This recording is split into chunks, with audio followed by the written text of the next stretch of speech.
ensure that the whole world listens to what we are saying, because our message is unmistakable. It is very, very clear.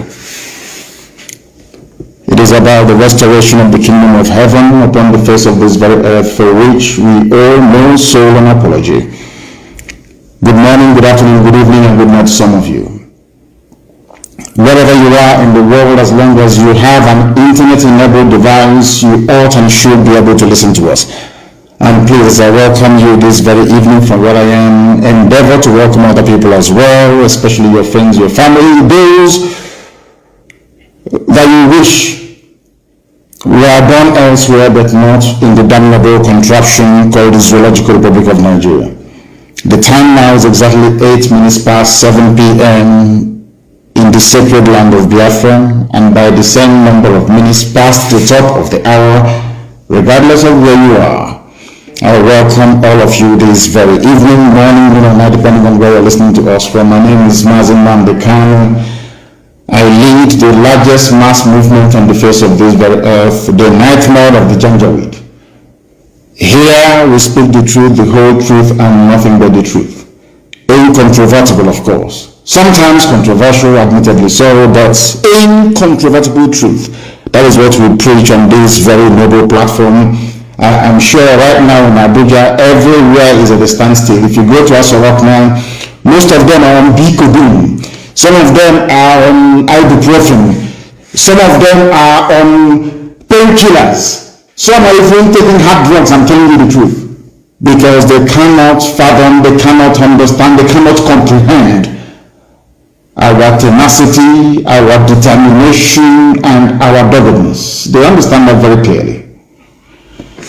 I am the director of radio Biafra and Biafra television, and by the very special grace of the Most High Elohim in heaven, a servant of the wonderful people of Biafra.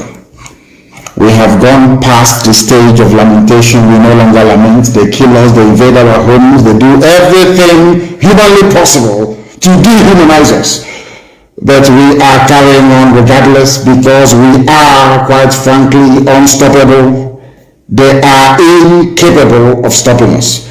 That is why this evening, regardless of where you are, you must participate. Get your pen and your paper ready. If you're a Janjaweed, you get your chalk and your slate. Because this evening we are going to lecture, we're going to teach, we're going to enlighten, we're going to bring knowledge to you. And if you are discerning, if you are the discerning type, believe you me, you ought and should be able to learn a lot this very evening.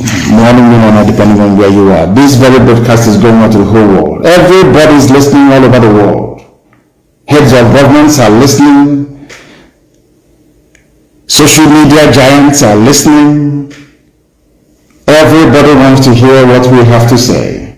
It is a gospel, a message given to us from heaven itself, and we must preach it to the living. First of all, before we proceed, you must understand that we are in a season of prayer with intermittent fasting now and again. We are reading the book of Psalm from number 1 to 150. Today is our 7th day, and I am going to pray my prayer this evening as it is customary for us to do on this noble platform. And I'm going to pray the prayer of David from the book of Psalm, chapter 7. And I will pray in English because a lot of people are listening all over the world. I mean, a lot. Millions are listening all over the world. And I want them to follow our proceedings this very evening. Very, very critical, very, very important that we do so. O Lord, my God, the creator of the heavens and the earth, we take refuge in you. Save and deliver us from all that pursue us. Because if you look away from us, they will tear us apart like a lion and rip us to pieces with no one to rescue us. Because the world is against Biafra for no reason. We are hated, we are despised for no discernible reason. Only you, Lord God Almighty in heaven, is our Savior, not man. You must come to our rescue. because you are our Lord and you are our God. If we have done this, if I have done anything, if there is guilt on my hands, if I have repaid anybody, be it friend or an adversary, with evil or without cause, have done wrong to any man or woman, then let the Fulani Janjaweed pursue and overtake me. Let them trample down my life to the ground and make me sleep in the dust. Arise, O Elohim, Adonai El Shaddai, in your anger, rise up against the rage of the Fulani Janjaweed Caliphate and the Zoological Republic. You will rise and you will fight for your children. You will awake, O Heavenly Father, Lord God Almighty, the creator of the heavens and the earth, the owner of the universe, for you must decree justice. Let your children and all men and of goodwill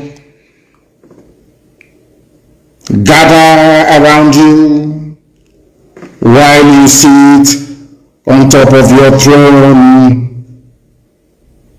in the highest of the heavens, the habitation that only thee can ever occupy. Only you, O Heavenly Father, will judge the people. You will vindicate me, O Lord, you will vindicate Ipob, you will vindicate your children of Biafra, according to our righteousness, according to our integrity. O Most High, bring an end to the violence of the wicked, bring an end to Fulani Janjaweed violence in our land, bring an end to their abductions, bring an end to their kidnappings, bring an end to their extrajudicial slaughter of the innocent, bring an end to their forced conversion of Christians into Islam, bring to an end their mediocrity, bring to an end their senseless feudal rule, bring to an end their evil and their deception.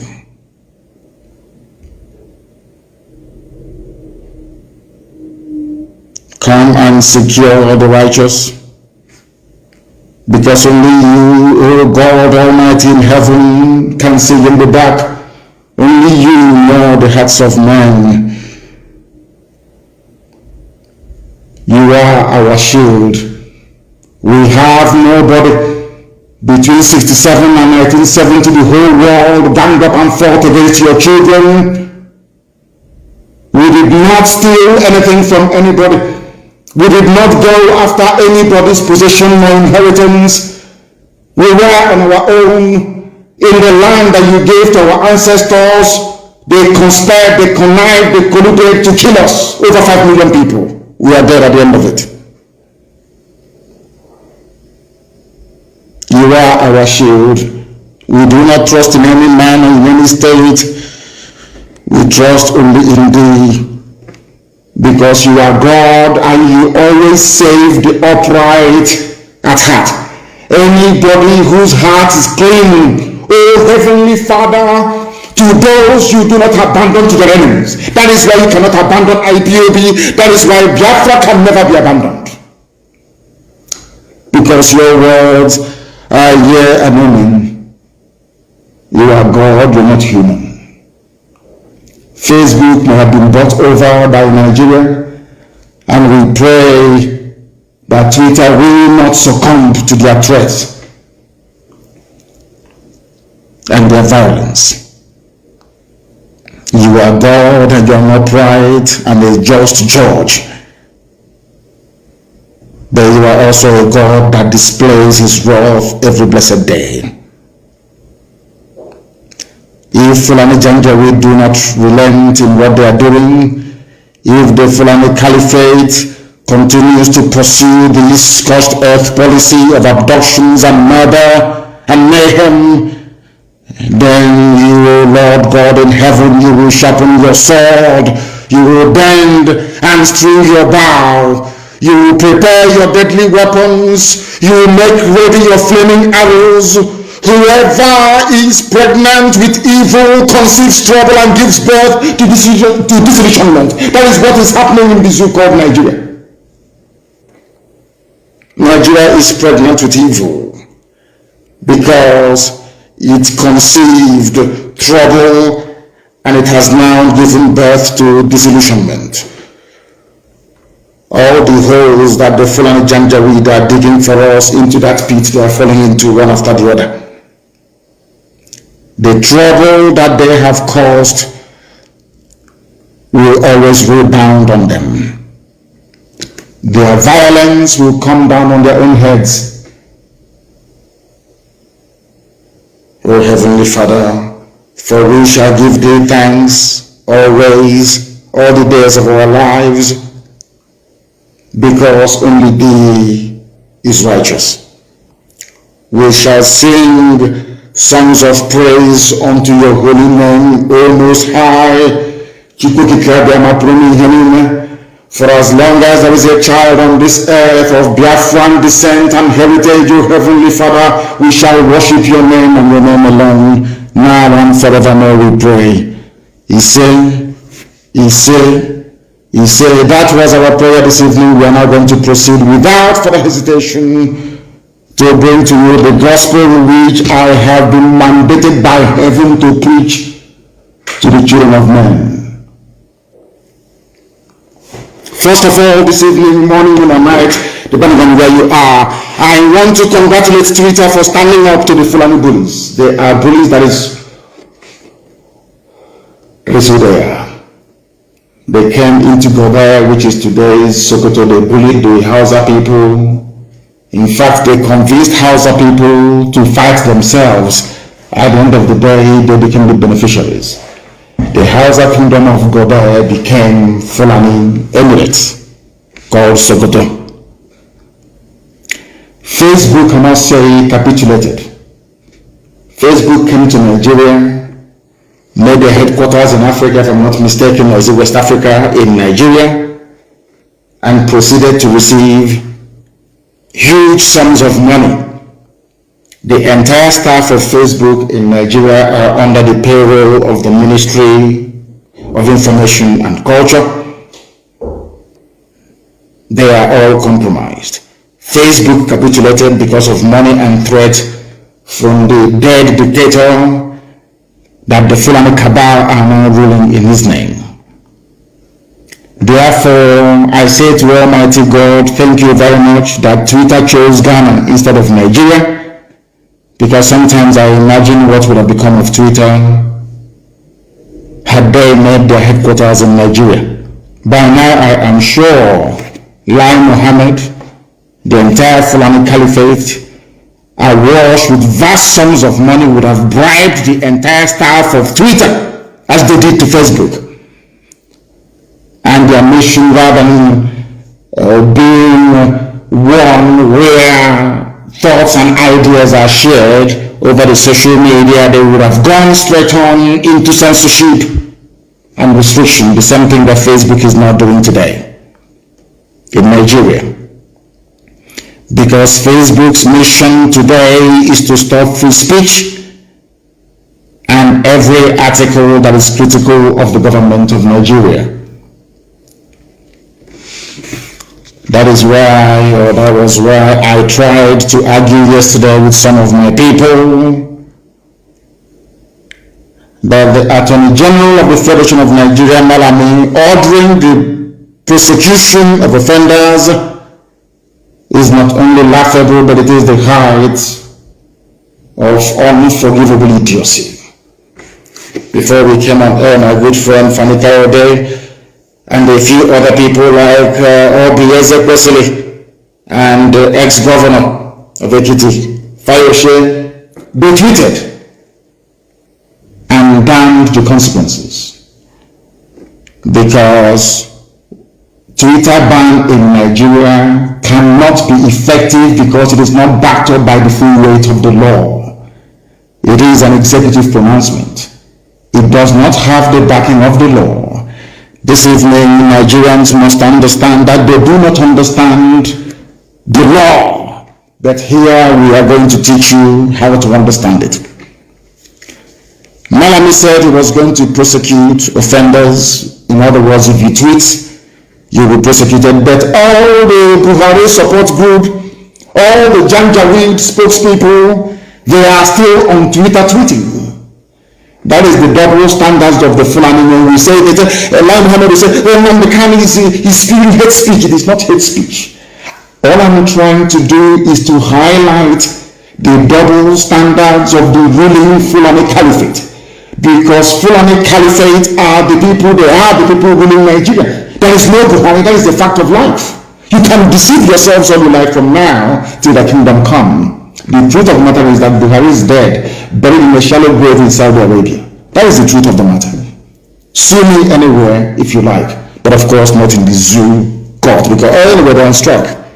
I want to ask Malami, under which law of the Federation of Nigeria are you banning Twitter? Under which law? Are you now saying that executive pronouncement by whoever is the head of state or the president of the zoo becomes law? Is that what you're trying to imply? If that is the case, then that means you don't understand what Montesquieu went through in order to put to paper his treatise on separation of powers. It means you did not go to school, you're not an AGF. It means, of course, you're a quota lawyer, so you know nothing. Under which law, I asked the Fulani Janjaweed, including those in Asarok, because I know Buhari is not there, so maybe I will address Garaba Shehu, Femi Adesina, maybe El Rufai, running the show from Kaduna, and of course Malami, and what's his name again? The so-called secretary to the government, or chief of staff. What's his name again? The man from Kwara State. I don't know his name. I want to ask these people, Nigeria has three ways of making laws. The one in the Constitution of Nigeria, the one that they make at the National Assembly, and any judicial pronouncement in a court of law. These are the only three means by which any law can come into existence under the current jaundiced democratic rule that you have in Nigeria. So I'm asking them, where is it in your 1999 constitution or any statute of state that using Twitter is a crime? I want somebody to please try and tutor that very Janjaweed, the Attorney General of the Federation of the Zoological Republic, called Malami, that an executive directive is not a law binding on the people. That is something some of you don't understand. When they say, come and register for me, all of you want to register for me, go and do BVN. It is not backed up by the weight of the law. Therefore, it is not binding on everybody. I give you a very simple example. Remember most of the laws, that most of the executive decisions that were taken by Donald Trump, how quickly they were reversed, and in most cases, some courts said they will not even uphold it. It was turned down. It is not binding on the people.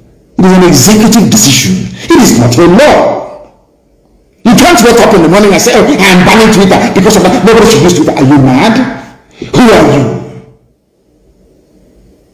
If Nigeria does not want Twitter in their territory, all they need to do is to go to the National Assembly and pass a law or a bill saying we no longer require the presence of Twitter in our land.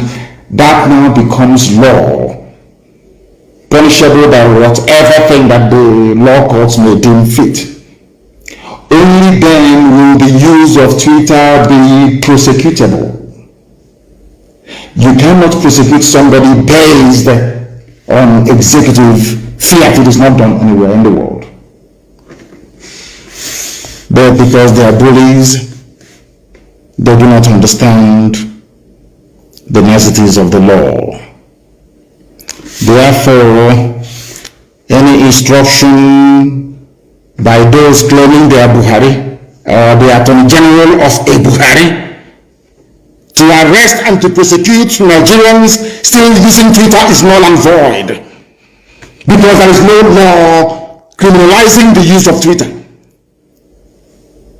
And nobody, no president in a democracy has the prerogative to make laws by virtue of his or her pronouncements. It is not done anywhere in the world. That is why you have a democracy.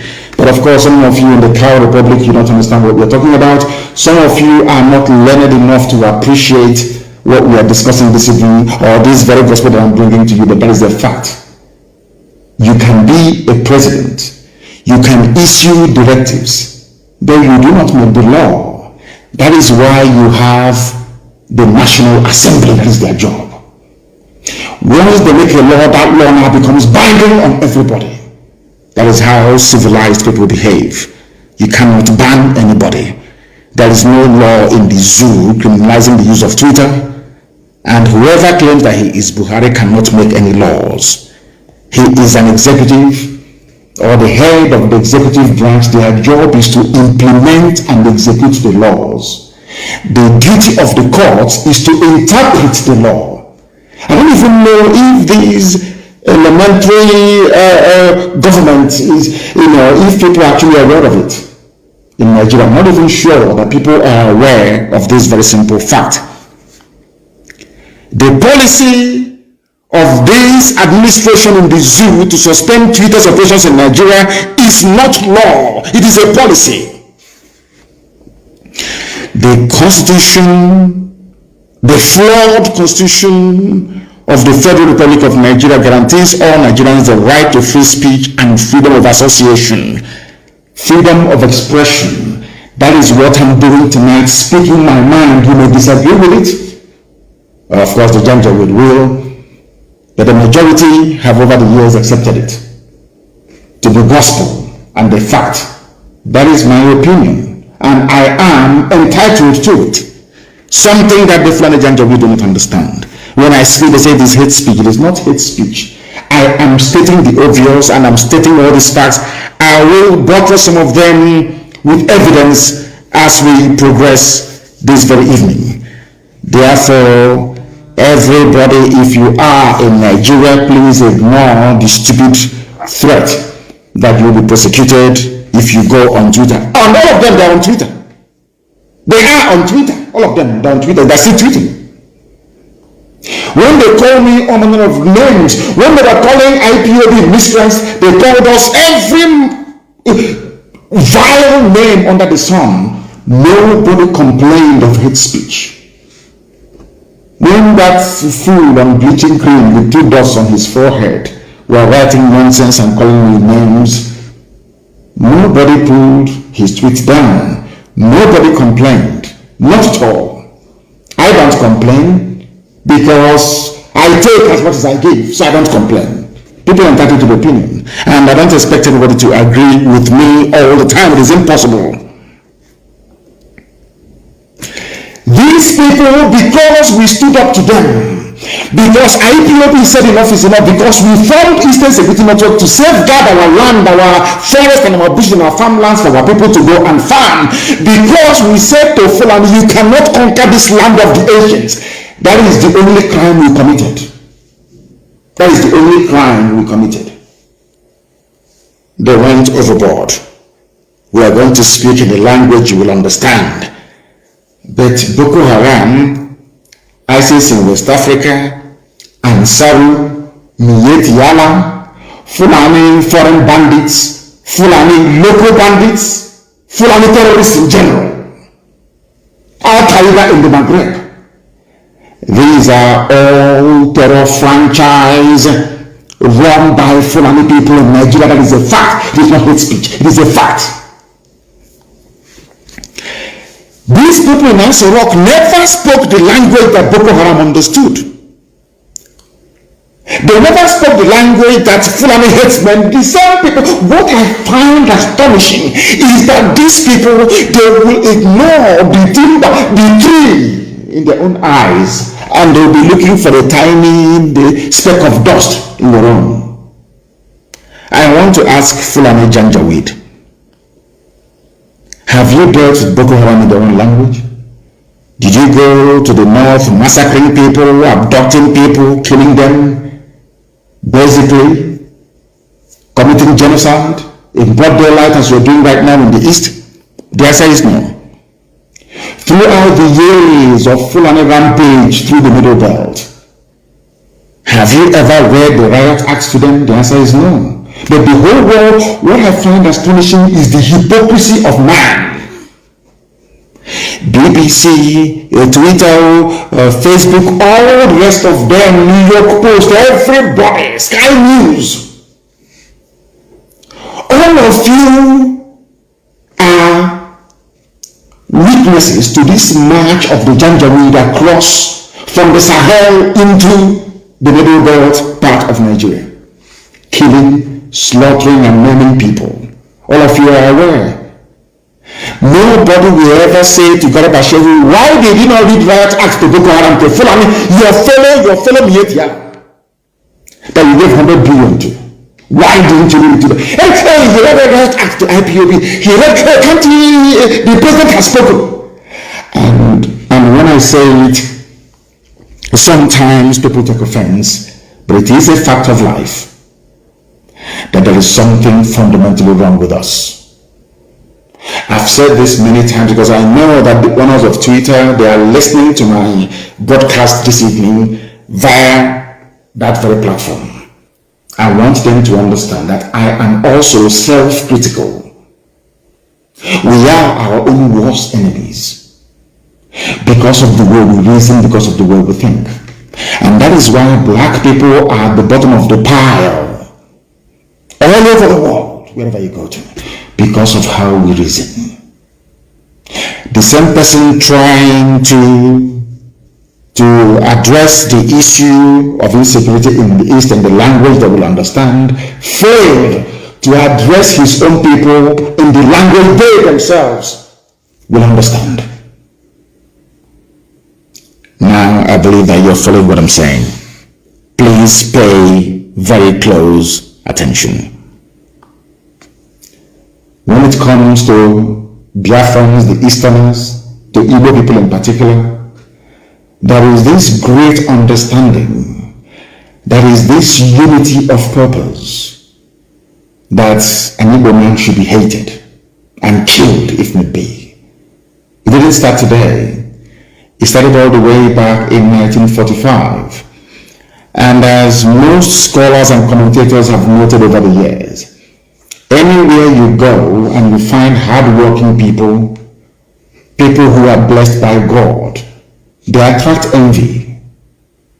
The only reason why those idiots like Garba Shehu will be mouthing all their rubbish and saying, oh, we are going to speak the language they understand, is because of their natural hatred for Biafran people.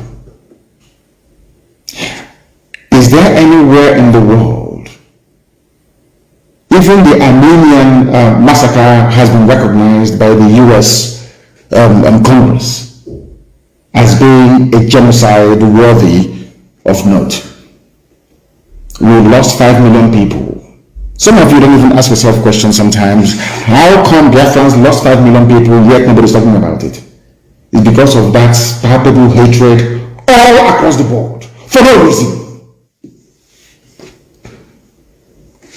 These are the demons that we are fighting on a daily basis.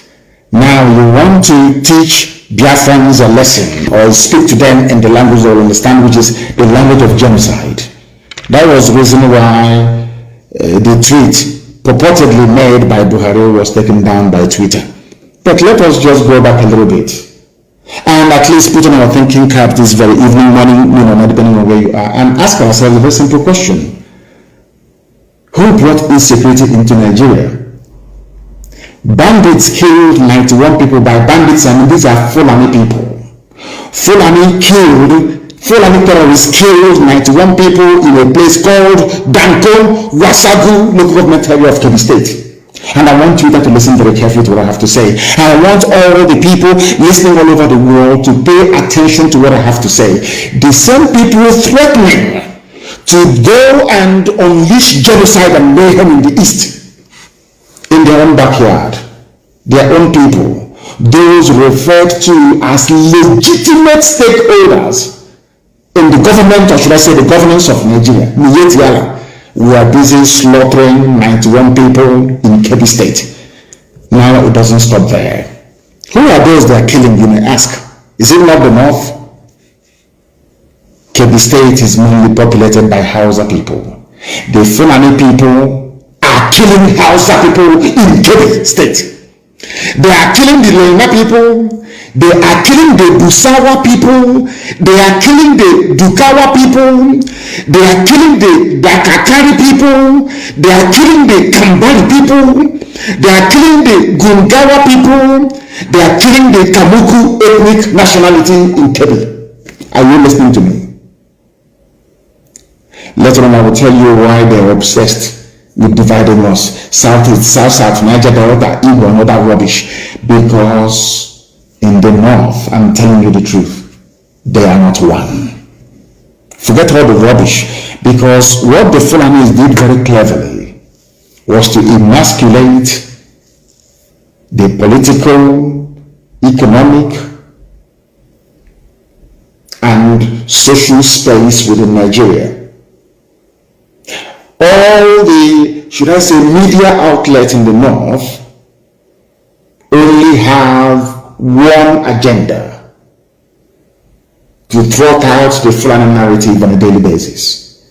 Daily Trust, Premium Times, NTA, Channels Television, to an extent AIT, they are using Punch newspaper. Intermittently, they will use Vanguard, they will use Nation newspaper as the real. Now and again.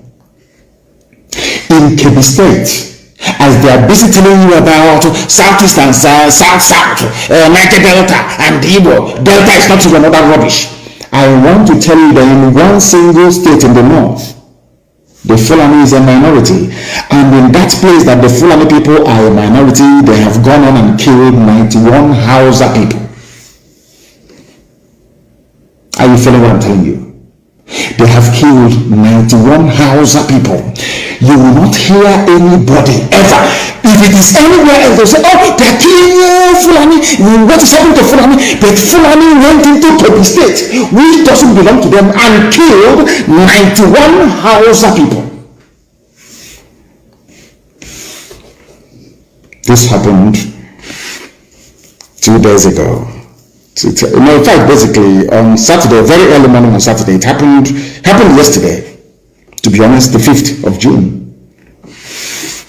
The police command in Kebbi State on Saturday confirmed that bandits, they don't want them to be called terrorists, because once they're called terrorists, Boko Haram, ISIS in West Africa, Al-Qaeda in the Maghreb comes to mind, and Saru and Yetiala will come to mind.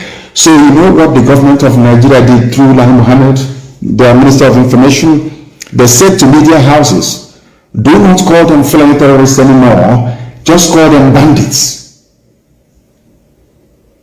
So that way the eyes of the people and the attention of the world will be deviated or deflected away from the real identity of these murderers and killers. It's a very simple strategy. Maybe it was Britain that advised them to do that. Maybe it's Katrina Lang that advised them to do that. I am telling the whole world only yesterday, as they were shouting about Southeast insecurity, we're going to kill, we'll bring in the army, we'll land airplane, we'll bomb everybody. In their own backyard, this same government is aiding and abetting the Fulani slaughter of Hausa people. It's here now, it's not very clear. Bandits kill 91 people in Danko, Wasagulo, confirmed by the police. And who confirmed it? The public relations officer, the PRO. His name is DSP Mazi Abubakar. He confirmed the figures and said all the victims were killed in 8 different communities in the local government area. He said 8 different communities. These are Fulani people killing Hausa people. Telling you the Hausa Fulani. That is why I keep wondering, I keep asking Nigerians all the time, what is in your brain? What sort of substance is in your brain? Is it the white matter that God created, or is it something else that is there? As they have now corralled all the media houses in the zoo to focus on the East, Fulani are busy killing Hausa people. They'll come out and they'll say, oh, we are Hausa Fulani, but behind closed doors they are slaughtering Hausa people. It is here. Go and ask the DSP Mazi Abubakar of Kebbi State. He is the public relations officer of the police in Kebbi State. He confirmed it. According to him, the command has so far recovered 88 bodies and dispatched a detachment of operatives to maintain law and order in the affected communities. There is no bombardment. Like all, no, not at all. Because they are all the Fulani, they know what they're doing. There is no bombardment. There is no shoot at sight order. There is no abduction of young men with tattoos on their body. No rape of women. No, not at all. This is in a state where 88 Hausa people were slaughtered by Fulani terrorists. Now tell me why any decent person would want to belong to such a country.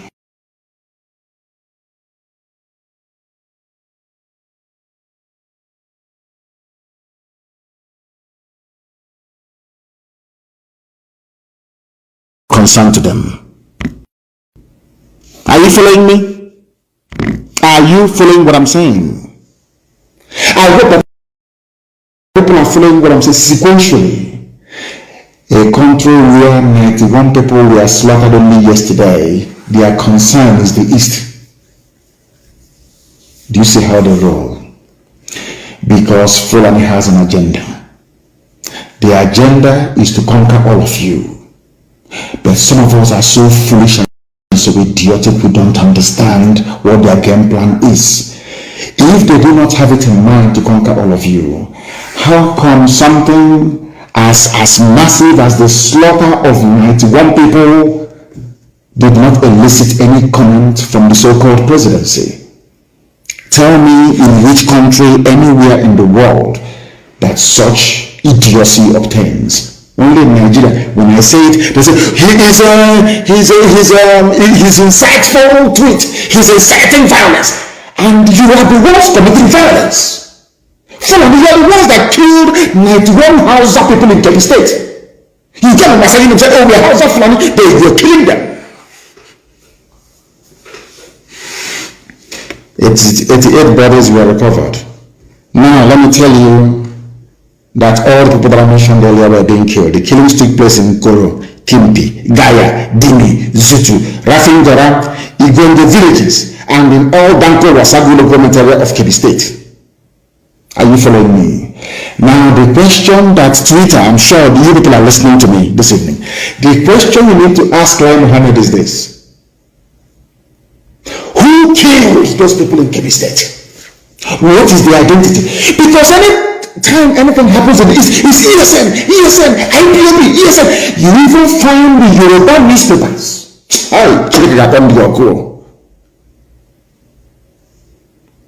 Without any investigation, they will say it's IPOB, ESN, IPOB, ESN. I want to ask you, Yoruba media, Yoruba journalists, you evil people, have you ever wondered or asked yourselves the people behind the slaughter of the innocent in Kebbi State? Why couldn't you say it's Mietiala? The way you quickly say it's IPOB, it's ESN. It is that hatred. It is in your bone marrow, you cannot get rid of it. I'm not talking about the freedom fighters we have in Yoruba land. I'm talking about their journalists. Journalism from Yoruba land is pure venom, designed to paralyze your thinking faculties and to render you useless. By the time they are done with you, Fulani will just walk you over. I want to ask Yoruba newspapers, how come you are saying it is bandits that keep people into the state, whereas anything that happens in the East is ESN, Ipob? Wow! Do you see why I hate Nigeria? Do you see why I agitate for Biafra? Because you hate me for no reason, for speaking the truth. That is the only, do you hate me for no reason? Then why should I not seek a country of my own? Given the level of hatred you have towards us, Daily Trust newspaper will be somewhere in Kaduna. Something will happen maybe in Okigwe, and he will write this Ipob ESN. He has never been to Okigwe before. I want the world to listen to what I'm saying, to understand the level of hatred directed towards Igbo Biafrans especially. To all Biafrans anyway. The other was treating them as if they are normal, but of course they are not. Fulani killed Hausa people. The same newspaper is writing Hausa Fulani. I want to ask the whole world tonight, who are the people responsible for the killing of 91 Hausa people in Kebbi State? The answer is Fulani. And they know that they are terrified to write the truth. They are terrified to speak the truth. That is why I cannot be in the same country with you people. You people are evil. You are evil. You see evil and you support it. You keep your mouth shut. You want to be president. And you are paying dearly for these mistakes you're making. As we proceed, I am going to bring to the attention of the world the damage that Yoruba journalism has done to Yoruba people. I will prove it tonight. On this noble platform, what we preach is the truth. You may not like it, but if you go back and reflect upon everything that I say, you will come to the realization that it is the truth, the whole truth, and nothing but the truth. You may not like the way I deliver it. I give you that. I'm not too bad about it. But ask yourself this question: is Nnamdi Kanu speaking the truth? This evening, am I preaching the truth or not? Why is it anytime something happens without proper investigation, it is Ipob or ESN? But only yesterday, all of you in the zoo called Nigeria, you reported the massacre that took place in Kebbi State. My simple question tonight is to Punch newspaper, to Nation newspaper, to Vanguard, all the rest of you that are basically trotting out the Fulani narrative every blessed day. I want to ask a simple question. Who are the perpetrators of that heinous crime in Kebbi State? Once you answer it truthfully, you will now understand why I am pursuing a sovereign state of Biafra. Because all of you are hypocrites. I want also, Twitter, are you listening to me? Because they want to listen. Like Muhammad told them, go and listen to him. You hear his hate-filled speech tonight, and you ban him on Twitter as they bribed Facebook to try and suppress my page. And Twitter, you're listening. My happiness is that Twitter is owned by a white man. And the white people are more objective when it comes to issues of this very nature. I don't want to go into the background of Mark Zuckerberg. That will take care of itself in time to come. But I'm sure that the owner of Twitter is a white man. So he is bound to be objective, at least. I want to also let the whole world understand what is happening in the north, in Fulani-controlled northern part of Nigeria. The core north, I call them the Arewa, the Janjaweed frontier of the north. What is happening? Do you know that Islamic leaders who are Fulani people are abducting Hausa people who are Christians and forcibly converting them to Islam and forcibly marrying them off to whoever that wants to take a Hausa Christian bride? Are you aware of that? No, you're not aware of it. Because some of you erroneously think that in the north they are all Muslims. Is that what you're thinking? No, you're wrong. Islam is in the minority in the north. You'll be shocked to know this. Now let me explain something to you. And I must thank Inter-Society for bringing this to the attention of the world. Because they actually called for the prosecution of some Islamic leaders in Katsina State. The same state that they claim the dead Buhari, whoever is there comes from. As in Buhari, of course the late Buhari comes from Katsina. Do you know what they're doing in Katsina State?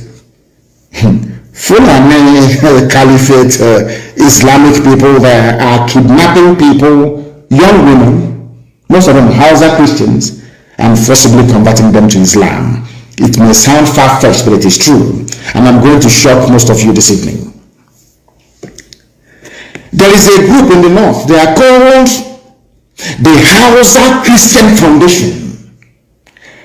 HACFO for short. The Hausa Christian Foundation reported incidences of indiscriminate abduction of underage girls by Islamic leaders in Katsina State and forcing them to renounce their Christian faith to take up Islam. What they did to Leah Shehu? To tell you that they are all in it together. This is what I want Yoruba media to understand. I know that some of them are Muslims, I understand that very well. But at least they are educated. They went to school. They are not quota products as you have in the north. Not at all. You have in the Janjaweed north, that is. Do you know what the group said? Hausa Christians, what they said. The Nigerian government must sanction the Katsina Islamic leaders for indiscriminate abduction and forceful conversion of scores of Hausa Christians, especially girls of underage, to Islam. This is according to a statement issued on the 15th of April 2021 by the Hausa Christians Foundation. According to the group, there has been indiscriminate abduction of hundreds of Hausa girls and their forcible conversion to Islam. The abducted Hausa Christian girls who are under the school age of 16 are also forced into early marriage done outside the consent of their parents.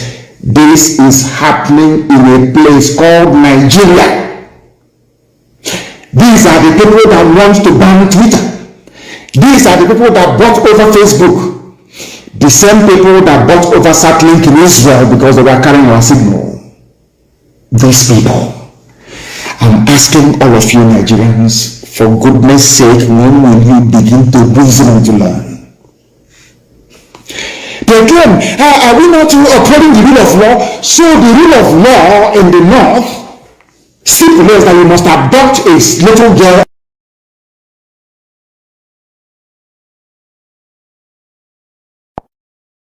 For goodness sake, when will you begin to reason and to learn? They claim, are we not upholding the rule of law? So the rule of law in the north stipulates that you must abduct a little girl and forcibly convert her to Islam. This is happening. It is a report. Let me also ask those in Asorok, have you spoken to people of Katsina abducting little children about the need to understand a particular language that you're about to speak to them? Have you done that? I want the world to understand how despicable, vile, and evil Nigeria is. That's what I'm trying to do. To let you understand what is happening in Nigeria as at this very present day. People must understand the game plan of the Fulani, and I want Twitter to understand it. They will come with harassment. They will try to buy shares in Twitter. They will try to impose their own people as directors of the board of Twitter. They will try to get you to change your policies towards Nigeria. because the Fulanis have a long-term goal. They know what they're looking for. They want the total Fulanization and Islamization of the geopolitical space called Nigeria. That's what they want. And they will never stop until they get it. They will never ever stop. This is something that I want Yoruba people to understand. This is something I want Middle Belt to understand. In Middle Belt, you will be taken. You will be swallowed alive. I'm telling you, you will be taken. The only reason why this demonic Fulanization is not in full swing is because of the activities of IPOB and Eastern Security Network. That's what is stopping them.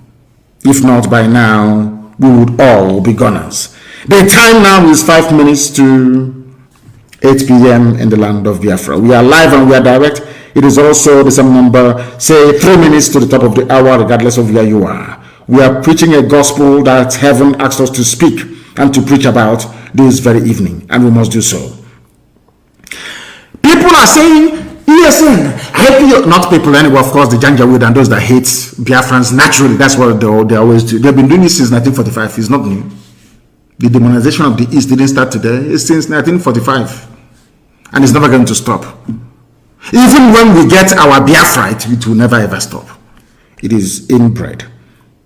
How did we get to where we are today? I want to ask, people must listen very attentively, please. I want to ask the whole world.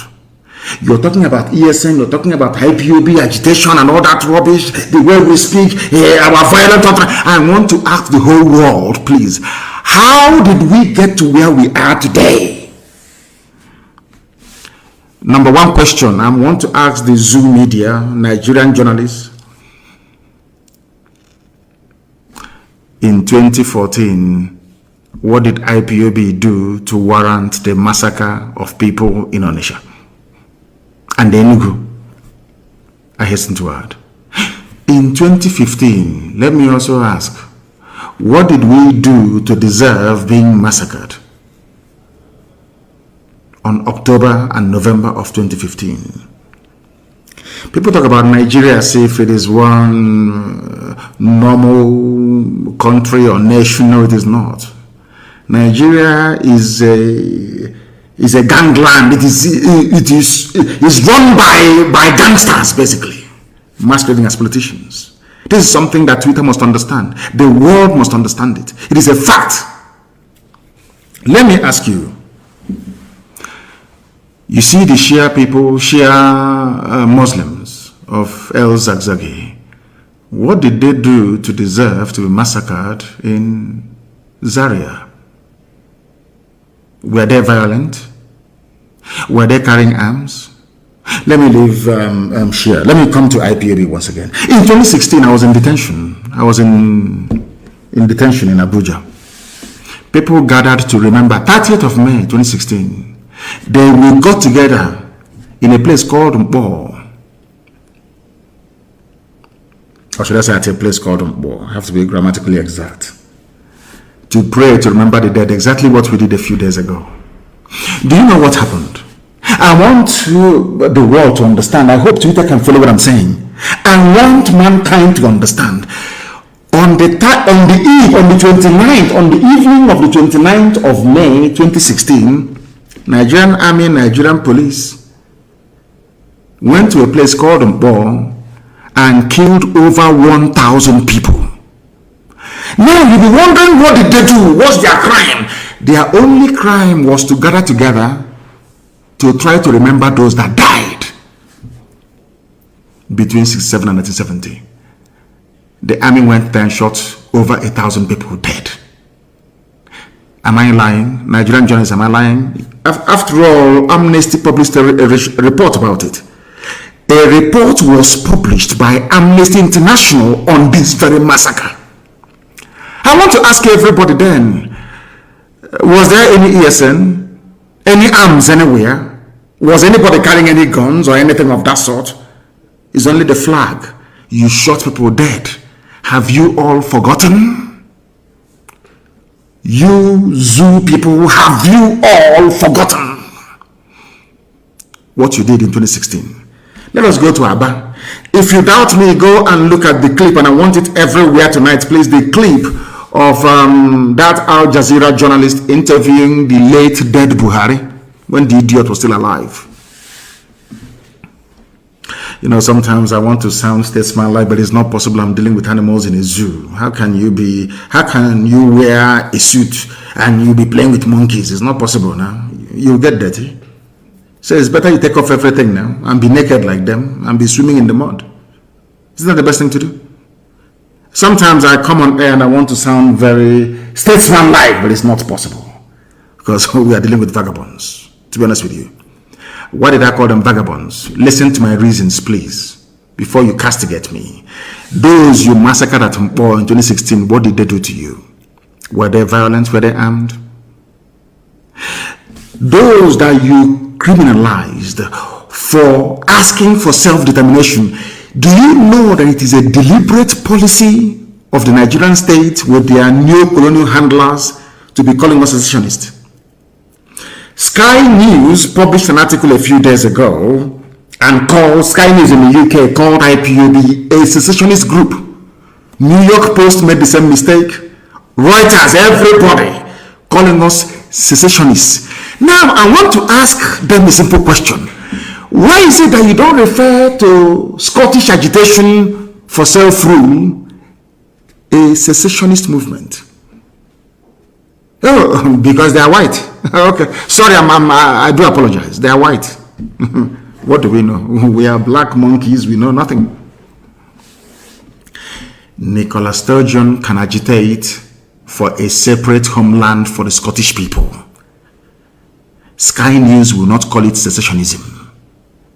New York Post will never ever target a secessionist movement, neither will CNN. But because in Africa, Biafrans are asking for the same thing that Scottish people are asking for, you now tag them secessionists. This is what is called very sublime racism. If you don't know, I will teach you and you will know. In Europe, it is called ethnic nationality. In Africa, it's called a tribe. For a reason.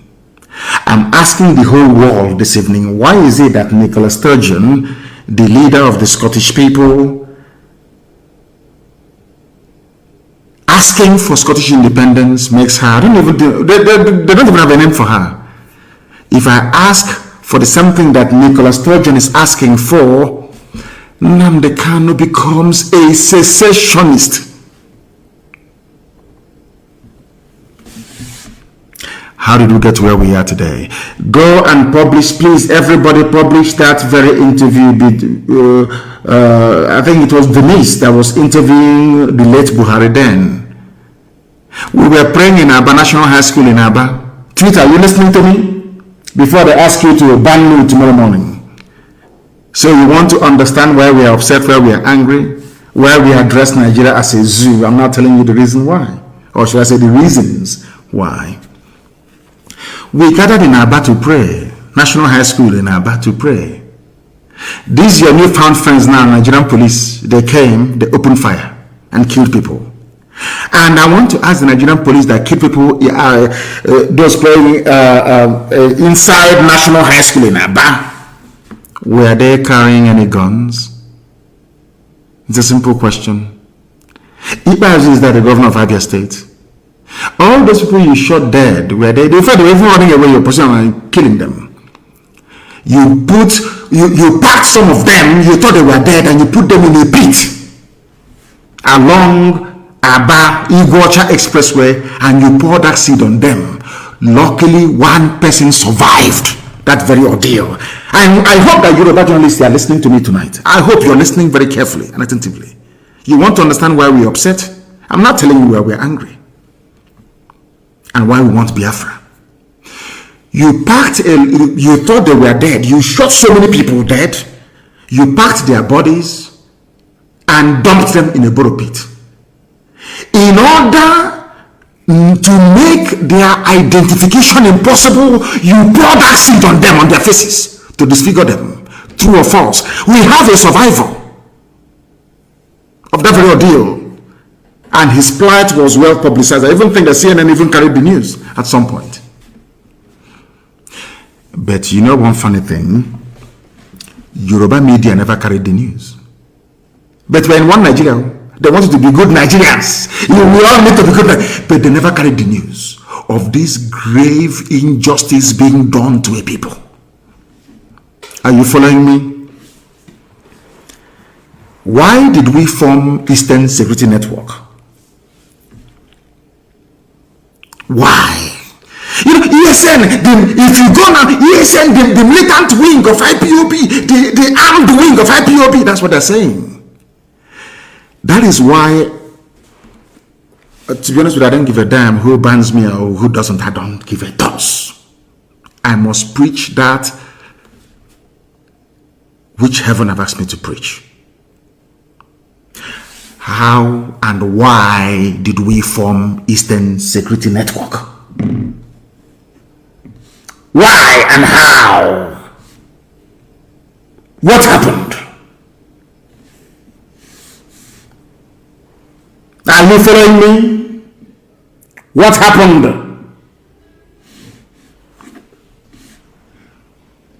We formed, I think his name is Jack and of Twitter. Jack, the reason why we formed Eastern Security Network was because our mothers were being raped when they go to the farm. Our daughters were being slaughtered, cut into pieces. Why did we form Eastern Security Network? Because our mothers were being killed and raped in the farms, our fathers were being slaughtered. We can no longer go to the farm. Our forests and our bushes were unsafe. Was that not the reason why ESN was formed? I'm asking Yoruba journalists. Is it not the same reason why you formed Amoteku? Is that not the same reason why? Don't Amoteku carry pump action? Is Amoteku not armed? Is anybody remotely suggesting that Amoteku is the armed wing of Yoruba liberation movement? I'm asking this question. Now, the thing is, you people, you are Southerners, you are black people. Some of you are well read. But what I don't understand is, why do you keep gravitating towards evil? Why do Yoruba journalists always want to support evil? And I can't understand it for the life. I don't know why they do that. Amoteku is armed, clashing with Fulani headsmen in your forest. Is that not correct? Anytime we drive away Fulani from our forest, you now come back to us and tell us that we are armed wing of IPOB. Forgetting the reason why we formed it in the first place. What is happening in Oyo? There is massacre going on in Oyo. I'll get to that later on. Do you know my happiness today?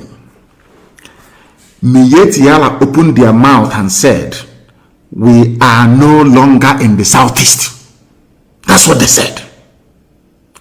And our people keep forgetting those that made it possible for these terrorists and murderers to leave our land. It is Eastern, it's because of Eastern Security Network. Eastern Security Network. That's the reason why. In case you don't know, IPOB made it possible. Do you know that it is only in the East, in Biafra land, that Miyetti Allah openly confessed and said, we no longer have a presence there in the whole of Nigeria. Only Biafra land. Do you know why they said it? Because we drove them away from there. Eastern Security Network drove them away from there. Do you understand? They said that insecurity has persisted, despite the fact that we are no longer in the East. This is Miyetti Allah, the fourth most deadly terrorist group in the world, in the whole world. And I want Twitter to understand what I'm saying tonight. The fourth most deadly terror group in the world is Fulani headsmen. according to the Global Terror Index. Go and Google it. The only place Fulani said we are no longer moving our cattle, raping and killing people is in Biafra land. And which people made it possible? Who are the ones that made it possible? Intellectual among them, who made it possible? I'm asking you. Something that all of them couldn't have done. We formed ESN December of last year, and by May of the next year, Fulani confessed we are no longer in the southeast.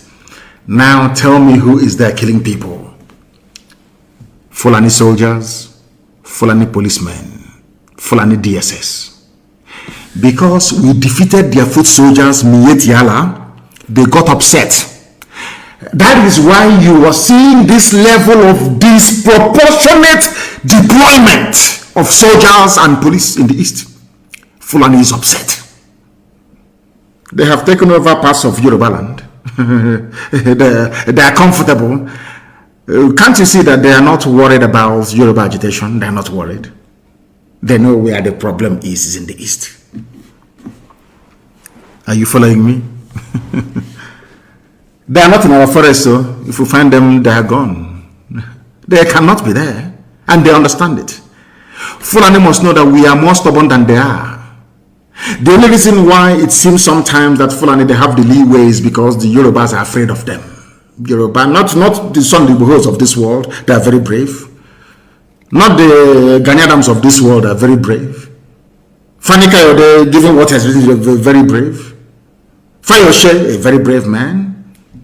Yinko Dumakin, my late friend, a very brave man. And of course, Paya Debanjo, very, very brave.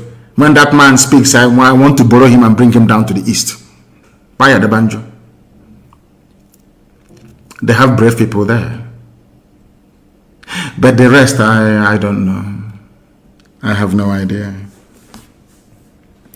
Today, what they are doing by attacking Twitter and buying over Facebook, they want to change the narrative. They Fulani Janjaweed, they want to change the narrative. Every blessed day, they want the world to believe that we in the East are the aggressors, that they are just victims. And I want the world to ask them a simple question. Who were the sponsors and founders of Boko Haram? Who are the sponsors and founders of ISIS in West Africa?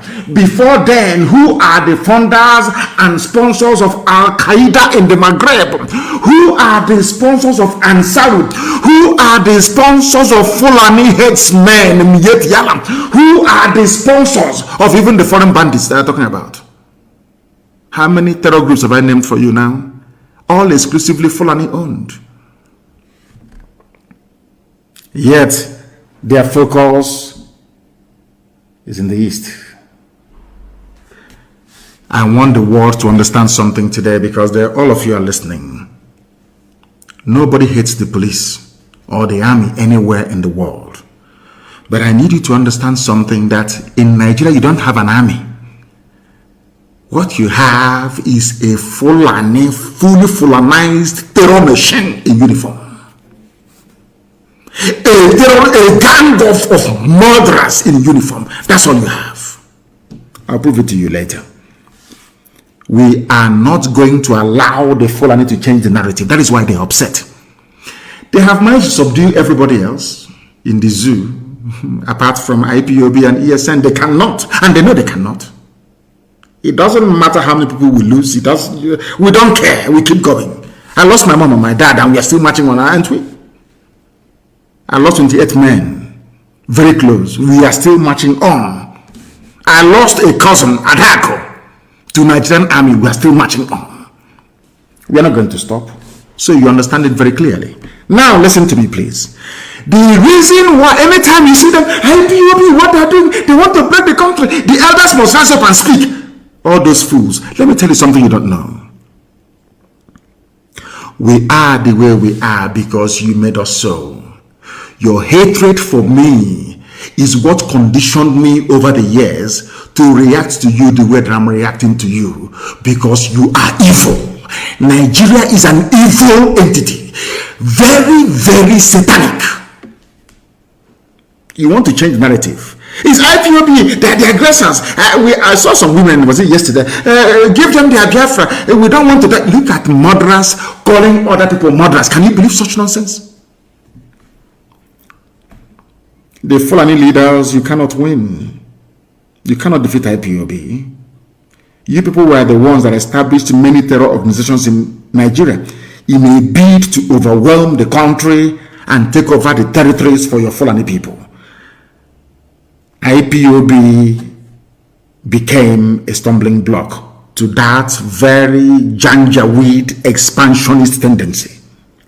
True or false? Am I lying?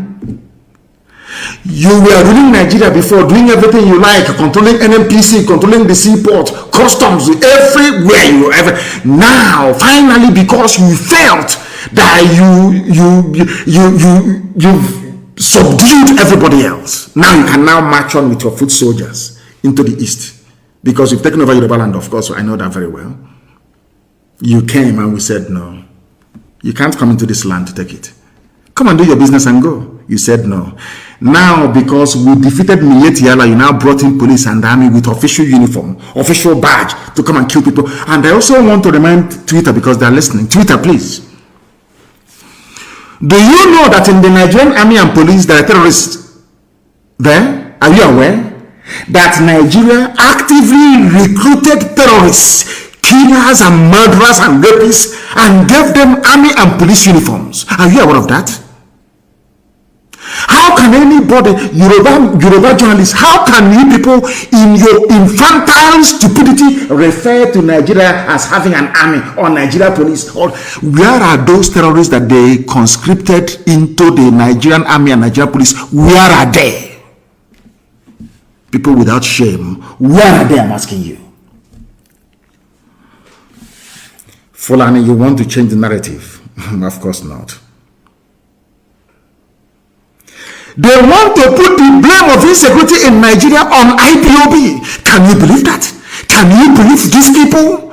Can you believe them? Can you believe these people? And luckily, as God will have it, they are slaughtering themselves in the north. But IPOB securing the east are the ones to be blamed for the insecurity in the east. There is a clip I want everybody to play, please. Hope most of them opened his mouth and said, I invited the army to come into Olo. There was nothing happening. Fulani, the Hope most of them gave Fulani land in Olo to do Ruga, Fulani settlement. And we said no. We drove the Fulani murderers and terrorists away. Hope most of them now invited his friends, his masters from the north, to bring in their army and heavy machinery into Olu to kill us. That was how all these things started. All of you have forgotten. My black people in this UG, black, you have all forgotten the Genesis. The same way that all of you that are blaming Boko Haram is a terrorist group, Boko Haram, what they're doing. But when Nigerian police were busy killing their leader and killing everybody else, all of you were just there drinking Fradinunu.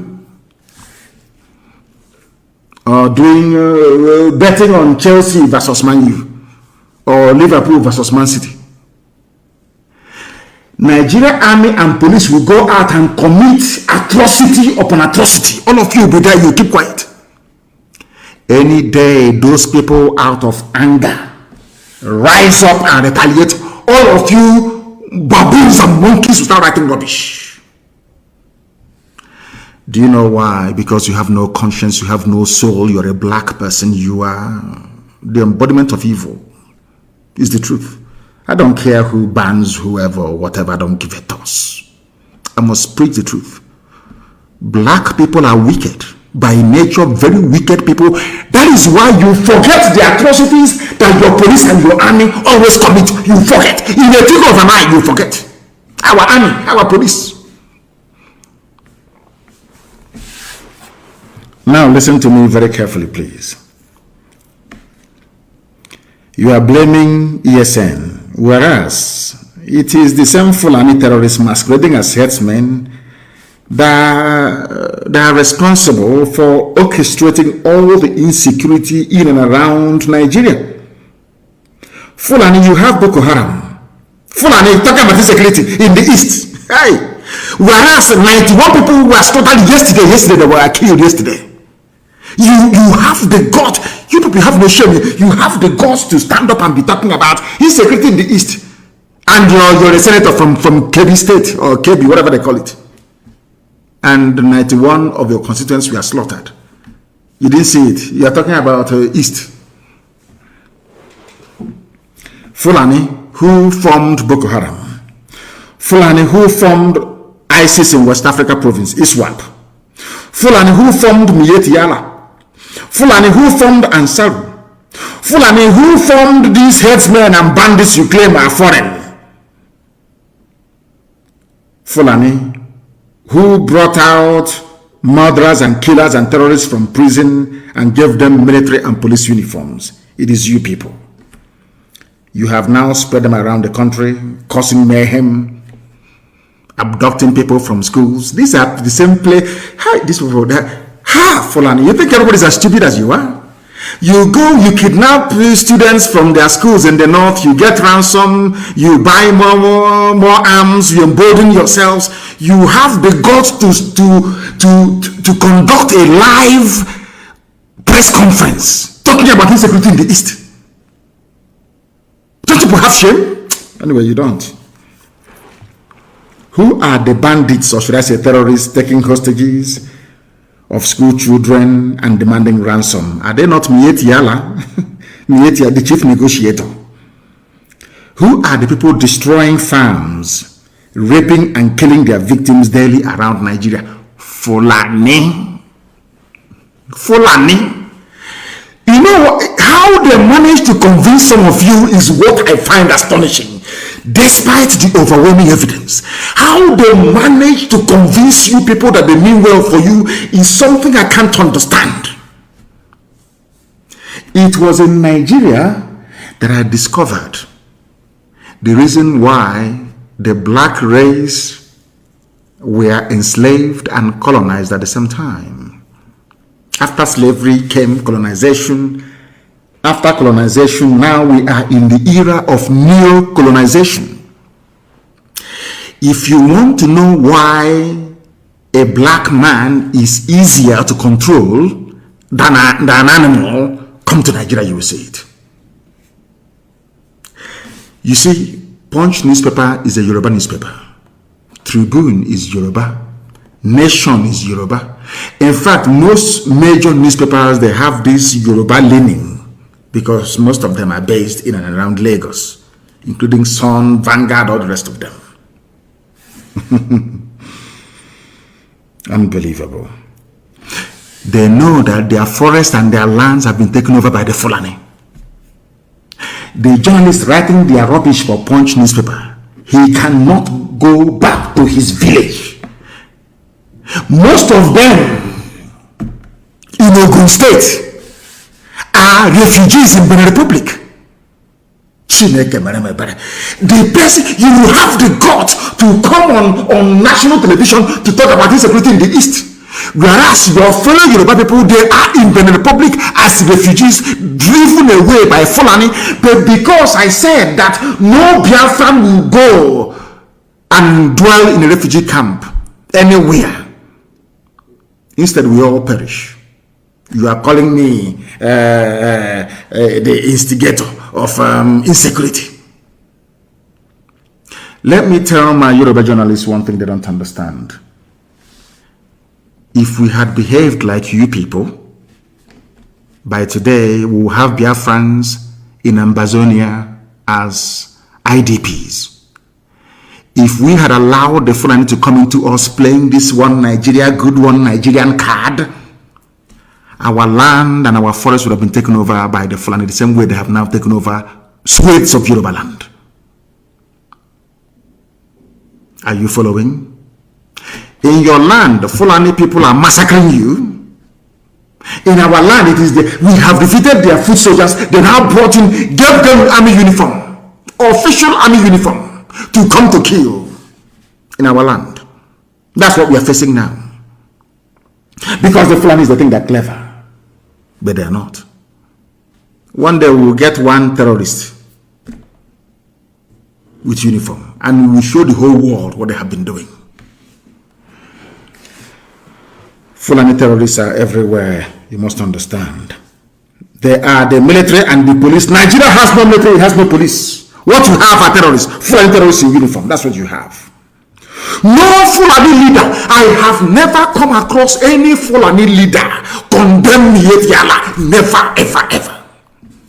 But one of them, the East must speak up. Silence is no longer golden. Speak up now. Speak up now. Have you ever spoken up against Mietiala? Have you spoken in the past against them? Against your friends in Boko Haram and ISIS in West Africa that are considered even more deadly than Boko Haram? No, you have not. But you want Eastern leaders to rise up and speak against those that drove away your terrorists from our forests. Does that make any sense to you? Of course not. No Fulani leader has ever condemned what their people are doing. The same people are today threatening us. Fulani rulers trade with genocide. Activities of ESN is the reason why we are coming. You are angry because we defeated your foot soldiers in the forest. We drove you terrorists away from our land. That is why you upset. Once in a while, you give them army uniform to come and kill people. That's all you do.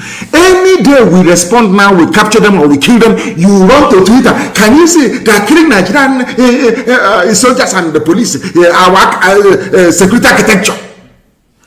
But you cannot speak the truth by telling the whole world that these same people were once terrorists, or are still they are all terrorists even till now.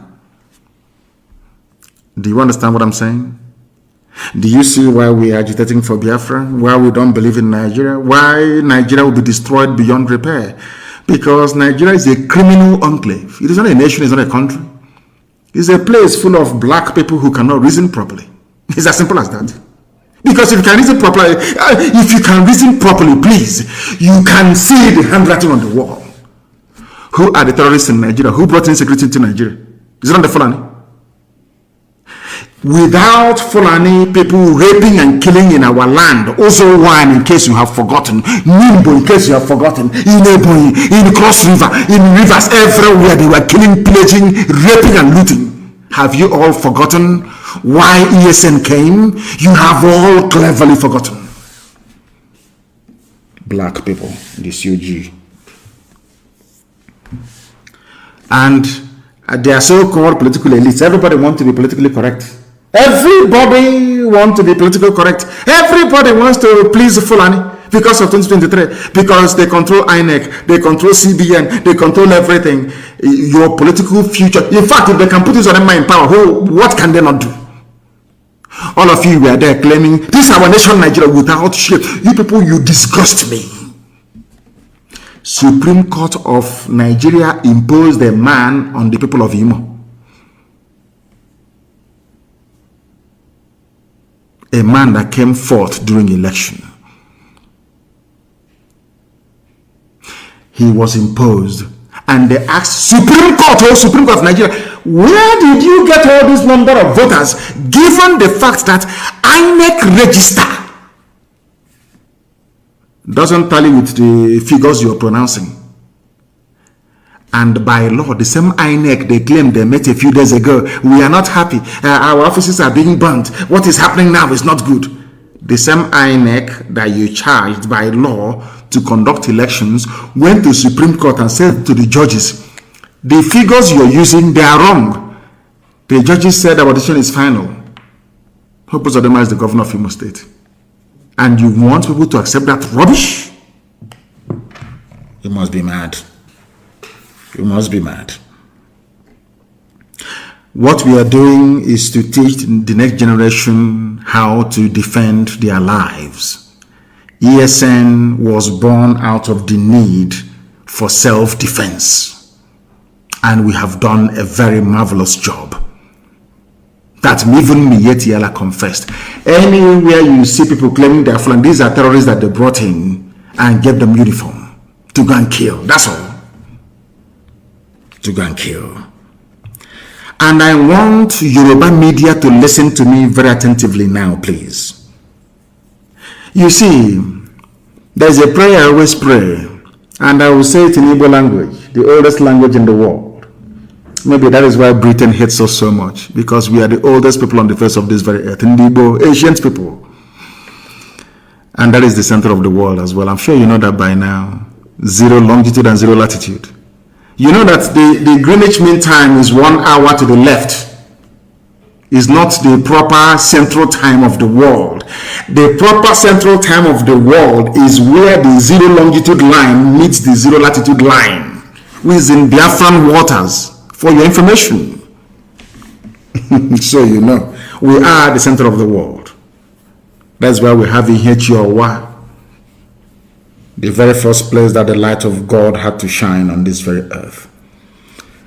Gani Adams, Gani Adams, the RA Onakakamfo of Yoruba land, on Sunday said, that's today, with the killing of over 50 people in Eganga town, Ibarakba, Okogun area of Oyo State, it is evident that war is imminent in the country. Please, Twitter, listen to me. Who killed Yoruba people in Oyo? Are they bringing... You know, sometimes some intellectuals and affiliates, they prefer, they look for their own to blame all the time. I want to ask them a question.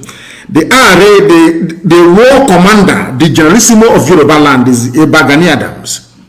Earlier today, he said that war is imminent in the country. A Yoruba man. Why is he saying it? Because 50 people were slaughtered in Oyo State, in Yoruba land. But a Yoruba journalist writing for Punch or writing for whoever is still talking about one Nigeria, our country, Nigeria, this time our nation, let's move forward. But in his village, people are falling down like flies. Are you following? I want to ask the world now, who are the people responsible for the slaughter? Yesterday was 91, today is 50. You know, one Nigeria, isn't it? Let's move our country forward. We Nigerians, we have to attack Twitter. We Nigerians. Fulani is singing the mantra of one Nigeria, and you're joining them, facing the altar, singing one Nigeria from the back. They are slaughtering you from the back. They are slaughtering you from the back. When you speak, it's hate speech, it's incendiary, it's insightful. They bought over Google, you know. Nigeria bought Google. They put in so much money in Google. You don't know that because of Ipob and NNAMDI Kanu. So much money in Google. If you go to Google now, the number one, if you Google Nnamdi Kanu, if you go to Google and you write in Nnamdi Kanu, the first thing you will see, Nnamdi Kanu's tweet removed for insightful statement. Up to 4 or 5. Every other thing I say, no. Mankind is evil, honestly speaking. I'm telling you the truth. Even Google was bought over. They bought over. That one loves money. They gave him money, Zuckerberg. And he took money and handed over Facebook to Lai Mohammed in the zoo. Anything you write. If they kill us, you publish the pictures, no, they ban you. You talk about it and they ban you. That is why everybody must be on Twitter. I've told you that before. And the events of the past few days have justified my call for each and every one of you to go and open a Twitter account. Be on Twitter. Everybody must be on Twitter. That's where you do the damage to the zoo. That is why they are crying and complaining and lamenting every blessed day. I will not let him go. Forget all the nonsense, all the noise on the pages of newspapers and all that rubbish and on channels. Ask about bunkum. As if it will matter to us. It doesn't matter to me. It doesn't matter to me what you write, what you say, what you gossip is irrelevant to me. You know that very well, don't you? Gani Adams said he condemned the gruesome murder of innocent residents of the town and warned Fulani headsmen and bandits to stay away from the southwest or be ready to face stiff resistance. Tomorrow now, when maybe APC when they now get together to resist the Fulani, you claim that OPC is looking for war. But Fulanis are there now slaughtering them, isn't it? All of you are hypocrites. The killings happened in the early hours of Sunday and brought the entire Igaga town and its environs to its knees, with over 50 people dead, cars burnt, and over 20 houses burnt. That's their signature. Burning of houses. Do you people know who actually brought in burning of houses into the, should I say, the thinking or mindset of Nigerians? Do you know who brought it in? It's the army, Nigerian army. They are the ones. They go to your house, they kill you. If you escape, they burn your house down. The same barrister Joffo, they attacked his house again last night to kill him. They came, was it not last year, and burnt his house.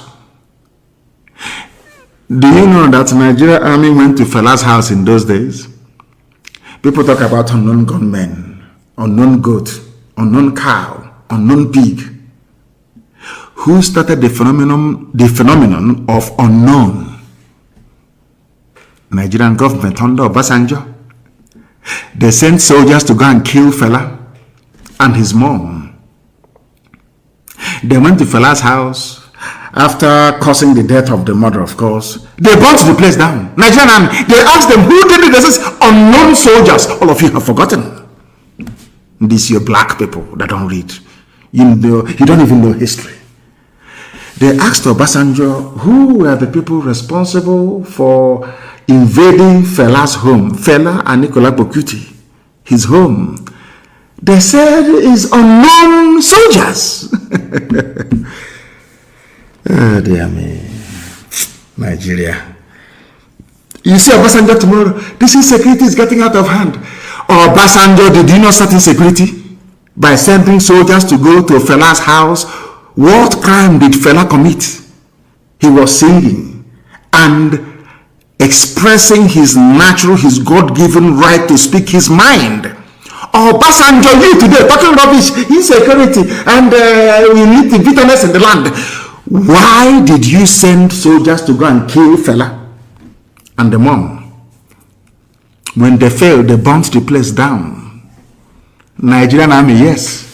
It was Nigerian army that started this very, the concept of burning down people's houses. Nigerian army, yes. Nigerian army, yes. The army of Nigeria.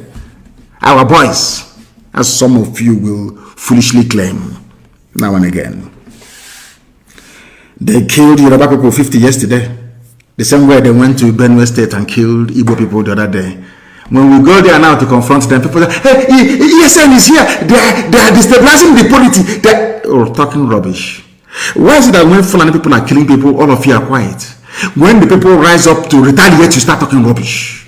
All of you. You start writing to Twitter. Lai Mohammed was upset because he wrote to Twitter on 4 occasions for Twitter to ban my account. And Twitter said no. You don't know that? 4 times they wrote Ministry of Information and Culture, signed by Lai Mohammed, to Twitter. Ban Nnamdi Kanu. Twitter said no. On 4 occasions. But they called Facebook. You know Facebook, they have Nigerians working for them. Bribery and corruption, gave them money. Anything you see that is Biafra, pull it down. And the idiot doing work for Facebook, pulling all Biafran posts down in his village in Ibarak, but they have killed 50 people. I can see I can see that hand with which you have used to write that poisonous epistle on the pages of Punch newspaper. You will put it inside your mouth and you become contaminated. Ibarak is an example. Yoruba land is under siege by the Fulani. And you're writing about the East. I know that Ibagani Adams will do the obvious. They even destroyed the palace of the Oba of Ashigagan, of Igaga land. Oba Adewusi Olaoye. His house was not spared. And the monarch has been whisked away by the bandits. They even took a Yoruba traditional ruler, an Oba in Yoruba land, Fulani. Your friends, your friends in one Nigeria, keeping Nigeria one, moving ahead, yes? They took your Oba. Fulani bandits took your Oba. In the east, you have their soldiers disgracing our traditional rulers, as they did in the coastal region. They know what they're doing. Can they do that thing to an emir in the north? Can they try it? Of course, the answer is no. Because all of you people, you tolerate Fulani Janjaweedism under the guise of one Nigeria. They are flying your flag, green, white, green in front of you, but inside inside they're destroying you. But you don't know. Very, very sad indeed. It's very difficult to sound presidential or to sound statesman-like when you're discussing Nigeria, because the whole place is disgusting. Nigeria is disgusting. They never spoke the language that they're terror. Why don't you now come out and say the killing in Oyo State is bad? We're going to treat them in a language they understand. Why not? It's only in the East. And Yoruba journalists, they support this junk coming from these people. That is the reason why they come to your land and they massacre people. Because you support evil. Tinubu has to be president. You people are jokers. That Biafrans are not in IDP camps today or refugee camps is because of the immense work that ESN is doing. And for record purposes, please, ESN is in the bushes and forests of Biafra land. We are not out on the street. All of you trying your best to link ESN with unknown gunmen, you're wasting your time. If you want to know how unknown gunmen were born, go and look at all the atrocities of the Nigerian army and police against young people in the East. You'll understand that. ESN is inside the bush, making it possible for you to sleep at night. ESN is not and will never be unknown gunmen. And without myself excusing the activities of these angry youths that have had their relatives murdered by the Nigerian state, it is the same Nigerian police and army that are complaining today that brought this brutality and lawlessness. And I'll ask them again, oh, what did those people do to you? Onisha, Emene in Enugu, have you all forgotten? Mbama River in Bayelsa. All the massacres you have carried out against young people in the East. What was their crime? What offense did they commit to warrant you to go to where they are praying and kill them? Nobody can answer that question. You think because you have money, you can bribe Reuters and bribe AFP and bribe Sky News and CNN and bribe the Yoruba media and all that rubbish. You silence us, you are mad, you are insane, you cannot do it. There is something called the internet. Even if you ban us here, we go somewhere else. It doesn't matter, our message will keep going. Our message will keep going. Nigeria will buy over every company in the world, and our message will still be passed down to the people that need it most. ESN is not unknown gunmen and can never be. But we know how unknown gunmen started. Every day you kill people and you go scot-free. Today they have gone to Joffa's house. They have shot dead a young man there today. When his relatives rise up tomorrow, pick up arms and start killing police, you start talking rubbish. You'll be talking jazz from your stupid, stinking Zoom out. You'll be talking rubbish. Nobody has condemned the killing of a young man in Barrister Joffa's house last night around 2:30 a.m. In fact, this morning, early this morning. Have you written about him? Now, the family of that boy will be asking, what did he do wrong? Did he commit any crime? So his crime is that he's in Barrister Joffa's house and you killed him. Tomorrow, when his brother or sister will pick up arms and start fighting the police, all of you, I don't know how to describe you demons. All of you demons will start talking your usual crap and rubbish. Zoo animals. They came to Joffa's house and picked up people for no reason. Now, Ejiofor is a barrister, registered with zoo courts and all the rest of it, doing his work as an attorney. What crime did he commit? What was his crime? I'm asking you. You want to kill him because he's Nnamdi Kanu's attorney. These are the people you want to be in the same country with. When they have an issue with you, they go and kill your lawyer. Look at Barrister Okorafor, that exposed the abduction, that exposed the genocide that took place in Ipob. They threw a hand grenade into the mother's car and blew the woman up. Okorafor went to go and bury the mother. They came there and they shot him as well. Luckily, he managed to escape with a bullet wound on his foot, his right leg. Are you aware of it? Tomorrow they say, our police are being attacked. Our army are being attacked. All that rubbish. When your army is busy attacking innocent people, all of you demonic animals in the zoo called Nigeria, you call... Oh, should I come on better? Next time you see Obasanjo, please ask him who brought unknown into the killings in Nigeria. He will tell you he did. Unknown soldiers going to Fela's house. Who bombed Fela's house? Is it Calcutta Republic or whatever it's called? Unknown soldiers under Obasanjo. That's Nigeria for you. They started the insecurity. Fulani, this very regime of nepotism, this regime of backwardness, this feudal regime of mediocrity, they are the ones that started insecurity in Nigeria. Wicked souls. Wicked souls.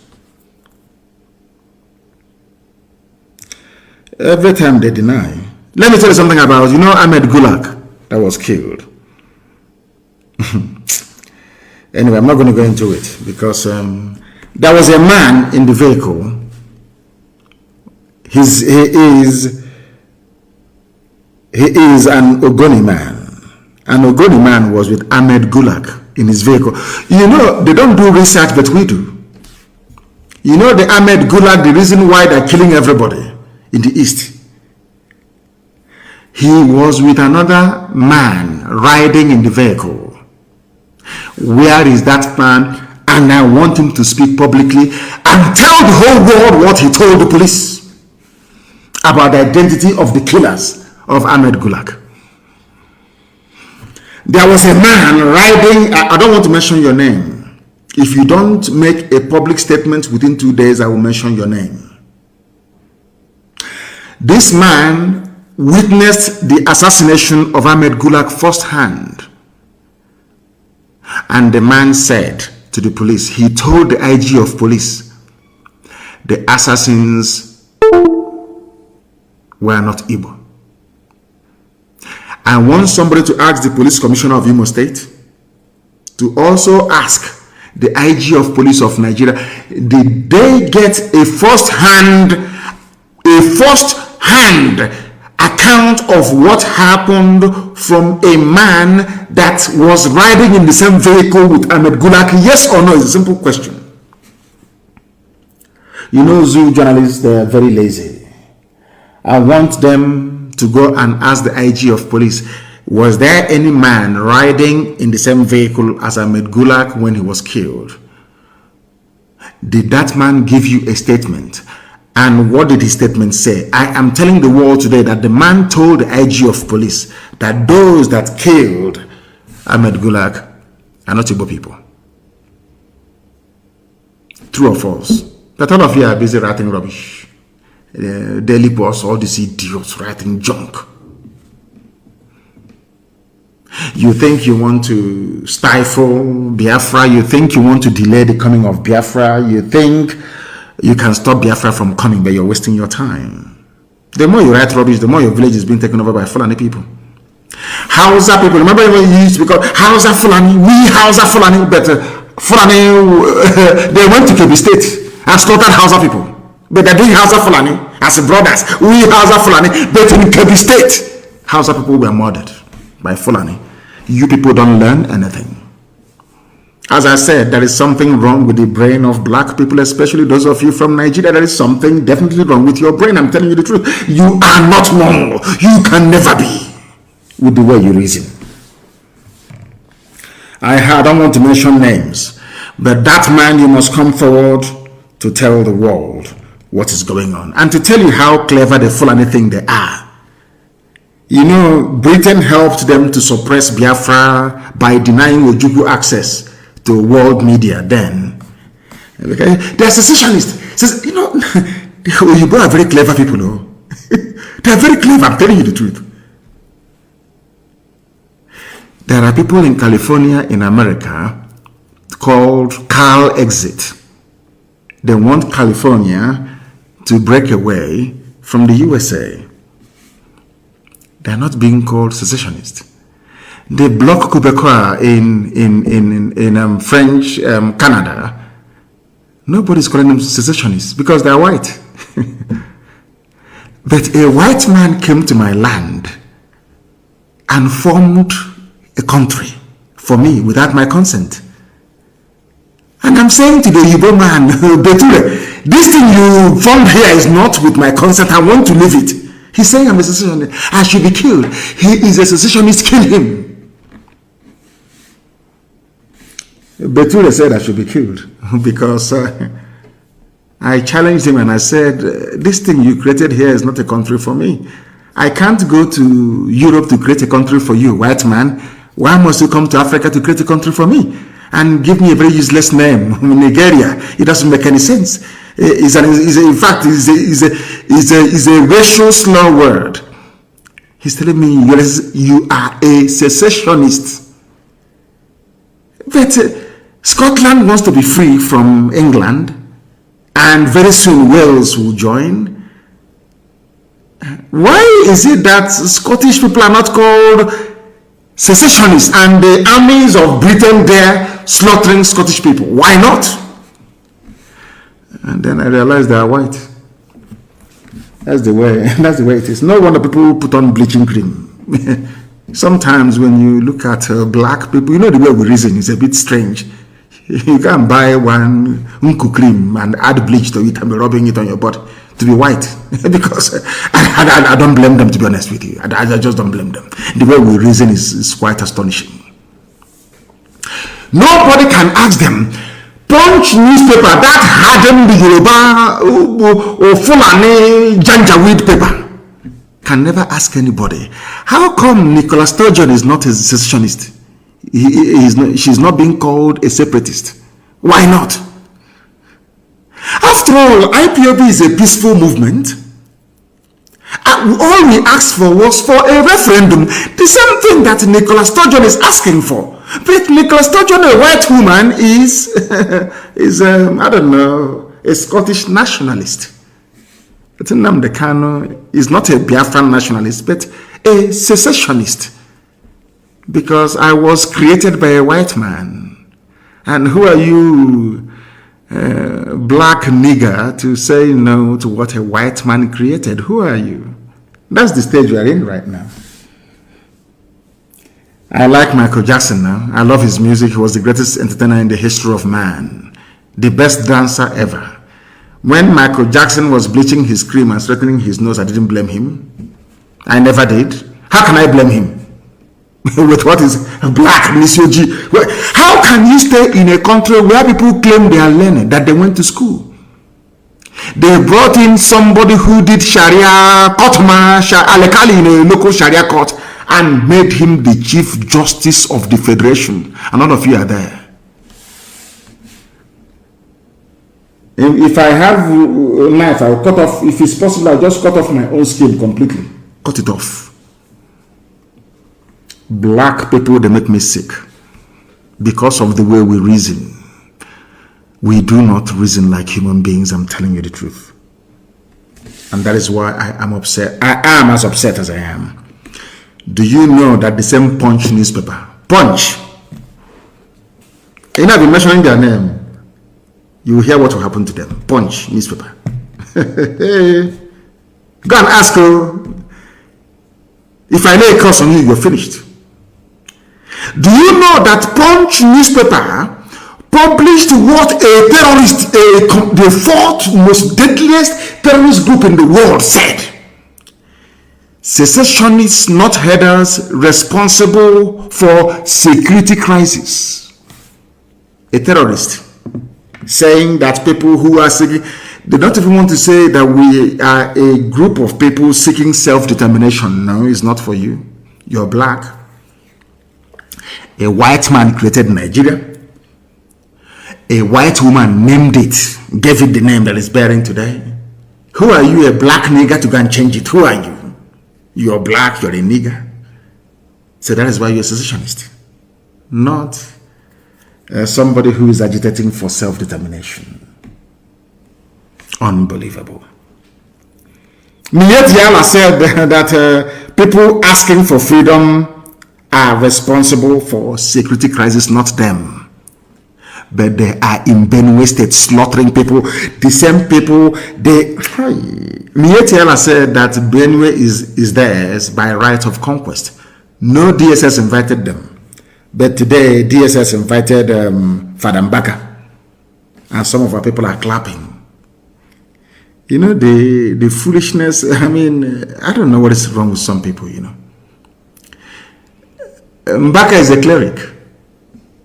Gumi is a cleric. I won't call him Sheikh because he's not Arab, so I can call him a Sheikh. Gumi is a cleric. A scholar of the Quran.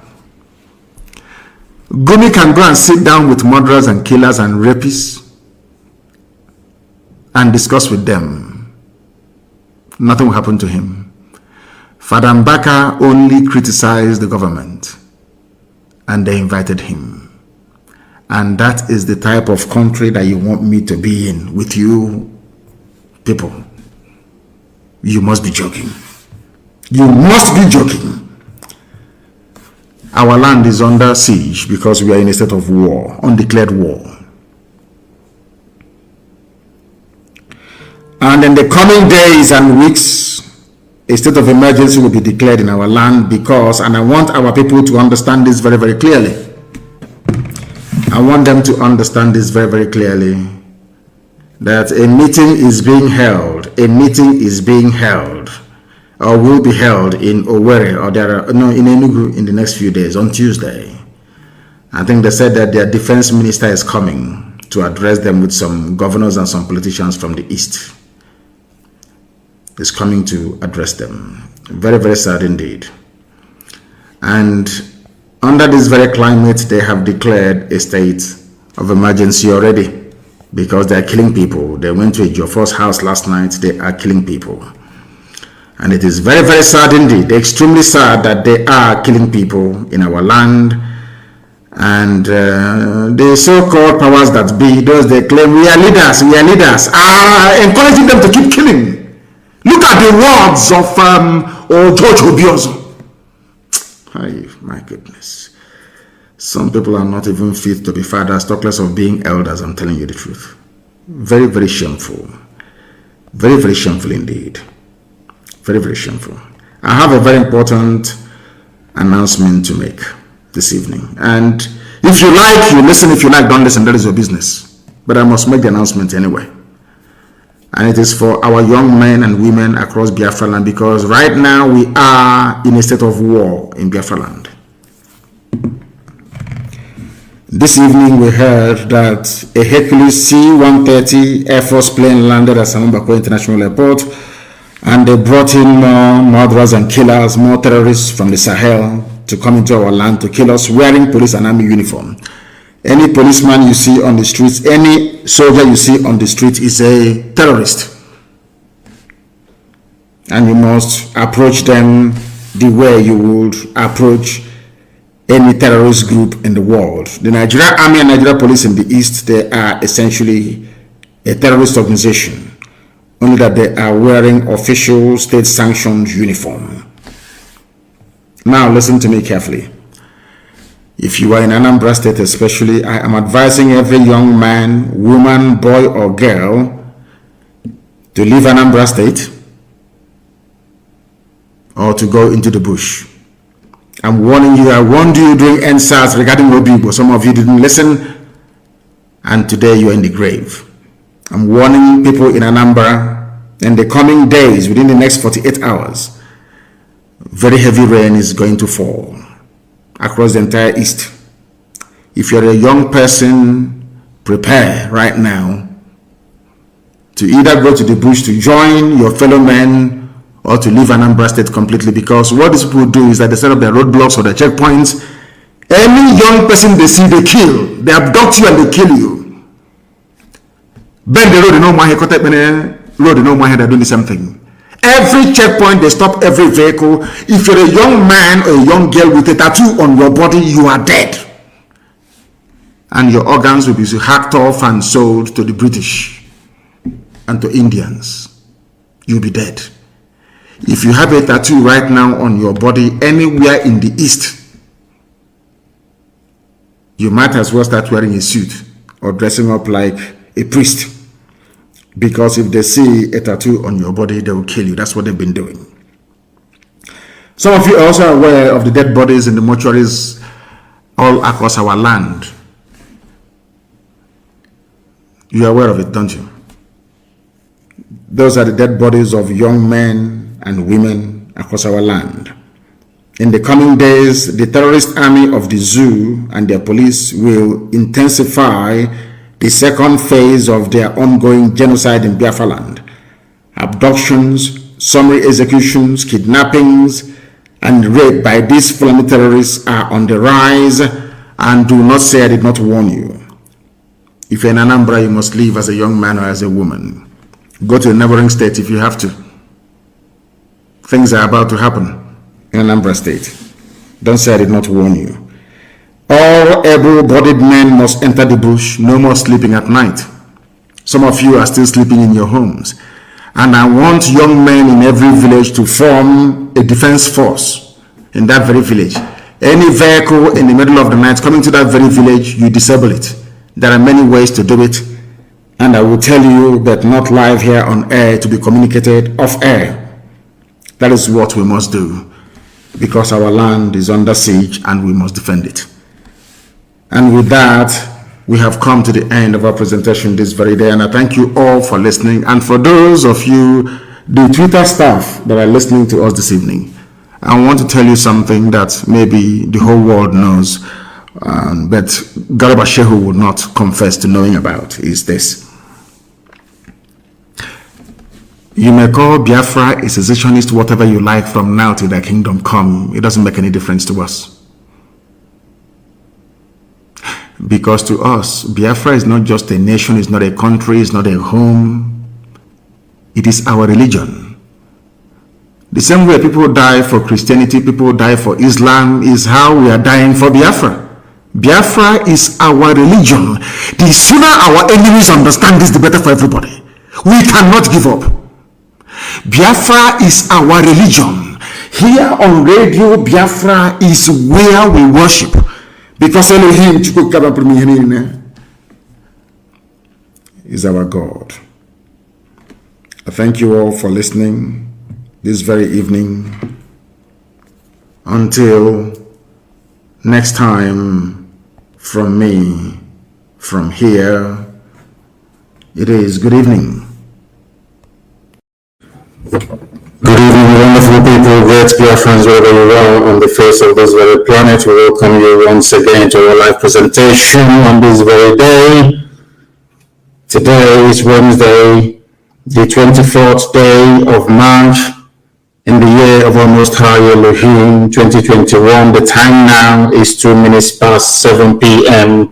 in the blessed land of Biafra. And the same number of minutes past the top of the hour, regardless of where you're domiciled and where you're listening to us from.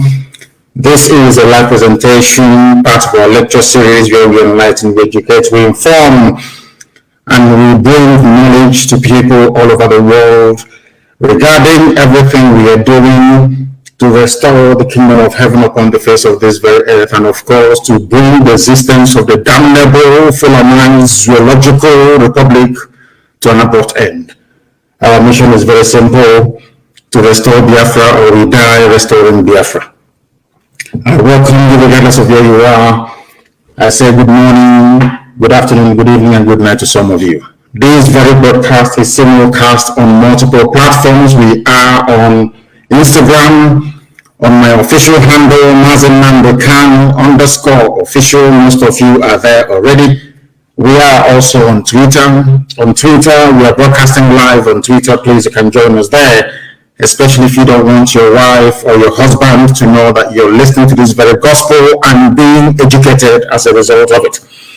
As I said, we're on Twitter, also at Mazi Nnamdi Kanu. You will find me there. I think we are now approaching nearly 275,000 followers on that very platform, regardless of what the enemies are doing to try to suppress our followership and, of course, our audience reach. We are also on FM in Biafra land. We are on satellite. Those of you with strong decoder should be able to listen to us clear and uninterrupted. We also happen to be on Ipob community radio, which is your friendly app. You should have it all the time. We are also on Radio Biafra app. We are on Twitter. We are all over the place. And I'm sure that some people are streaming this very broadcast live on Facebook this very evening, morning, noon, or night, depending on where you are. As I said, we are live, we are direct, and heaven is bearing us witness as ever. My name is Mazi Nnamdi Kanu. I am the leader of the indigenous people of Biafra, the largest mass movement of its kind anywhere in the world. I am the director of Radio Biafra and Biafra Television, and by the very special grace of the Most High Elohim, a servant of the wonderful people of Biafra. After this very broadcast this evening, your life can never ever be the same. Never. Because we are about to reveal to you all those things that they have been keeping away from you. That the zoo is in the state that it is today. And for those of you who are joining us for the very first time, when we say the zoo, just Google it. Ask Google which country is called the zoo. And they will tell it is the damnable Zoological Republic of Nigeria. A place where nothing works. A place where evil obtains. A place where every manner of idiocy and stupidity is on display. And also, they say that our community radio is looping. It is looping. It's an old broadcast and it is looping. I don't know what that is supposed to mean. We will try once again to connect and see if we are going to be live. Thank you very much for informing me, Mr. Martinek. Mr. Amachuku, thank you very much for that. I believe that we are now live and direct on that very platform. I don't know exactly what happened, but as I said, we happen to be on Twitter as well, and we are on Instagram. If you have difficulties listening on one platform, please try and switch to the other one.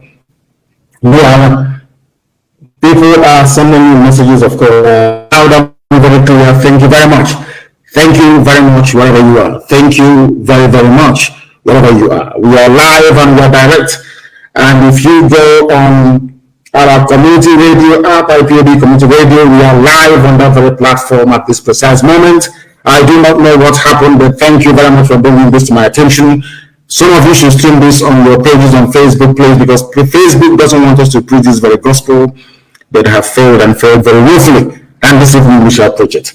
But before we proceed any further, and as it is customary with us here, we must hand over our proceedings to the Most High, the creator of the heavens and the earth, the same God that created Israel, the God that created Biafra, the same God that created Russia, the same God that created Germany, the same God that created the United States of America, the same God that created England, the same God that made Scotland and all the rest of the natural nations upon the face of this very earth. In Africa, especially in the Zoological Republic, Nigeria was created by a white man and a white woman, not even by Africans. Nigeria is the finest example of the stupidity of a black man. They never created their own country, and they are willing to die for the creation of a white man. That tells you the extent of their stupidity and idiocy, but we're here to cure it this evening. After all the raging agitations right across Nigeria is as a result of that led by IPOB. Without IPOB, nobody will be talking about freedom as boldly as they're doing today. We are the trailblazers, and we are happy to say that this very enlightenment, this very teaching, this very impartation of knowledge to those who hitherto were very ignorant is pivotal to the collapse of the zoo that is now happening before our eyes. We must pray because I believe that all our platforms are now okay. Let us hand over ourselves and our proceedings to the Most High. And we must pray, of course, in the ancient language, in the oldest language upon the face of this very earth, that incidentally nobody has come out to try to dispute. That is why they are called Indigo, ancient people, very old people. We must pray because that is the language of heaven itself. Right now, the angels, including those of them that we fondly refer to as unknown gunmen, they are worshipping Elohim because they are spirit, of course. They are worshipping Elohim in this very oldest language known to man.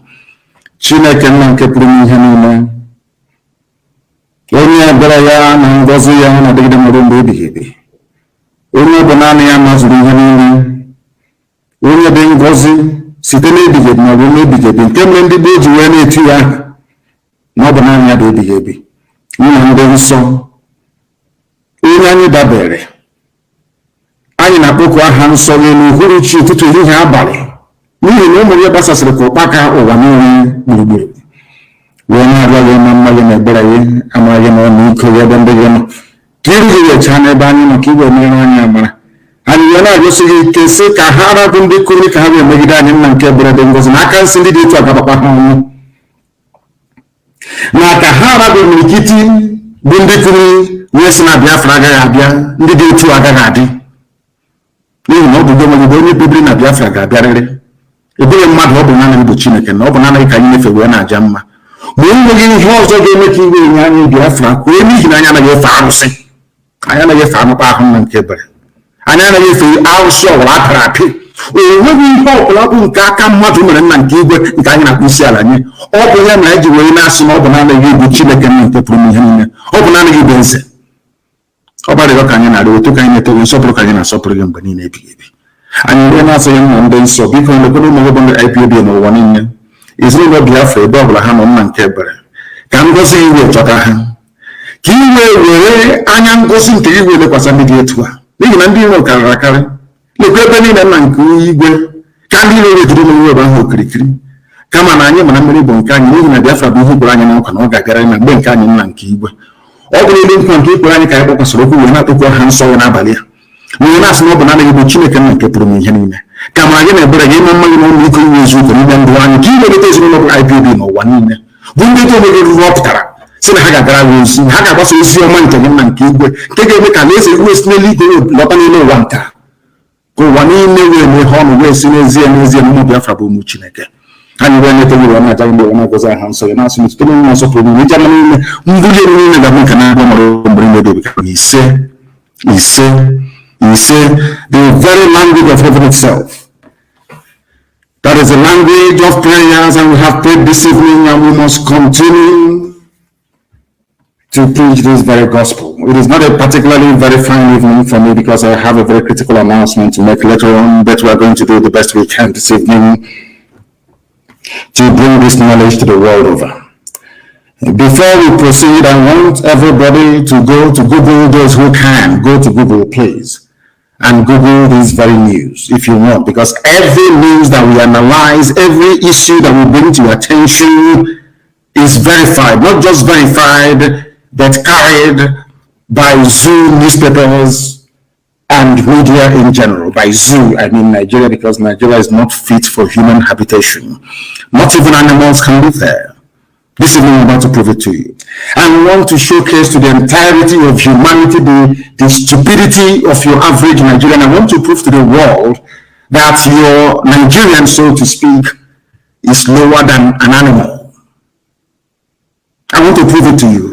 That anybody you see shouting one Nigeria, our country, let's move the country forward, I want to prove tonight with facts and figures coming from Nigeria itself that that very person is lower than a dog. I want to prove to the world that Nigeria is the embodiment of the stupidity of a black man. The existence of Nigeria lends credence to the fact that black people are inferior to white people. This evening I shall prove it to you with facts and figures. As most of you may know, I am not a sentimentalist. I don't believe in all those useless sentiment. if you claim that black people are equal to white people, that God made every man equal, then you should be able to reason the way that Caucasians reason. You should be able to do the things that they have done. You should be able to should I say, build and organize your societies the way that they too have done. We have never ever done any of these things. All we do is we beg, ask for handouts. When they are killing us, we run to the white man. When we cannot feed ourselves, we run to the white man. When things are going wrong, we run to the white man. Even the zoo, everybody is waiting for Britain, Daddy Britain, to speak before we know, should I say, the importance or the inevitability of the realignment of the political structure of Nigeria itself. Where everybody is waiting for the Queen to speak, waiting for Boris Johnson to speak. Black people in Africa cannot do it. Everybody's waiting for the white man. And now let me prove it to you why I say that anybody calling him or herself a Nigerian is the most idiotic idiot in the world. Google this news, please. Leah Shuaibu gives birth, that's her second baby, in Boko Haram captivity. Leah Shuaibu, her name is Leah, L-E-A-H, if I'm not mistaken. Her surname is Shuaibu, I think S-H-U-A-I-B-I, or Sharibu as the case may be. Just Google Leah Shuaibu. She's a Christian girl from the same middle belt. I want you to follow what I'm saying this evening very sequentially and methodically. If you don't have a pen and paper, you shouldn't be listening. I'm telling you, if you don't have a pen and paper this evening, I'm telling you the truth. You should not be listening. My contention is that as you're Googling this very name, Leah Shuaibu gives birth to her second baby in Boko Haram captivity. I want you to have this thing at the back of your mind. That's Nigerians, wherever they are, they're like Leah Shuaibu. Who is Leah Shuaibu? She is a Christian girl from the Middle Belt. By Middle Belt, I mean where Gowon comes from. The man that rejected restructuring, the man that could have preempted everything now happening in Nigeria. That idiot, to call him an idiot is to insult the animal called idiot, because he's lower than that very idiot. His name is Yakubu Gowon. He was the one that went to Abuja to go and negotiate a new Nigeria, so to speak, in 1967. He went to that very place. Britain asked him not to agree to the terms that he had previously agreed in front of Ankara, who was then the Ghanaian head of state. He agreed as a gentleman. They call him an officer and a gentleman. But that idiot idiotically came back to Nigeria and reneged on all the agreements he reached with Ojukwu at Aburi. And that is symptomatic of what is happening in Nigeria today, and I want you to pay very close attention to what I have to say. Leah Shuaibu was abducted from her state, Yobe State, Dapchi. According to, of course, everyone knows that. There is this people, because the reason why you hear about her is because a lot of white people in America have taken up her cause. And I think that Reno Omokri and all the rest of them have been fighting to put her name out there in the limelight so that the world can understand what is happening. They call her a heroin Christian. People must pay attention. A lot of people will be very angry this evening after this very podcast. But as you know me very well, I don't give a damn. She's a Christian. The Pope has not called for her release consistently. The Archbishop of Canterbury, these are all Christian, frontline Christian leaders all over the world. None of them have consistently called for the release of Leah Shuaibu, because she is a Christian. And the lives of Christians do not matter. Only the lives of Muslims. Only Muslims matter. Because, can you imagine, I want people to please ponder this for a second, can you imagine that, say, a militant group or a group identified, let's say, a group from the South, for instance. Imagine that a group operating in the South went to a school or went to one Gariki market somewhere and abducted a Muslim virgin girl who is Fulani. Took her to a camp, let's say in Olo, let's use Olo for example, and took her to a camp in Olo, held her hostage, continuously raping her until she fell pregnant. Mind you, she was a virgin. She gave birth in captivity to the first child, and now she has given birth to another child in captivity. I want you to ponder for a second. You took a Fulani girl to a forest to the bushes in Olu. Not that they don't know where this girl is. All of them, they know. The Fulani Janjaweed, they know. They took her into a forest.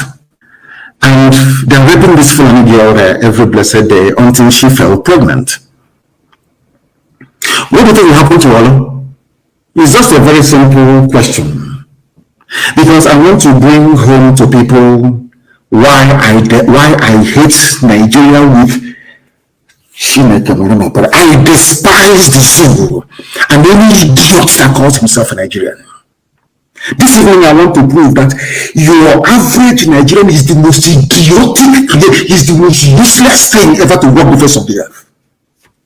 What do you think will happen to our Fulani girl? What do you think the BBC will do? What do you think the US ambassador will do, or even the British High Commissioner? They will say the entire Igbo land will be leveled. They will bomb everybody to smithereens. Or should I say, to the kingdom come? Are you following me? Imagine a Fulani virgin girl, a Muslim, being held hostage in Umaya, a forest somewhere in Umaya. What do you think will happen to Umaya? What do you think Muslims will do all over the world?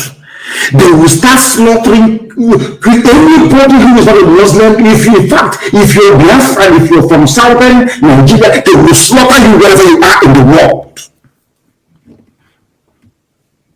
Now, this is why I hate Nigeria. People wonder why. I have my reasons. Because Nigerians are the most foolish, idiotic people in the world. Useless to the core. They thrive on gossip, on stupidity and silliness. They have no class, they have no shame, they have no grace. Nigeria is the most useless thing that man ever made. Do you know why this girl was taken? It is called comeuppance. She was taken from a region that's the person responsible for the mess that Nigeria is in today, which is Yakubu Gowon. He's from the Middle Belt. This young lady, I believe, is also from the Middle Belt. You have idiots on social media writing about Middle Belt. Middle Belt is Middle Belt. A Middle Belt Christian in a country called Nigeria has been held hostage now for nearly 3 years. She was a virgin, a little girl. They raped her to the point whereby she fell pregnant. I don't want to talk about the girls that they raped and they had to cut out her womb only last week in Lagos. Nigerian army. I want people to understand, when you're talking about when Nigeria, I want you to understand that you are an instrument of Lucifer. Satan is using you to perpetrate and to perpetuate evil. Only somebody from the bowels of darkness can ever say that Nigeria is viable. Only if you're working directly for Satan. And that Satan will destroy all of you. Because people are evil. Evil beyond human comprehension and contemplation. I'm telling you the truth. You people are beyond evil. Every idiot, it doesn't matter your political coloration.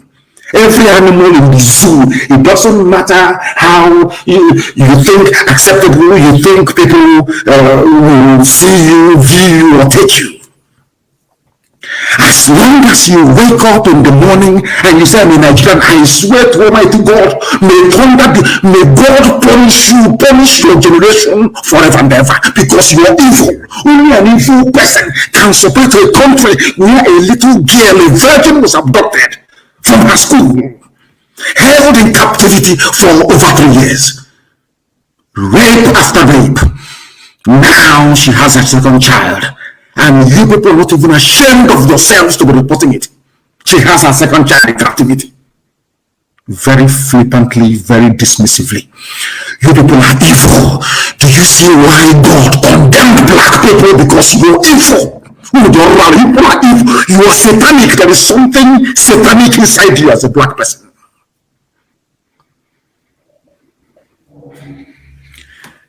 No wonder the white man painted the devil black. You people are wicked beyond human reasoning. Because she is not a Muslim. The stupid Pope, the Catholic Pope, that idiot, I don't know where he comes from, cannot talk about Leah Shuaib.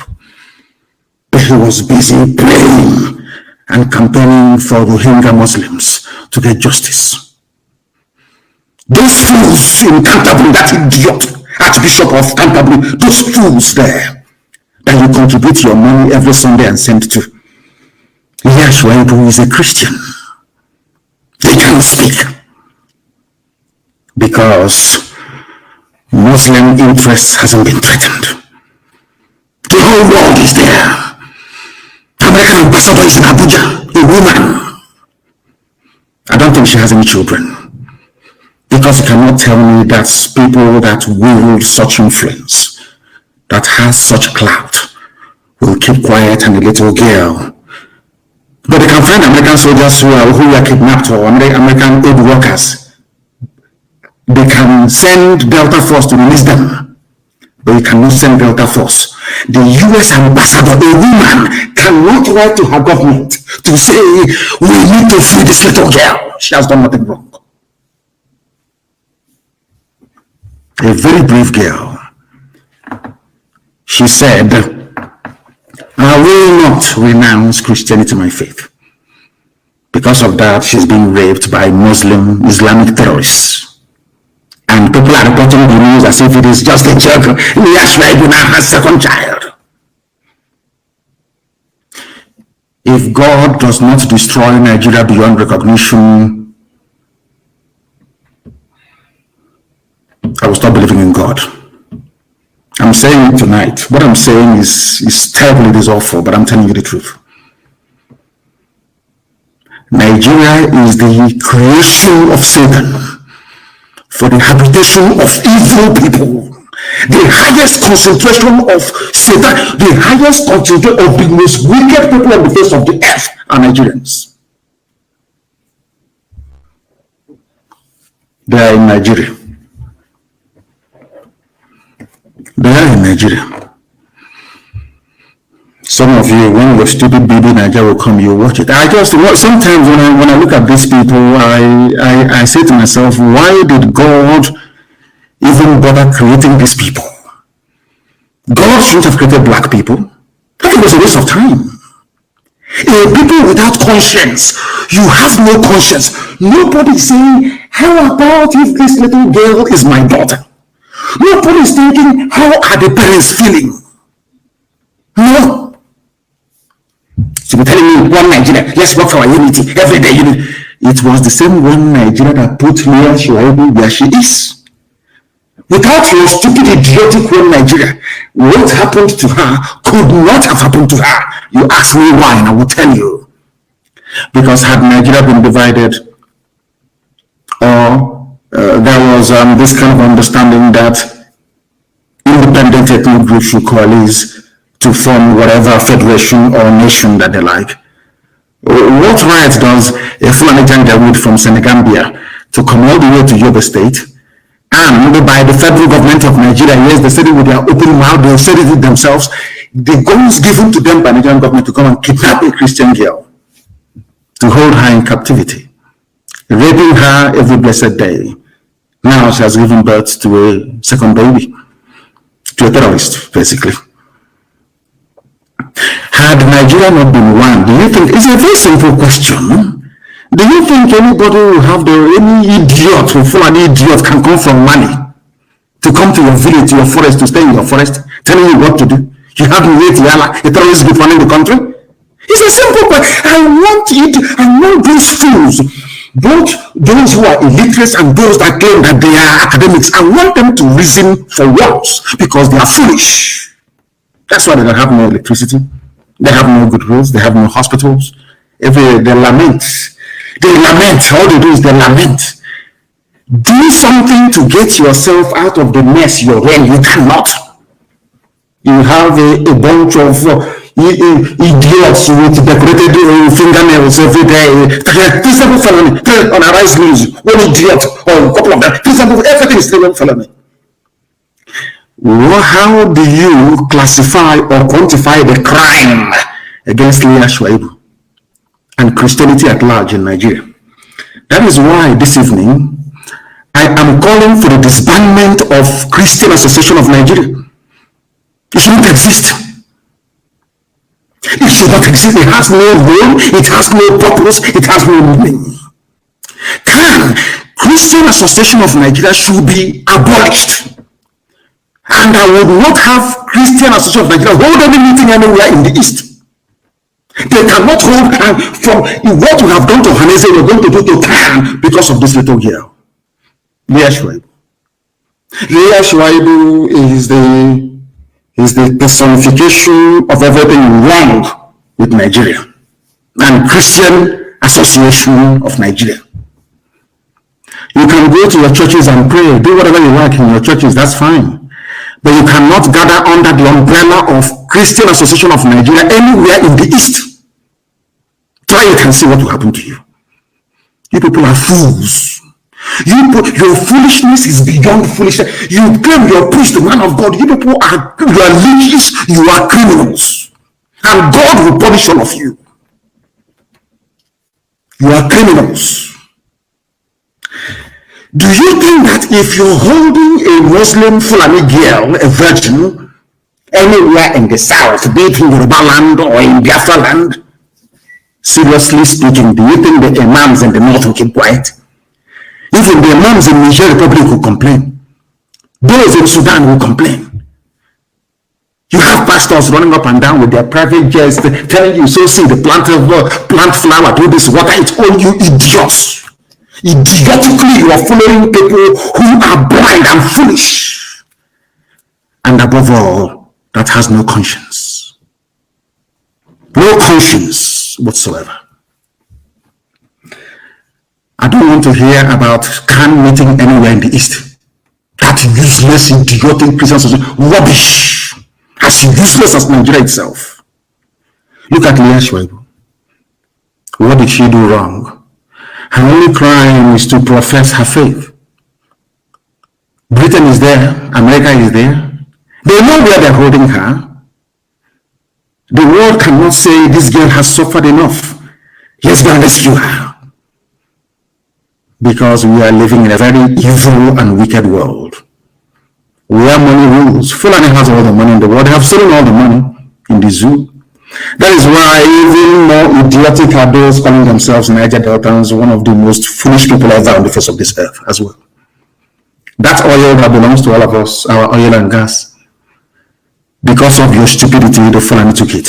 And you're still living in that stupidity like we're getting tomorrow morning. That is where they made all their money. They can bribe Google to put up bad news about Nnamdi Kanu or Ipob or Biafra. They go to America, they buy over the whole of Capitol Hill in America, identify corrupt US politicians and give them money. When we talk about the pain and suffering of the likes of Leah Shuaibu, they say it happens everywhere. They go to Britain and the EU, they buy them over. Their war chest is now $34 billion US. 34 billion that they are willing to spend. Is the world going to listen to somebody with 34 billion or somebody who has nothing? Look at Bill Gates, for instance. He can do whatever he likes and get away with it. Look at this idiot Zuckerberg, whatever they call the idiots. Look at him.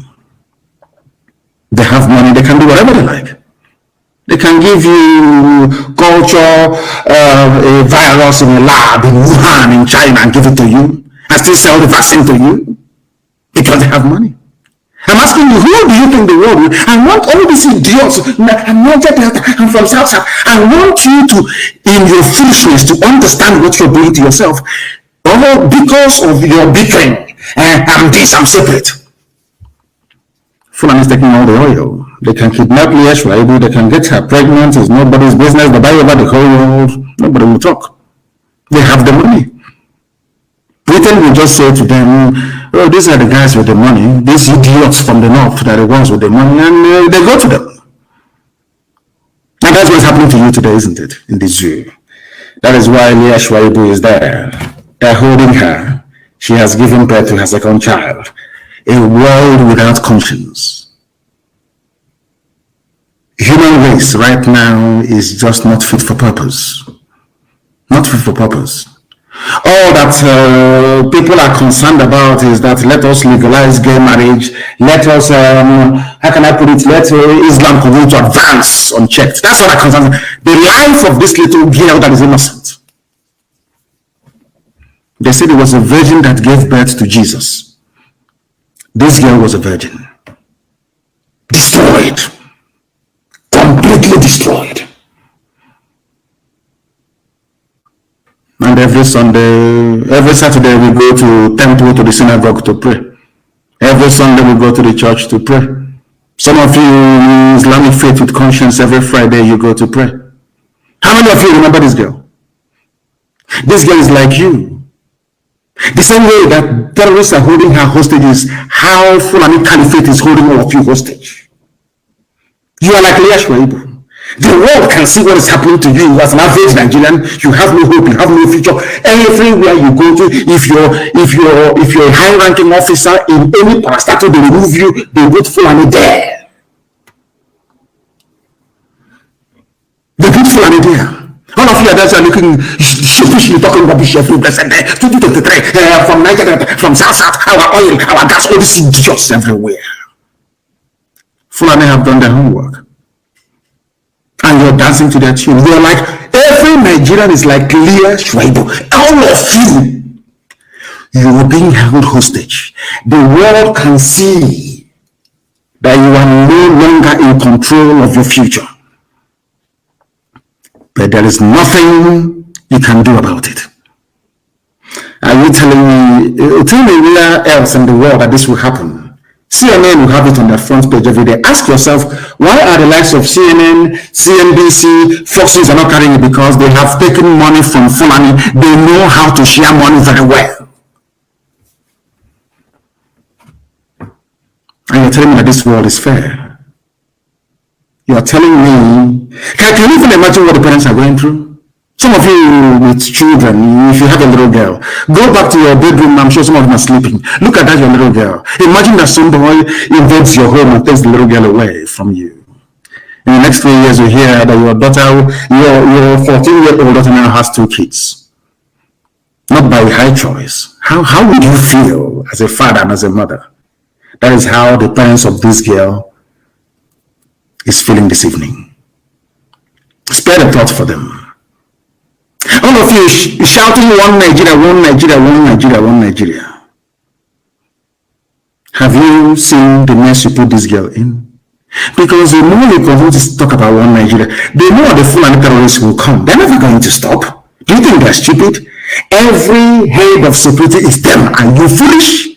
Majority of police commissioners are them. Are you daft? They control customs. They even control fire service, civil defense. Sometimes I wonder the type of school some of you went to. Are you that foolish? You were there when Onoyen was removed. I didn't hear anybody shouting Niger Delta or South. He's our man. Nobody. Every person who says that he is a Nigerian, believe you me. In fact, no idiot, I have never seen anybody. When I was in the US, I was when I see somebody, I'm from Oduduwa, I'm Yoruba. Nobody said I'm a Nigerian. Nobody, not a single soul. I travel extensively all over the world. I have never met anybody say, hey, where are you from? Say I'm a Nigerian. Never. They tell you the ethnicity where they come from. As God intended. They are busy convening, the convener of the US Nigeria Law Group. In a country where there is no law, you have lawyers. Isn't that a shame? In a place where there is no law. Are you telling me that should CIA or MI5 or MI6 put their mind to it, they cannot tell you where lawyer is? Is that what you're telling me? That you managed to find an American hostage, they cannot find where Leah Shuaibu is. And Leah Shuaibu is being held by people who come out openly to say that they own Nigeria. You even today, I'm coming to the news. Mietiala said, yes, we are the bandits. But a chief of army staff cannot go after them. No, they want to come to the south to look for Nnamdi Kanu, Sunday Buho, and whoever they said they want to look for. And all of you will read the paper like a bunch of clowns and idiots. None of you will ask yourself this question: why don't you go after those holding Leah Shuaibu? Why don't you go after them? All of you are usually. I think that Nigeria has a way of turning some of you has turned all of you into those that with Nobel Prize and those who professor. Everybody is a fool is a complete idiot in Nigeria. Complete fool in Nigeria. Look at Leah Shuaibu. Can this nonsense happen elsewhere in the world? I'm asking you. Can this rubbish happen elsewhere in the world? Every Sunday you go to Catholic Church, you contribute money, you give to the Pope. You go to Anglican Church, you donate money, you give to Archbishop of Canterbury. You go, you give Methodist Church, they send it to heaven knows where. Baptist Church, God knows where they send it to. Pentecostal goes to the pocket of the idiot standing in front of you, shouting, God, Jesus, God, Jesus. Leah Shuaibu, where is she? She is in captivity because of her faith. What have you done? Nothing. Has there been any protest for her? All these bishops, all these men of Satan, monk, where are they? Can do nothing. All they want is money, using the word of God to deceive the idiots and the gullible. All of you are there in the zoo answering Nigerians for Nigeria. I hate you people with that. I can't want to see you. You're a fool. You're a creation of Lugard and what's her name? Shaw. What's her name again? Flora Shaw. You are the creation of your fellow human being. I feel sorry for you people. Animals in the zoo. Zoological Republic. People without shame nor honor. What is going on? I'm heading a prayer group. Abdul Salami Abubakar looks like a Calibos monkey. He's busy telling you I'm a reconciliation of you. Reconcile what? So Fulani can take my land. So you can conquer me. And you're one Nigeria. That's the only purpose that Nigeria serves. Is to head. It's like, have you seen where they call them the shepherd dogs, where they're heading sheep into a pen or into a circle? Go and Google it. I used to watch on BBC. On Country Life program, they train the dogs to be shepherding the sheep.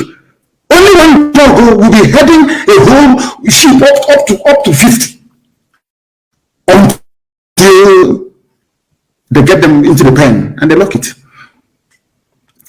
The more you shout one Nigeria, you're like a sheep being headed by a shepherd dog. For them to kill you, you have to be in one Nigeria. For Fulani to take your land, you have to be in one Nigeria.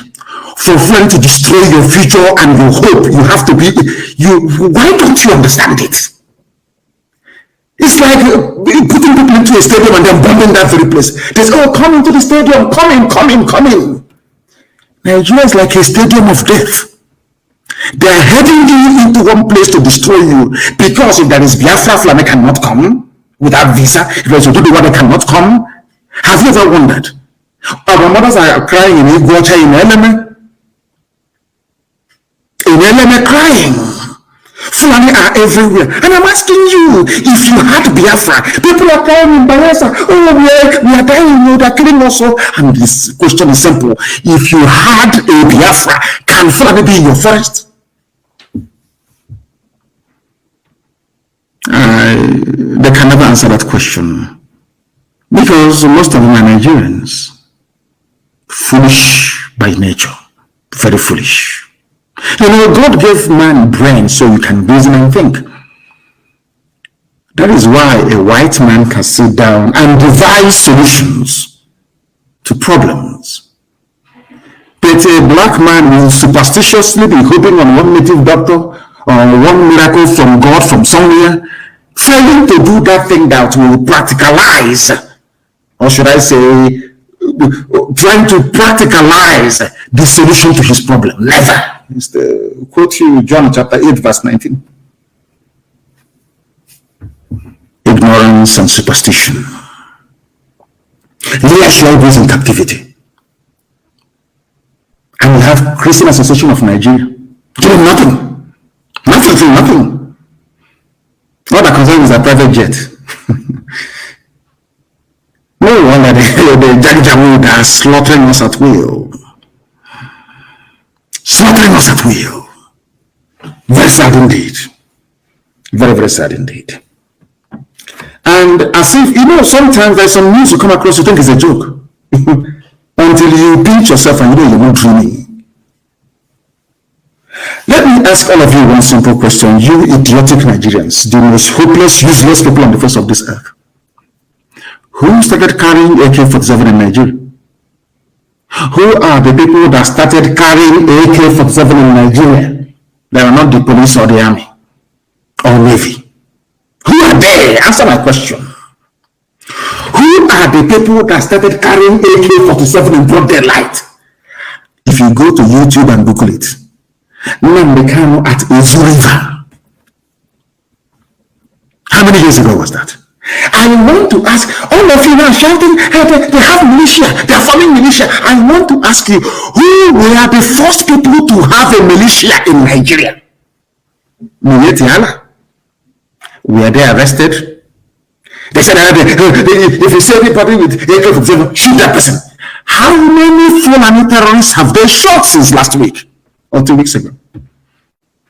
I feel, and I keep asking, people shouldn't say, but I have to honestly. In my next life, I cannot be a black man. I cannot come close to Africa. I'm telling you the truth. Your stupidity is second to none. Your stupidity is second to none. God is my second to none. I have never seen a bunch of more idiotic people on this earth. Today they're shouting.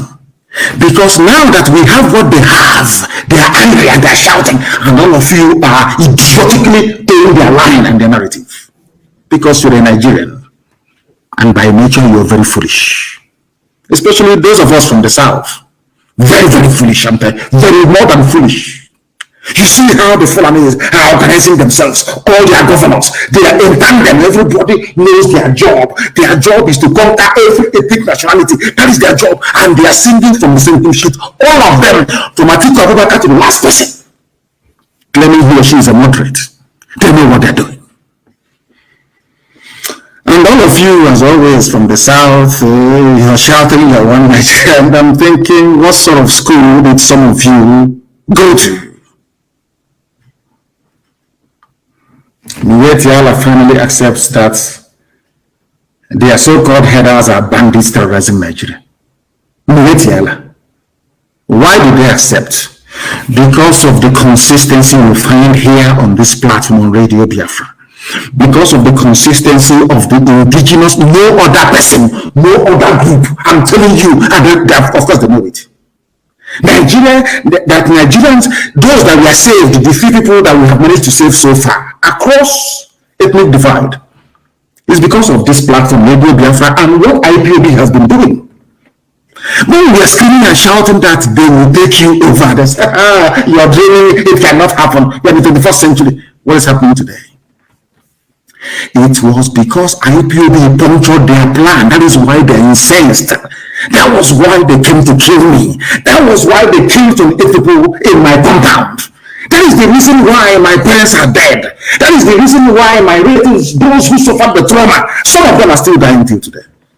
I have an announcement to make later on.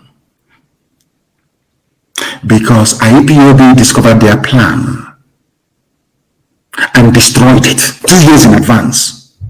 That's why they're upset. That's why they're angry with us. That's why they say prescribe. When they write prescribed IPOB, even the Yoruba journalist in Lagos writing prescribed, the idiot knows very well that Miletiala are the real terrorists in Nigeria. You know, in those days in Aba, when we see as children, we used to observe people be shouting, "Hey, Tifo, Onyoshi!" They want to stone or kill that very person. They want to met out the kind of a mob justice against this individual. The individual turn around and starts. We now join the mob to be shouting, "Tifo, catch him!" So you don't know who is the thief anymore. That was the game, the clever game that Fulani Janjaweed played on all of you. Once you rise up to point them out for who they are, they say, "No, he's not Fulani, kill him. And all of you from the south, as idiotic as you always have been, because at Azikiwe and I want to got the acts together, this nonsense will be happening. The same idiocy then is now, of course, we've destroyed it. It's no longer happening. Do you understand? Are you now beginning to see why I told you that tonight's program is like no other? You know me, I don't take prisoners, I don't give a damn, I don't give a toss what you think, what you might gossip about tomorrow. That is your useless business. It's not mine. You know, I don't give a damn. I don't care. Who are the bandits, terrorism people? Yet have been killing it from the one. Today they opened their mouths to say we are the terrorists in Nigeria. And on the same day that Mietiala is saying we are the terrorists, that same day that the army is saying we are going to the south to bomb everybody, to kill everybody. Not to bomb Mietiala or to arrest them. No. I said by their own admission, from their own mouth. I'll read it for you. It's news from the zoo. Do you see where we formed the ESN? Eastern Security Network. It is because of ESN, that is why you have not been colonized. So you can see what they're doing. Do you know that Yoruba people are refugees in the Republic? It seems some of you don't even know what is going on. Out of shame, some Yoruba people don't want to carry it. Out of shame. Because if they carry it, they will say that this is a fulfillment of the prophecy carried out by Nnamdi Kanu many years ago. I told them, you will suffer. You will suffer it. The same thing we suffered in Biafra, you will suffer it. Get your acts together. Do you know that Yoruba people in the Republic has refugees in refugee camps? And they are busy, they are idiotic editors in Lagos writing prescribed. Whereas his relatives are in the Republic as refugees. Who sent them there as refugees? The same person that is telling him, well, please call IPOB prescribed. The same idiot telling him to and he write it is the same person responsible for sending his family on should I say, into refugee camp in the Republic. But the editor of maybe Punch or all these idiotic papers in the West, they went to school, they're intellectuals. You know, the version of intellectualism in Nigeria, sometimes I wonder, seriously, I'm perplexed. You're a journalist and you went to school, and you're an intellectual, yes? Somebody from Abuja, Fulani Janjaweed will call you and say, I saw your report yesterday. You did not say that Nnamdi Kanu is a fugitive, that IPOB is prescribed. Why? You say, okay, so I'll correct. Fulani will live forever, sir. Yeah, no problem. Okay, your money is on the you get a lot soon. A lot of 4,600 naira.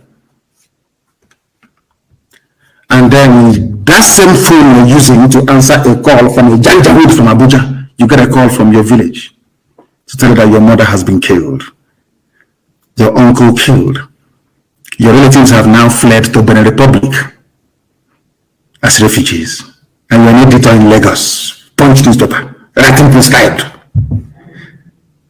Whereas the same people have now prescribed your village, and you are now in Benin Republic. Who is the fool? I feel sorry for these people. 4,600 naira in a month. How can't you see? I told them prescribed yesterday. Can't you see? I said that Nnamdi Kanu is a fugitive. Didn't you see me? Fulani is just playing ping pong with her. You people are fools, beyond fools. I'm telling you the truth. People are idiotic. Idiotic beyond idiocy. Useless Nigerians. Animals thinking that, assuming they're human, you people are not human beings. You can't reason very well. No bunch of human beings can reason the way you do. No, I challenge you, nobody on this earth. Embodiment of stupidity. Let me tell you the news in Nigeria. If you're dreaming and you hear this type of news, you say, yeah, it's a dream. I shouldn't be bothered. But it's reality. The fourth largest and most deadly, in fact, now number 3 in the world, Fulani terrorists. They are the people that started bearing AK-47 in open broad daylight with the help of the army and the police. Now ask yourself this question. A Fulani pastoralist, as they call themselves, who gave you the gun you're carrying? Nigerians are very foolish. They don't ask simple questions that they cannot ask. This gun you're carrying, you've been carrying this gun since the year 2013. Who gave it to you? You claim you don't have money. Even if you sell one cattle for 150,000 naira, where did you buy this gun from? That is the simple questions that Nigerians are not able to ask themselves. Now you understand it? This is where they want us killed. This is where they want me dead. This is why they demonized Ipob and Biafrans. This is the truth I want you to hear. It's a simple question I'm asking the Chief of Army Staff, Chief of Naval Staff, Chief of Air Force, Chief of Asorok, Chief of Gombe, all these idiots. I'm asking you. Where did an ordinary poverty-stricken Fulani pastoralist get AK-47 from? A very uncomfortable question. By the time, even if you begin to ponder this question over and over, by the time you begin to provide answers, it leads back to Fulani government in Asorok. Fulani soldiers commanding 32 battalion artillery. It goes back to Fulani police commissioner. They are all in it together. All in it together, all of them. One accord, they know what they're doing. You see, intellectual, talking rubbish. Speaking grammar, they don't understand. Whereas Fulani is in their forest. And warned my Yoruba brethren, stop supporting Fulani. They said, no, you're a rebel rouser. You're hitting up the polity. You're a rebel. The action is treasonous. The grammar, treasonous. But now there are Yoruba people in Benin Republic as refugees. Who gave them this new refugee status? Is it IPOB? Or is it the same people that IPOB has been warning you over the years about? Now who is the fool? Who is the idiot in the house? These are the things that Nigerians don't sit down for 1 second to ponder. Just think about it for a minute. Who sent Yoruba people to the Republic as refugees? Who? Those people are the real terrorists, isn't it? Let me read it for you. The umbrella body of headsmen in Nigeria, the Miyetti Allah, Kutal, or Hore, whatever that means, or Horo, I should say, says headers are facing so many challenges from hostile host communities, including vigilante groups and other criminal elements who rustle cows in the country. Now listen. The group said some displaced herders in the country who were dispossessed of their cows end up becoming bandits. You see how that's going to justify it? You know the way that Britain tried to justify the slaughter of 5 million Biafrans. The one idiot the other day is doing or cooking one food like that. Made the same mistake of saying what Britain had in store for us. Because you killed Sadwana of Sokoto. They said, who killed Sadwana of Sokoto? His name is Chukwumanzobu. And where is he from? He's from Panama. In a place you call Delta State. In a place you say is not Southeast, it's not Igbo. They are Deltans. Look at how they are playing. I tell you, they are playing ping pong with your brain. Somebody you claim is not Igbo killed Sadwana of Sokoto. You said Igbos killed him because of that. Let us kill Igbo people. When I go to Okpana man and say, Okpana people are my people. You say, no, they're not. They're Delta. Don't come here with a Niger Delta. But the person you claim is responsible for the punishment that you're now giving out to all Igbo people, all Biafran people, by extension. He's not an Igbo man, according to you. You said he's always from Delta. His name is the Niger Delta. As useless Wike is. And now you're killing Igbo people because of a Niger Delta person. Yet they're not supposed to be together. And you accept all the Zoo. God have mercy. I'm just trying to point out how foolish a Nigerian is. That's what I'm trying to do. Nigeria is the most idiotic thing on the face of this earth. Somebody from the you know his Delta, he's a Niger. Don't come here, we are Niger Delta, so don't come here. But the Don Lekopa is saying that Igbos are suffering because they killed Sadwana. And who killed Sadwana? Chukwumanzoko. From where? From Niger Delta. And you're telling me that we're okay. No, seriously, no. Just about, are we normal? People that listen this way, are we okay? He's not an Igbo man. But when you want to kill Igbo, he becomes an Igbo man. He said that the bandits terrorizing you, those that took because everybody's now doing everything under Boko Haram, which of course is a lie. It's not Boko Haram. These are Fulani bandits sponsored by Fulani governors and politicians. And when you want to say, look, our unity is in danger. Go to our unity.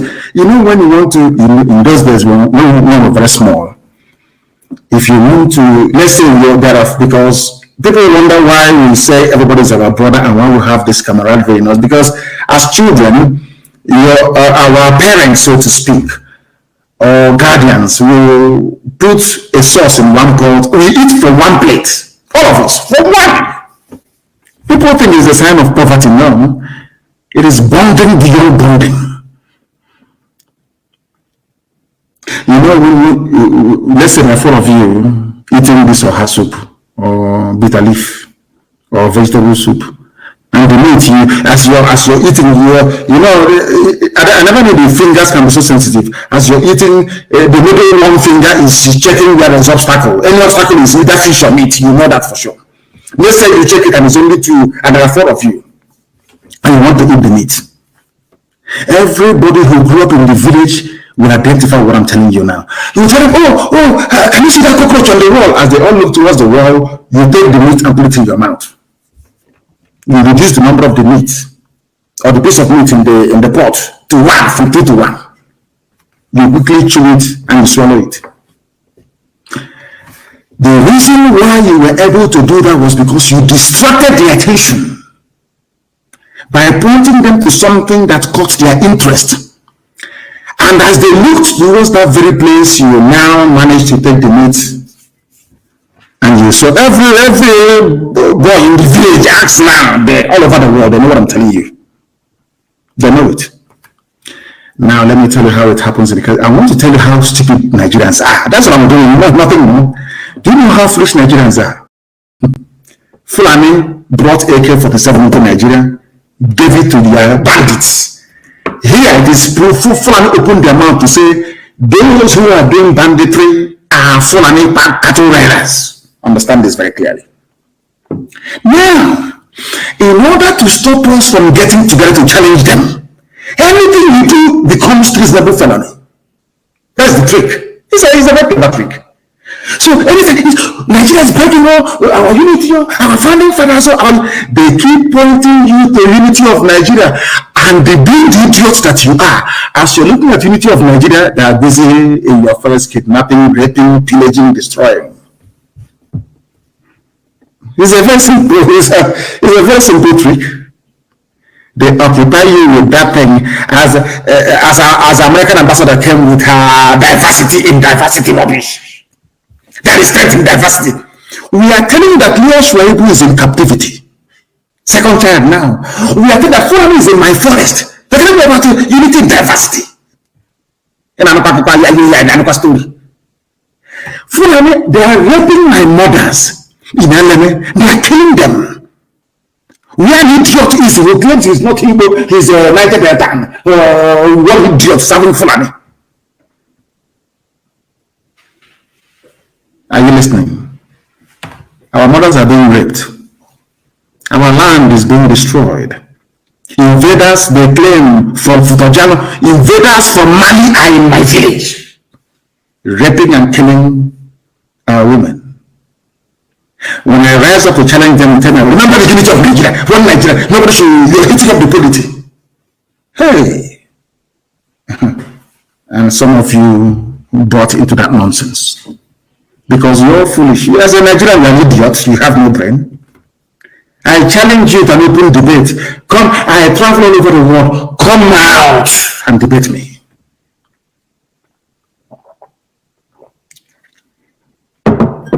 Shoinka never uttered a word against Fulani bandits until their cattle ate his cabbage and carrot. Until they ate his cabbage and carrot in his farm. Now he started speaking up. Typical black people. That's the way we are. Typical, very typical. But we are changing that mindset and mentality. That is our job. And we're going to, the time now is 3 minutes past 8 p.m. in the land of Biafra. That's how you know we're alive. Anywhere you are, if you look at your timepiece right now, it is 3 minutes past the top of the hour. Imagine if they had succeeded in killing me.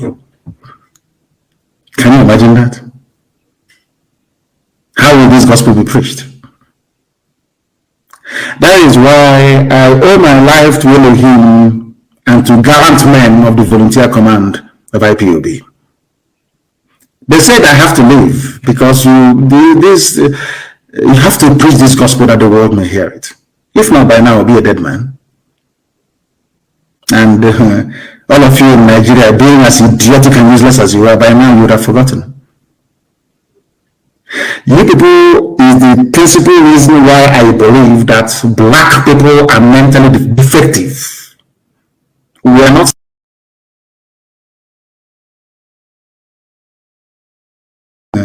All of you in Nigeria, being as idiotic and useless as you are, by now you would have forgotten. You people is the principal reason why I believe that black people are mentally defective. We are not sound mentally. You may cry and curse and complain. In the next 6 months, you come back and tell me, oh, but you're right, oh. Nigeria is the reason why I believe that the black race is cursed. Because the bundle of stupidity in the brain of somebody who calls him or herself a Nigerian is enough to convince me that black people are useless. Children are listening, and I want parents are going to answer difficult questions tonight after this program. Your children will ask you, but daddy or mommy, what are you doing? What did this little girl do that is being held in captivity now for nearly 3 years? What's her crime? What will you tell your child? It's the crime of Leah Shwaibu. What did she do wrong? What crime did Leah Shwaibu commit? Her only crime is to be born a Nigerian. That's her only crime in life. And those responsible for her plight are the ones telling you, don't break Nigeria, because they know if you break Nigeria, Fulani will have no hold over you. Do you understand? It's a simple trick. Fulani understands. Britain, that is working for Fulani, they understand. Once Nigeria breaks, a Fulani man cannot come from Timbuktu to Zombe forest. It's not possible. How? These are the things we've been trying to get you to understand for years. For very many years. But your idiocy and your natural black stupidity will not allow you to. Some of you will be upset tonight. You know me now. Do I give a toss? Does it bother me? You can, maybe tomorrow you gossip, or discuss one thing. You can never be me. Not now. Not even in your next life. Ugochinyere. If you don't know, let me tell you. The terrorists. They said it. In the southeast, We support any policy by the government that seeks to stop the clashes between, because we have said enough is enough. That was why we formed ESN. Enough is enough. We're not going to have it. Now they are saying we will abide by any law. And we are saying it is too late. I don't want to see Fulani moving cattle around. No. They will be chased and they will be destroyed. It's an order. I'm saying it. Copy me and send it to the whole world. I don't care. Anywhere, my order to ESN is this. Anywhere you see Fulani in the open grazing their cattle, destroy them.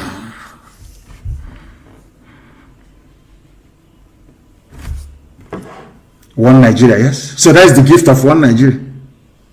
The only thing we've now gained from one Nigeria is our Yoruba brethren in the Republic as refugees. They are now occupying our forests. Because what we did by the actions of IPOB, what we did was to get them to act 2 years before they plan to strike. 2 years. What they wanted to do is to, in 2022, they would rise up and destroy everywhere. BBC will not carry it. CNN will not carry it. America will just say, it's about multiculturalism. They need to live together. And our land is gone. Our identity is gone. After all, Nigeria is seen as an Islamic state. A whole terrorist coming out to say, we are the bandits. These are the same people that Asorok, the so-called presidency of Nigeria, said that they are legitimate stakeholders in the governance of Nigeria. Go and Google it. Mietiala is a legitimate stakeholder in Nigeria. Go and Google it. By Garuba Shehu.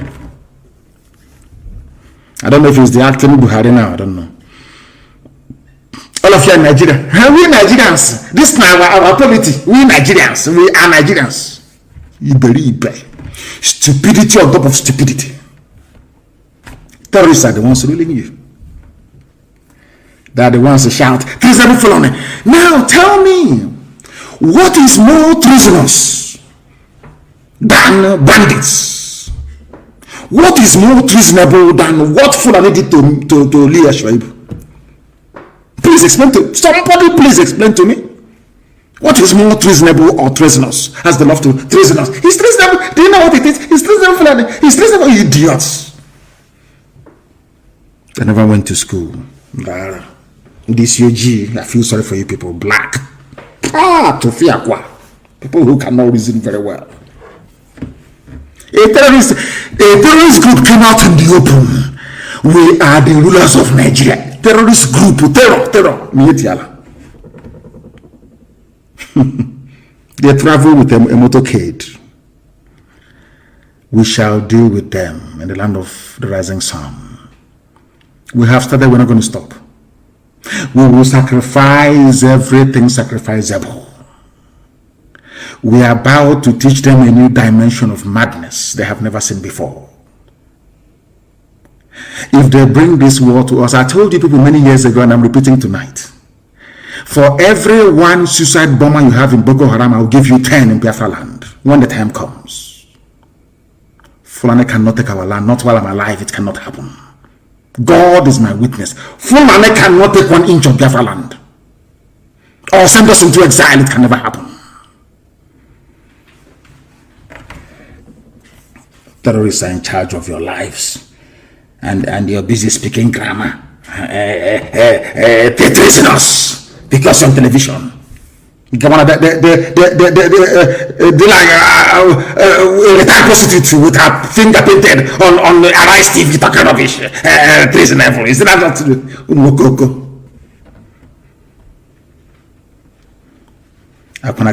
Jesus? There are idiots everywhere.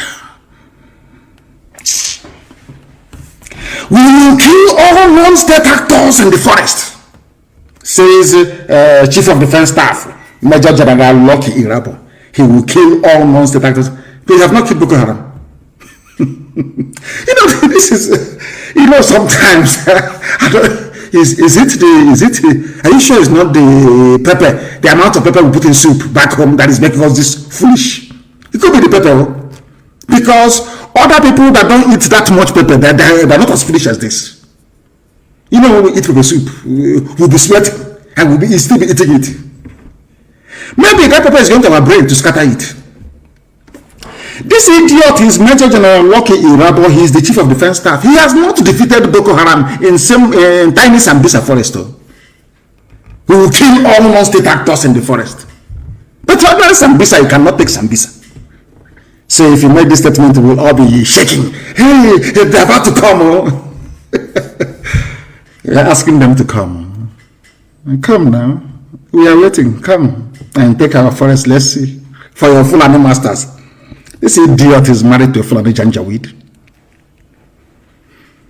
This fool, Lucky Rabo. He's from Niger Delta. Any day they sack him now, they say he's an Igbo man. Oh dear. I have seen enough stupidity in Nigerians that I don't think that no wonder the rest of the world is doing very well.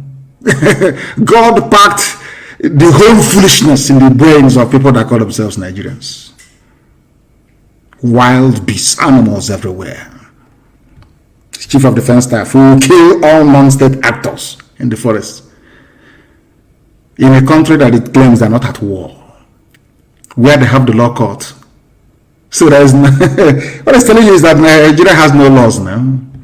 Imagine an American general, Chief of Defense Staff in America coming out and saying, we will kill everybody in the forest in America. They will find the idiot and put him in a mental home and say you're not well. But this one is Chief of Defense Staff. Because who's around? Chief of Defense Staff. I will kill everybody. But other Sambisa, you cannot take Sambisa. Other Sambisa forest, you can't take it. Sambisa held by a ragtag band of illiterate Islamic terrorists. You want to come and take over. Is it that there's one stupid fake video I'm seeing that said they have brought plane? I mean, maybe you can be up now. You drop your bomb and you fly away. Come down on foot. KKU Nebu. You people will not cry. Stupid set of idiots. He said it's a Lucky Rabo. The military has concluded arrangements to neutralize non-state actors and other agents of violence in the country. Look at this idiot. Sambisa, ordinary Sambisa forest, you forest, Sambisa forest, you cannot take it. It is the whole of Nigeria you take. These people are jerks. So when they say it, we'll be afraid, we'll be shaking. Oh, they are coming, oh, they are coming to do. Come now. Come. They will bury you there. You think that now is like before. You talk all this nonsense and people will be panicking. They have not seen war. We have seen war. You know, there was war. In my compound, there was war. I have seen it. And when the time comes, I will release a videotape of when they were shooting at me at Obakala Junction, Nigerian Army. Chiko Kabema said I will not die, and I didn't. But at the right time, I released the video. We will kill all non-state actors. But Boko Haram is busy sacking your barracks in the north, in the Sharia Janjaweed north. You cannot stop Boko Haram from sacking your barracks. You have not taken some Sambisa forest. Then you are making a bold claim. We will neutralize. Come and neutralize now. As you are leaving the barracks, people are taking it over. Come out now and neutralize. Yeah, let's see. You really become into a looking like a vulture soaked with rainwater. Hiding. Some of you read the reports on Sunday. What did I tell you? ESN is active everywhere on the ground in our land. Even today, Sahara reporters that loves writing about Southeast. Today they said that ESN is also in the South, you know. We're everywhere. If your village is under siege, we are coming. I assure you we are coming. And our people are responding very well. They have woken up at last in America. As I told them that they will. I cursed them in America for eating too much hamburger and drinking so much soda. And I said, after saying what I said, you people will still fund the defense of our land. And now they are doing it. They will fund it. All of you, that you will fund it. We'll defend our land. You want me to leave my land to Fulani to take over? Is that what you seriously? Is that what you think? Whilst I'm alive? That's rubbish. No, it can never happen. This general, I don't know, his name is Rabo. I want to tell him something. I want people to understand very carefully. That is why I say all the time, when you're coming to listen to us, bring a pen and a paper. What I told the Zoo army will happen to them is now happening in Niger. What happened in Niger, I will tell you, is a very simple story. The Niger government, because Nigeria has never won any war on its own before, not even a battle. Nigerian government went to Niger Republic and Chad and Cameroon begging them to give them soldiers to fight Boko Haram around Sambisa forest.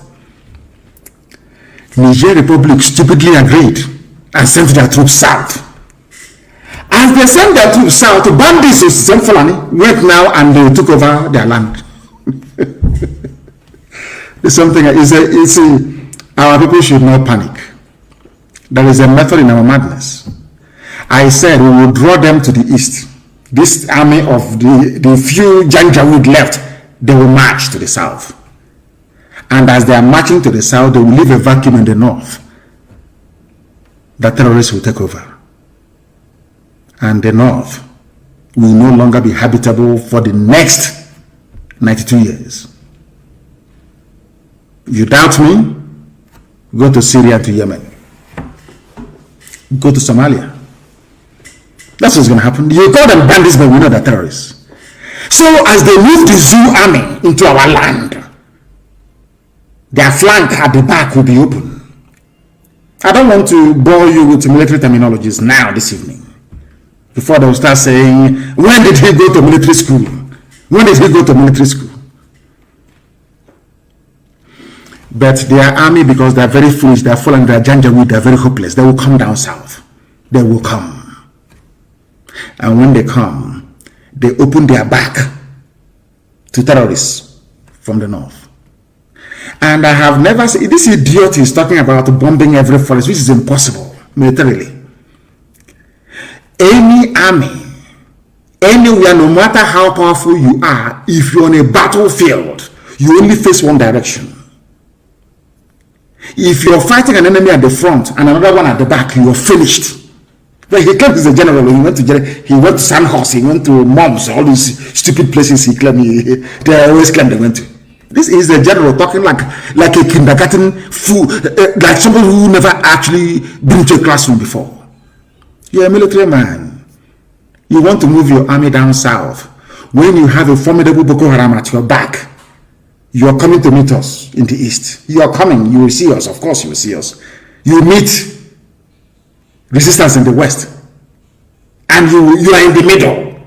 Boko Haram is chasing you from the north, from your rear flank. We are chasing you from the east.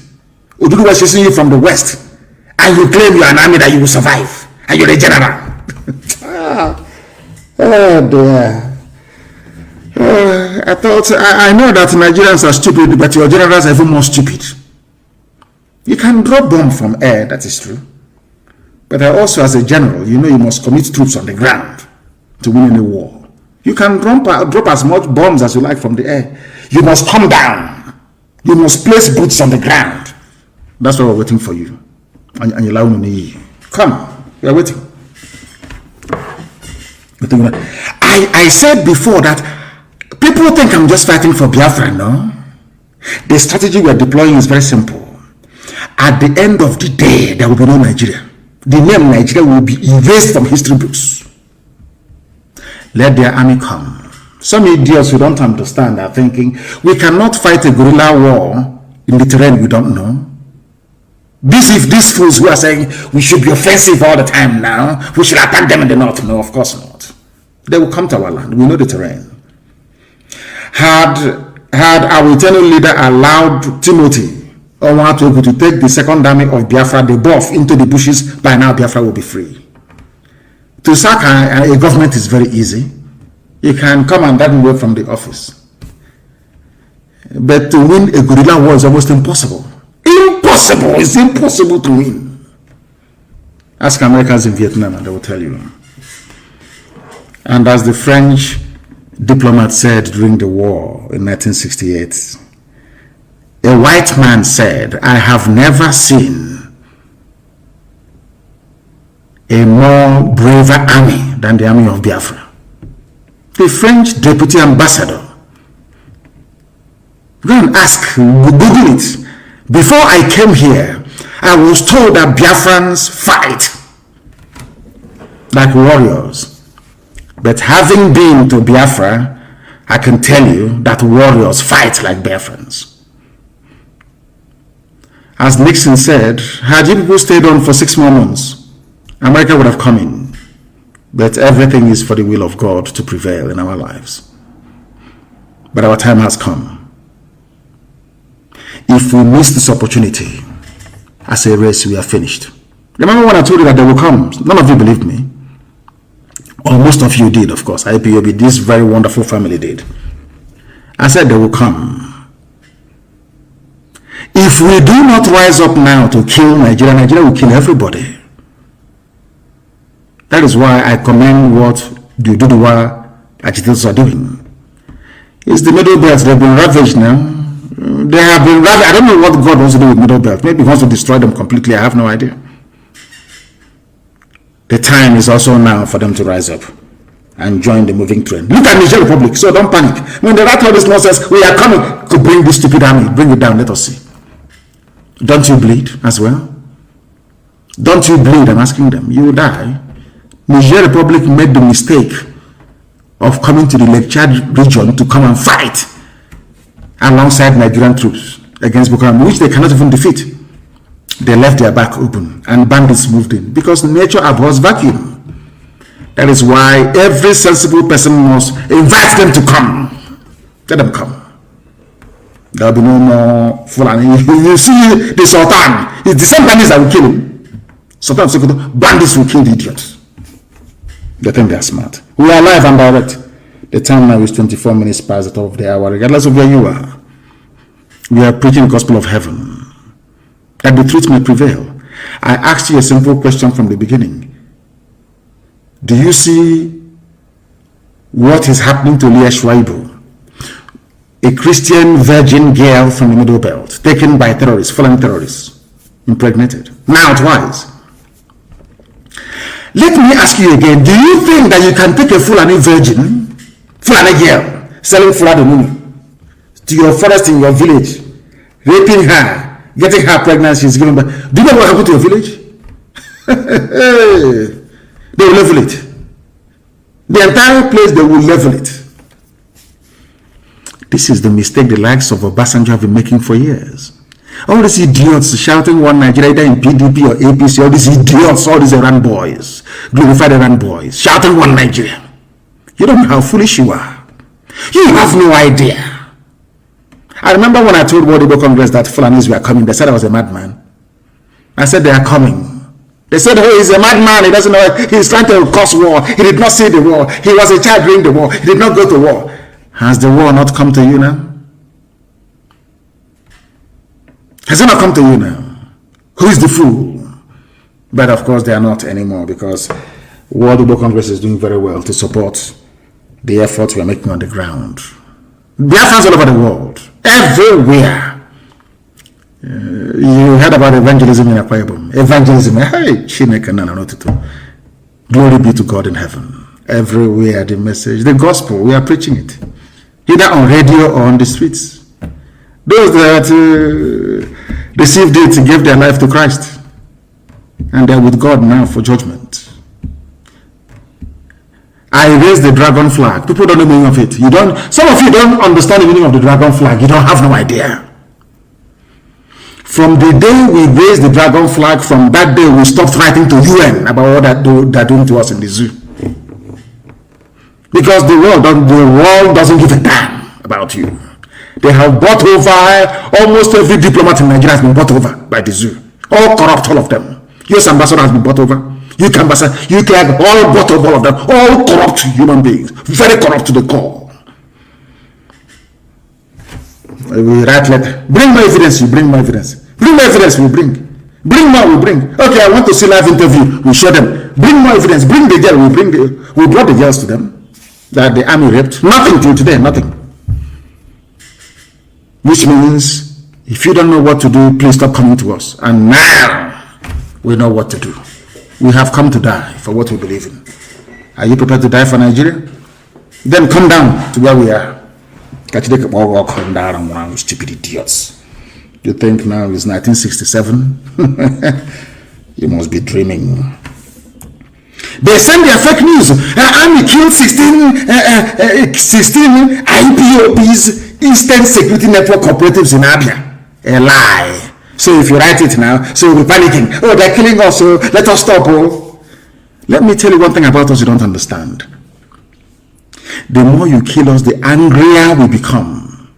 You see, that is one thing that these idiots don't understand. Let me tell the Fulani one thing they don't know because they are foolish. They are not sensible. Leave all these things that Britain is doing. If the only reason why it appears as if the Fulani Janjaweed are doing very well is because of the foolishness of people from the south. Very foolish set of people. That's all. If not, Fulani can. Let me tell you something you don't know. I want to let Fulani understand something this evening. You see your hand. Take your right index finger. Look for any part of your body. Use your finger to be rubbing at that same spot all the time. Keep rubbing it every blessed day. Keep rubbing that. Keep disturbing that very place. After a while, that place will become harder than the surrounding skin. It's in nature. I repeat, use your right index finger, not your thumb, index finger, the second one following it. Be rubbing it on any part of your skin you like. Every day, keep rubbing that same spot. Keep rubbing it, keep rubbing it. After a while, your skin will rebel and say enough is enough. It will develop hardness. It becomes very tough. That is why, even when you're putting on a shoe, maybe a new shoe, and that shoe keeps rubbing at a particular place on your foot, after a while, that place will grow tough skin to meet the challenge that the shoe is bringing to it. That's how life is. So all those years you were killing us at Mpo, at everywhere we go to, you shoot us, we die at Haba, National High School.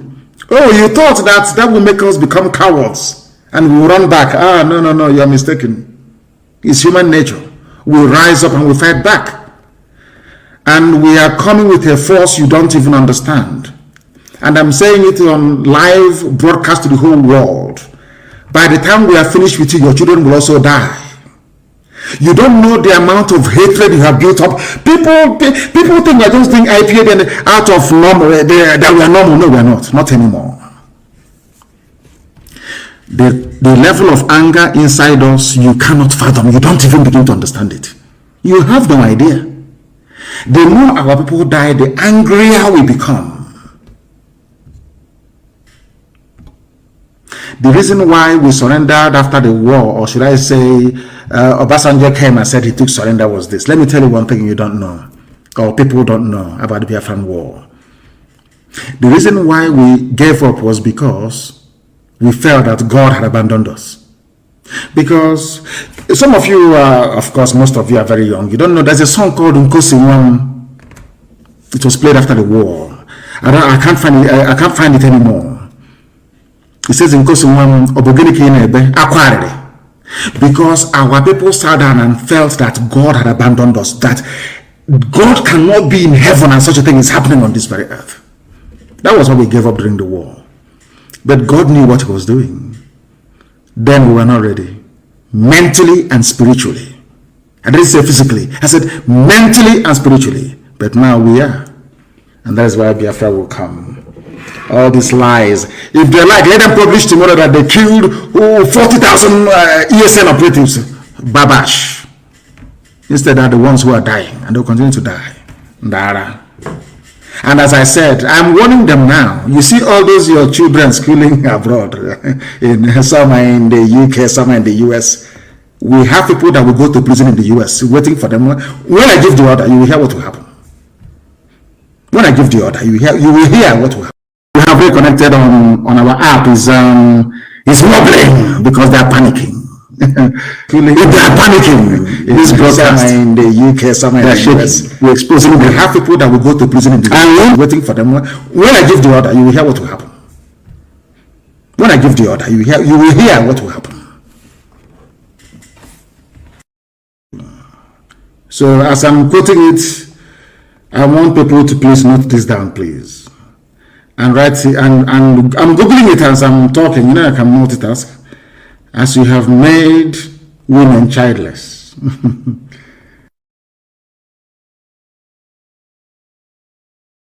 Because we are children of light. Anything we are doing, Elohim, is the book of Samuel. Because we are First Samuel, children of light, chapter 15, verse 33. Elohim, that is the book of Samuel. First Samuel, chapter 15, verse 33. That is this, every day, a complete failure at its division. He's not the one talking, you're talking rubbish. As if we don't know him. A complete failure. He went to fight Boko Haram and came back in disgrace. Is the way they made him the staff and he's talking nonsense. That is the scriptures. I want to read a verse in the Bible, something that in the Torah, the original Bible, something that Samuel said. Not this one, the Europeans added their own to it. The original word of God, the Torah. And Samuel said, as your sword has made women childless, so will your mother be childless among women. And Samuel put Agag to death before the Lord at Gilgal. I want Femi Janjaweed to understand, as you have made many mothers childless and turned women to widows, so shall you also be childless. Your children will pay. As I say, by the time we are done with what we are doing, the world will record Ipob and Nnamdi Kanu as mad people. That's what I want. You people are about to see madness, the type you've not seen before. All that money you're saving, you're accumulating and stealing and depositing in Dubai, UAE government will eat it. All the money you have stolen and put in England, the Bank of England will take it. Your children cannot eat it. Oh, you think you can kill other people's children and you're only walking about very free? You people are jokers, honestly. You people, you are mad, you are insane. We don't forgive. We're not going to forget. You see, everybody you killed at National High School, at my house, everybody you killed, we are going to avenge all of them. We are going to avenge all of them. That you may see madness. And then after that, let your children come and enjoy now. Let's see. You think you're smart, you can kill other people's children and you're only be enjoying going to Cambridge and on stolen wealth. You must be dreaming. Let me tell you what Samuel said. Shmuel, of course, correct pronunciation. As your sword has killed the sons of many mothers. I think the New Living Translation is better. And I want this quotation everywhere, tonight, all over the world. The first book of Samuel, chapter 15, verse 33. Use the New Living Translation. This is for foreign generals and police commissioners in our land. As your AK-47 has killed the sons of many mothers, now your own mother will be childless. Ponder over it. Very, very important. As they are doing all these announcements, they're saying the North cannot be threatened. These are the people threatening us. That is one thing sometimes I wonder the type of journalism you have in Nigeria. The people threatening us, they're in our forest, killing us, and now turning around and saying you cannot threaten us. Zoo, that called Northern Elders Forum. It's from their news today. The North can't be threatened into submitting to separatist agenda. That foolishness of IPOB, everybody is now foolish. That thing we saw many years ago, and they killed us for it. They campaigned against us for it. Now everybody has seen it. Isn't God wonderful? Do you see why I say that IPOB, they are the only chosen people? I'm being honest, they are the only people who, when we saw many years ago, or some of you are saying it just last night, the Northern Elders Forum has said no amount of political maneuver by secessionists in parts of the country will threaten the North's political fortune ahead of the 2023 elections, which means they are telling you that we hold the key to Nigeria. That's what I'm telling you. People who are in our forests raping and killing our people, they are telling us that we're the ones threatening them. And newspapers will carry this junk. No, his name is Dr. Hakim Baba Ahmed. And my name is Mazi Nnamdi Kanu. We are not relatives. I don't know who this man is. By blood, by genetic disposition, by religion, by culture, by social inclination, I don't know who they are or where they came from. Just that Britain decided that we saw a bunch of monkeys in Africa. Let's put them together as one country. That's what happened. He described the wave of irredentism.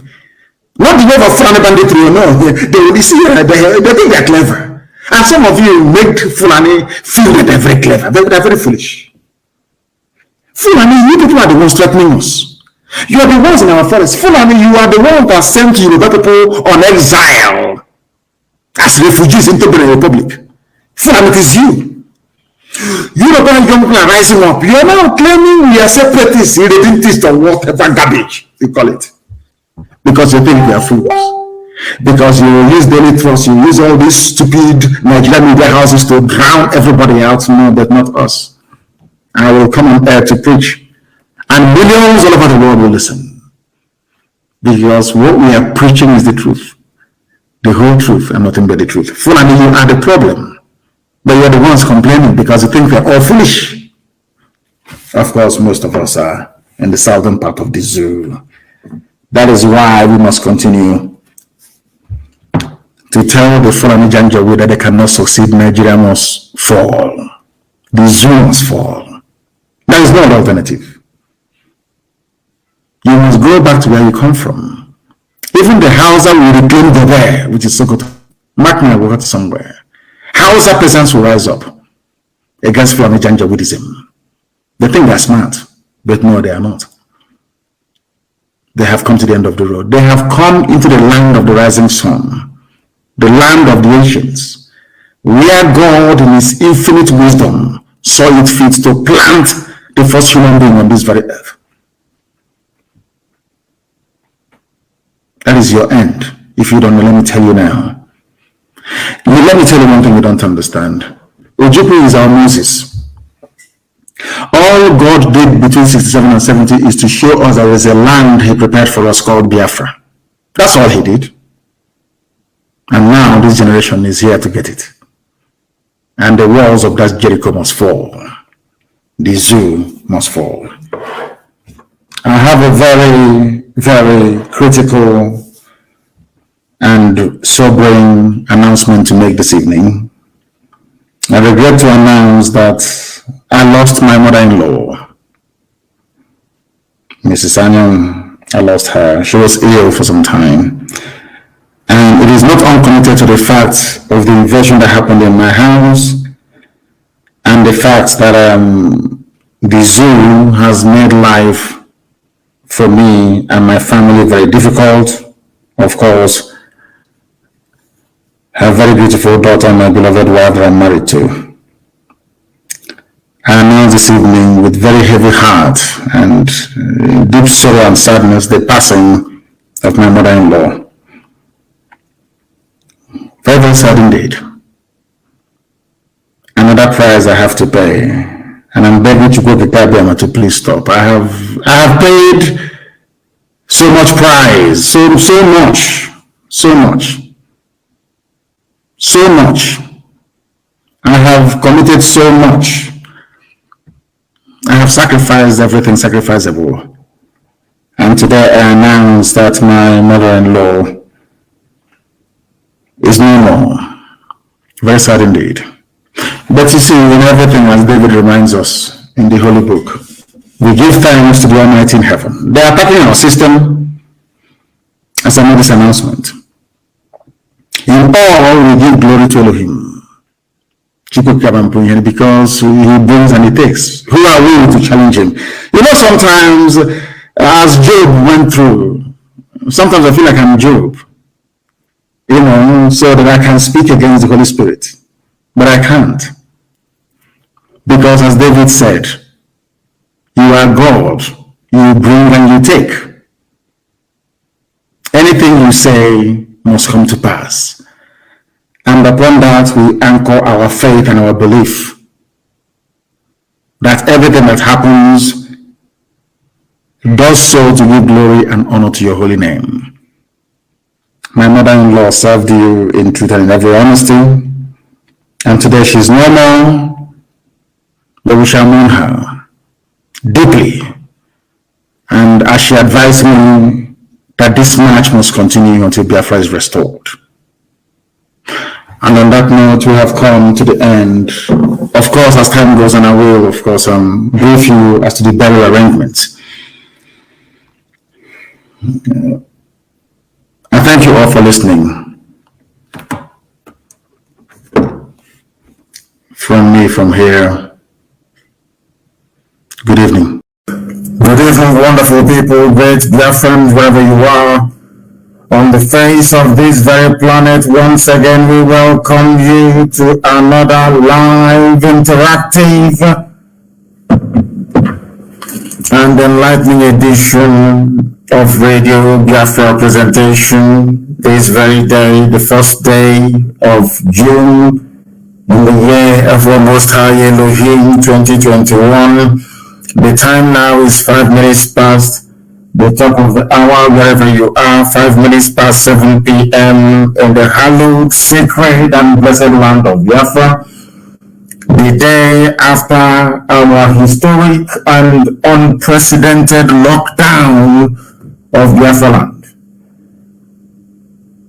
The day yesterday that sent a very clear and unmistakable message to our NNAs that our people have arrived finally.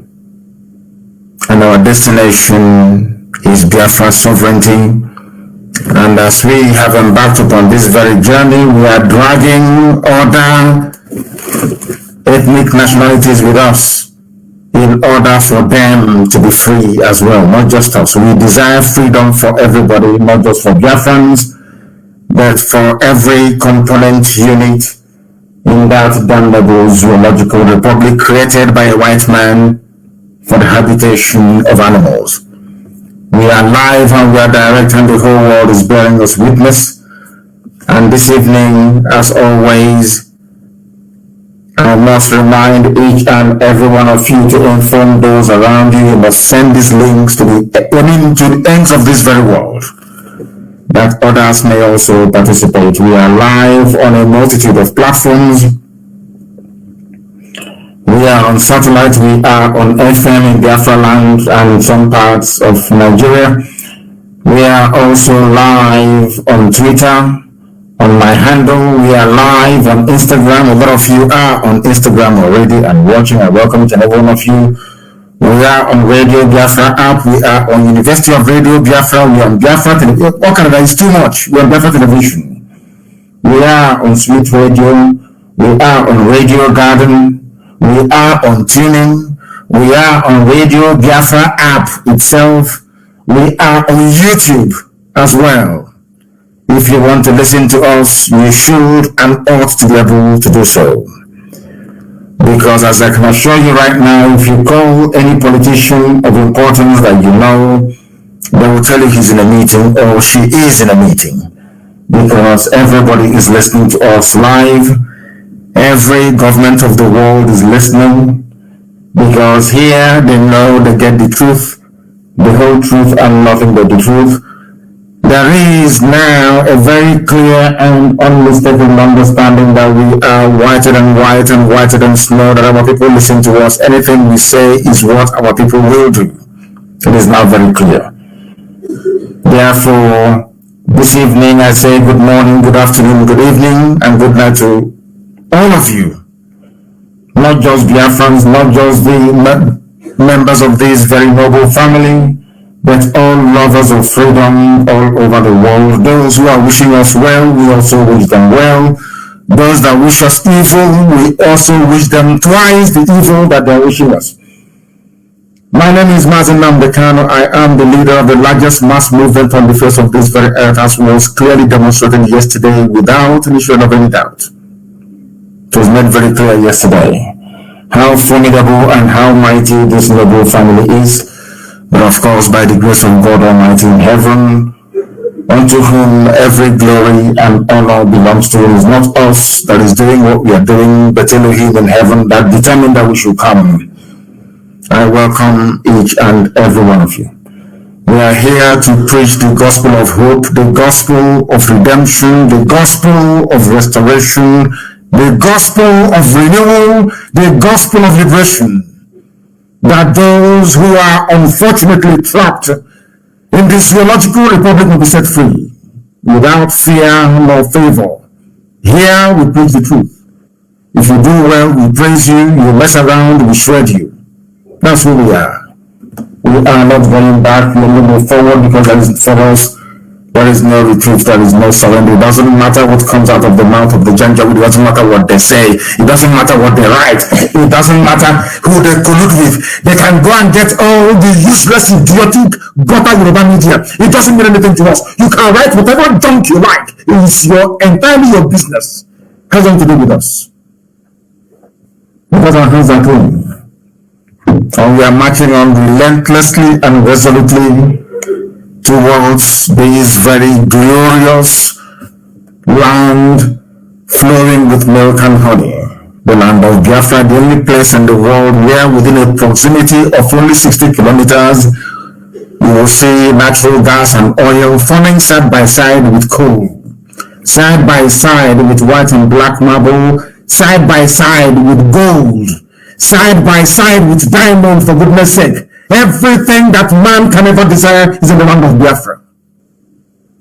That is why the Janjaweed are so desperate to lay their hands on it for their masters, the British. But we have come to the very thing this evening. We shall preach this very gospel as we have been mandated to preach. But first of all, we are going to pray.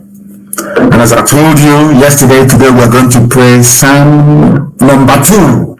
We are going to pray for the next 150 days. I want to let our people understand that Chukwukikadiama is with us. Before the end of this very prayer session, you will see the manifestation of the goodness of the Most High upon the lives of His children. So that when Biafra comes, you will know who to give glory and honor to. That's what I'm saying to you. Just do as I ask you to do, and you see what will happen. Today we are going to, yesterday we prayed Psalm 1. Today is going to be Psalm, the book of David, number 2. Today we are going to pray it for the whole world to know. And I will try to be as brief as possible this very evening because I want some of you to speak. Yesterday was our sit at home. I want those that participated, especially those who are at home, to call us later on during this very program to tell us about their experience yesterday back home and what, I love to hear what our enemies are saying. They are filled with shame. Those people that will normally come out, we are directing them not to sit at home. Today they are covered with shame because they can't do, even themselves, they obey to sit at home. And they are mad people obeyed. It was only 2 unknown goats that I saw somewhere, which of course I tweeted 2 unknown goats. And I'm sure justice was done in the end because they ended up as unquoted on somebody's plate. This evening we must pray, and pray we shall. Psalm number 2, please. We are going to Psalm, the book of Psalm in the Torah, chapter 2. And it is for the Fulani Janjaweed. This is what you see. That is why Elohim said we should read Psalm from every day. We pray with one Psalm. Today we are going to pray with Psalm number 3. And isn't it very, very funny? It is the day they claim that whoever is wearing the hyper reality mask of the dead Buhari issued a statement through, of course, surprise, Femi Adesina. He can no longer address it alive, and you're so idiotic you don't know the fool is dead somewhere in Saudi Arabia. They're playing with your brains, but you cannot say, of course, you're black people. What do you know? It's your G. Let us pray to the Most High in heaven. I will pray in English language that the whole world may understand the importance and the essence of this very gospel that we have been mandated to preach to the sons of men. Why do nations rage and the people imagine a vain thing? Fulani Janjaweed and the Yoruba friends, some of them like you. The kings of the earth set themselves and the rulers take counsel together against the Lord Almighty Chukwukikabiama in heaven and against his anointed Ipob, saying to themselves, let us break their bands asunder and cast away their cords from us. The same thing that the Fulani Janjaweed was saying this morning. I want people to understand that everything we do, we are guided in the spiritual realm to do that which is right. Today we are reading and praying to Elohim with Psalm number 2, the Psalm of David. And rather, very fortuitously, it is the same day that the Fulani Janjaweed is saying exactly what David was lamenting about in the book of Psalms. We said it yesterday. I did not know they were going to make these comments today. But Elohim that we are praying to this evening, the Alpha and the Omega, Ancient of Days, the Ancient of the Ancients.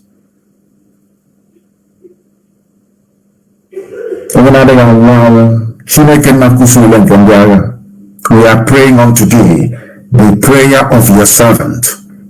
On the same day that what we are lamenting about with David in Psalm 2, chapter 2. Isn't this our God marvelous? Are you not great? Go and listen to what their coalition said earlier today. Go and go through what they claim their so-called president issued. Of course, is Yusuf Abubakar Mohammed from Niger Republic, wearing the mask because Jubilee ran away. And when I was making this proclamation yesterday, I never knew that events would turn out the way it did today, but it is here. Why do nations rage and the people imagine a vain thing? The vain thing here being that they are planning to crush Biafra, which is uncrushable. The kings of the earth and the rulers of the world, Britain, Fulani Janjaweed Caliphate, you people are holding meetings together, according to the servant of God, David, against the children of God. Psalm number 2. When I asked you to read the psalm with us and pray it every day, I never knew this was going to happen. You people are holding your meetings together saying, let us destroy Biafra and cast asunder the works of Ipob. And now, the God that I worship, Chukwukikabiama, that gives me every revelation. Good evening, wonderful. Hey, I'm sure you have your pen and your paper ready, all of you, all over the world, because we are going to preach as we have been instructed to preach tonight. Extraordinarily, I must say. Tonight I am going to offend some people, and some of them are my friends. But God Almighty in heaven, the Alpha and Omega, have asked me to preach this very gospel tonight, and heaven knows I shall preach it. Therefore, I need to apologize in advance before we proceed. This evening, I am not going to lay any foundation or any preamble. I will delve straight into what is happening in the damnable Zoological Republic. And I want all of you to pay very close attention to every word I have to utter this evening, because they are very, very important. Before we came on air today, late yesterday, a news broke concerning the abducted students from Kaduna. I'll come to the ones in Abia in a minute. According to the students that were freed from the kidnappers' den, from the Fulani kidnappers' den in Kaduna. These are the 27 kidnapped students of the Federal College of Forestry Mechanization in a place called Afaka in Kaduna State, who were, to the glory of God Almighty in heaven, reunited with their families after 56 days in captivity. 56 days they were held until their parents paid ransom to Fulani terrorists, or should I say Fulani Asorok, before they were released. But there was something they observed which I want us to dwell upon this evening. According to one of them that had the courage to describe the kidnappers, mind you, these are people in Kaduna, so they are acquainted to Fulani, they know Hausa people, they know all the other tribes of the north. According to one of them, he said, some of the bandits we encountered are foreigners. They vowed to make Kaduna unsafe. They are foreigners. Please write it down. That's what I want you to note, because I'm going to touch on this later on. The bandits kidnapping people in Nigeria are foreigners. Some of them are aided and abetted by the ones who are local. And they have said they will make Kaduna unsafe, ostensibly for Christians who are in Kaduna. What I want you to note from what I've just said is that the bandits are, some of them are foreigners. Now we are going to ask questions later. And as we ask questions tonight, I want all of you to try as much as you can to answer these questions as we proceed. What it means in effect is that if people can come from Niger Republic, come from Mali, come from Cameroon, come from Chad, come from all these weird and wonderful places to come to Kaduna, to come and kidnap Christian students in Kaduna, it means there is something wrong somewhere. But the reason why some of you do not pay any close attention to this very obvious fact is because of the way you reason, the way you digest information, the way you interpret things that are happening around you. Why am I saying this? I'm saying this because it means that a lot of people who are in the so-called National Assembly, it means that people who are running about in the army and in the police shouting and talking about territorial integrity, it means that all the fools, all the sophisticated morons, it means that all the fools championing and campaigning for one indivisible Nigeria, all of them who will come down very mightily and heavily on those who are pursuing their freedom, it means that everybody mouthing their usual rubbish about the territorial integrity of Nigeria do not understand what territorial integrity is all about. Follow this very carefully, what I'm saying. You know, when you listen to the army, sometimes it's about the territorial integrity of Nigeria. Here you have foreign mercenaries, a foreign army in Kaduna kidnapping people.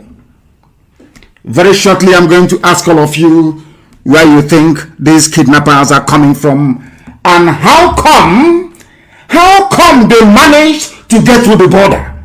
These are the questions that you Nigerians never ask yourselves every blessed day. How did they cross the border, come into Kaduna, acquire AK-47, then go to school to select Christians to kidnap? These are the things you need to ask yourself. All these idiots in your National Assembly, with the exception of one or two of them, like Abaribe, and maybe one or two other persons, they don't even understand what territorial integrity is all about. The territorial integrity of Nigeria has been breached not once, not twice, not 3 times, not 4 times, over and over and over and over and over again.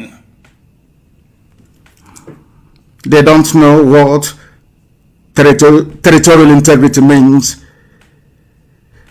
I believe that they understand what territorial integrity is all about, because it is now a land of terrorists. A land of terrorists. The breaching of the territorial integrity of Nigeria not on one occasion, but on numerous occasions, were carefully executed by the same Fulani people in Asorok, shouting about territorial integrity every blessed day. The same group of people. The same group of people.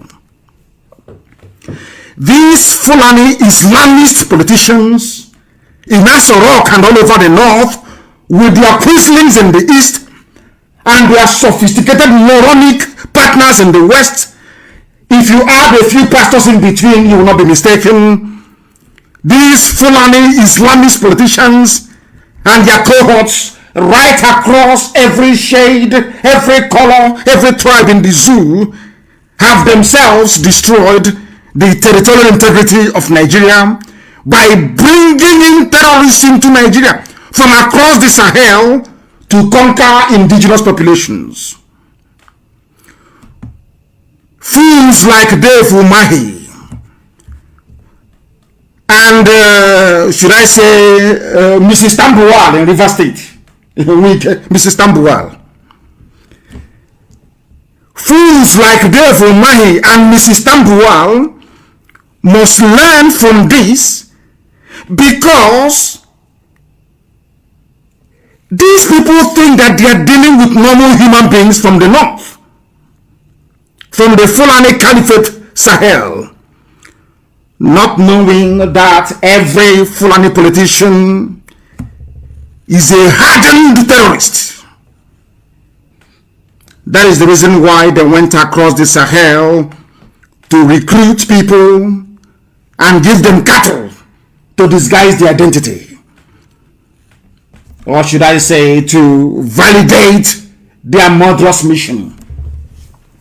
Do you know what is shocking about this whole thing? Not that these people are from Mali, from Senegambia, from all these places. These are the people they want us to give our land to do Ruga. Are you following what I'm saying?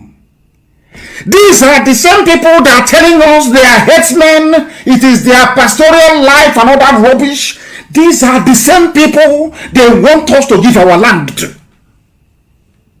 I hope that some of you are following and you are listening, including Mrs. Tambuwal. I hope you are listening. You'll be talking like somebody who has been under the influence of Tombo for nearly 2 weeks. Do you understand it very carefully? Do you follow what I'm saying? The people that did the kidnapping in Kaduna, most of them are foreigners. Foreigners. And you're busy doing BVN registration, NIM registration. They also have their NIM registration. But they are not Nigerians. They are not indigenous to Nigeria. These are Fulani hardened criminals and murderers recruited by Fulani politicians from across the Sahel to come and take over Nigeria for them. Sadly, very sadly, some of you are yet to wake up to this reality. Some of you are still blinded by the idiocy and hypocrisy and the criminal tendencies of some of your pastors that I will come to later on. That was why I apologized in advance. I am going to annoy some people this evening. I must tell you the truth. Fulani Islamist politicians have destroyed the territorial integrity of Nigeria. They are the ones that brought in the affiliate terrorists from across the Sahel into Nigeria without proper documentation at the border. They're coming from Sokoto, from Katsina, from Kano, from everywhere across the north. They're coming with their AK-47 or they acquire one once they get into the zoo. They now go on a kidnapping spree and ransom spree. They leave this place, they leave the zoo as multi-billionaires. Nobody is asking the federal government of the Republic of Nigeria. How? I've been waiting for this question every day. How did they get in? Who let them in? Nobody talks about these things. How did they manage to get to Kaduna? To a polytechnic? To go and take people who are in a polytechnic? How? How manage? They cannot ask these pertinent questions. Not a single one of them. What you have are idiots in the south Say, oh, we need to build bridges. You need to try and form bridge with the North so you can get presidency. You don't know you are dealing with terrorists. These are not human beings. These are savage. These are animals. These are beasts. And these are the same people that you want us to do Ruga. These are the same people that Ojus Okalo gave land to at Lopa, that kidnapped some students of ABSU a few days ago. And of course, we know what we did. And you know, they're very smart sometimes. They quickly release all of them. They should have held on to them. They should have held on. I was praying for them to hold on to them. Then we'll teach them a lesson. They will understand that every flesh bleeds. That is something they don't understand. Mrs. Tambuwal and the idiots like Omahi, you think you're dealing with politicians from the North. I feel sorry for some Yoruba pastors talking rubbish about Nigeria being one, all that nonsense. They claim they are prophets. I will deal with them this night. Take up armed robbers and criminals with the Bible. I will deal with all of you tonight. You see, maybe you know them. They are. You people are there. Your so-called territorial integrity have been breached not once, not twice, not 3 times, not 4 times. By hardened Fulani terrorists recruited from across the Sahel. All you need to validate the identity is you give them a few cattle, just give them 15 cows, that's all.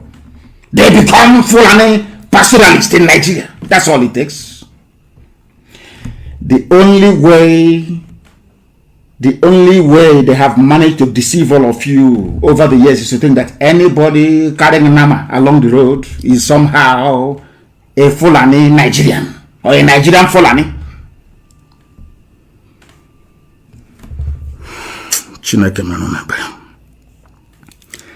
Now listen to this.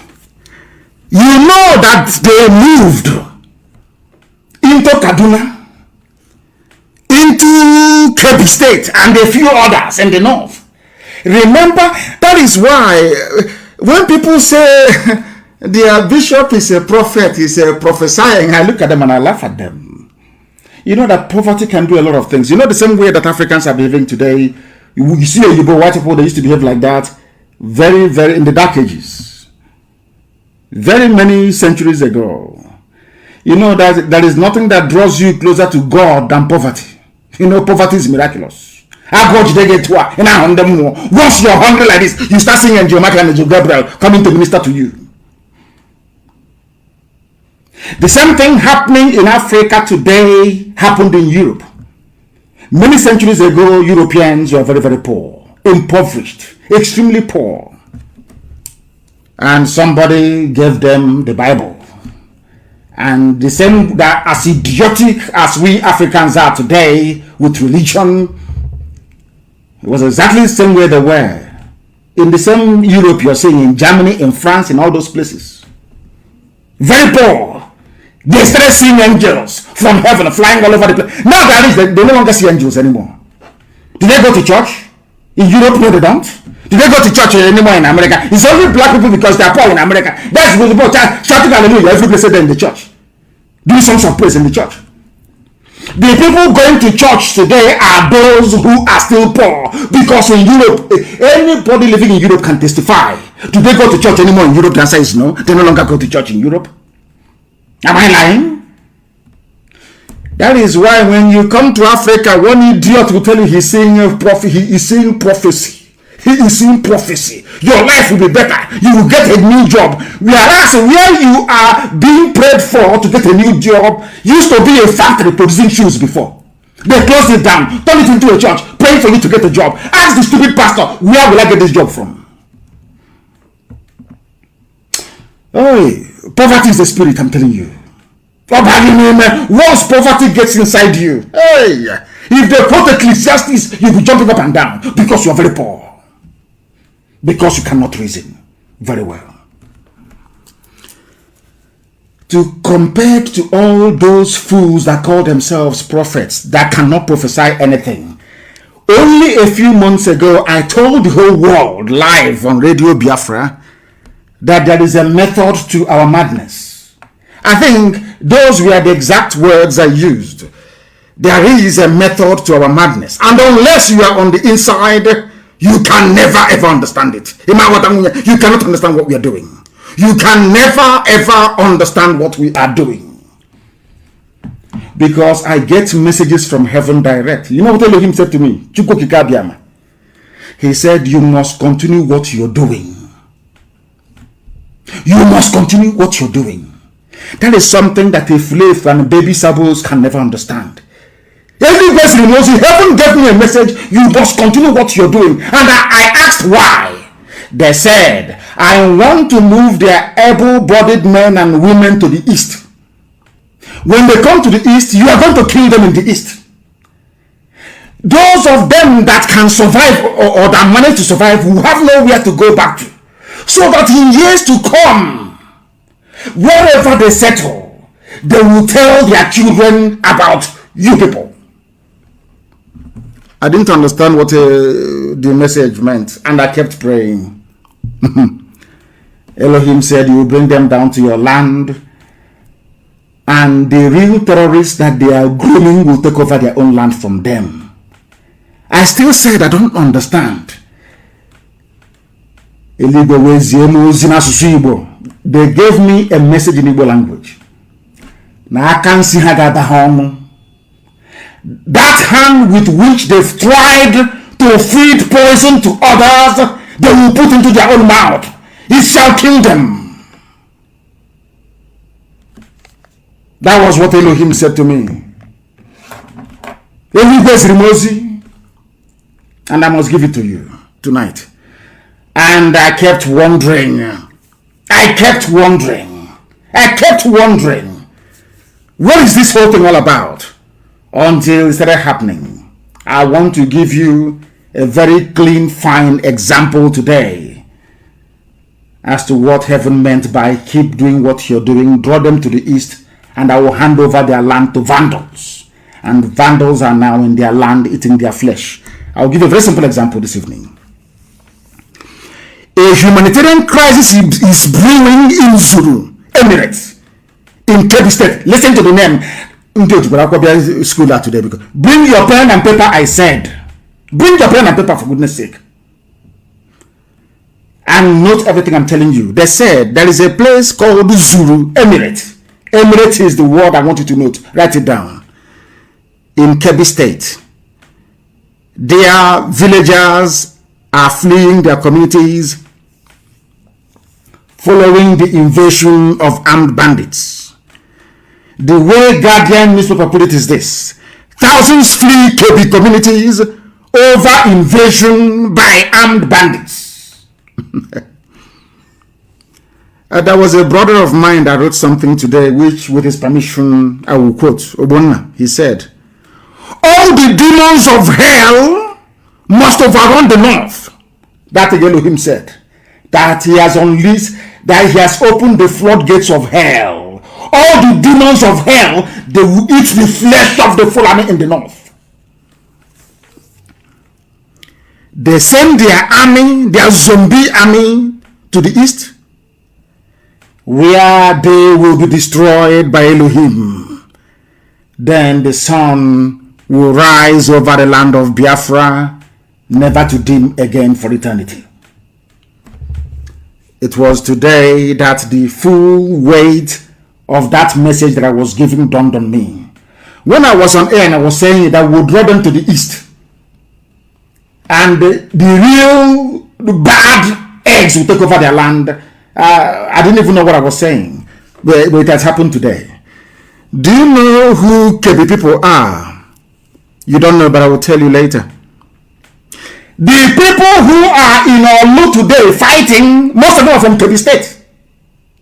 In the Nigerian army. They came to Olu to kill Biafran people.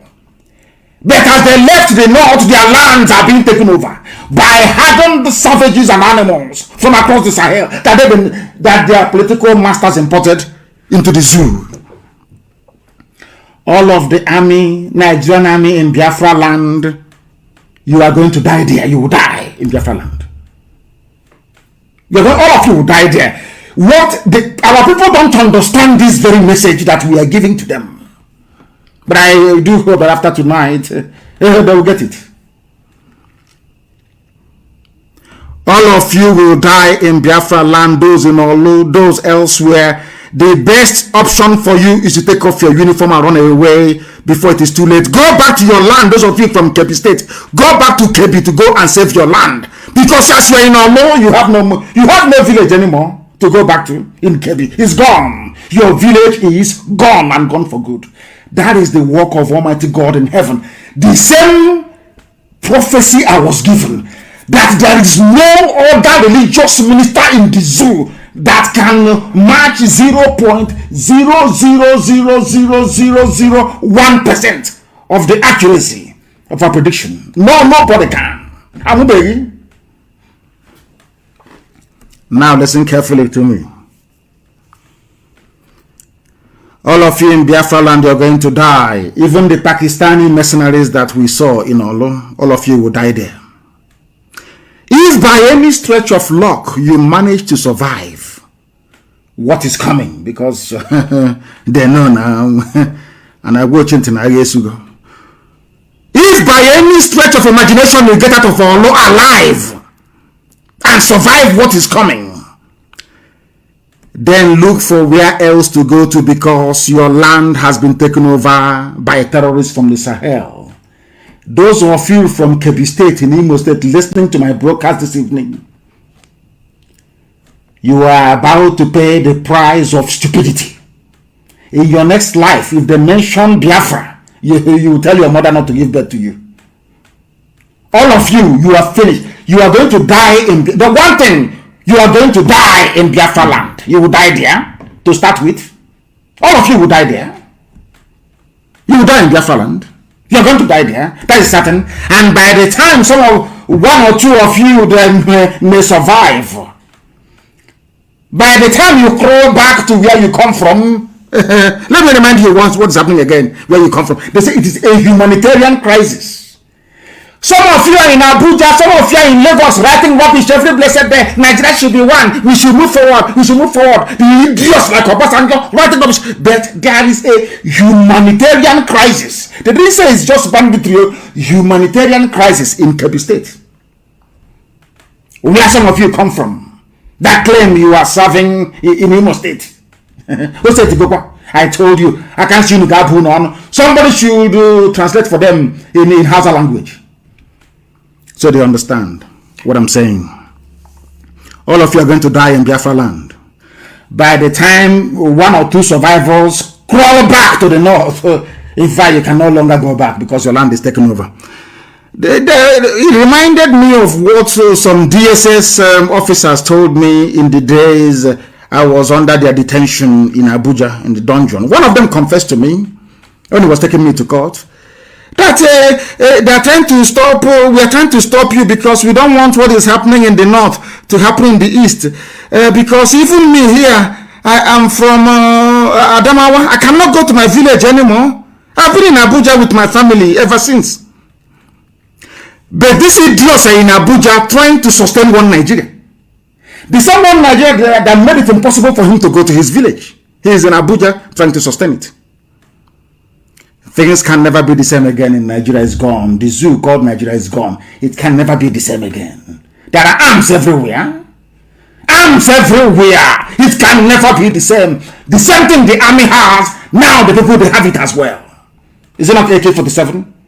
Ordinary bullet? You have it, and we have it. Let us see who is going to give up. We outnumber you by over 100,000 to 1. Even if we sacrifice 10 lives for one of you, we will kill all of you. That is why I know that Biafra land is a death trap for the zoo. They can never get out of there alive. They will die in that very place. DSS officers cannot go to their villages. Fulani think they're smart, but they're very foolish. I know they have this mentality of the vulture, udele. You know, Fulani. When you look at the zoo called Nigeria today, Fulani approach to the zoo is like the mentality of a vulture. Of course, they come from the foothills of Futajalon, which literally means the mountain of vultures in Senegambia, before they started their march towards Gobert, which they renamed Sokoto.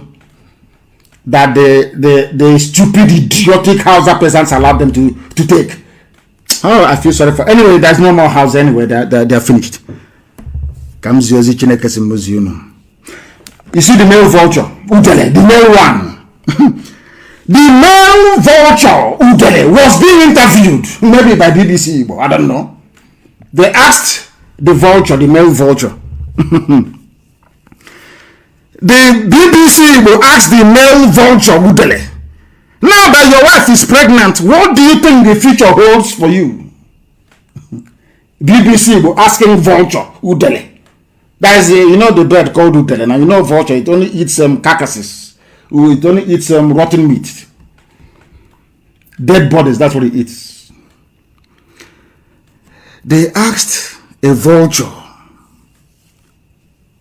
what is your take about the impending delivery from your wife?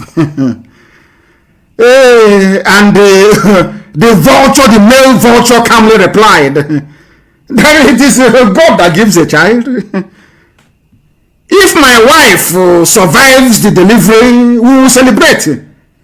But if she dies in the process of childbirth, then I'll call a feast, because there'll be food to eat. That is Fulani mentality in the zoo. Now let me tell you something. If you keep quiet, I want to talk to TB, Joshua, all these Yoruba criminal pastors. I want to listen to me very carefully. I want to also minister this evening to Mrs. Tambuwa. I want that fool Umahi to listen. X419 Umahi. I want to listen very, very carefully to what I have to say. The Fulani approach to the zoo called Nigeria is called the devil's alternative. I want to repeat very, very carefully, and I want you to understand this evening. It is called the devil's alternative. Fulani, they have this two-pronged approach to the issue of one Nigeria. If they collapse you through banditry, they will overrun you because they believe they have superior weaponry. Right now, and all of them are in this game together. That's number one. If you sue for peace, which idiots like Omahi are doing, if you sue for peace, they will also get what they're looking for, because they will plant Ruga in every local government area. The devil's alternative, whichever option you choose, men are going to die. Men will die. It doesn't matter the option you choose. If you wait for them to do things peacefully, which they will never do, they are going to kill you anyway, because there will be Ruga. And you allow them to forcibly take over your land, you are taken over, they will take it by force, and Fulani will plant their people in your local government areas. That in the next 100 years, you'll be hearing about Olo Emirate. And then we'll be like Hausa people. Our great-grandchildren will now ask their parents, what happened? They will tell them, there was somebody called Hope. He was playing politics. He loved Nigeria. There was one called Omahi. He loves Fulani. He used to be our brother. But then we are gone. As a race, we are finished. And I said to these fools, I said to Mrs. Tambuwal, and I said to idiots like Omahi, why can't you learn from history? The same thing I said to Yoruba, you have even experienced it yourself. TB Joshua is a Yoruba man. All these idiots that came, their pastors talking rubbish, they're all Yoruba. It has happened to them in Ilorin. I can't understand why they cannot see this. I don't understand why they cannot see it. I don't understand the reason why they cannot see it. I don't understand the reason why they cannot see it. I don't understand it. TB Joshua, you're a Yoruba man. Are you telling me that you cannot see what happened to Lauren, how Fulani took it from you? You cannot see it? Mrs. Tambuwa, can you not even see, because there is a saying where we come from, can you not see even the oil that is in Iguacha? You don't own any oil well there. They belong to your husband and their people in the north. Can't you even see it? Do you understand what I'm saying now? They get you to hate your own people. That is the classic Fulani movement. They get you to start quarreling amongst yourselves. That is what they specialize in. And as you're quarreling, they are picking you off one after the other. People in Kebbi State, are they not Muslim? Some of them not even Fulani and Hausa and all the rest of them. But the bandits came and they are running away. They are Muslims doing Allahu Akbar. They are running away from their homes and their villages. You people, you don't learn. You know nothing. Now listen.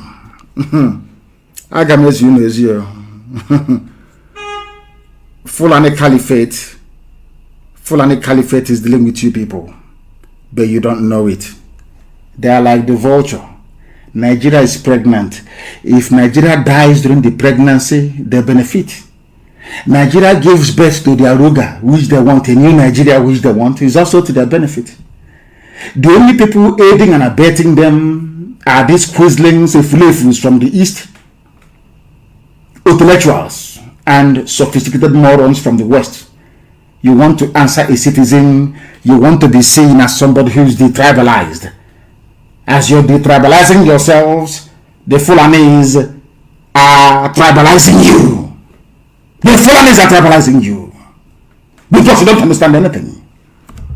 Now, I want to give you people a brief history of Kebbi. You know Kebbi State, Burning Kebbi. You don't know the history. Very, very briefly, I want to give you so that you can situate what I'm saying. You can now better understand what I'm telling you. Now listen very carefully. Kebbi State that you're looking at, Kebbi, is a traditional Fulani homeland. Those they call the Banza Bakwai of Hausa land. Sorry, not Fulani, Hausa land. Traditional Hausa land. It used to be part of the Hausa kingdom. I don't know if Facebook has come again, even on Instagram. Zoo, they're spending a lot of money to try to curtail us, but they have failed. Kebbi is a traditional Banza Bakwai state of the Hausa kingdom. And you may not believe it. Hausa people have been living inside the Kebbi state 600 years before Jesus Christ was born. It was Hausa. They've been living there almost 600 years before Christ was born. As part of the Songhai Empire and all the rest of it. Then in the second half of the 15th century, about 14 something and the rest of it, the Fulanis came for the first time in Kebbi State. I am telling the soldiers now, all from Kebbi, I want to tell you your history because you don't know. Because you're very foolish. The same thing you're doing was exactly what the Fulanis did to your progenitors. And that is why you're a Fulani slave till this evening. We are in all being one Nigeria. One Nigeria for who? One Nigeria for who, I'm asking you. One Nigeria for who? Now listen. The Fulanis first attempted to conquer Kebbi State in late 1400s, many centuries ago. But in the early 19th century, they converted some of you to Islam. That's how they were not traditional Islamists before. The Fulanis came very shortly, telling them about Allah and Muhammad. Took some of them. I told you before, it used to be a Hausa kingdom, but today it is a Fulani emirate. The emirate of Kebbi. Do you understand me now? So if you are in the Nigerian army right now, serving wherever, thinking you're trying to defend Nigeria, your fatherland and all the rest of it, and you're from Kebbi State, I say to you, the Panyarasiam, because your state is gone. It is gone. It is gone. Kebbi State, for those who don't understand who we are, what is happening. Kebbi State is populated by Hausa people, not Fulani. Hausa are the owners of Kebbi State. But the Hausa people, they are in Imo State. Do you want Nigeria? Nigeria must stand. Our commander-in-chief gave us order. Nigeria is one, unity by force. But his village is gone in Kebbi State. I can't see how I go on. Oh, dear me. In Kebbi State, you have Hausa people that are there. In Kebbi State, you have a sprinkling of Fulani. Now, let me shock all of you. They are saying, we are the North. We are the Northerners. It's rubbish. There's nothing called Northerners. Because inside even Kebbi State, there is the Leina people. Or Leina people, if you prefer. In the same Kebbi State, you have the Busawa people. They are not Hausa. They are not Fulani.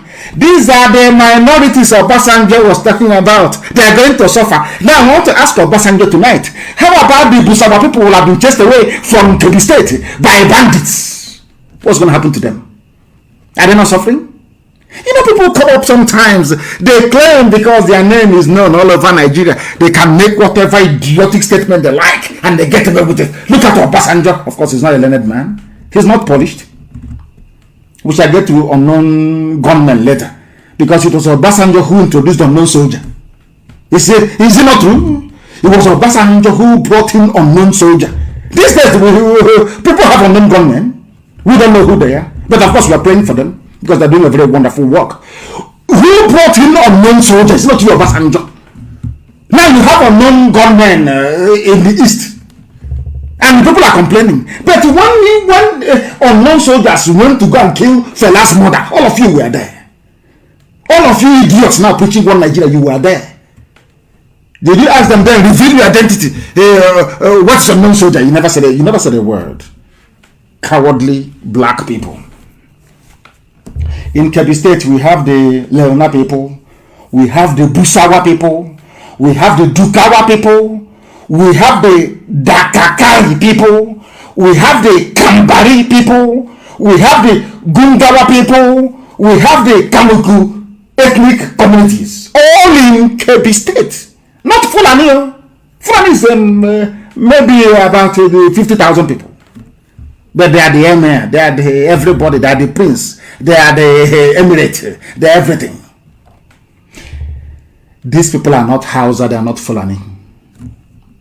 If they have any brain in their skull, they will understand we are fighting for them, because once Biafra, I've given you an example with the Huguenots of France. These are Protestants. They were suffering under the persecution of the Roman Catholic Church in France. England opened their doors and their shores and said, come, we will accommodate you. Because I feel sorry, because in the next maybe 10 years, the Busawa people will be no more. The Dukawa people will be no more. The Dakakari people will no more. Kambari people will. Gungawa will be gone. Kamuku communities all obliterated. In Obasanjo just one Nigeria. Obasanjo, why don't you go and save them in Kebbi State now? Go and save them now. They are minorities. Go and save them. You will not talk. You will not talk. When it comes to setting people free, you start to mouth your rubbish. Go and save them in Kebbi State now. They're in trouble in Kebbi State. Go and save them, let us see. Because you don't have any brain and you cannot reason properly. This is just the beginning. I told them that if you don't let Biafra go, this God that we worship will destroy Nigeria beyond recognition. It happened to Pharaoh in the Bible. Pharaoh was mocking God. Who is this your God? God, sit down. That is why I feel sorry for the likes of TB Joshua and other mega pastors you have in the zoo. All of you are going to hell. All of you are going to, because you people are children of perdition. You don't preach the word of God. You people preach the word of Lucifer. You people are Luciferians. You worship Satan. You don't know to from God. You cannot see anything. All of you claim your prophets, you could not predict what is happening in the zoo today. The something I told you in 2012, 13, 14, 15 is happening today.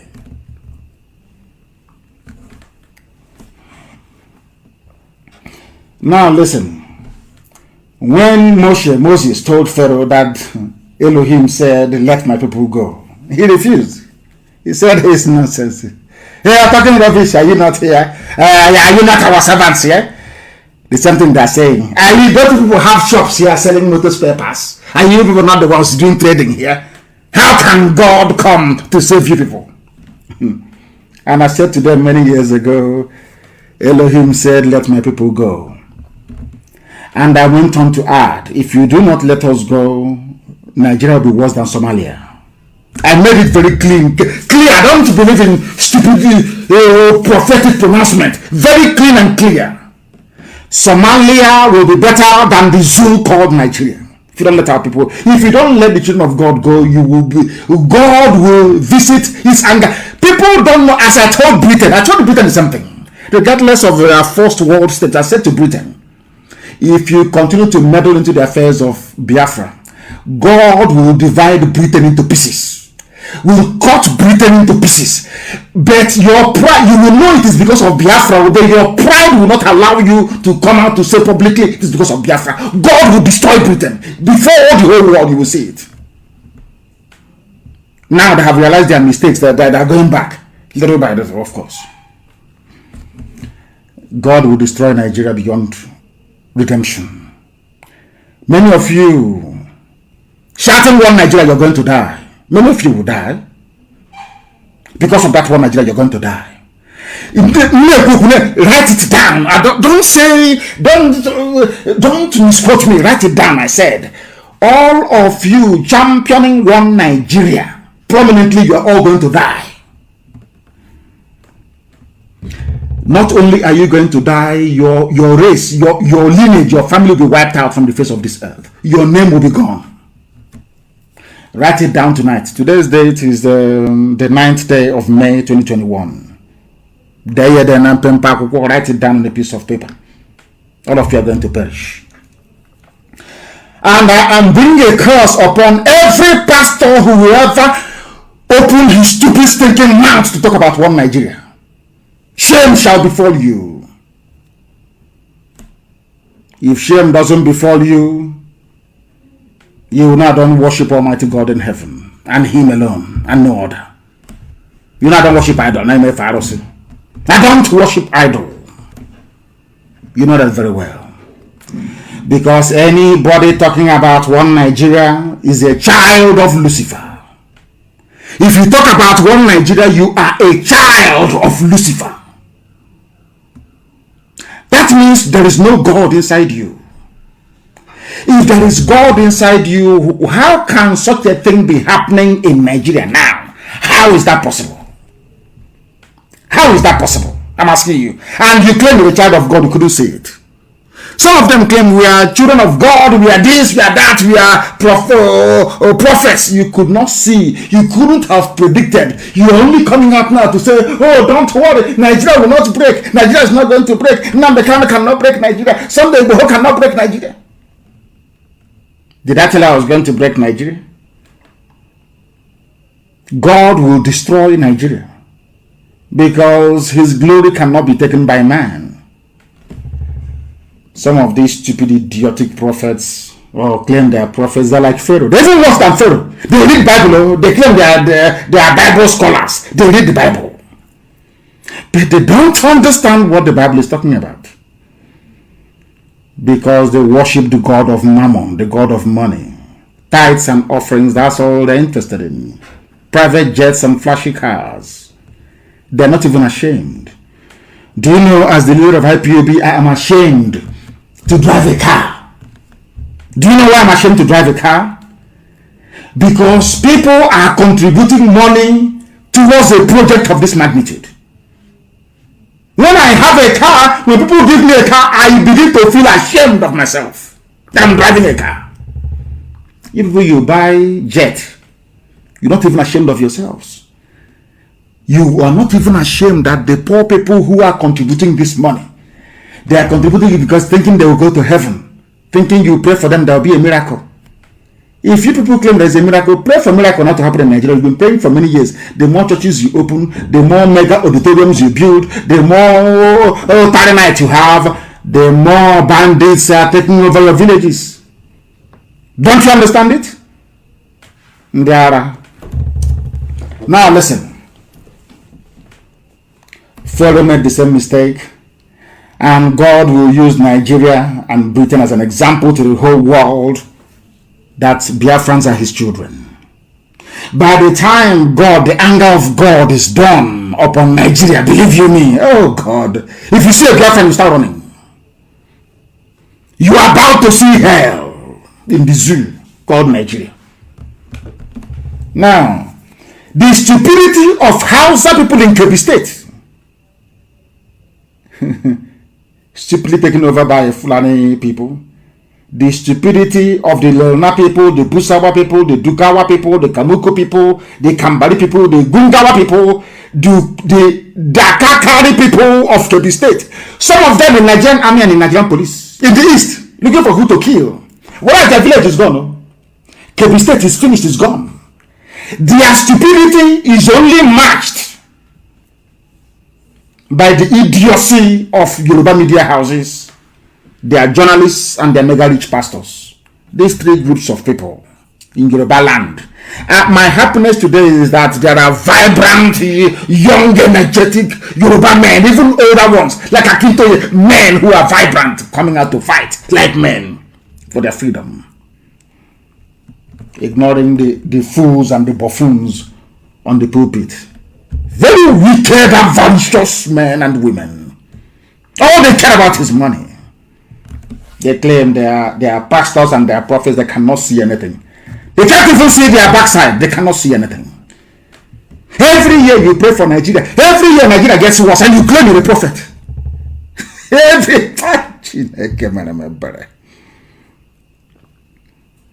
Every year you're praying. Let us pray for our country. Let us pray for Nigeria now.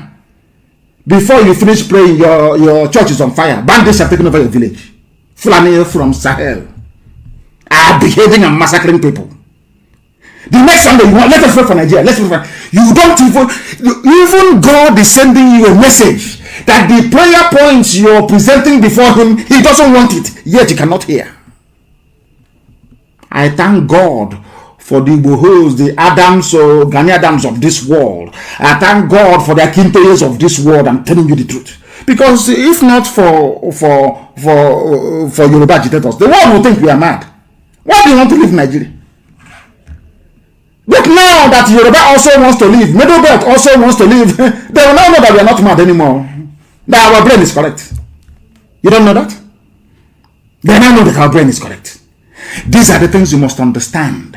These are the things you must follow religiously and studiously for you to appreciate the miracle that God is doing. What is happening in Nigeria now is a miracle from God in heaven. God is about to destroy Nigeria beyond recognition. You have people that claim they are the men of God lying. They are holding the Bible and they are lying. If Nigeria is meant to be good, how come things are getting worse every blessed year? Just explain that to me, please. Explain it to me. Tell me why people you claim are foreigners are in your country with AK-47 kidnapping you and you're paying ransom. You're not even ashamed of yourselves to say that Nigeria will get better anymore. How come those who are shouting every day territorial integrity, you are there and it is being breached on a daily basis and you cannot do anything? 200 million people cannot remove one corrupt terrorist minister. 200 million people, and you're telling me that you're a nation, you're a country. Shame on all of you.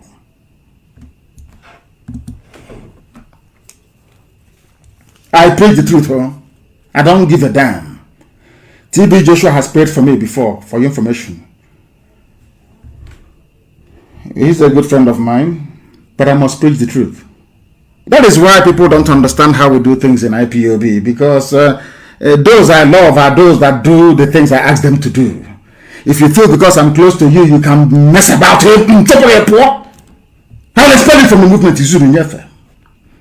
If you do what I ask you to do, then you can stay with us because we are marching forward. Believe you me, we are. Unrestrained, of course. The stupidity of all these people in the army, Nigerian army, fighting civilians in the east as their villages are being taken over. The only people who are equally idiotic as they are Yoruba media houses, the Efulefus from the east, intellectuals, quislings like Mrs. Tambuwal and Omahi. Yoruba journalists, very, very bad. And the Igbo ones as well, and your mega rich pastors. They think if Nigeria collapses, where will they park their jet? Because I know that in Yoruba land, you have savvy, intelligent young people, men and women, who are championing Oduduwa. Once Oduduwa comes, these are well-learned people. They will start paying taxes or parking those jets on the tarmac. They will start paying. They will start being controlled the same way that Charity Commission in England regulates the churches. They know. That's why you want Nigeria, where people are very, very corrupt, where you can do whatever you like. You come out and say, hey, he's a man of God, man of God. He has a 10 million auditorium. You people. Well, I'm not doing anything with friendship. I'm not doing anything with it. If you believe in freedom for the people, you are my friend. Any day you come out and you say that Nigeria should be one, you become my mortal enemy from that very day. Because you are an idiot. You're a fool. These same people in Yoruba land, I must say, championing one Nigeria, writing every blessed day. Our non-government is Ipob ESN. You know how foolish these people are. They are like these Hausa recruits in the army that their villages have been taken over in Kebbi State. They are so foolish. You want to keep Nigeria one so people can go in. You start eating money, yeah? Lord have mercy upon your souls. Your wretched, filthy souls. Your land is being gradually eroded, and you're busy reporting the junk that most of your satanic pastors are predicting about Nigeria being together in the future. I asked you a simple question. If I go to any of these useless churches in Nigeria, all these idiotic churches in Nigeria, I will say to you, Pastor, I have been praying for Nigeria to be better for the past 20 years. Instead, it's getting worse. When do you think it will get better? Yes, sow seed and plant, water the plant, all that rubbish. Because there is poverty in the land. People can no longer reason properly. And the Yoruba journalists, Obasanjo, all the criminal pastors with their 2 or 3 jets having fun. There are those Ogun indigenes from Obasanjo's state. That is how foolish the whole thing appears. But believe you me, it is true. Obasanjo is shouting around Nigeria, negotiating with bandits, paying bandits money, meeting Sheikh Gumi, the chief terror negotiator, and all that rubbish. In his state, Ogun State. His fellow Nigerians, fellow Yoruba people are in refugee camps in the Republic. There are Yoruba journalists from Ogun State, isn't it? Writing one Nigeria, let Nigeria be one, let's move forward. This thing Nnamdi Kanu is doing, this thing Ipob is doing, this that's rubbish, and the cities are all that rubbish. Your villagers are in Benin Republic in refugee camps. Some of them came back yesterday. You know, because of their shame, because of what I say here on this platform, because of their shame, they no longer want to publish the news. They came back yesterday and they were asking the governor of Ogun State, what is the housing you promised us when we come back? These are Yoruba people, refugees, IDPs in Nigeria. You have a Yoruba man with the guts to rise up and talk about one Nigeria when his own people are refugees in the Republic. And now you can appreciate what ESN has been doing. Because when you go through the problems of other people, you now begin to appreciate what you have closer to home. Do you see all that sacrifice we are making? Do you see all that confrontation and everything? That is why some of you are not IDPs today. Had we allowed the Fulanis to overrun Ebonyi State 4 years ago when they started, or when they intensified the attack, most of you came to me and said, oh, please stop. I said, no. Heaven asked me to do something, and that's what I'm doing. Today, there is no Miyetti Allah. In fact, I believe there is no credible, or should I say, formidable terrorist cell we have in Biafra land. It's the army and the police that are now doing the kidnapping. Fulani army and Fulani police. They take off their uniforms, they turn to kidnappers and armed robbers. They are the ones who are stealing, and we are going to catch one of them one day. And we'll show all of you. Yoruba people are in refugee camps in the Republic. A Yoruba man from the same Ogun State is telling about one Nigeria. Let Nigeria continue. So you prefer your people, okay, when they run away into the Republic of Obasanjo, you will expand Otafam. Or maybe or whatever pastor, or TV Joshua, you acquire land very cheaply in Ogun to build a mega plaza or mega auditorium that will contain 1 million people to be giving you tithe and offering. Do you understand it? I'm sure you do. Fulani, the same Fulani you want to be in the same country with, they chased you away into Benin Republic. If not for what Yoruba One Voice is doing, the words, encouraging words of Ghanaians and activism of Ipob and of course the wise counsel of Professor Kinto, do you think that many more will be in exile? Many more Yoruba people will be in refugee camps in another country. So then Obasanjo can expand his farm. Land will be very cheap. They are doing one Nigeria. These are one Nigerians. They are part. Let us move our country forward. Let us move Nigeria forward and forward. As they are moving you into the Republic, into refugee camps. As you're moving forward. That was why we came down very hard on the intellectuals we have in the East. We don't give them any breathing space. They can write all their flowery junk from now till next year. Once you publish it, Biafrans will rubbish it immediately. They will rubbish it there and then. Tell you you are nobody, you're writing junk. Look at your Yoruba brethren writing good grammar. Circumstances beyond my control. Of course, now the circumstances have gone beyond their control because they are refugees in the Republic. But they are in Ogun State, Chatham, Nigeria. Makadiga mama. Black people. This your G.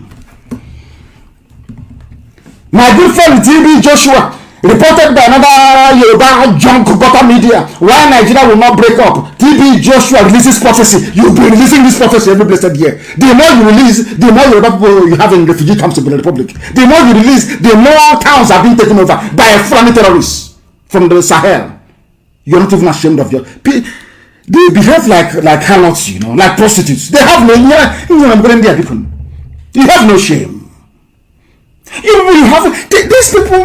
How can you claim you're a pastor and you have no single shame? Every year you release prophecy, it never comes to pass. You're still releasing prophecies. Chai, have no shame, honestly speaking. Why once a political class, Nigeria will not disintegrate. And then when it does, anybody who goes to TB Joshua Church after the zoo called Nigeria is broken into pieces, then you know you are worse than an animal. You are a fool. God is about to disgrace TB Joshua because the zoo will break. The zoo must fall. It's written in heaven. What I'm telling you, I started preaching since the year 2012 that the zoo must fall. And it's collapsing before your eyes that you may see it. Not behind your back, before your eyes.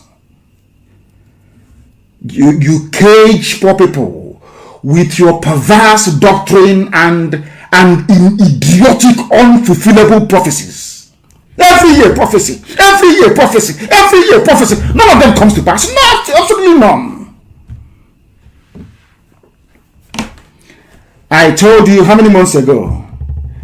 They will come to the east. Their land will be taken over by criminals. It's not happening. Is that what I'm telling you now? It's in Guardian newspaper. Are you telling me there are no soldiers from Kebbi State in all? Of course there are plenty of them. But their land, they will have nowhere to go to again. It's over. Nigeria only has 250,000 men under arms. Only 250,000 men under arms.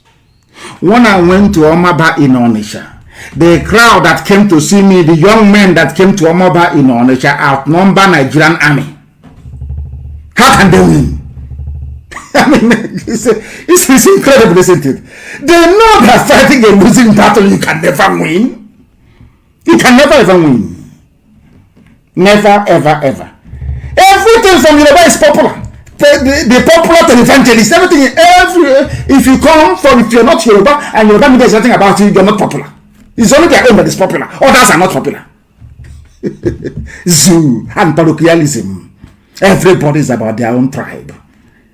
So other pastors are not so popular. It's only your own that is popular. Oh dear me.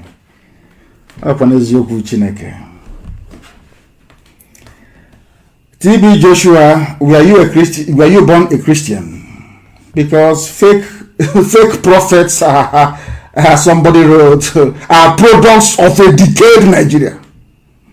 That is why you are stinkingly rich at the expense of your poverty-stricken followers. You have a private jet, yet people in your congregation, they don't have any. Because you people are fake.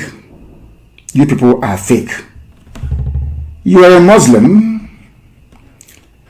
TB Joshua, you're a Muslim with other people, all these mega commercial pastors in Yoruba land. You are all Muslims before, weren't you? I have nothing against Islam. As I said, when I was in detention, I read the Quran. I have nothing against Islam. No, absolutely nothing.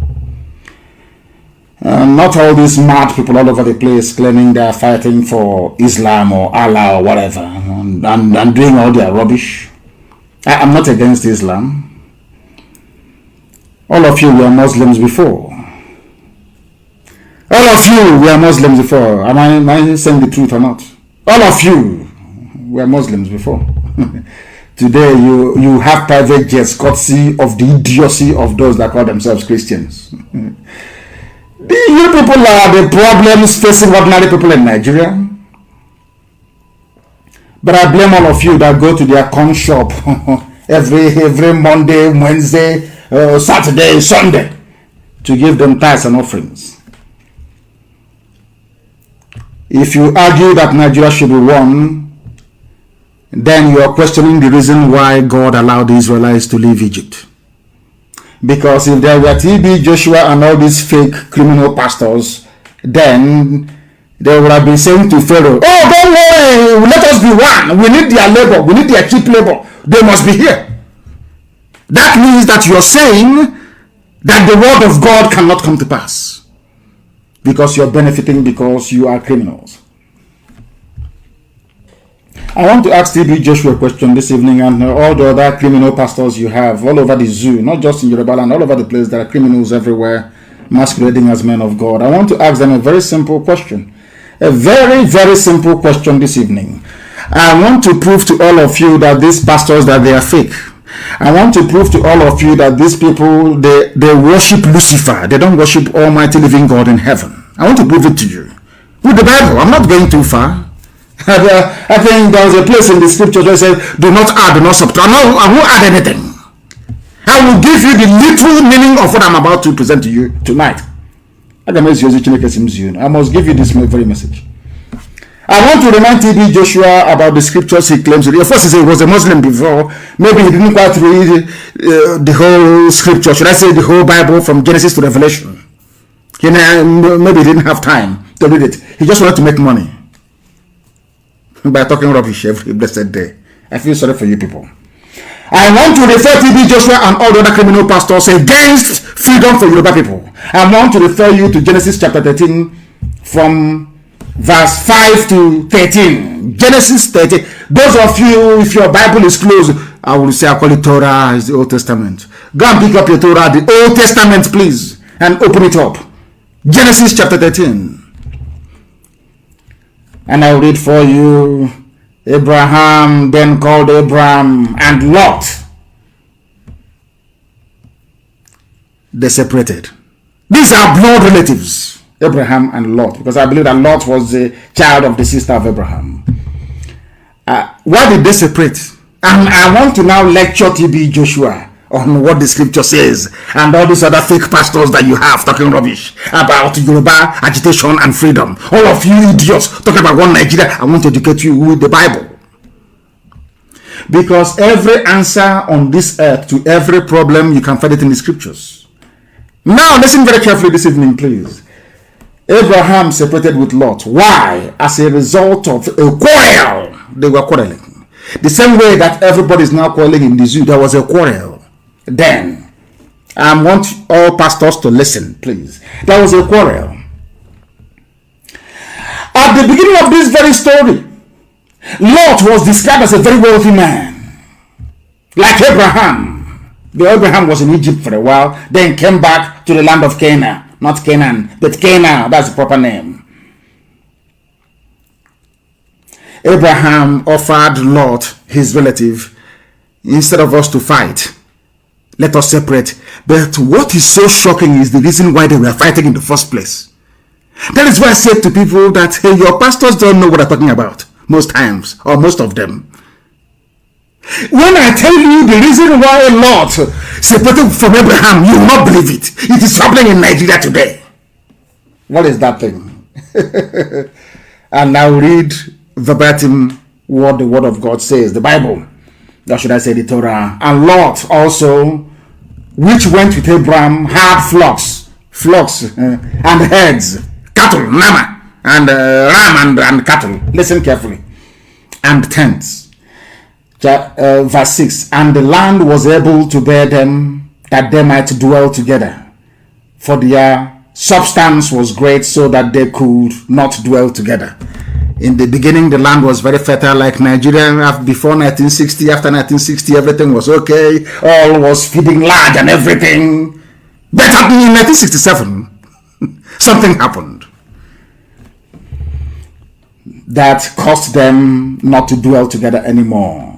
Now, verse 7 of Genesis chapter 13, verse 7. And there was strife between the headsmen. The same headsmen you have today, or headsmen. It's in the Bible, no? What made Abraham to separate from relatives is the same headsmen, the Fulani headsmen in the Bible, TB Joshua, are you listening? And all the other criminal pastors, are you listening? Kamkuzerin, you don't know God. You don't know God.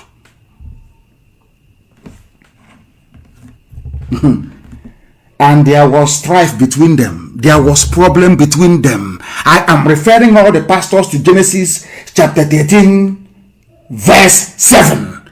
Headsmen. The same headsmen you have today in Nigeria. Headsmen. And when headsmen begin to cause trouble, the only thing to do is to divide. That is what the father of all nations taught us, Abraham. Hey, all glory will go to Elohim in heaven. There was strife between their headsmen, the headsmen of Abraham. Maybe I don't know if they are Fulani or not. I don't know. Maybe Fulani headsmen belonging to Abraham and Fulani headsmen belonging to Lot. Do you know what they said? What I say is that even in the Holy Book, cow and herders were also a problem that led to division. Cows and herders. The same thing we have today. What are we suffering from? Cows and herders from Yetiala, terrorist group. Cows and herders. The same thing that caused Abraham to separate from the relative Lot. And the Canaanite and the Perizzite dwelled then in the land. It wasn't the land of Israel then. The Canaanites were there and the Perizzites were there. And Abraham said to Lot, let us not quarrel, please. Let there be no strife between us. I am begging you, between me and between you, between my headsmen and between your headsmen, for we are the same blood, we are the same brethren. Is not the whole land before thee? Look at all this land in front of you. Please, take one, let me take one, that we may not fight anymore, that we may remain good relatives. This is what the Bible says. And Abraham said to Lot, if you take the left hand, I will go to the right. If you take the right hand, I will go to the left. Rather than us quarreling every blessed day, please let us separate. Headsmen, Abraham, Lot, in the Bible. Separation in the Bible. And you're telling me that these pastors, that they believe in God, that they read the Bible? Are you sure they read the Bible? There was a quarrel, not fight, they didn't go to war. But Abraham said, let us have peace. You are my brethren. Let us separate. And an idiot is telling me somewhere in Lagos, God said Nigeria should one. When there are headsmen involved, the same thing, the same headsmen that caused Abraham to leave Lot. I said, go your separate way. Let me go mine. What I'm telling you is what is in the Bible. I didn't make anything up. I want to prove to you that some of these pastors championing one Nigeria, they don't read the Bible. Tomorrow they say, Abraham is father of all nations. Abraham is father of... That's what Abraham did, you cannot do.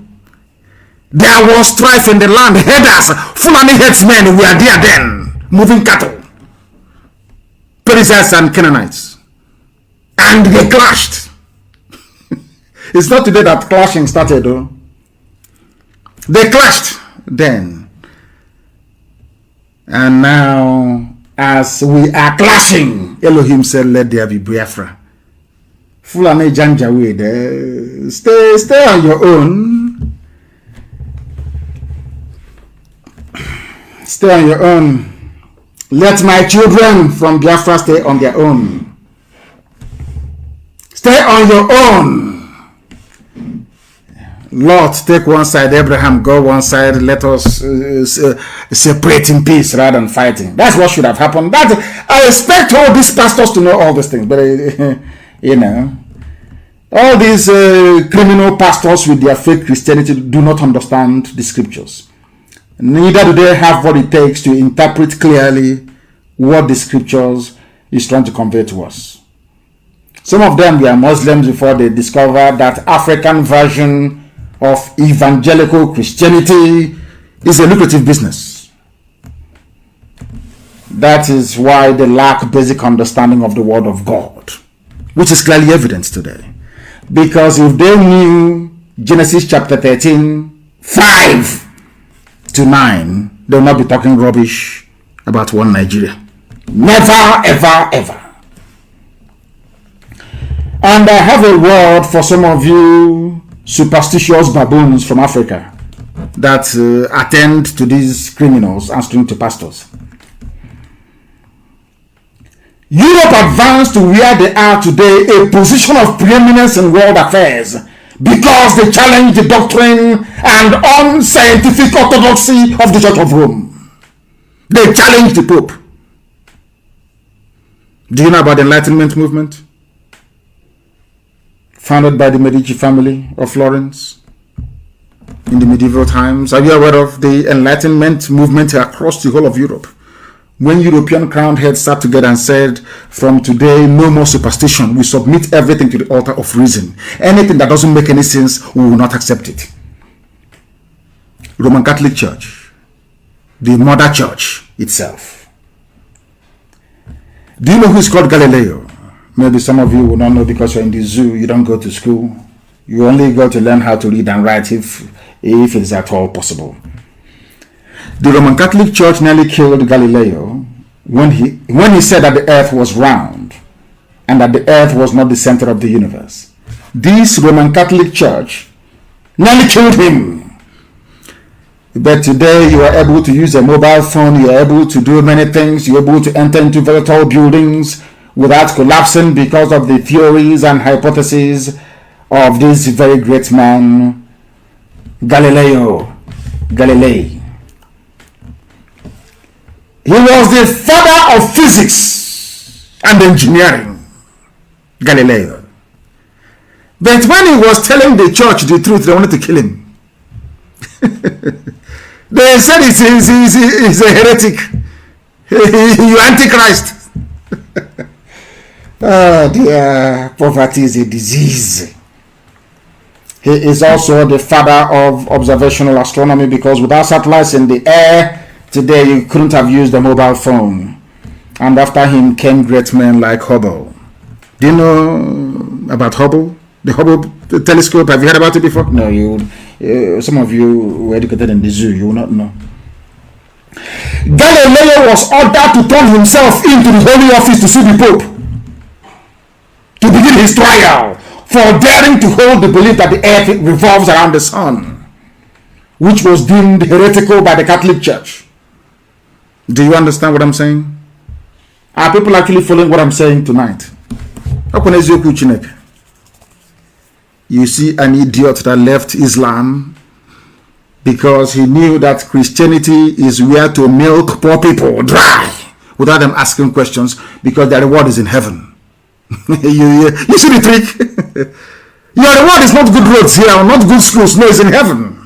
They themselves, they have private jets on earth.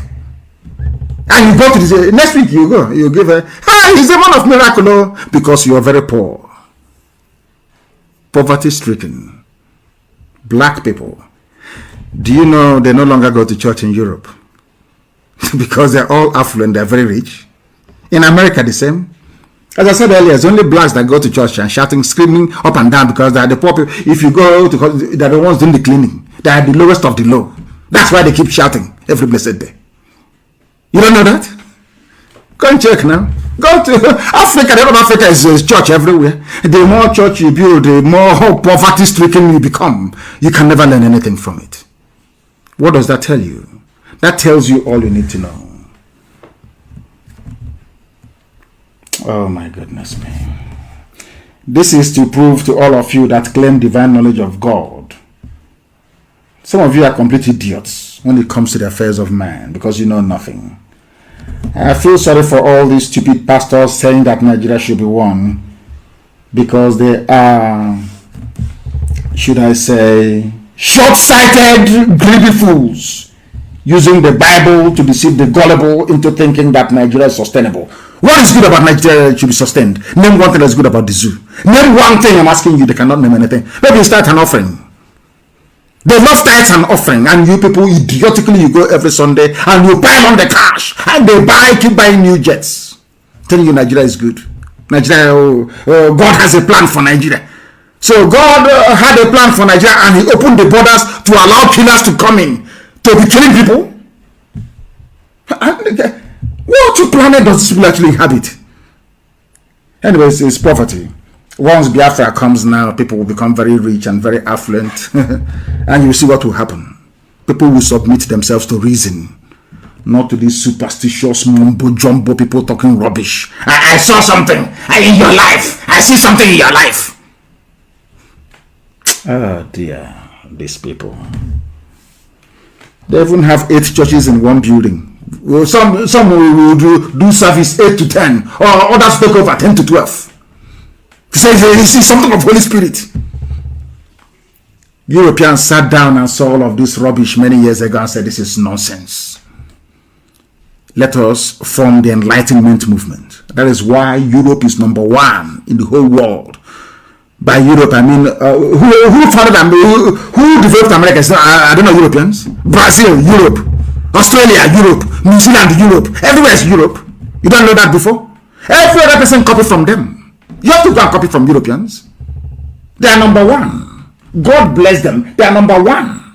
Because they said, you see all these superstitions, when a cat flies past your house, or you see pussycat in the morning, you start speaking in tongues that your neighbor has come to get you. All this idiotic, this you black people. Ordinary pussycat pursuing a mouse. It's your neighbor that sent the pussycat. A tree that is in your village over 1,000 years old is in your generation that the tree is now an impediment. And you want to be developed. Black and this. You see, you know that poverty is an evil spirit. When you're possessed by poverty, if somebody tells you to plant a seed and water it and do that, you'll be paying. Poverty. You know, they say Yahoo boys with computer. There are those with the Bible inside mega structures, duping people every blessed day, think that Nigeria can be saved. Ndoshi. They don't know anything about the word of God. I feel sorry for these people. I'm not insulting anyone, but I have to make the facts very clear for all of you to understand. Maybe in the future, our grandchildren will save these clips and then replay them. But But I want you to remember something today. There was a time the person who is responsible for the mobile phones you're using today, so to speak, Galileo, was called an antichrist. But today, some of you want iPhone 19, iPhone 56. Even the ones that have not made, you have placed order. But the idiocy of the people that tried to hold down that very invention, you are replicating today in Africa. Unbelievable. Let me go back to the question I asked you earlier. And I want you to ask the Deputy Speaker of the House of Senate. I want you to ask your governors. I want you to ask anybody around you tonight. Who brought foreign killers into Nigeria? Who brought them in? Why is it that that very question is not being asked every blessed day? Who brought them in to Nigeria? You cannot ask, can you? Any day you answer that question, any day all these criminal pastors can answer that very question, that very day you will begin to reason properly. You will see that Nigeria is unsustainable. Are you telling me that these people, they love Nigeria so much? Let us assume that they are patriotic Nigerians. Why would you go outside to go and bring in killers to come and kill your own fellow citizens? If you claim you love Nigeria. As El Rufai, that midget is claiming today. The midget El Rufai, I'm asking you, if you claim, why would you go outside to go and bring bandits to be killing people? That was confirmed by students kidnapped from Kaduna Polytechnic, that they are kidnappers, most of them were foreigners. Who brought them into Nigeria? If you claim you love Nigeria. The same Nigeria you want to keep as one. The same Nigeria you want to keep as one. If there's anything that is a lie that I'm saying tonight, don't generalize. So come out and say that this is a lie. Roman Catholic Church wanted to kill, they want to hang Galileo for speaking the truth. Say to the man, oh God, the earth is not the center of the world. It's the sun, that the earth revolves around the sun. It spins. The man, hey, you can't say that. He's Antichrist. You're Antichrist. You're against Jesus. Go and kill him. Dear me. Today we know that the earth revolves around the sun, spins at a speed of over 1,000 miles per hour on its elliptical orbit around the sun. When it goes around the sun, when it completes one full cycle, it becomes 1 year. That's how you have 1 year. So you're in 2021. The earth is still spinning around the sun. When it completes the cycle, 2021 will be finished. We'll go to 2022. The man said that is how life is. They said kill him. He's Antichrist. Hey, Ozioma Kanu is in the dendo. Ozioma Chineke. Because the zoo has fallen. Who brought foreign killers into Nigeria? Nobody can tell us. And the media, Yoruba control the media. They should stop being afraid. Anytime they find one media house, every media house should go on strike and say they will not pay it. Fulani cannot do anything. Fulani only thrive when there is fear. When you have fear in you, you will see them, you embolden them. But if you tell them that you are prepared to die, believe you me, they begin to go back and try to, but of course negotiation is too late. Those that they sent to come, it's too late now. Negotiate with for what? Negotiate what? Restructuring? Or regionalism? Or 1960 constitution? It's too late now. If you want to know why, go to the book of Genesis, chapter 13, from verse 5 to 9. Because of Fulani, because of headsmen, let me not say Fulani headsmen, because of headsmen, the father of all nations, Abraham separated from the nephew, if I'm not mistaken. The same blood. He said, I don't want any trouble. Because of cattle, because of Nama. Because of Nama, the same Nama today causing us problem. Abraham said, no, go your own way, let me go my own way, please. I want peace. Because of the same cattle, the same Nama today in the zoo called Nigeria. And somebody is telling me they know the Bible. Somebody who comes out every day to claim he's a nationalist, a pride of Nigeria. He wants to be part of Nigeria. The so-called elite, that midget, that short engine in Kaduna called the El-Rufai. Short engine. He is part and parcel of the Islamist movement to conquer all of you. And this is for Mrs. Tambuwal to conquer you as well. Mrs. Tambuwal, are you listening? Maybe you're snorting your final cocaine before you take your Hennessy and go to sleep. Mrs. Tambuwal, are you listening? Your husband in Sokoto does not wish you well. You are an infidel. If you don't know, let me educate you. Because what I give you is gospel from heaven itself, not of man. That is why nobody can fault not one single thing that I say. No human being can. If you come out to debate me, I will sink you with facts and figures. With facts and figures. Hagar school.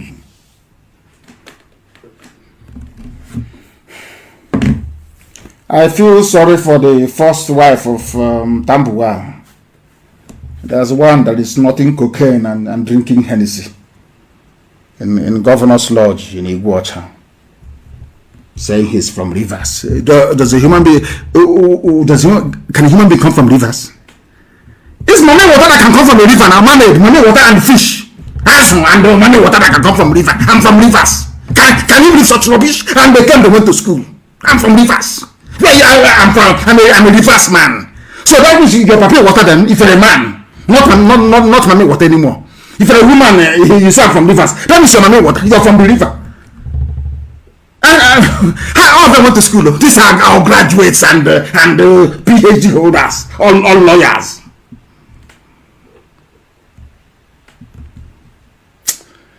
I don't know why they're interrupting me. I don't know. I'm from Rivers. It's okay. Hi, mommy water. I'm from Rivers. Hi, papi water. Since you're from the water, you're from Rivers. Can a human being come from Rivers? I'm asking this very simple question. Papi water. I'm from Rivers. I'm we Rivers people. Hey, dear me. And maybe I'm from ocean. I'm from Oceania, or I'm from the ocean, or maybe from the stream. Where will you be? Stream, or Yokata. I'm from Yokata. Maybe I'm from the stream. Since you're from the river, I'm from the stream, and maybe my younger brother is from the ocean. I can't understand. I can't understand. And they claim they went to school. My brother or sister, where they come from Rivers. I'm a Rivers man. Hey, Lord have mercy. Dear me. Zoological Republic. Zoo. Zoo. Let me preach the gospel that I've been asked to preach to you tonight. Who brought foreign terrorists, murderers and killers into Nigeria? I want to tell you, because all of you do not reason. Tomorrow night he will appear on Channels TV. Channels will not ask this very man, why did you go outside to pay killers? Why? Let me read it for you. It is a Vanguard publication, December 3, 2016. Go and dig it out. What's the title? We've paid some Fulani to stop killings in southern Kaduna, but today they're still killing, they're still kidnapping. It is part of their game plan. It is part of their game plan. They planned all these things, but Mrs. Tambuwal or maybe Papi Water cannot understand what I'm saying. Because most of the time, he's under the influence of cocaine and Hennessy. He doesn't understand what I'm saying. Umar cannot understand what I'm saying. He's blinded by this, I think he wanted to be the president. They promised him vice. From vice now, they've now told him he's going to be the Minister for Agriculture.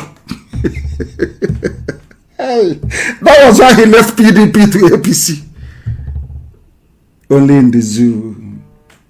Only in the Zoological Republic. We have paid some Fulani to stop killings in southern Kaduna. I want every Nigerian to go and Google this. It's carried by a Vanguard publication, December 3, 2016. We have paid some Fulani to stop killings in southern Kaduna. These killings started as soon as the late dead Buhari was sworn into power. Buhari was sworn into power, I think it was around May or whatever, isn't it, of the same, not up to 1 year, they went to go and bring killers. Or some of them that they had brought in to fight war if they lose the election.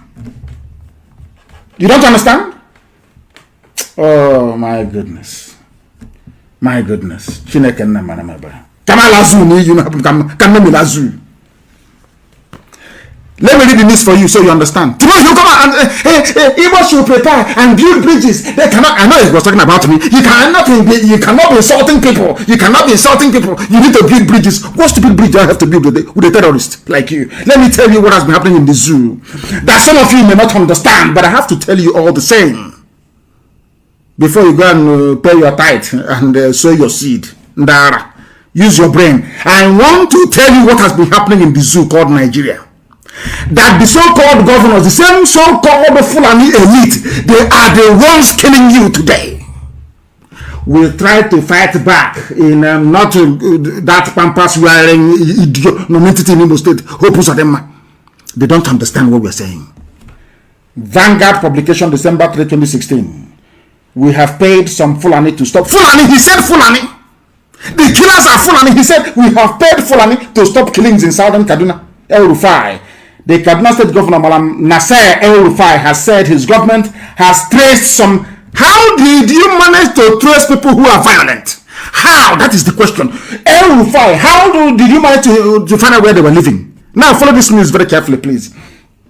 Kaduna State Governor Malam Nasser El Rufai has said his government has traced some violent aggrieved Fulani to their countries. A Fulani man is in his country, in the Niger Republic, maybe in Mali. You trust him to ask him, why are you angry? In Mali. What type of God? What type of God? What type of God made these people? Am I going crazy or what? Kaduna State Governor said, we have managed to trace some violent, aggrieved Fulani to their countries and paid them to stop the killing in southern Kaduna. What is this? What is this? I'm asking people. Are you people, all these so-called Nigerians, what is wrong with you people? A governor, how do you know they're angry to start with? How do you know they're aggrieved? Oh, before they went back to Timbuktu, they stopped over at your house to tell you, oh, madam, we are angry, oh, we are leaving, we are coming back to come and kill.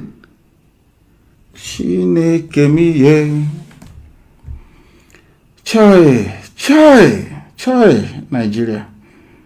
Who did this to you? Black people, who did this to you? Who did this to you? Why did you pay them? We paid them so they can stop the destruction of communities in southern Kaduna.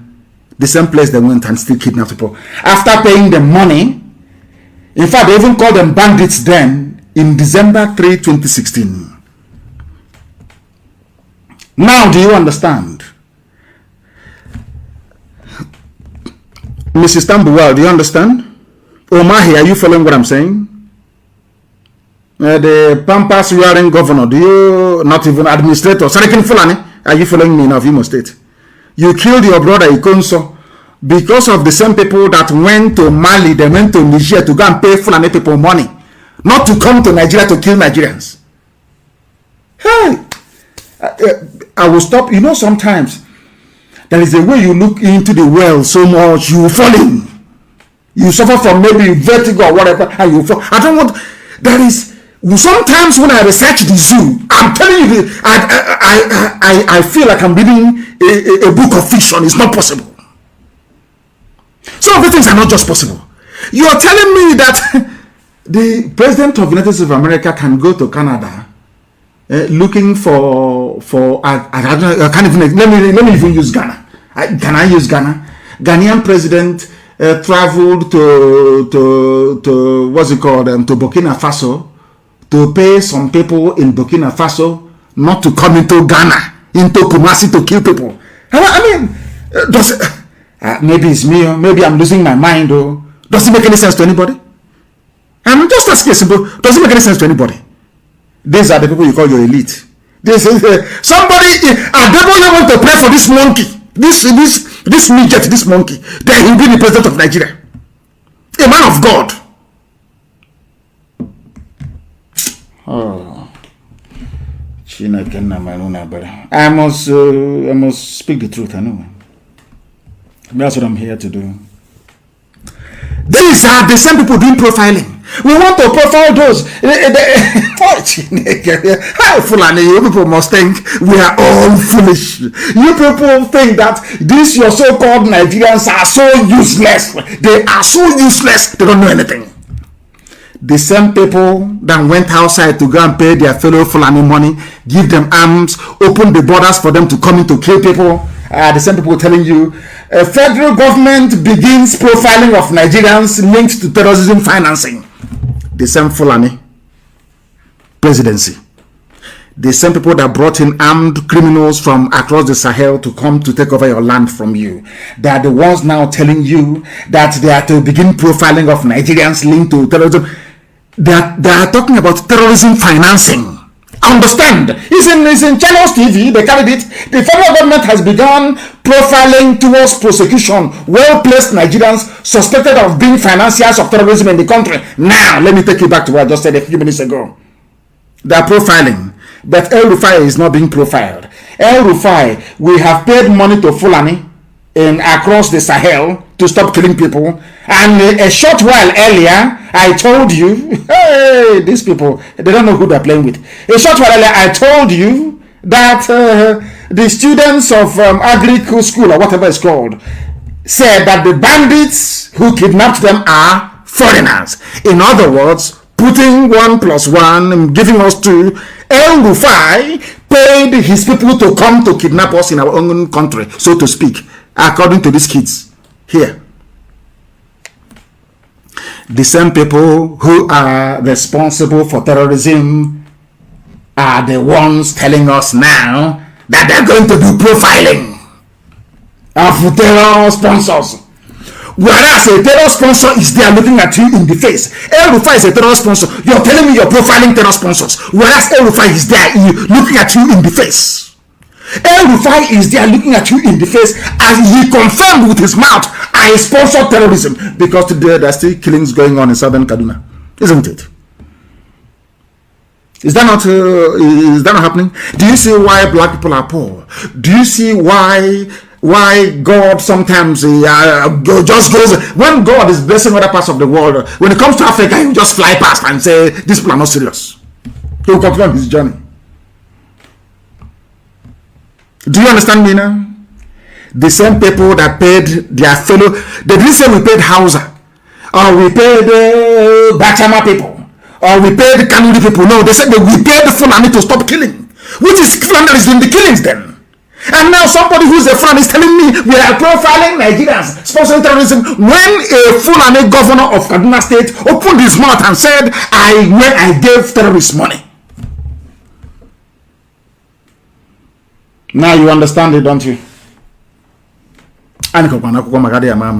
We are well read. We possess an analytical mind. We analyze everything. But the zoo will realize when it's very, very late. Very, very late. And he's an intellectual. When you see the little bed bug, he's like a bed bug. What is it called? What's the bed bug again? Hey, his head fly. He's not a bed bug now. That sucks blood. He's like a bed bug, as tiny as a rat. He can fit into a pigeonhole of a car. They're as small as demonic as they come. El Rufai. Chinch. That's a bed bug is chinch. It's called chinch. He's claiming, when you see him talk, hey Nigeria, let's move the country forward. All progressives must gather. We progressives, the idiot is a terrorist. He's the one paying bandits to come in to kill people. And you're profiling. You want to profile. When this idiot opened his mouth to say, I want to go and pay and bring terrorists into the country to come and kill all of you idiotic Nigerians. You want to begin profiling. Why don't you start to know Rufai that brought foreign bandits in the first place? Why don't you go and profile him? It's called change. Bedbug is change. That's how no other name is called. Bedbug is change. That's what it's called. To drink your blood in the middle of the night like Fulani Janjaweed headsmen. Terrorists. Blood Mietiala. Mietiala is a legitimate stakeholder. The fourth largest terror group in the world. Legitimate stakeholder. And all of you that Nigeria, let's pray for our country. Archbishop of Ecumenical Council. You stupid, idiotic titles that has no meaning whatsoever. Stupid, idiotic titles. That's no meaning.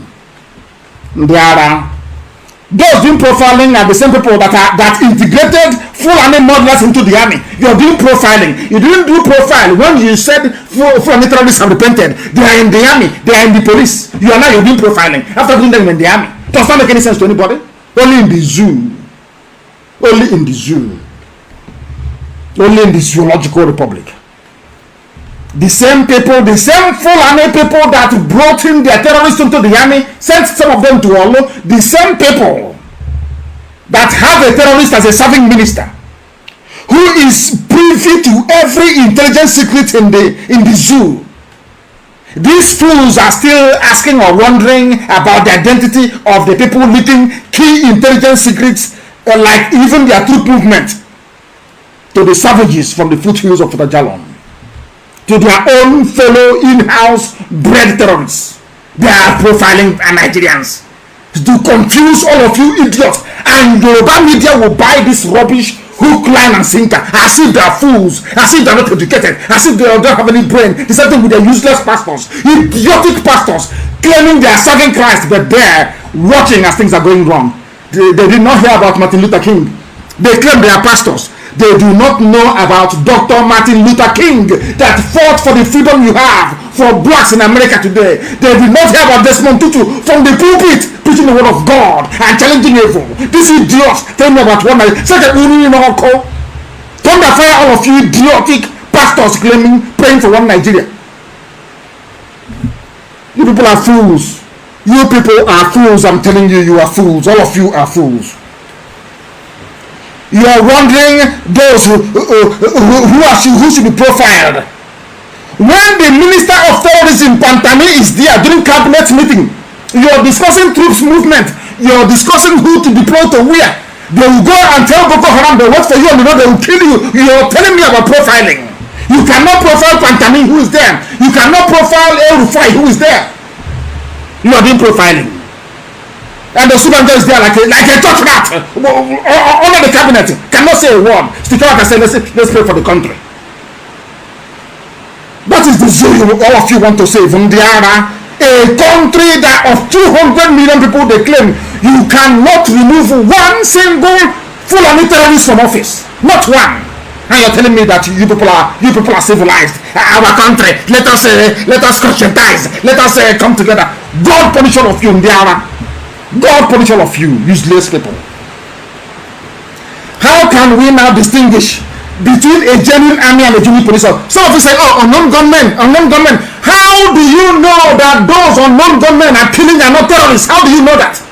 This is a country that brought in terrorism into the army, brought terrorism into the police. All of you are there just watching and moping, doing nothing, and terrorists are in the army, killing innocent people. I said to them, I will cause so much havoc. I want to go to Hague to go and face trial in the Hague.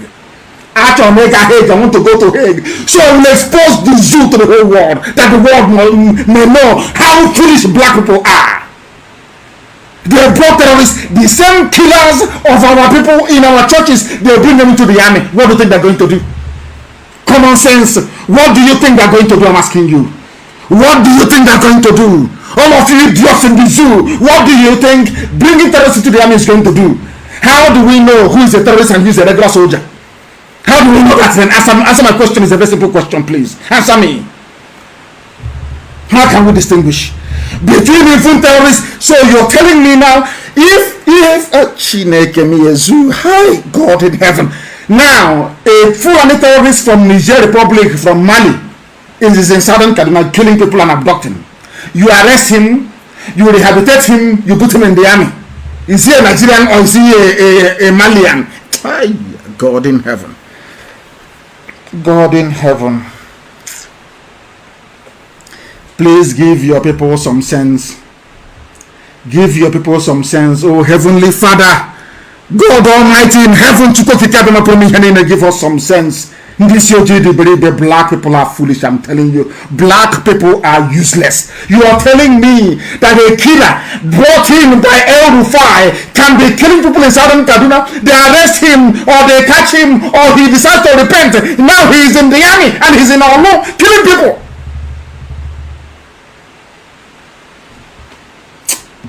Oh, Chineke, God in heaven.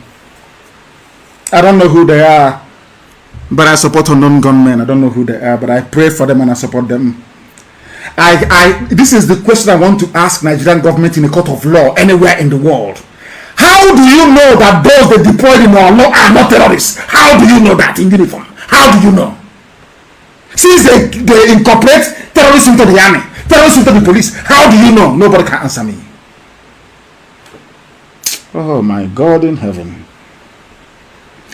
Nobody right now, in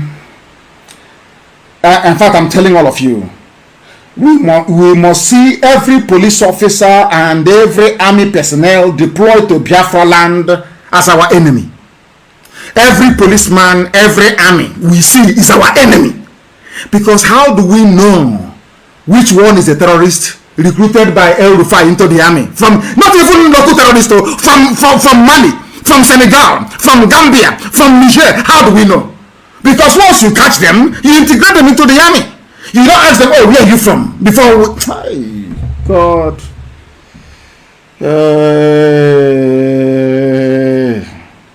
Now you can see the reason why most people are happy when there is this clash, alleged clash between alleged police and alleged people that we don't know their names. I want to ask Daily Trust newspaper, Premium Times, these are Fulani newspapers. How do we distinguish between a genuine Nigerian soldier and a terrorist from Mali wearing an uniform that claim he or she has repented? It's a simple question. Because all we come from, I mean, it's a very simple question. How do we know that army on a checkpoint? How do we know if they're terrorists or not? Explain that to me. Because you people are the ones bringing terrorists into the army and into the police. How do we know? You see, you can never win against us. None of you can win against us. How can we distinguish between a genuine army or police officer and those terrorists from the Sahel that El Rufai and the Fulani Cabal, Fulani Caliphate brought in to take over our land from us? Whose intention from the onset is to do us harm? How do we know? They are now in the army, they are now in the police. That is why all army and police units deployed to Biafra land must be seen as enemies.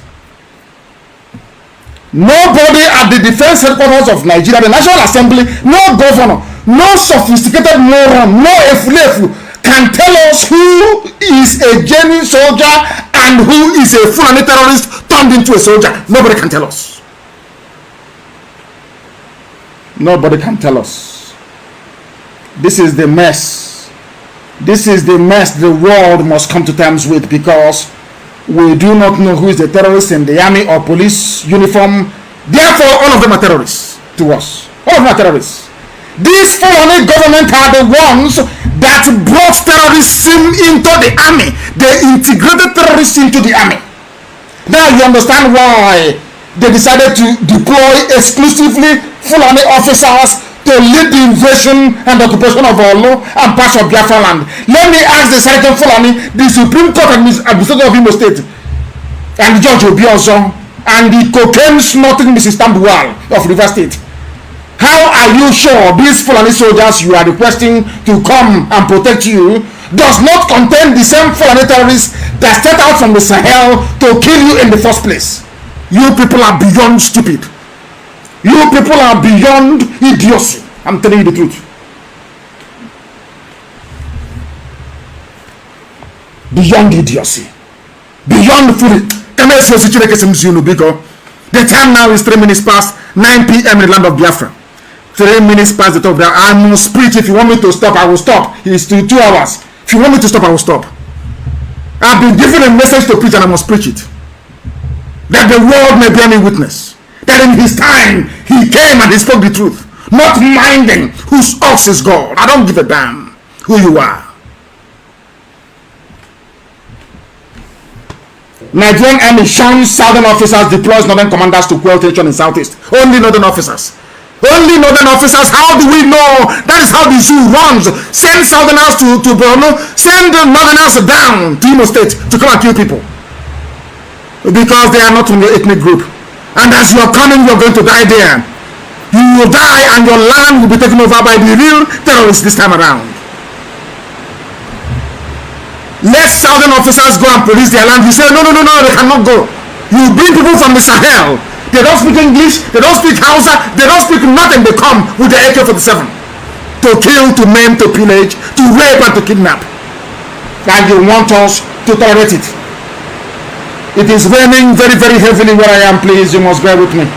You must bear with me. It is raining very, very heavily. You may hear the noise, but I must preach the gospel that Elohim has mandated me to preach. I must preach it regardless of what the weather says. It must be preached this very evening. I must preach it.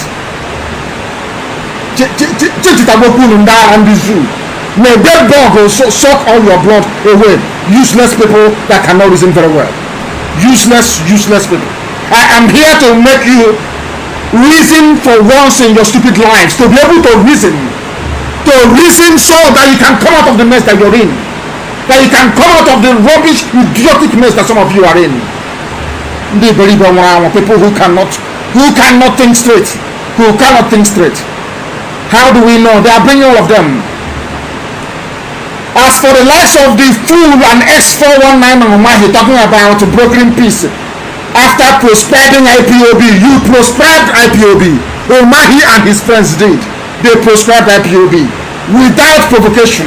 You invited the army through button downs to come and kill me and my family, and you ended up killing all Biafrans. And as a result, my parents are dead today. You must hear this. I'm going to reply Omahi through a quote by Emiliano Zapata. We do not want the peace of slaves, nor the peace of the grave. Do you understand that? Fulani must leave our land. Biafra must be declared with full, uninterrupted sovereignty. Biafra is what we're looking for. Nothing more. If you're looking for people to bribe, you are mistaken. We are unbribable. We are unbribable. We don't need anything from anybody. We are asking for Biafra, and Biafra we're going to get. Or we all die in the process. I assure you of that. So you must understand that very well. Under your watch, you married for 6 years. Mietiala, your friends, we are busy killing our people in Ebonyi. You did nothing. Instead, you encouraged them against your own people. When IPOB rose up 4 years ago to challenge them, you sent the police and the army to go and kill people. Those defending your land. You sent the police and the army to go and kill people.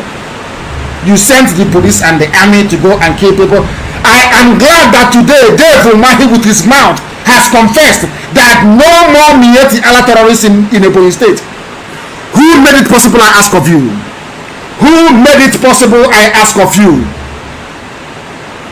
The volunteer command of indigenous people of Biafra, now Eastern Security Network. You understand that? We drove away the fourth most deadly terror group in the world away from Ebonyi State. Something Umahi could not do, something no governor could have done. We did it ourselves. Of course, by the grace of the Most High Elohim up in heaven. Today you are posting, we don't have any more Mieti Allah, no headsmen in Ebonyi State. Who made it possible, I ask of you? The same people that you proscribed, the same indigenous people of Biafra. You're not ashamed of yourself. You're looking for who to negotiate with. You're a fool. You're a complete fool. I am glad that you have confessed. The same IPOB volunteers and ESN you despise so much. If any of you Efulefus think that allowing Fulani terrorists into our land guarantees you a path to Asorok, then you are more foolish than I thought. None of you Igbo politicians will smell Asorok. None of you will ever go to Asorok. You will never go to Asorok. Never, ever, ever. No Igbo, if you like, you try and see now. Of course, there will be no campaign, so talk less of that rubbish. None of you will smell Asorok. Since all of you came out to gang up against Biafra, none of you will ever smell Asorok. None of you will. The same politics of appeasement of Azikiwe that landed us in the mess we are in today is what you want to play again, only this time around with the very worst the Fulani race has to offer, which is the terrorism in Mietiala. Shame on all of you cowards masquerading as defenders of the people. Shame on all of you pastors claiming you're preaching the word of God. You are all serpents, all of you. Ndoshi. Today you fools are condemning the holy saints of non-con men. You have forgotten that you people created them. When you were killing young people, slaughtering them left, right and center, you don't know the one day they will rise up. Is that what you think? Is that what you're thinking? One day they will rise and have risen up. One day they will rise. If you kill them, they will kill you. If you kill them, they will kill you. The killing will continue until you leave our land. It can never stop. It can never ever stop, I assure you. You fools are condemning unknown gunmen. But when you were killing people, you were enjoying it. At all, you slaughtered. At Enugu, you killed. Iguacha, you killed. National High School, but you killed. You think you can fold our hands? You keep killing for eternity? Now you know you bleed as well.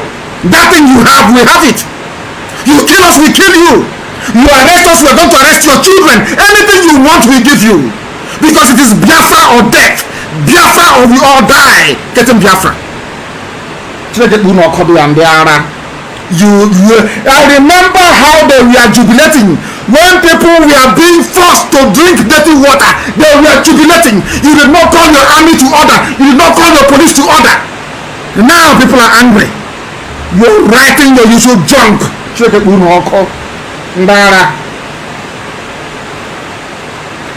What will kill Fulani is hubris.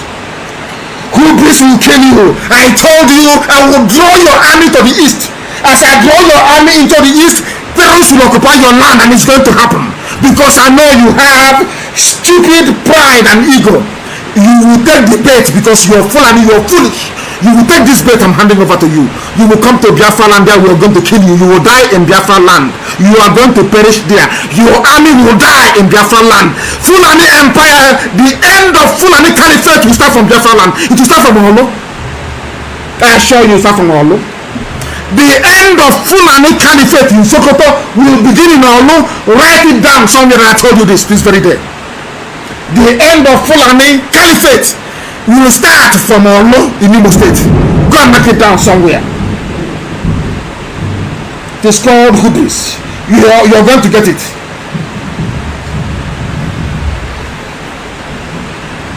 Do you know what they did? Your so-called DSS abducting people. Go to the tweet by Senator Shaw, who say, you know, he's Fulani, but sometimes he is like a human being. I don't know, maybe his father, he must ask his mom where she went to before they conceived him, because he doesn't reason like a typical Janjaweed. He doesn't reason like a typical Janjaweed.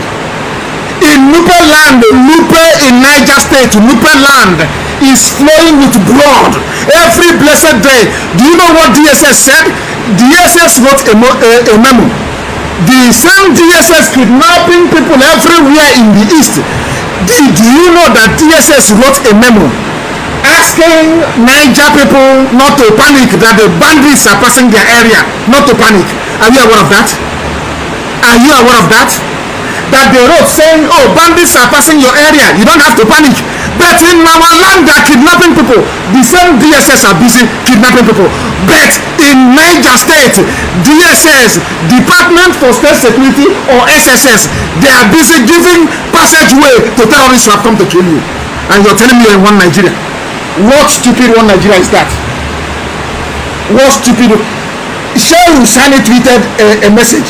People living in the outskirts of Abuja were told by DSS not to panic and run when they were about to see headsmen on transit. Headsmen on transit with AK-47 inside Abuja. DSS. Why? Because it's being controlled by Fulani. I know the foolish arrogance and pride of the Fulani will lead them to come to Biafra land, and there they will die. I'm telling you the truth. They will die there. Excessive pride is what's going to kill them. And nemesis will consume them in our land. I'm telling you that. Nigeria is dead as a result of Fulani foolishness and pride. The most backward, un-indigenous tribe in Nigeria coming to conquer the owners of the land. I will not have it. I will not have it. I'm telling you the truth. God knows in heaven. I will not have it. Fulani cannot take 1 inch of Biafra land. Fulani can never ever take 1 inch of Biafra land. They cannot take it. DSS is colluding with them, writing a letter to villagers telling them not to panic. DSS abducting people, telling them we want Nigeria. Our people cannot see because they are foolish. Fulani wants to take our land. Can't you see it? Can't you see it? I'm asking you. Can you not see it? The zoo is dead and can never ever be resurrected. Leah Shuaibu is in captivity. Had Leah Shuaibu been a Muslim girl by now, every Christian in the north would be killed. But she is still in captivity. And all I hear stupid Christian pastors saying is tithe and offering, one Nigeria, one Nigeria. Whereas a Christian girl is in captivity. In captivity. The same thing cannot happen to a Muslim girl. Nothing. The same DSS kidnapping people are the ones granting passage to terrorists in Niger State and in Abuja. The same people. Don't take my word for it. It was tweeted by a Fulani man, an ex-Fulani senator, Sheikh Husani. What does that tell about one Nigeria? What does it tell you about one Nigeria? I'm asking you.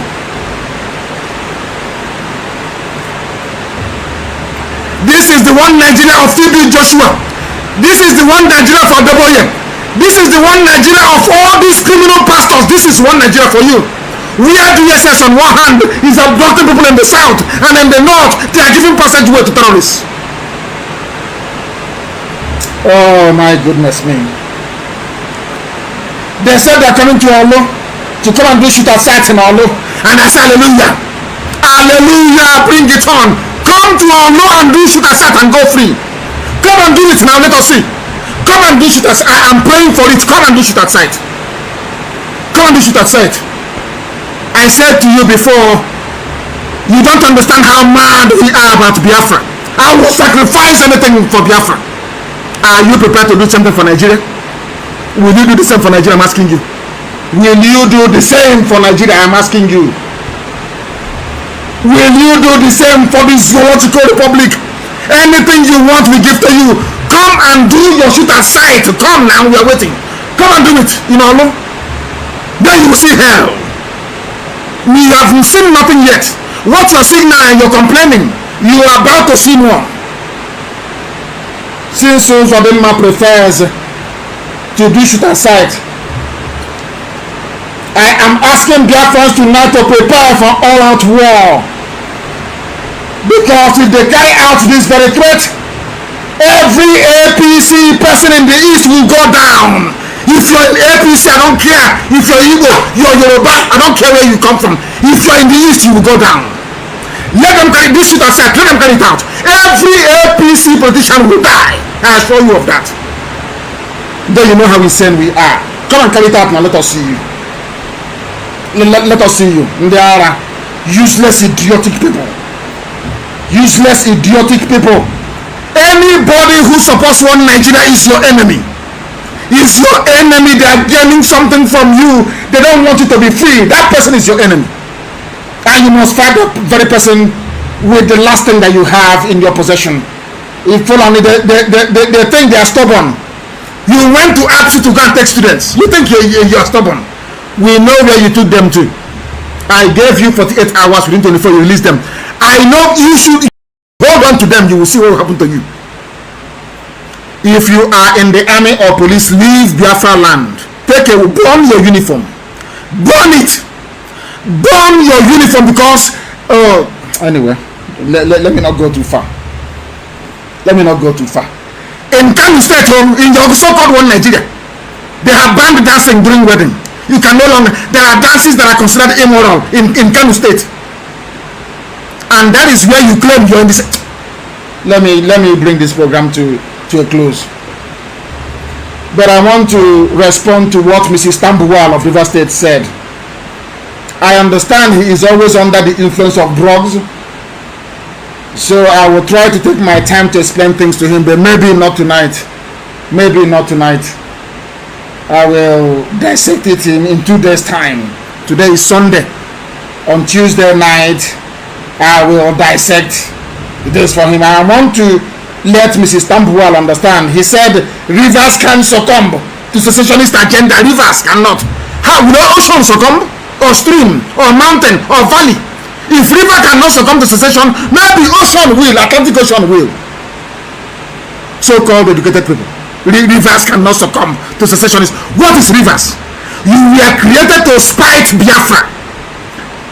Cross states, cross river, Ogoja rivers created by Gowon to divide Biafra. You fool, you bought into it hook, line and sinker because you were trained with abandoned property money. You're a thief. Your family are rogues. You people benefited from abandoned property. That is why you're talking this nonsense about rivers. Maybe we should talk, next time we'll talk about the ocean. Mad people. You're from Benin. You went to Benin, they rejected you. They told you you're not from Benin. Is that not the case? Equal people from Nkwe are no longer Igbos. They are from Benin. Shameless idiot like you. You have no brain. You snort cocaine and you drink Hennessy. A fellow man, idiot, after you be talking like somebody who is been in a village depot for the past 2 weeks. Rivers people. What's the meaning of rivers? What is the meaning of rivers? You idiot, I'm asking you. What's the meaning of rivers? These are the so-called lawyers you have in the zoo. No wonder there is no judiciary in the zoo with idiots like you everywhere. They are lunatics all over the place. You're from Benin. Benin rejected you. You are rivers. We rivers. How about we ocean? Oh, Chineke Menune. But I'll look into your case in greater detail next time. I will tell you about Ipob men who are proud to be Igbo people. Because you're a complete fool and an idiot. During referendum, you only have 1 vote. Weekend, you only have 1 vote. Because you are in government house, all of a sudden you are rivers. Very soon you'll be ocean. Let me very quickly, because what I wanted to preach tonight is just too many. But I want to let our people understand this, that the media blackmail against IPOB has increased recently. If you go to Google now and you type in Nnamdi Kanu, believe you me, all you see are news from BBC. And you know that BBC are neo-colonialists. You know that BBC, even including BBC, they are working for slave masters in Britain. You must understand that. I was very, very disheartened that even Amnesty International had been bought over by the zoo as well, because they have limitless cash. They can buy up anybody. They have bought over Google. They have also bought over Amnesty International in Nigeria, who are now carrying unverified news by people that want to sustain the zoological republic. Daily Trust, Punch newspaper, and all the rest of them, even Amnesty International, no investigation done, and Amnesty is carrying such rubbish on their Twitter handle. A whole amnesty, because anything that comes to Nigeria is corrupt, isn't it? If you are not corrupt when you come, Nigeria will corrupt you. And I'm sad to say that Amnesty International in Nigeria, they have now been compromised fully.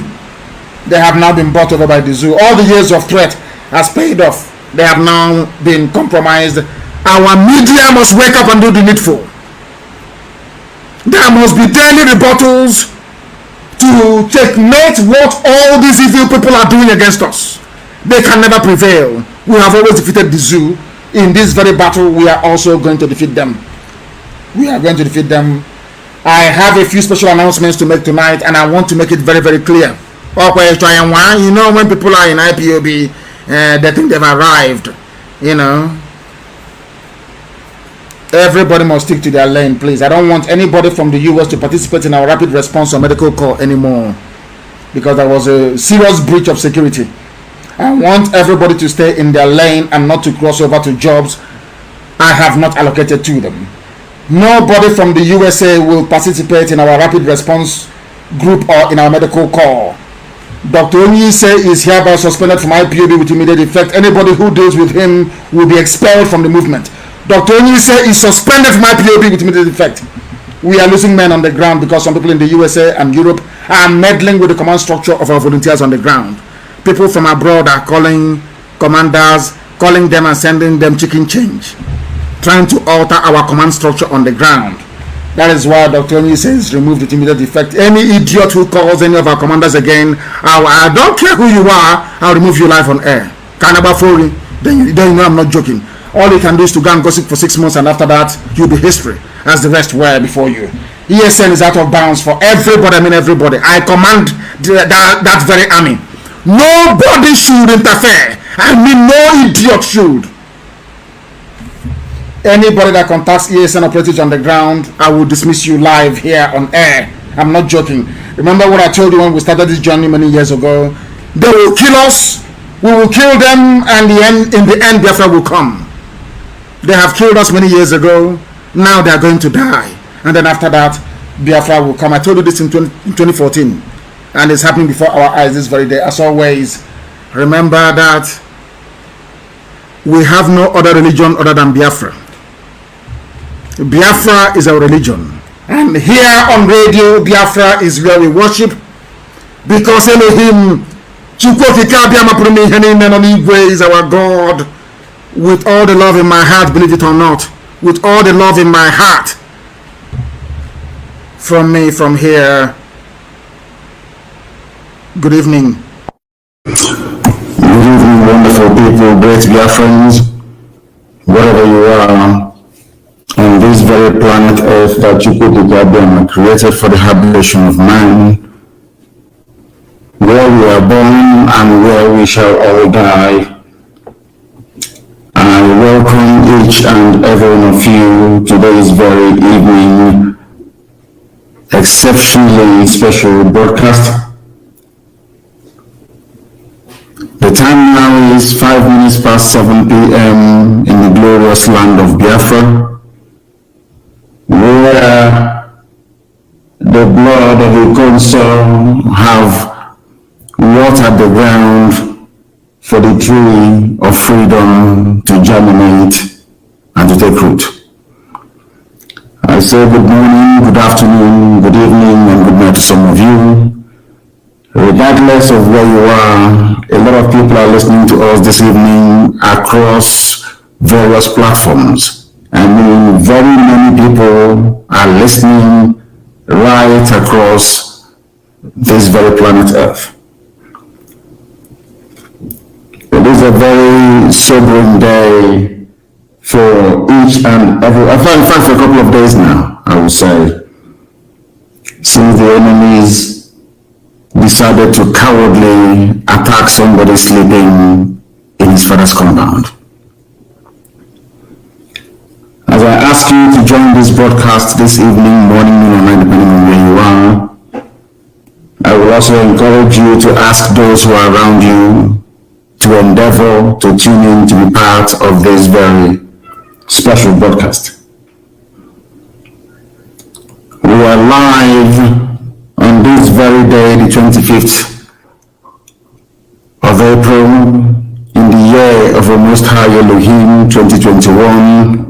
So if you're listening to me right now, if you're hearing my voice, this is a live presentation going out to the entirety of humanity.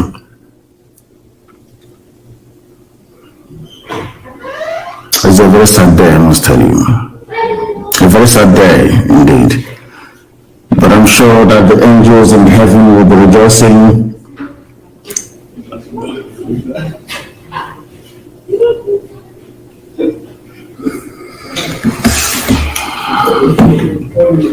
course, he consults with them.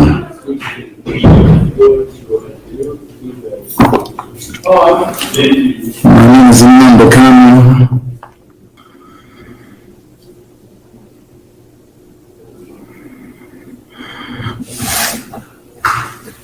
I am the leader of the indigenous people of Biafra, the largest mass movement of its kind anywhere in the world. I am the director of Radio Biafra and Biafra Television.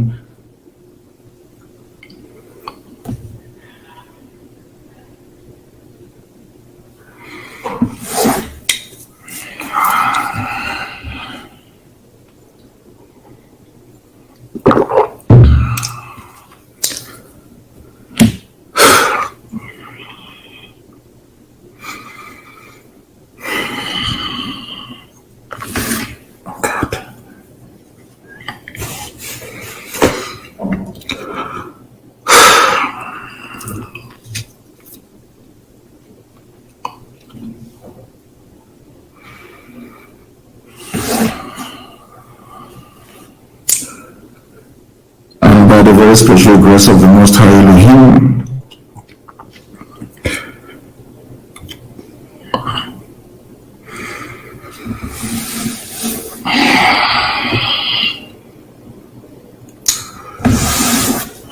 a servant of the wonderful people of Biafra.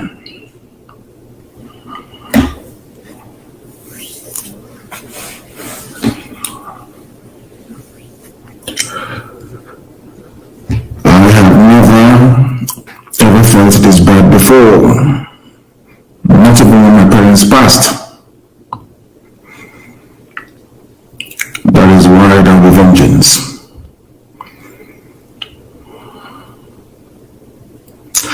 And I'm going to pray to the Most High this evening as we always do.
Biafra n'ihi ọnwụ iko nsọ nọ n'aka ndị nọ.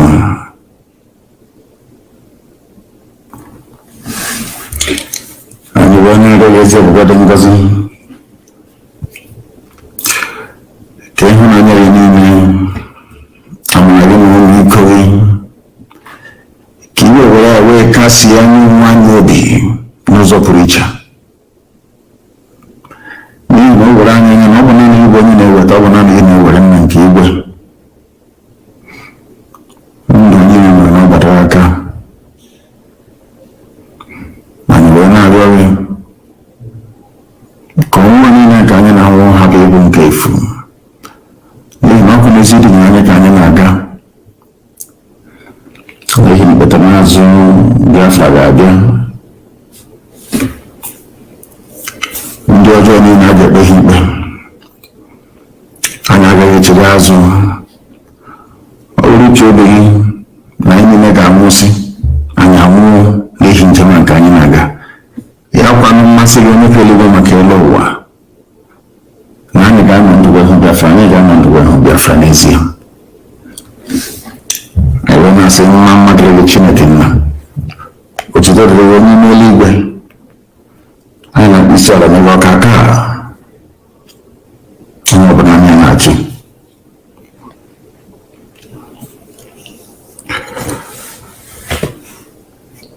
ọtụtụ na-asọpụrụ na eji ọma site n'ebighị ebi bụrụ onye ebighị ebi ise ise ise. We are gathered here that this very gospel that is irrepressible may be preached to the hearing of the whole of mankind, that at the appointed time in the future that no blame may befall us,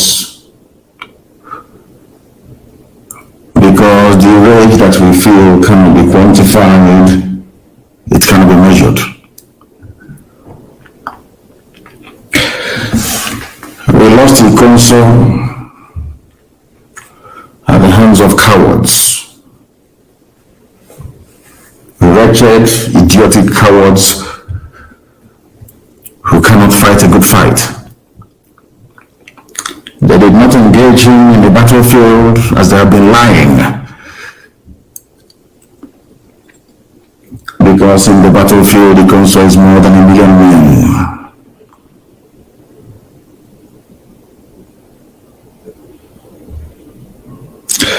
The same people that could not invade the camp of terrorist Fulani traders in Enugu, that when the governor of Enugu State came to confront them, a sitting governor in the land of Biafra was chased away by AK-47 wielding Fulani terrorists in Enugu town. But they went to the home of somebody, ambushed him in his house where he was sleeping, and decided to assassinate him. A man that is defending his land, a man that was defending our mama, our Idomili, from the ravages and excesses of Fulani terrorists and state-sponsored terrorism. Now we understand the reason why they installed somebody like Hopus. I don't know what they were planning to do, this Fulani Janjaweed, is to make sure that they circle us with very weak and idiotic leadership, so that we can be fighting this war on two fronts at the same time. On one hand, we are fighting Fulani terrorists and killers, and on the other hand, we are fighting governors who are hell-bent on killing us for fighting those that have come to kill us. It doesn't really make any sense to anyone. But that is what these governors are doing. They have come to hand over our land to their Fulani masters. That is what they are doing. Anybody following any of these foolish people is an enemy of the people. I must make that categorically clear for everyone to understand. If you're a follower of any of these governors, you are an enemy of the people. Ikonso was not killed during any shootout or confrontation. Ikonso was killed in his village, in his kindred, in the middle of the night, not on the battlefield. Because on the battlefield, there is no way any detachment of any army or any police or any idiot can defeat him in battle. He was undefeatable.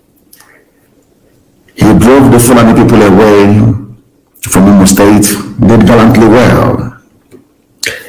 Ever since ESN was launched, I have not come across anybody or a group of people telling me that their lives hasn't improved as a result of the presence of ESN in our land. We no longer have rampant roadblocks as we used to have. People can now go to farm, not minding the two isolated Dave Umahi-sponsored Fulani attacks on our people in Bonn State.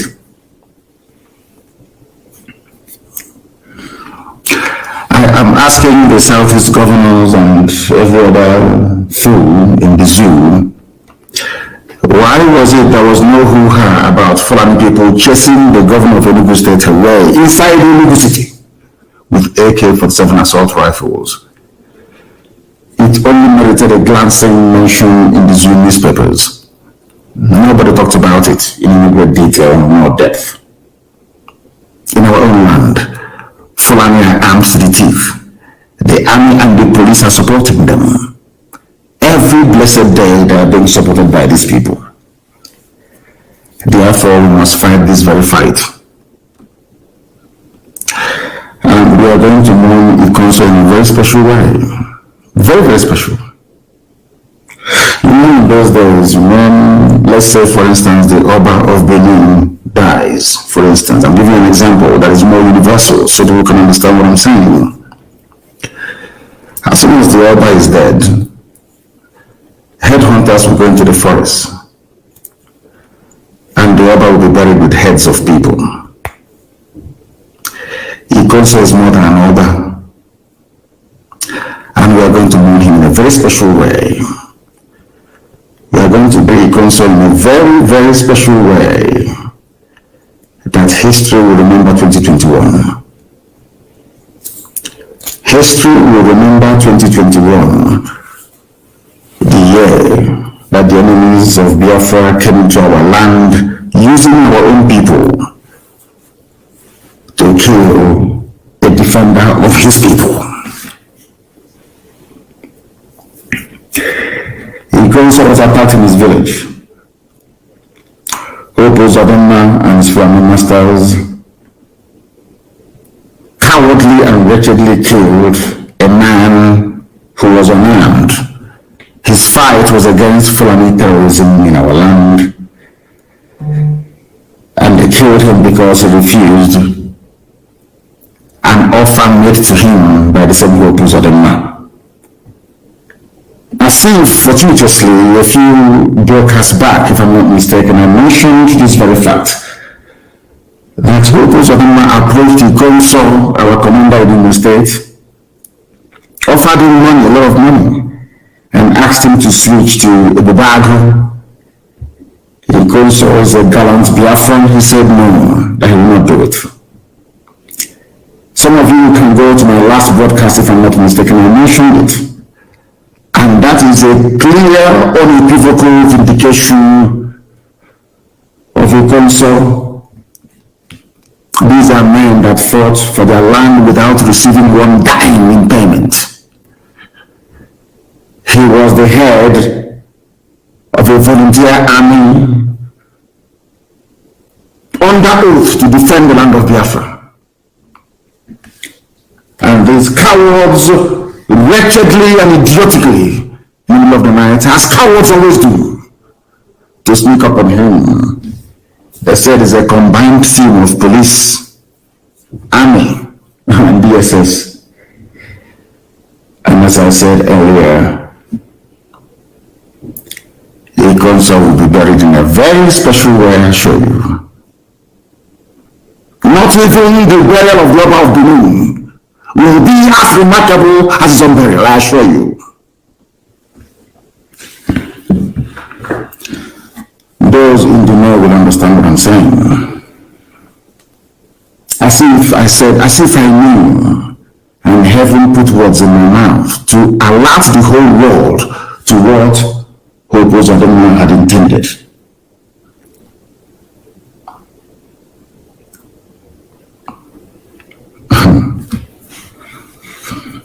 You know, we are Biafrans. It's about time that the whole world hear about us once again in a very special way. Our detractors and enemies have brought death to us. And we are not going to fold our hands and just watch them pick up our people from car parks and motor parks and highways and all the rest of it.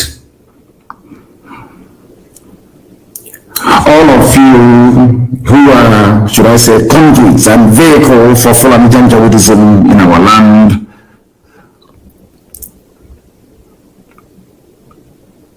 I have nothing to say to you. But that thunder you have called down from heaven is about to strike. You know, people sometimes say to me, oh, don't say what you're going to do. And I said to them, they are very foolish. I tell you what we're going to do, and then we'll do it. So when it starts happening, you know it's coming from us. So we will know. I mentioned the concert during my last broadcast, and that is a clear vindication of that very brave soldier. I understand that a band of very hungry Nigerian journalists have been trotting out the narrative of their Fulani masters that there was a shootout. There was no shootout. Absolutely none. He was killed in his house. He was killed where he was sleeping in the middle of the night, having subdued Fulani terrorists in Imo State. He subdued them. And yet Allah sent their houseboy, Hope Uzodinma, who hastily arranged for a few they call them security operatives, to come to kill a child of heaven.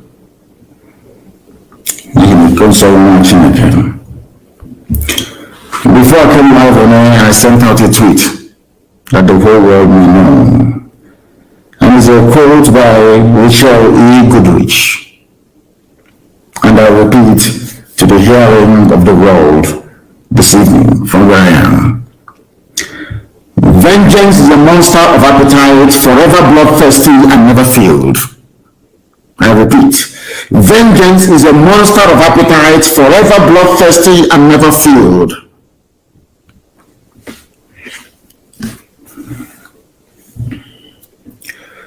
He is in heaven, and he is going to be avenged. My God, he will. Shall avenge him. Everybody with a hand in the death of Ikonso are all dead people walking. All of them bang on. Because of Ikonso, what is happening today in Ekiti State is not happening in Imo State. And I read it because I read a comment by somebody who said it's only the southwest that is now a bit safe. That the north is on fire and the east is raging. But I want to remind all of these people what is happening in Yoruba land that they do not know. Because of the Ikonso Eastern Security Network, what they are doing on the ground in Biafra land, this type of news emanating from Ekiti State cannot be written about Imo State, where he commanded men and confronted terrorists. I'll read for you. This was published by Guardian newspaper. For those of us who are in the habit of underestimating the sacrifice that we are making every blessed day to keep their land safe and secure, I want to let our people understand all over the world, those who are listening, that because of the likes of Ikonso, this type of news is not being written about Imo State. It is about Ekiti State. And I'll read it for you. We can no longer go to farmers cry out in Ekiti State. Guardian newspaper publication. Farmers in Ekiti State have raised concern over their inability to go to farms due to attacks and destruction of crops by herdsmen. Is this being written about Imo State? Do you know the reason why you're not hearing this type of news in Imo State? It is because of Ikonso and his gallant men under his command in Imo State. That is why what Fulani people are doing today to Yoruba people in Ekiti State cannot happen anywhere in the East. Impossible, it cannot happen. They understand it very well. And for you to put into proper context the bravery, the gallantry of these men in ESN, they are fighting 3 enemies at the same time. 3. And no army can even fight 2 enemies at the same time and survive. They are fighting 3 enemies and they succeeded in the objective. As I gave them, do not allow any Fulani terrorist activity in Imo State. It did not happen. They are fighting Fulani terrorists. They are fighting Nigerian army, which is essentially Fulani terrorists in army uniform. That's all there. They are fighting also the police. In fact, I should say 4. And they are fighting the Fulefus in our land. Hope Uzodinma and go. We did not go after Hope Uzodinma.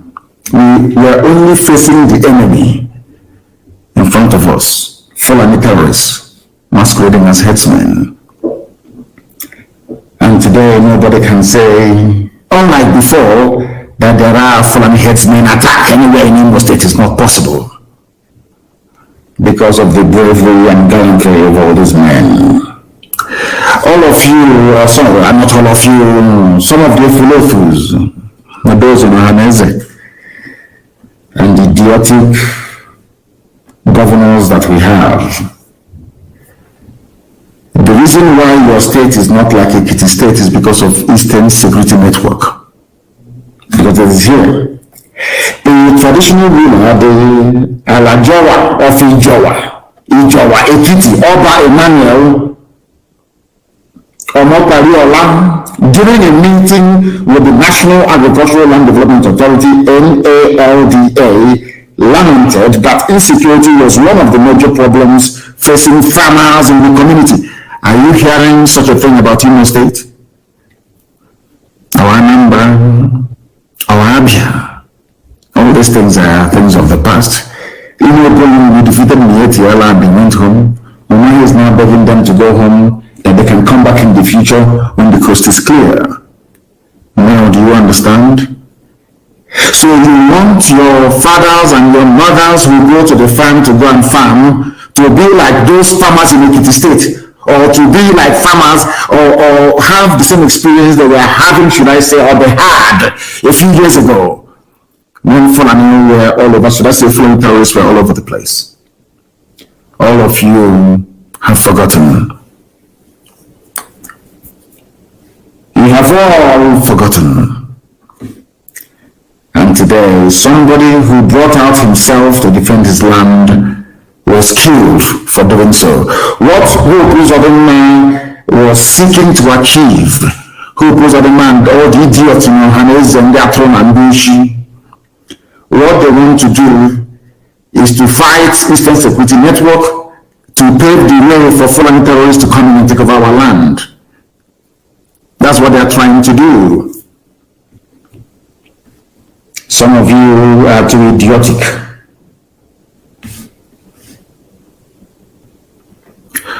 Some of you are very, very idiotic. But in the end we shall see. Those of them that try to tie our campaign to rid Fulani terrorists from our land, those of you who are mischievously trying to tie it to our agitation for freedom, I have news for you. It was Britain that gave independence, United Kingdom now that gave independence in peace, I would say, to a couple of black people that they assembled together and named Nigerians. Then, as now, Nnamdi agitated. Obatoni Awolowo agitated for freedom. They are both from the south of the zoo called Nigeria. They asked for the same thing that we're asking for now. The only difference is that they were asking it from white people and we are asking it from black people. These are the things that we are making absolutely and abundantly clear this evening, morning, depending on where you are. We ask for the same thing that Azikiwe asked for. Ask for the same thing that Awolowo asked for at the hands of white people. Self-determination. The white man gave it to them without a fight, without calling them, of course, in the beginning, they saw Zik as a terrorist because of the territory. Had Azikiwe and Awolowo decided to go to war with the British, do you think they would have won? I'm sure the answer is no. Had Britain chosen to remain in Nigeria in perpetuity, can anybody stop them? Of course, we know the answer to that. As somebody quite rightly commented, that is the problem with black people. This patent evil that is within us. What we are asking for from the East is no different from what the nationalists asked for from the white man before the granting of independence. So what they are saying, for those who support the extrajudicial execution of people, so had the United Kingdom, of course they had the power then, had Britain then, had they decided, if, should I say, they decided then to kill every person in the zoo they created and named Nigeria, what do you think will become of you today? That is why I maintain that black people do not reason properly. I have said that from day one, and I maintain it. The same thing we are asking for today from black people, fellow black people, so to speak, were exactly the same things that black people asked for from a white man, and it was given to them without mass, or should I say, massive bloodshed, or the mass killing of people. That is the difference between white people and black people. I keep saying this all the time.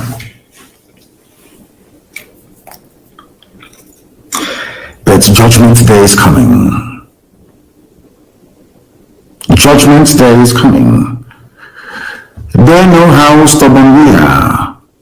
They know we are not going to go back not one inch. They understand that. Until this freedom is given to us via a referendum, should they, of course, become amenable to this very sensible idea that the people must determine for themselves where they wish to belong to. And I must say this evening, as I've always said in the past, that people are suffering, people are dying. There is a very concerted effort to distort the truth and always change the narrative to suit the line that the government wants to trot out all the time. And the people who are accomplices to this reign of evil in Nigeria is their media houses. The media houses in Nigeria is a very big shame, I must tell you this. They were reporting that a consul died after a firefight with the army, and the police joined patrol. Nobody told them, they never investigated to ask the police or the army. They did not go to his house to go and kill him where he was sleeping. Where was the firefight? With who?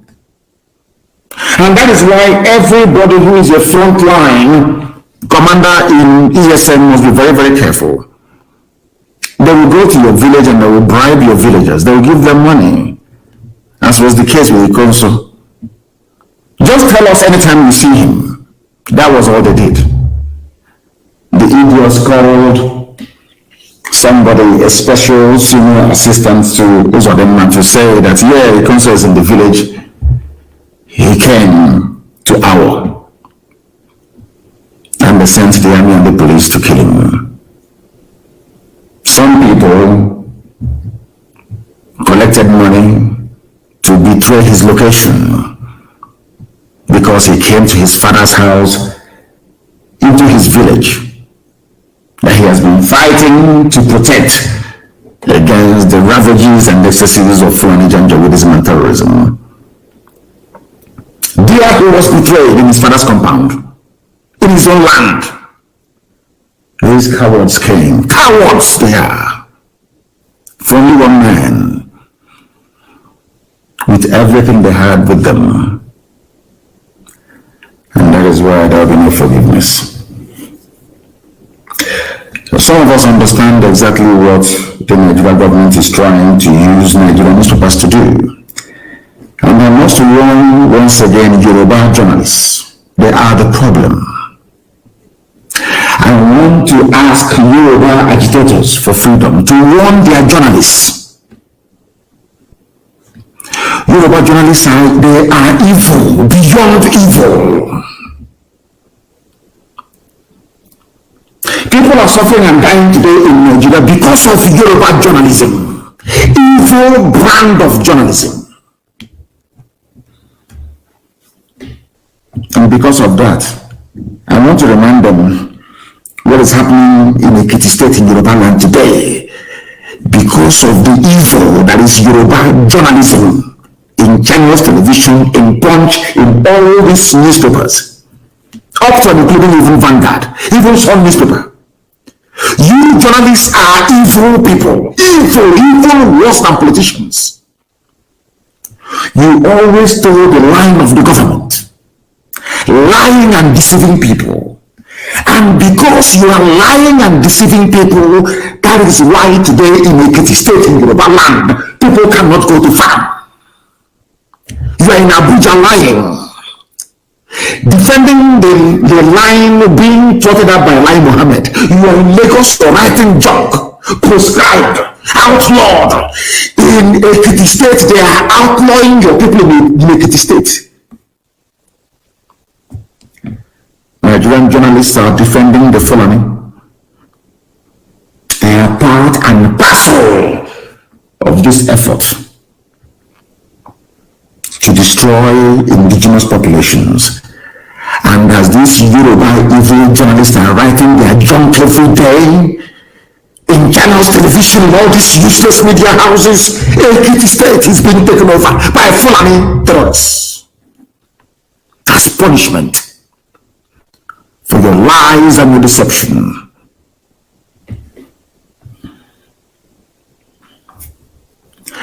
Yoruba freedom fighters must rise up now to deal with their journalists because they are evil. They were instrumental in killing the NSAS protest. Yoruba journalism, evil, tribalistic, and wicked journalism they practice in Yoruba land. Evil beyond evil. They will only promote you if you are one of their own. Very parochial. Even worse than Fulani. Even worse than Fulani in Asorok. Yoruba journalism will kill all of you. They will lure you into a sense of security. Telling you about 2023. Maybe Tinubu will go. It's our turn. Meanwhile, in Ekiti State, the Fulanis have taken over your land in Ekiti. Some of you are refugees in Benin Republic. You need to speak the truth, always, regardless of the consequences. We are warning them to change from their evil ways. Yoruba journalism is responsible for the decay in the governance that people are experiencing in Nigeria. All these, not just Yoruba, I think all of them. If they can take brown envelope from Satan, believe you me, they will write about the holiness of Satan. Gutter journalism. Channels, news, television carry the headline, They did not say suspected. They said IPOB in their sources that IPOB attacked the home of Hope Uzodinma. Sources. Anytime it comes to IPOB, Yoruba journalists will not use the word alleged or suspected. They jump in straight. It's either ESN or it's IPOB. And they think they're doing it in order to spite us. That's what they're doing. That's what they're thinking. But they don't know that they are sacrificing their own land and their own people. Look at Ekiti State. The same thing you did in the past and you lost a lot and you have not learned anything. Yoruba journalists can never learn anything. The same idiotic mentality was the reason why you lost a lot into Fulani Caliphate. You are carrying on from where your ancestors left off. From Ilorin, Afonja. You have just simply carried on your spiteful, vindictive nature. Is the reason why Fulani terrorists are in Ekiti State, making it impossible for you to go to the farm. But the council that you're writing about so disparagingly, because of the council, there is no Fulani terrorist headsman in Imo State, where it comes from. But you from Ekiti, in Abuja and Lagos writing rubbish against a child of God. Fulani are taking over your land, but you will never learn. Because that propensity inside you, that drive to be parochial, to be very tribalistic, to be evil, can never leave you. That defines who you are. You can never rise above this your pettiness to try to be objective for once, especially the idiots in channels television. We have those fools as well in BBC, but don't get me wrong. But sometimes I don't even know BBC or channels which one is worse. They cannot go and ask the police, where did you find the ghost, or where was he? When we killed him, where did you meet him? Somebody will write and say there was a shootout. They want to sound big. There was a shootout. If you claim you know where our camps are, why don't you go and go inside and see for yourself? You don't need to be sneaking about in the middle of the night, using informants. As I said, they have called down the thunder. They'll experience it very, very soon. Nigerian government is using Nigerian newspapers to keep all of you quiet until Fulani will overrun your towns and your villages as they are doing to Ekiti State today. They are trying to use their deceptive Yoruba media to demoralize the people, to make you turn your back towards Eastern Security Network that have so far made it possible for you to go to farm in peace in Imo State, where Consor comes from. They know that ESN is invincible. They just got lucky, that's all. He calls someone to his father's house, having driven away Fulani from Imo State. Went to his father's house to go and sleep, and they came there to kill him. They just got lucky. I can assure you it won't happen again. Never happen again. They think that by lying against this man of God, Ikonso Muchineke, that somehow Yoruba media, you are serving the purpose of Tinubu will win in 2023. They use your media in Nigeria to work on your minds, to twist your mind, as CNN have succeeded in doing in America.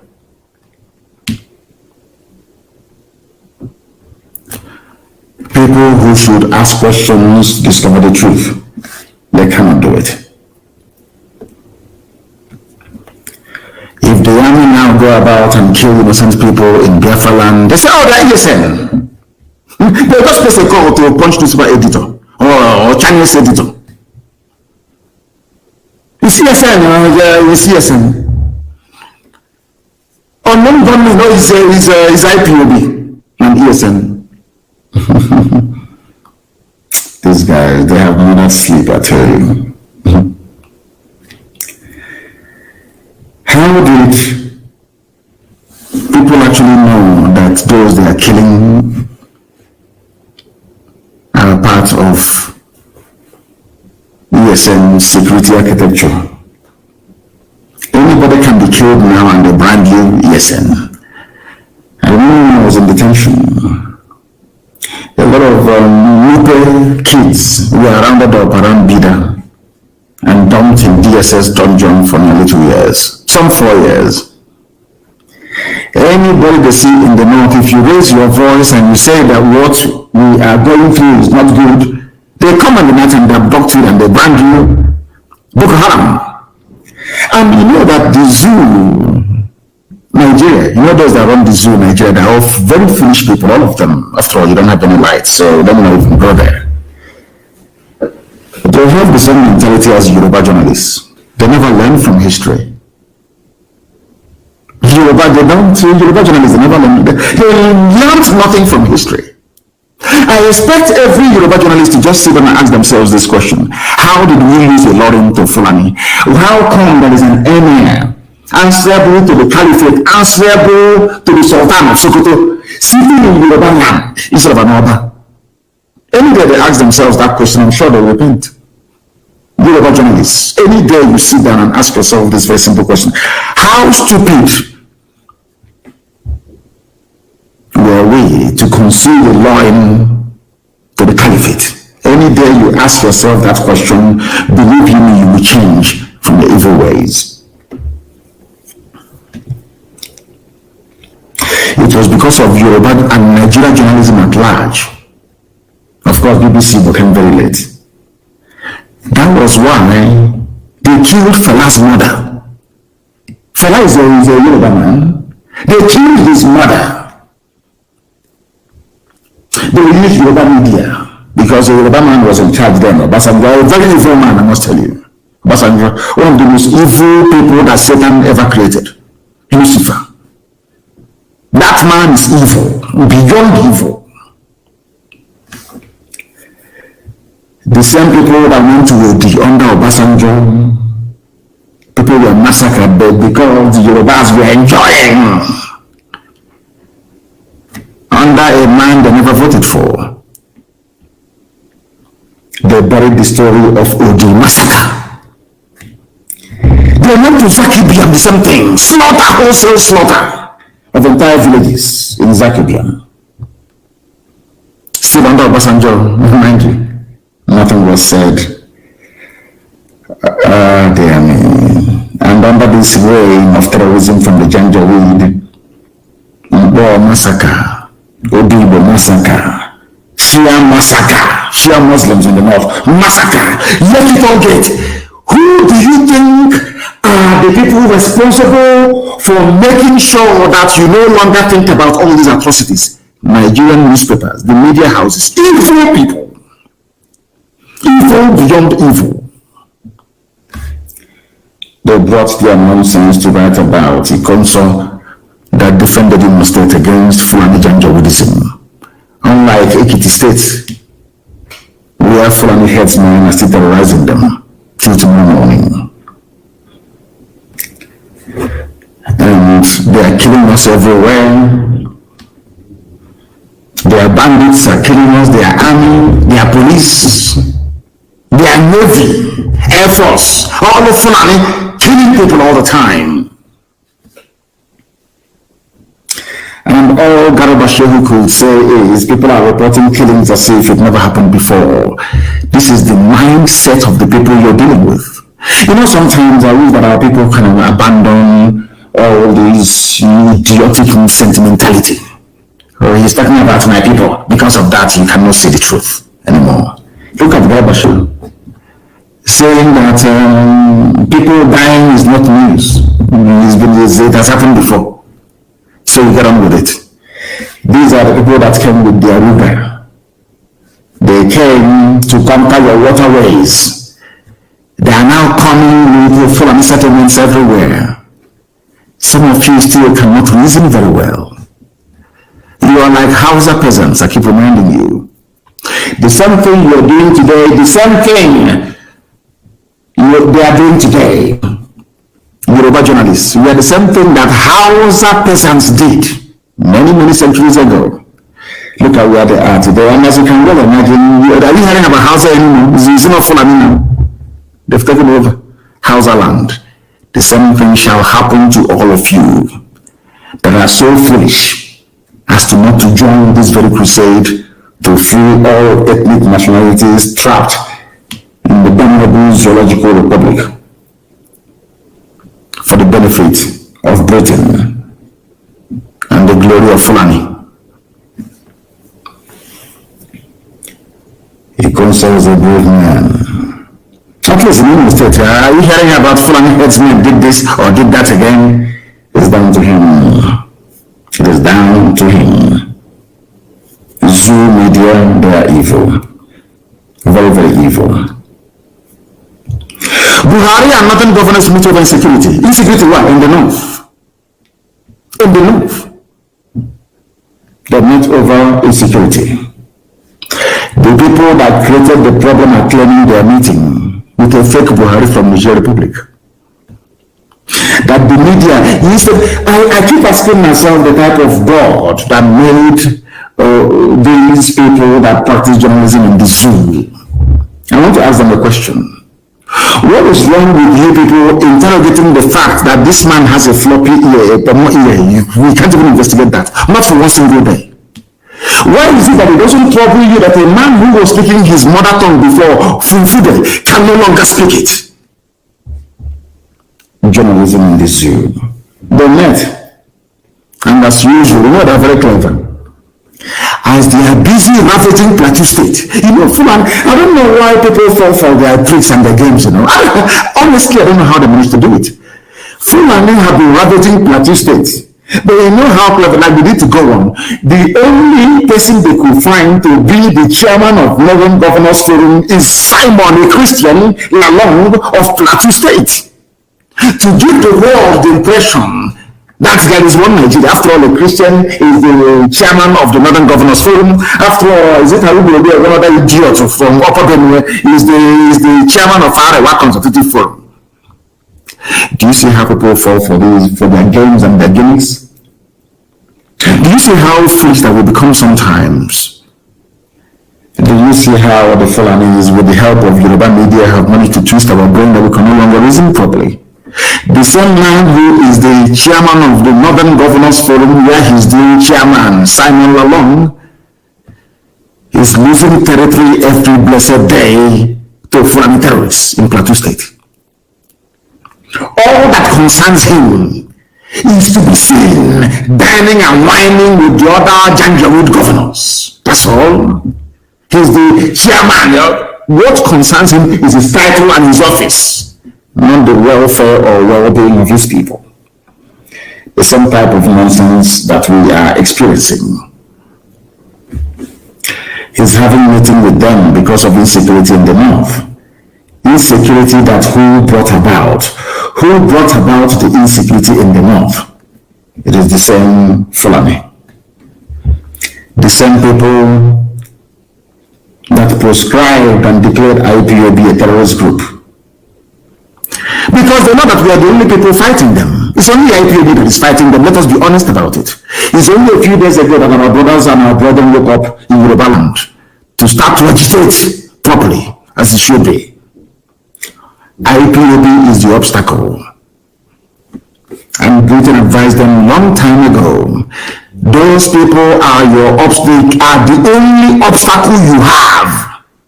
They are the only people stopping you from dipping the Quran in the Atlantic Ocean. Britain told them, proscribe IPOB, and they did. With the help of the same governors, they claim today are meeting in Enugu. The same thing they did to me, they did to Ikonso. After meeting with them, and after feeling that I was talking to human beings, I went to my house. The army came to train me in my house. Just like that. And And had they succeeded, I'm sure that Punch newspaper, Channels TV, all these evil, wicked, satanic Yoruba journalists, they will write, there was a shootout at Kanu's compound. Shootout. And you're telling me that God will forgive black people? I don't think so, to be honest. They prescribe IPOB because we are the only obstacle on their path, and they understand it very, very clearly. But in their own land, in Fulani land, it is only terrorists and mass murderers who are being promoted. Because you are told, the only thing that the DSS, the so-called DSS, their secret police is good at is abducting innocent people. That's all they do. Do you know that in Nigeria, before becoming a minister, you go to what is called DSS screening. Now you understand the reason why they have Fulani in every key strategic security position. Everywhere you go to, only them are occupying the highest office. Do you know that Pantami, that terrorist, who is the communications minister, he will tell you, bring your BVN, you all go queue up, you bring BVN. Give us your name, you give them. These are terrorists collecting your data. Oh, sad, sad people. Do you know he went for screening?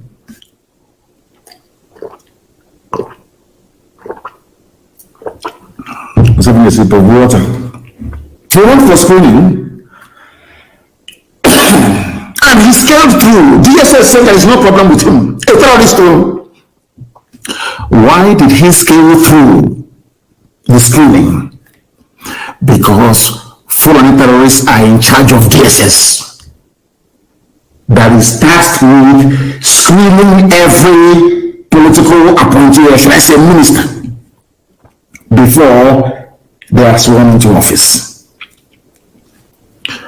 This is the government of Fulani, Yetiala, Janjaweed, the murderers and killers. They protect themselves. Now I want people to reason with me. Compare the treatment that Pantami, who is a well-known terrorist and terror sympathizer, with how Ikoso was treated by somebody they claim is the administrator of Imo State, his own people. And I wonder if these governors actually have any brain in their skull. Sometimes it baffles me. Look at how the Fulanis ganged up protecting their own, including their so-called presidency, which is a collection of Fulani redemptists in Asorok. After all, Buhari is no longer there, he's a dead man. Can't you actually learn from the Fulani the way they do things? They are always defending their own. The only time they find fault in anything is only when that thing is being done by outsiders. With them, Fulani, there is no fault whatsoever. And you can never learn. In your own land, you are the one receiving 4,000 naira every week to be an informant. Whereas in Fulani land, they are the ones grooming terrorists to come and take over your land. But you are busy informing on somebody defending your land from the same terrorists that have the intention of killing you.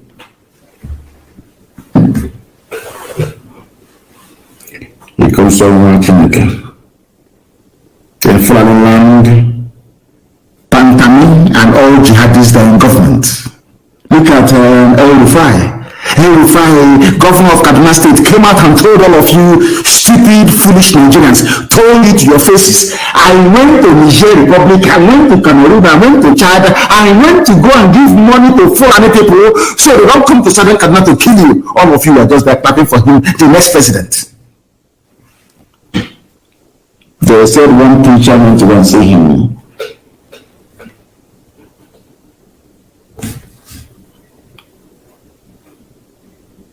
They went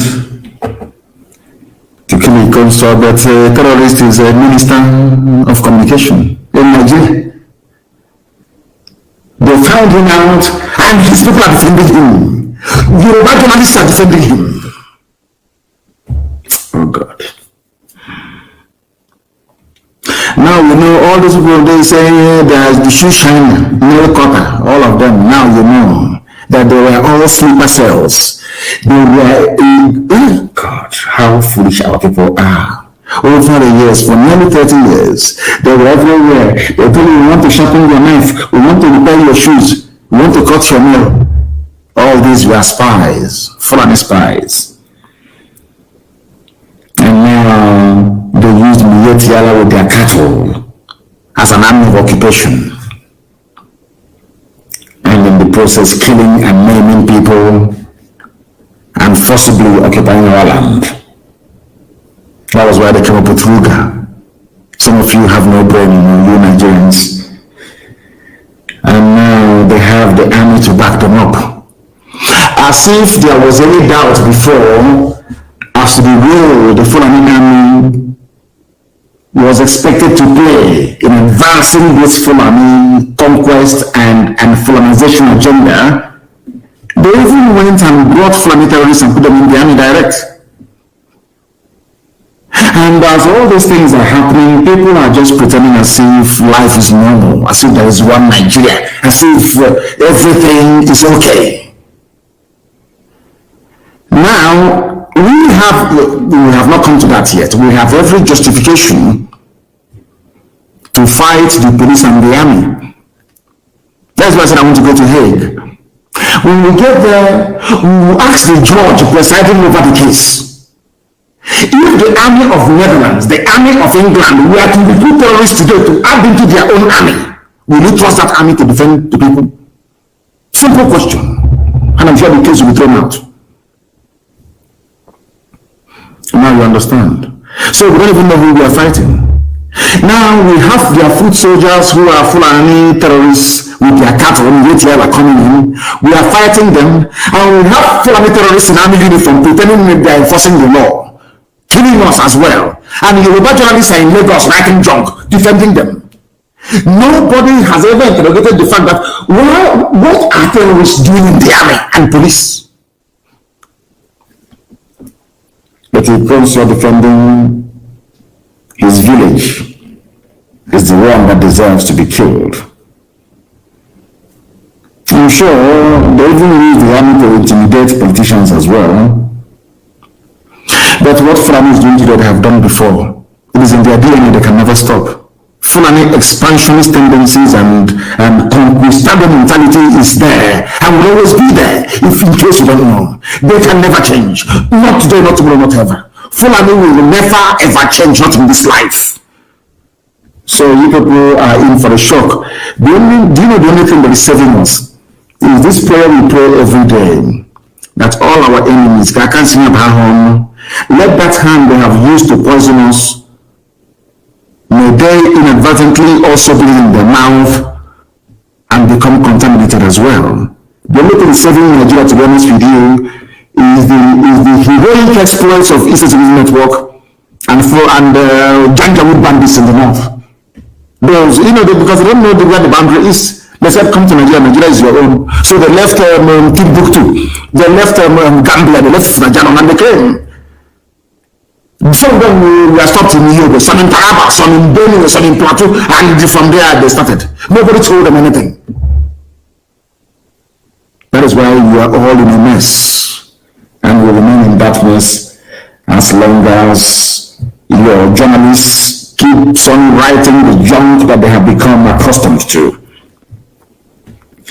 As they were talking about killing a consul that did not kill anybody, any civilian, they drove away Fulani from his land. Students were being abducted from a university in Kaduna State. They asked the governor to pay ransom because they were mostly, of course, they were Christians. They were killed. No one has gone there to level the village near the university. No, you don't hear about army operation or sting operation, no. No.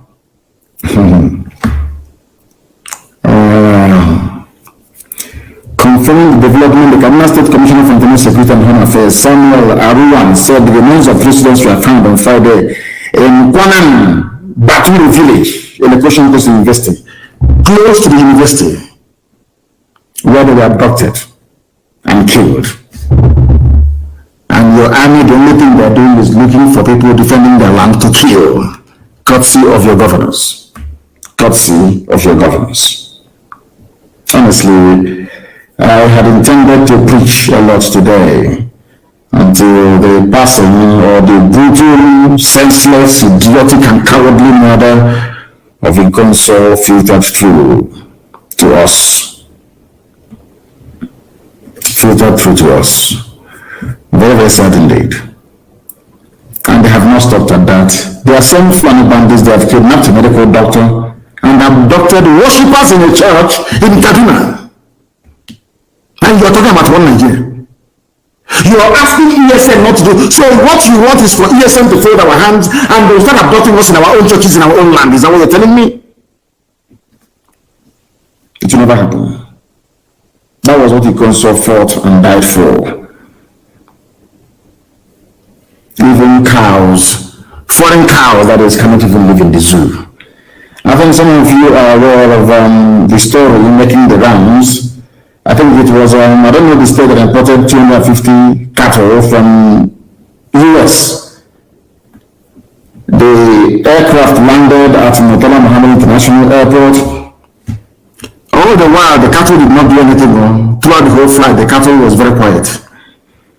As soon as they landed and they brought out the crates containing the cattle looked at it. You know, there is this smell anytime you land in Lagos. There is this very horrible smell that welcomes you to Africa. You know, you go cow, Excelency brought up on clean grass and vaccine, foreign cow, not used to all this nonsense. Do you know as soon as they offloaded the crate, it was called about the newspaper, from the US, this cow took in Lagos air, stinking air, and said to itself, my God, what am I doing here? I might as well go back to the US. The cow broke loose from the crate containing it. This cow never made any noise in America. No, maybe he thought it was going to maybe Arizona or California. And when the cow, even cow, ordinary cow, upon landing in Nigeria said, no, to hell with these people, I'm going home. The cow bolted from the container, destroyed the container and came out. And everybody was on the run. It's here, drama as cow imported from US breaks loose at Lagos Airport. Who will break loose? That is to tell you that black people are lower than animals. I've been telling you this. An animal from US cannot stand Nigeria. Cannot stand Nigeria. That is some Nigeria that people are saying, he is one Nigeria. He is our country. Let's unite and be one. Nama cattle from US. A United States Nama cattle was in Lagos and said, I cannot stay here. Cattle. That is verse of interest and say, I am proud of my country. A United States cow cannot stay in Nigeria. It broke loose.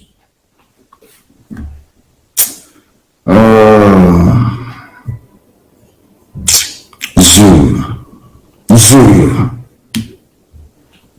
Our nation is bleeding now. The same Fulani defense minister. This is something I want to propose to them, George Ubiozo, all these people that had a hand in the killing of Ikonso. I want them to understand this very carefully. Your so-called defense minister said, you cannot kill bandits because they are innocent before proven guilty. Defense minister of Nigeria. But Ikonso, how did he even know he committed any crime in the first place? Did he commit any crime? If the answer is yes, which court sentenced him to death? You went to where he was sleeping and you captured him where he was sleeping. Why did you not take him to court? Did you organize a trial for him very hastily when you arrested him? Of course, the answer is no. Extrajudicial killing, which is execution, because he is innocent. Which court of law tried him? Or was he tried on the pages of newspapers based on the propaganda and falsehood being peddled by Asorok and Hope Uzodinma? We are guilty of what? What's his crime? What is the crime of Ikonsa? I'm asking Hope Uzodinma. Now, the defense minister said that bandits in the north, Fulani killers from Mali, from Futajalon, from Senegal, from Gambia, Fulani people from Niger Republic, in Nigeria, killing people, should not be killed. Because we don't know if they're guilty or not. According to the defense minister, go and Google it. Yoruba journalists, go and Google it. You will see it there. May Lucifer have mercy upon your wicked souls, because you're all going to hell, evil people. He said our nation is bleeding, according to the defense minister. And as somebody quite rightly pointed out, he doesn't even know the meaning of a nation, because Nigeria is not a nation. Nigeria is made up of many nations, forced into one country by British colonial masters and being perpetuated by their slaves for the economic benefit of the United Kingdom. I think I must thank Dr. Ogwelaka for pointing this out. I think it's very important that we reason through this. Nigeria is not a nation. Our nation, Nigeria, this nation, and they claim they have PhD, they claim they went to school. Do you know the dictionary definition of the nation? Nigeria is not a nation. It is a contraction, not even a country. That is something for some of us to have in our mind. Therefore, there is Fulani. Mind you, the first minister is a Fulani. Those unwilling to forgive Pantam, whatever they call the idiot, you are the problem. For saying that a terrorist should not hold a military position in Nigeria, you are the problem according to quote-unquote presidency of Nigeria. What does that tell you about these people? Are people doubting what I said about the defense minister? Go and Google it now. What is it about bandits? He said that bandits should not be killed without trial, that everybody deserves trial before, but they want them kill the consul without trial. Those unwilling to forgive a Fulani terrorists, they are the problem according to Fulani presidency of Nigeria, and all of you are shouting one Nigeria, as if you are demented, especially Yoruba journalists. Very, very sad indeed. Very, very, most of them claim they're educated. Well, I don't know what is wrong with them. I have no idea what is wrong with some of them. May Elohim have mercy upon their soul. These are the same people. Remember clearly, they asked the so-called presidency, Karabashev, who is, I don't know if he's acting president, so I can make us on him, I don't know if he is.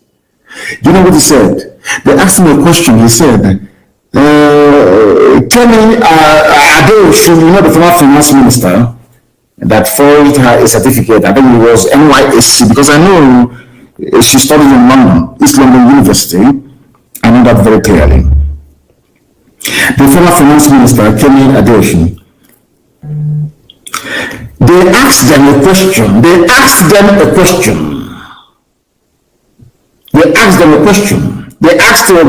a question. He said, no, that forgery of certificate is worse than being a terrorist. That's what he said. Forging certificate is worse than the Pantami's comments on terrorists. Can you believe that? And you useless Nigerian zoo animals, you are clapping for him, for Garbachev. Now, if certificate forgery is worse than being a terrorist, I want to ask you a very simple question. How about the forgery? Buhari certificate forgery.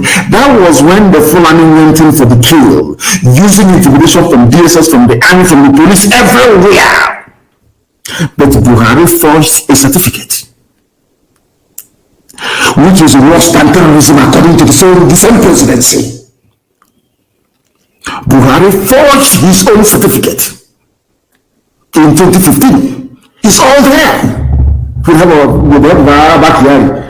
It was Yoruba media at the instigation of Tinubu that buried the whole story. The case went to court. The judges said, how can you say somebody who is a Major General in the army did not have school certificate? That was it. But that wasn't the question. The question is this certificate being presented to INEC original or fake? How can you say that somebody who is a general in the army, they have first certificate? According to Nigeria's law courts, if forging certificates in the case of Kemi Adeosun is worse than being a terrorist, how come Buhari forged his own certificate before he died in 2017? That tells you all you need to know. To keep Nigeria warm is a task that must be done. Something that Gowon said many years ago that led Maxwell Chooks to write very movingly, and I quote, "If you don't see anything wrong in Nigeria, something is wrong with you. If you think that Nigeria is normal, then you are not normal. You are abnormal. All of you that see Nigeria as normal, you are all abnormal." And somebody also lamented, of course. Do you know one very funny thing about all these politicians and those of them, the affiliates we have, where we come from? Only yesterday, Boko Haram was attacking the hometown of the so-called hard man, the police inspector general in Gaidam. The hometown of the so-called inspector general of police, Fulani, Osman Baba Al-Kali. People were attacking his home. He did not send soldiers, nor send police, because they were in a war. I will and I will killing people. Innocent people. That is Nigeria for you. No wonder the zoo has overtaken Congo as the country with the worst access to electricity in the whole world. Zoo. In the whole world, the worst access to electricity. There is coal, there is oil and gas, there is sunlight. From coal you can build thermal power stations as they do in China. From the sun, you can solar panels, of course, everywhere, and from oil and from gas, however you want it, you can generate electricity. But in the zoo, none, because the Fulani have tied your future, locked it up and padlocked it more or less, and threw the key into the ocean. That is why all of us are floundering. And that brings me to Okezi Bazu and some of the other useless, idiotic governors you have in the East. Okezi Bazu was quoted just a few days ago saying, "We are demanding an apology over the crimes against Ndigo," according to Okezi Bazu. That was what he said in that very Vanguard newspaper publication. Then Okezi Bazu, a very simple question. If you knew all these things, why did you go ahead to finish, even to invite the army and police to come and finish those that survived the war? When Patton Dance, these people, army and police, came to my house to kill me, they invaded my home as they did to Consol's home.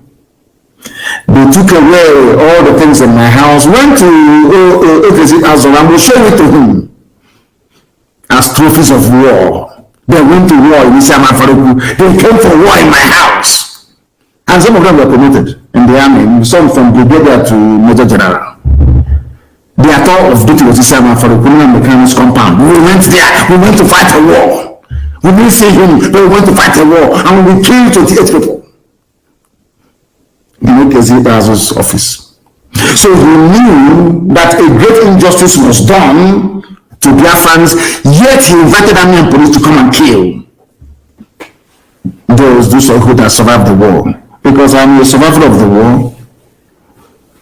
I was born a Biafran in the middle of the war. I was born a Biafran. I survived the war.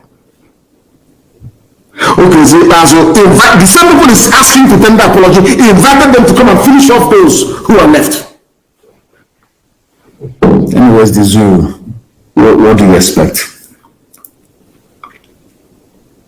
They keep raiding our land.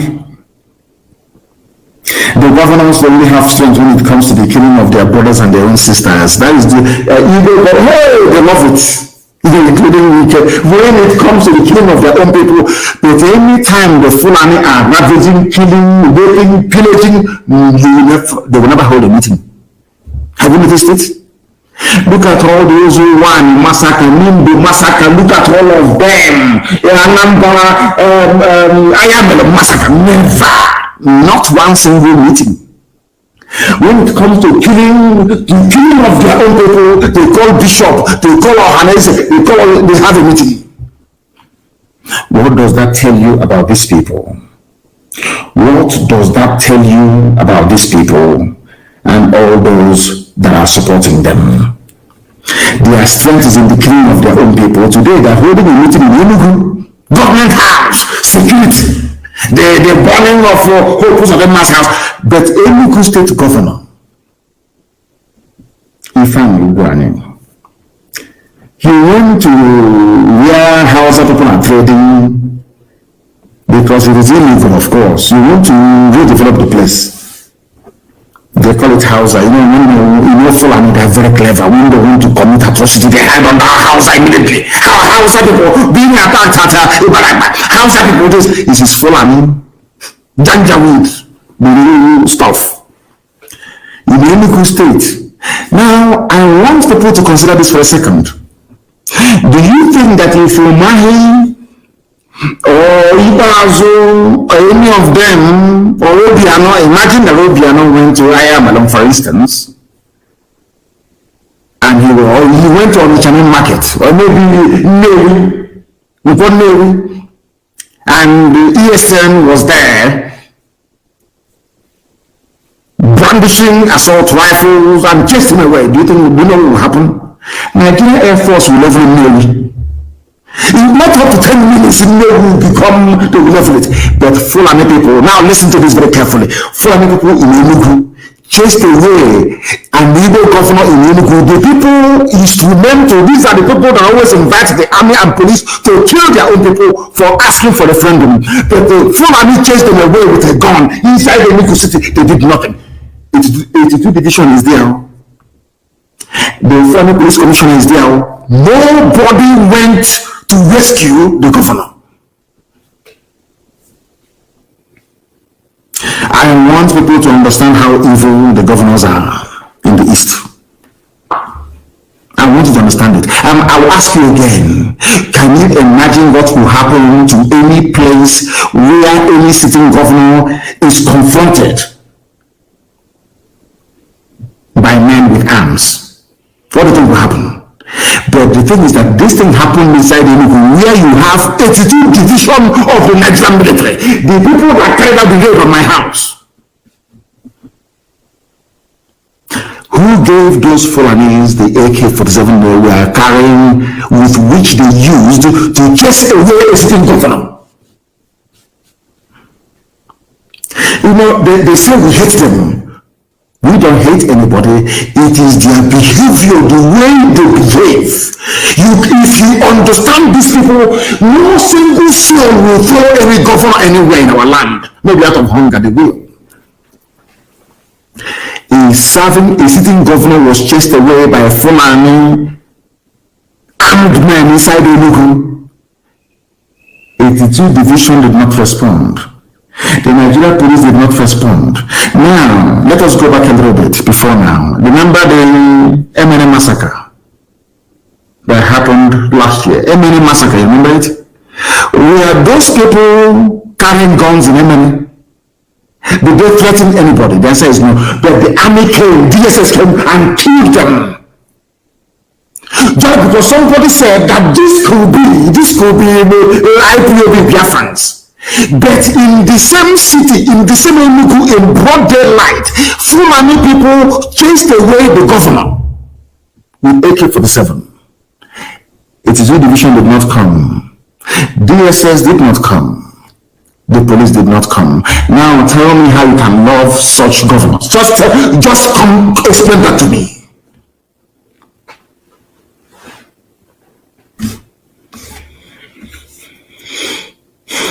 What we need is action. People keep telling me all the time we need action. But if we are not disciplined, we cannot win. Action comes with discipline, a lot of discipline. We cannot be fighting or prosecuting a war with multiple enemies and we lack discipline. We cannot do that. Please, very, very important, we cannot afford to be ill-disciplined. We cannot afford to be ill-disciplined. That is why discipline is key. Under one unified central command. Under one unified central command.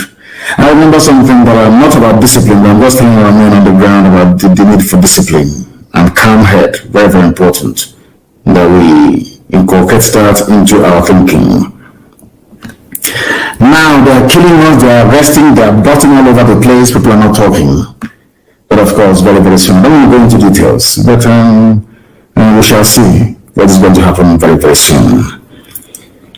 We shall see. We shall see. We are in serious morning, I'll tell you that. We are.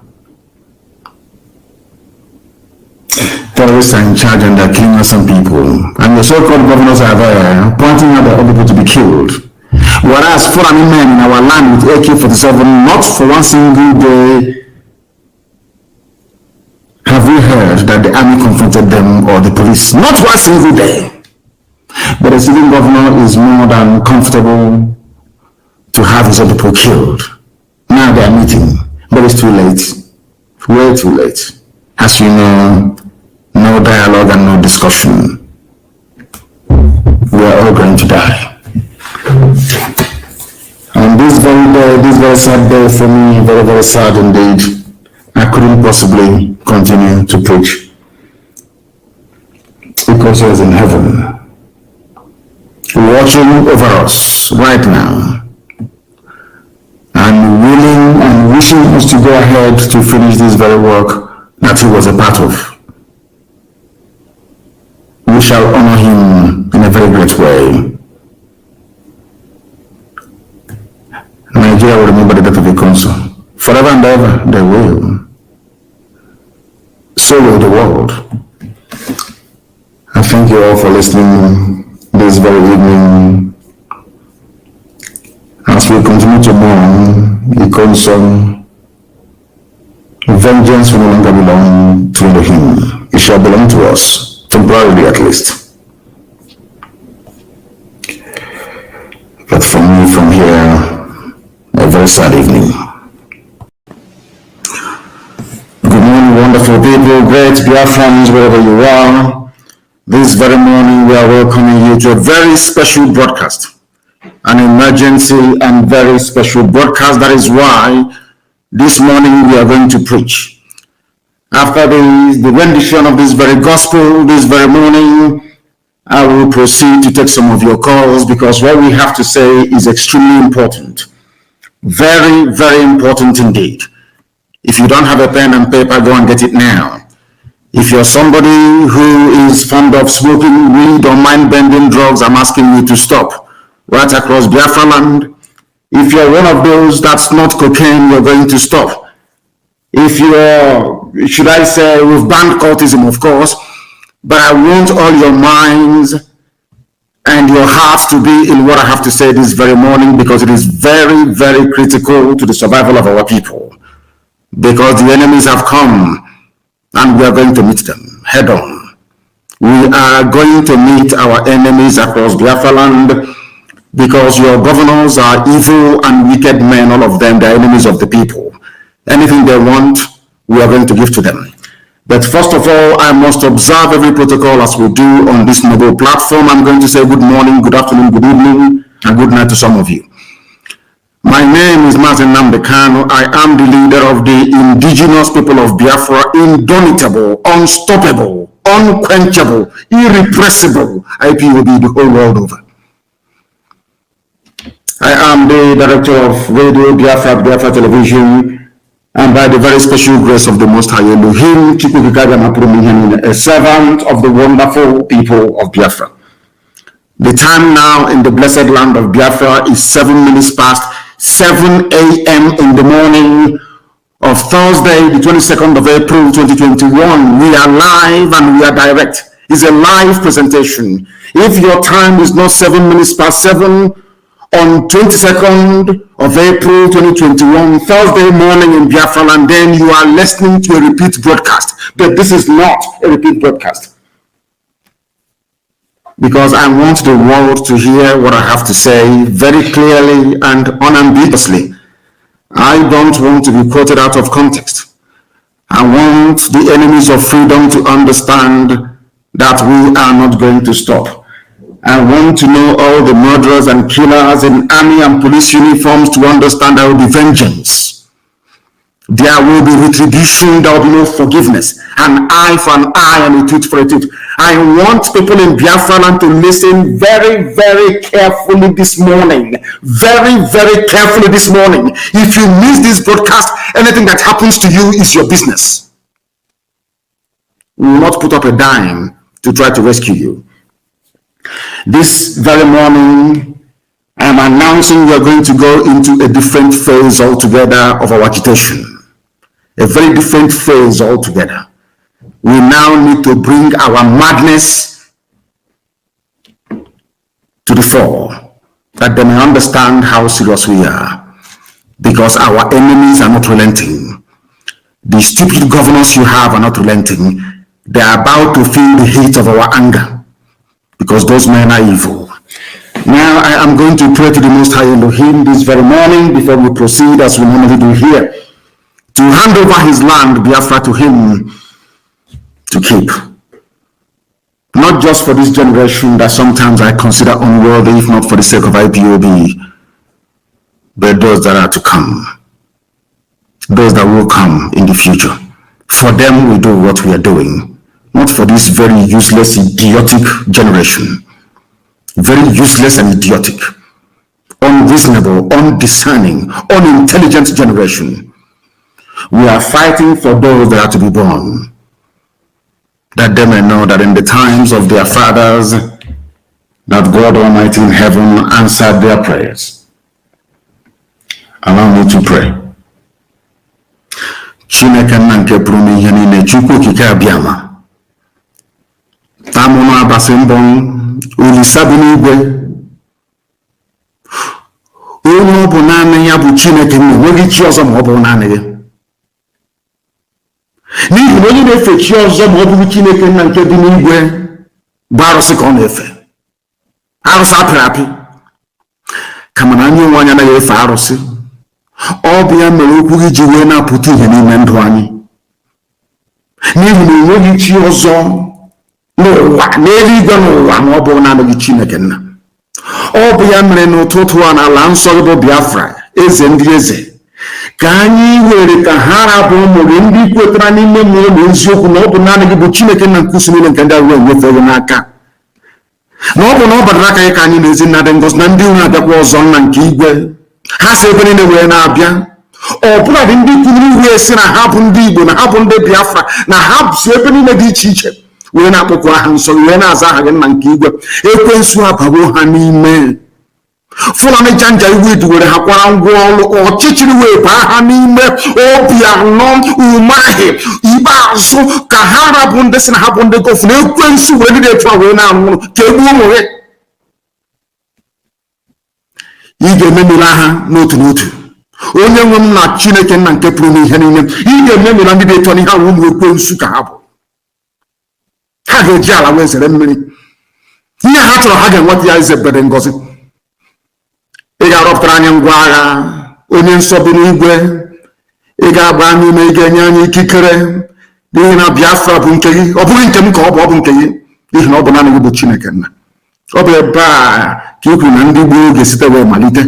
Ala nsọ gị ka ọ bụ, agbanyeghị nzuzu anyị na iberibe anyị niile na mmehie anyị niile. Ọ bụ naanị gị bụ Chineke na bụ onye na-agbaghara mmehie. Ị ga-agbaghara anyị mmehie zebere pụọ n'ihi aha nsọ gị nna nke igwe wee zọpụta ala nsọ gị bụ Biafra. Ka ọ ga-abụ n'ikpete maazụ, mmụọ na mmadụ ga-ekuni wee si n'ezie ewezuga Chineke nna nke bi n'igwe, onye pụrụ n'ihe niile, na ndị dị etu a agaghị apụta ka mba. N'ihi na ọ bụ naanị gị zuru ka eme. onye dị nsọ mgbe niile ebighị ebi, nara ekele n'ụtụtụ na nsọpụrụ na ịja mma site n'ebighị ebi ma ruo n'ebighị ebi. Ise. We are regarded all over the world as the most intelligent black people, without apologies to anyone. Biafrans are quite rightly regarded as the most hardworking, industrious, and blessed people to come out of the black continent of Africa. The time has come after so many years for us to begin to reason properly and to act as one. We are going to fight and act as one inseparable, indivisible unit. Only one, not two, not three, not four. Under one unique and centralized command. If you do not understand the art of discipline, obedience, and loyalty, now is the time to learn it and to understand it. Because our enemies are not relenting. If you think like black people in Africa do all the time, they will overwhelm us. They will succeed. But we are going to think like the children of the Most High God in heaven, that victory may come to us. Our enemies outgun us on every front. I'm even saying that with the type of alliances they are forming, they may even outnumber us, our enemies put together. But we are going to prevail. We are going to teach them a lesson that history will recall over and over and over again.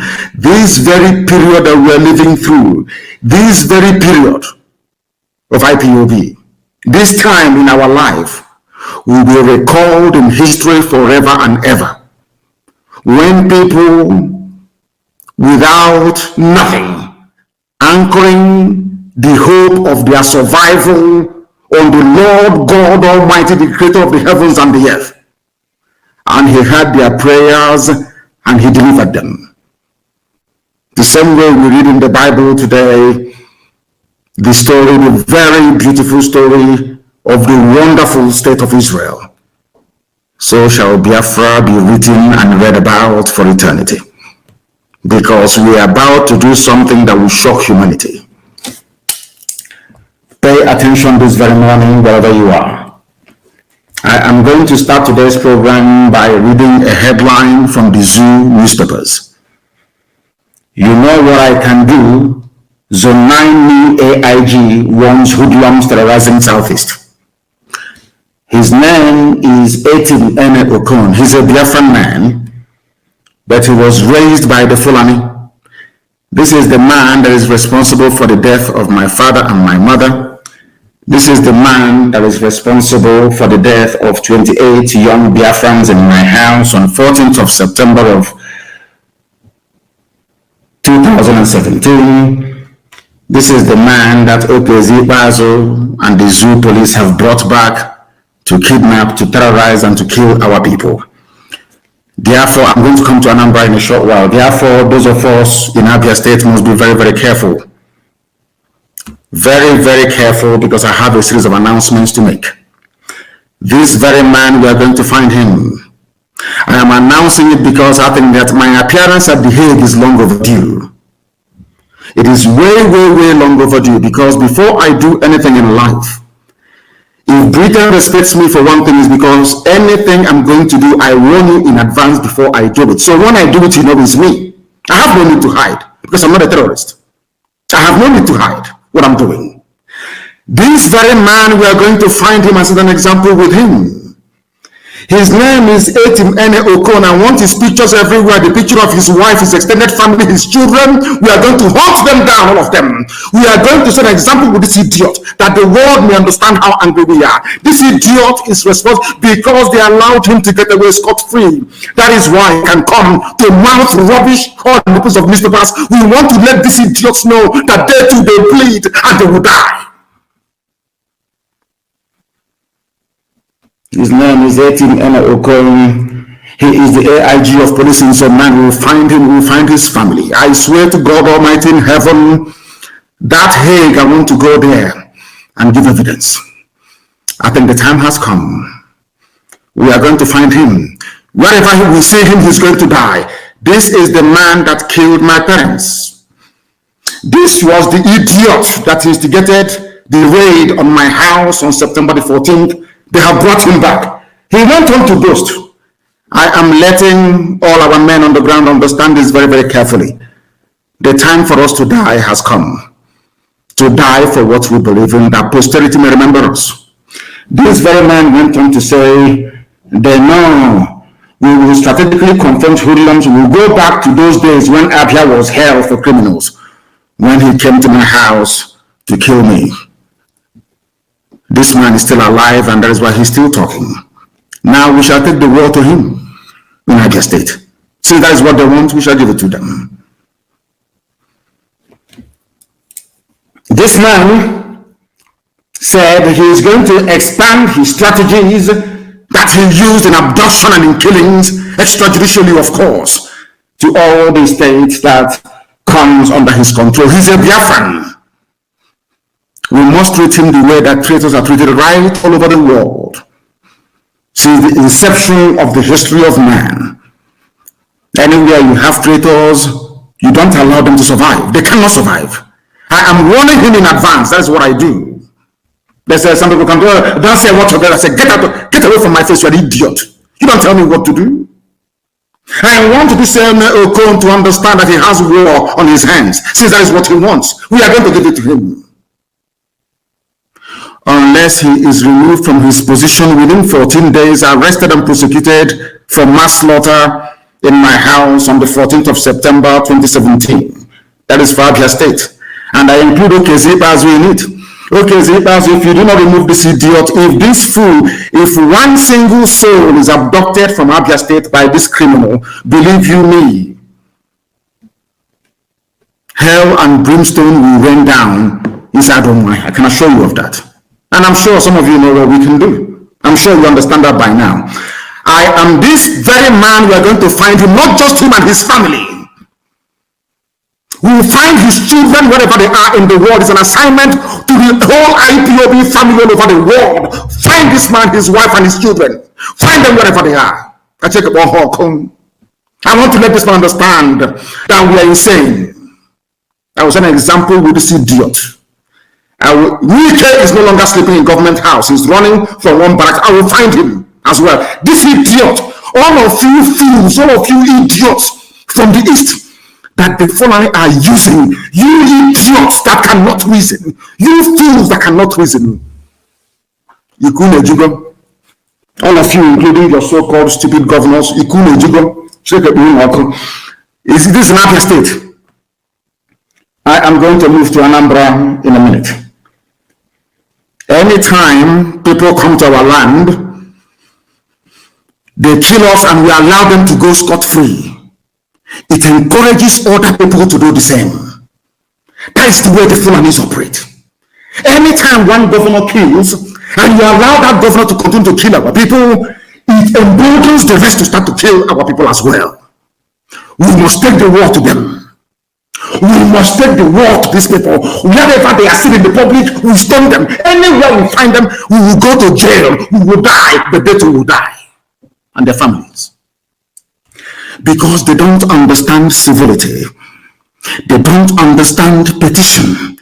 They don't understand civil protest. They are not human beings. We must unleash our madness not tomorrow but now on all these people that are making their lives hell. The police and the army, they go about kidnapping and killing people. Nobody says anything. That is why I despise the brain of a black man. Always gravitating towards evil. This man came to my hand killed in 2017 and went scot-free. That is why the bastard can come back and be mouthing all this rubbish. We must find him and his family. Whatever they're hiding in the world, we must find them. I want all the major papers in the world to report what happened to Ogun. I want them to report it. Let them understand that vengeance belongs to God and to God alone. This idiot that is responsible for the death of my parents and 28 of our young men on the 14th of September 2017 must be found. Anywhere you see him in public, you attack him. Let that hell fall down on this very earth now, not tomorrow. I'm not waiting for tomorrow. I am giving Okezie as the governor of Abia State and the international community only 14 days to arrest and prosecute this man, or else the floodgates of hell will be opened on Abia State.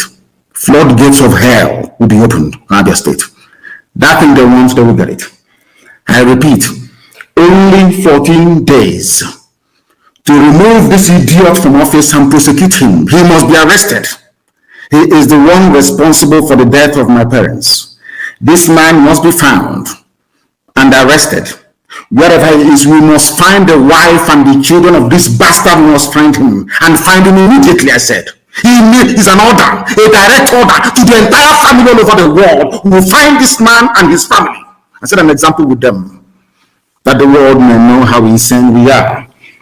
This very idiot is walking about freely and talking rubbish because we allowed him to live. Because we allowed him to live. The secret abduction and execution of Biafrans going on in Anambra State must stop also. Obiano announced his rubbish yesterday. We must take the war to these people. They are evil. They are evil beyond compare. And we must warn them they can never win. They are fighting against their own people. They are not going to win. They can never ever win. Army and police, DSS and army, are now renting accommodation, especially around the Navy. They are using youth corpers in Anambra State to act as informants for them. Obiano is the one at the helm of this rubbish. They are organizing themselves in such a way that they can deplete the number of our men as they did at Mpo. It was under Obiano that men died at Mpo without provocation. All of you have idiotically forgotten. All you evil black people, you people that Lucifer are using as instruments. You children of darkness from Africa, wicked evil people, you were there when over 500 people were massacred under Obiano at Mpo. You have all forgotten. You're telling me rubbish about government attacking police. You people, what did you say when men were slaughtered at Mpo? You did nothing. Our men must be at alert. You must be at alert. From now, no sleeping. All the young men in Biafra land, no sleeping. Every night you organize yourselves to defend your towns and your villages. DSS and the army are renting houses in and around Anambra State, patrolling in the daytime, abducting in the middle of the night. Because of that, from now, I am telling you, Obiano, from now, I don't want to see or hear that there is any movement of vehicle in Anambra State from 12 midnight to 5 o'clock every day from tonight. 12 midnight to night. Any car that I see in Anambra State, any car moving from 12 midnight will be destroyed, and all occupants will be destroyed, all of them, from tonight. Let me say you're going to that your kidnapping and that your abduction. From now, this immediately from this minute. 12 midnight every day until further notice. From 12 midnight to 5 a.m. in the morning, I don't want to hear that there is any vehicular movement in Abia State and in Anambra State. No movement of vehicle. Now listen, if your brother, your auntie, your sister is a taxi driver, or they have their own private vehicles, I said there will be no movement of any vehicle. Go and tell the Nigerian Union of Road Transport Workers, even tell the Union of Journalists. I do not want to hear that there is any vehicle on the road from 12 midnight, starting from tonight, 22nd of April 2021, until further notice.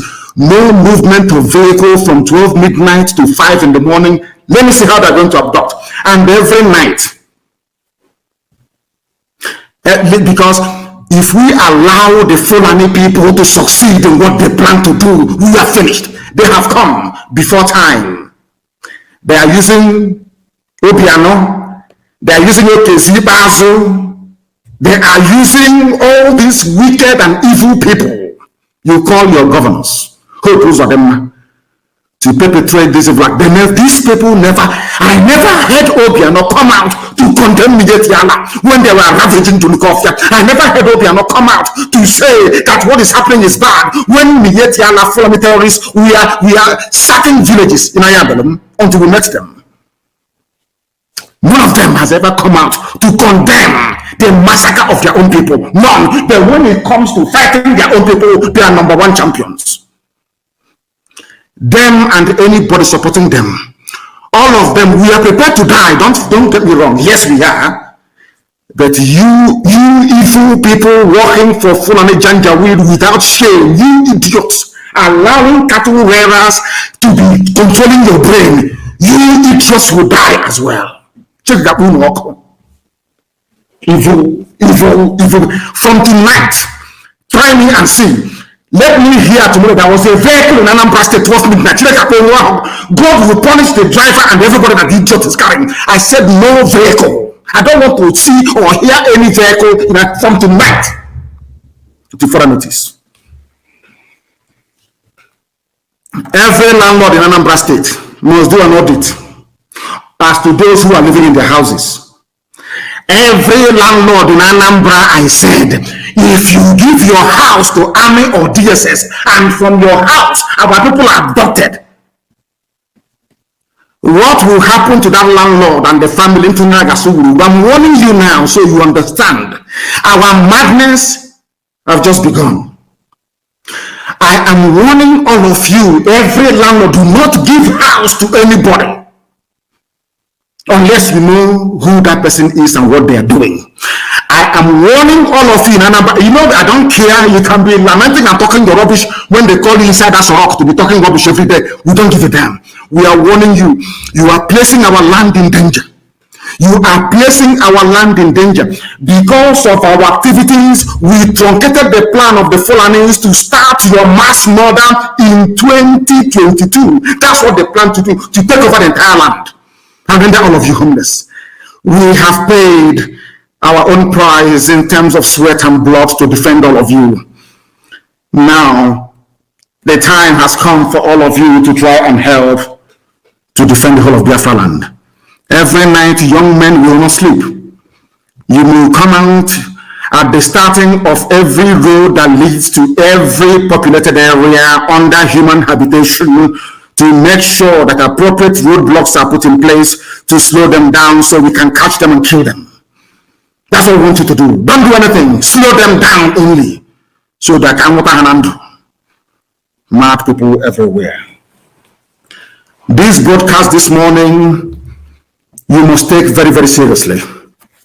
Anambra State is a hotbed of Fulani abduction and execution of our people.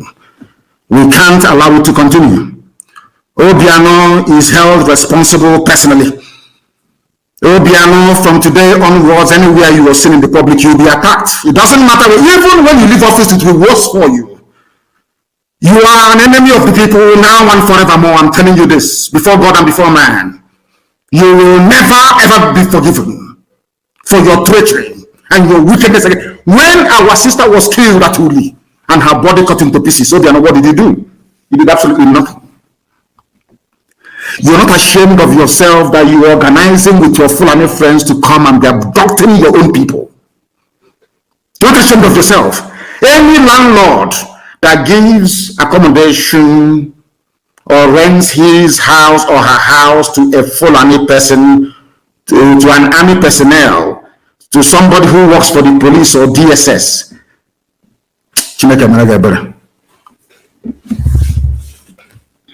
all this nonsense must stop.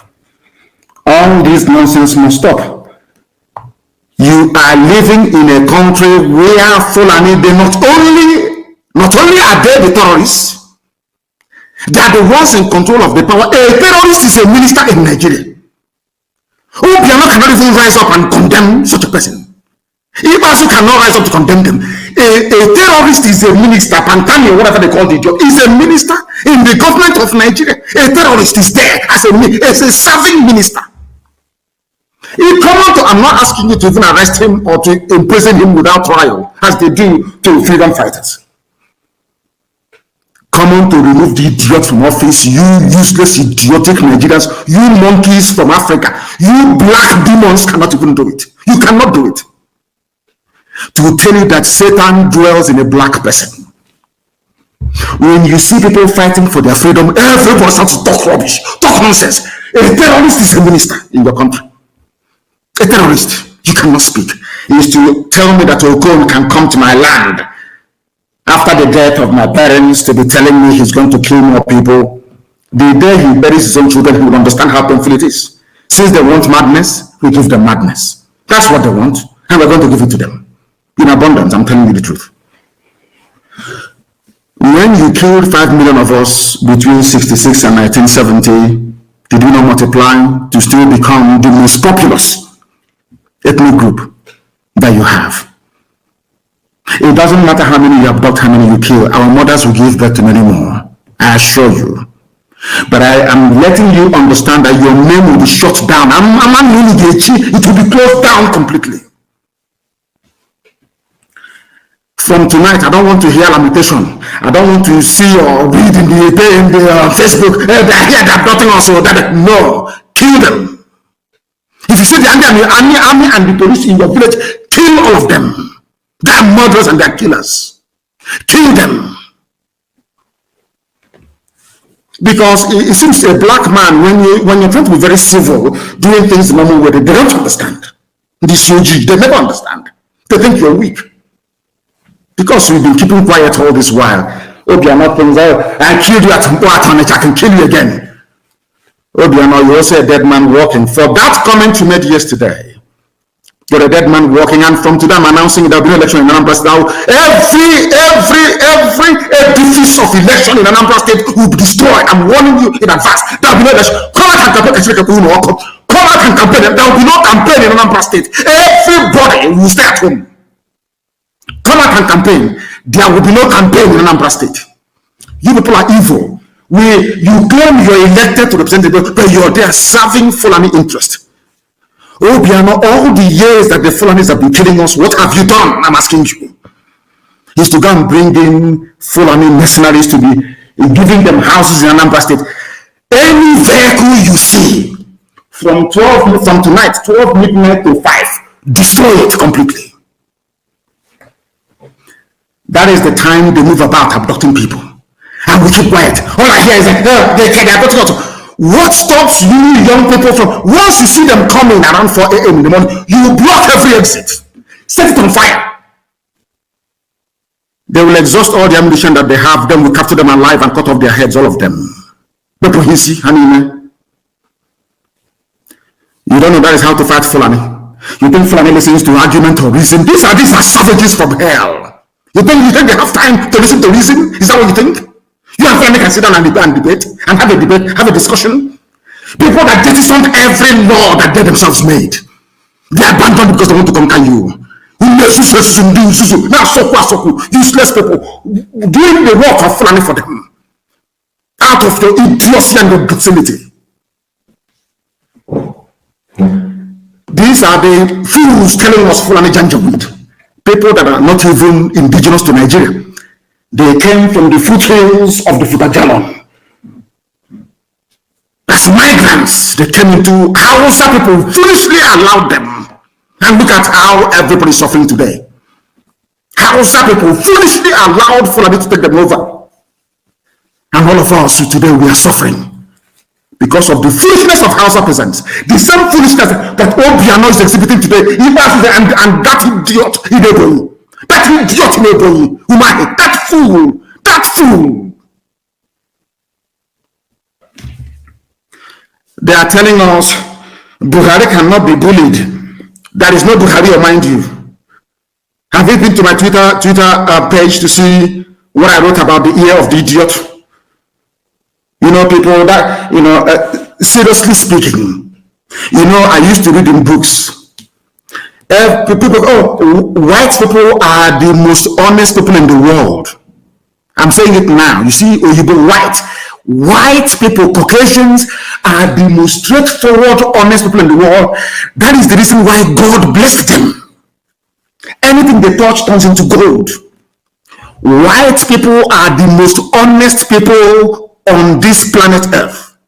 That is why they are blessed. That is why they can go to the moon. They can go to Mars. They can go anywhere they want to go to. They invent things. Our own also cause one envy, greed, and jealousy boiling in a black man, in a black woman every day, every blessed day. Why am I saying what I'm saying?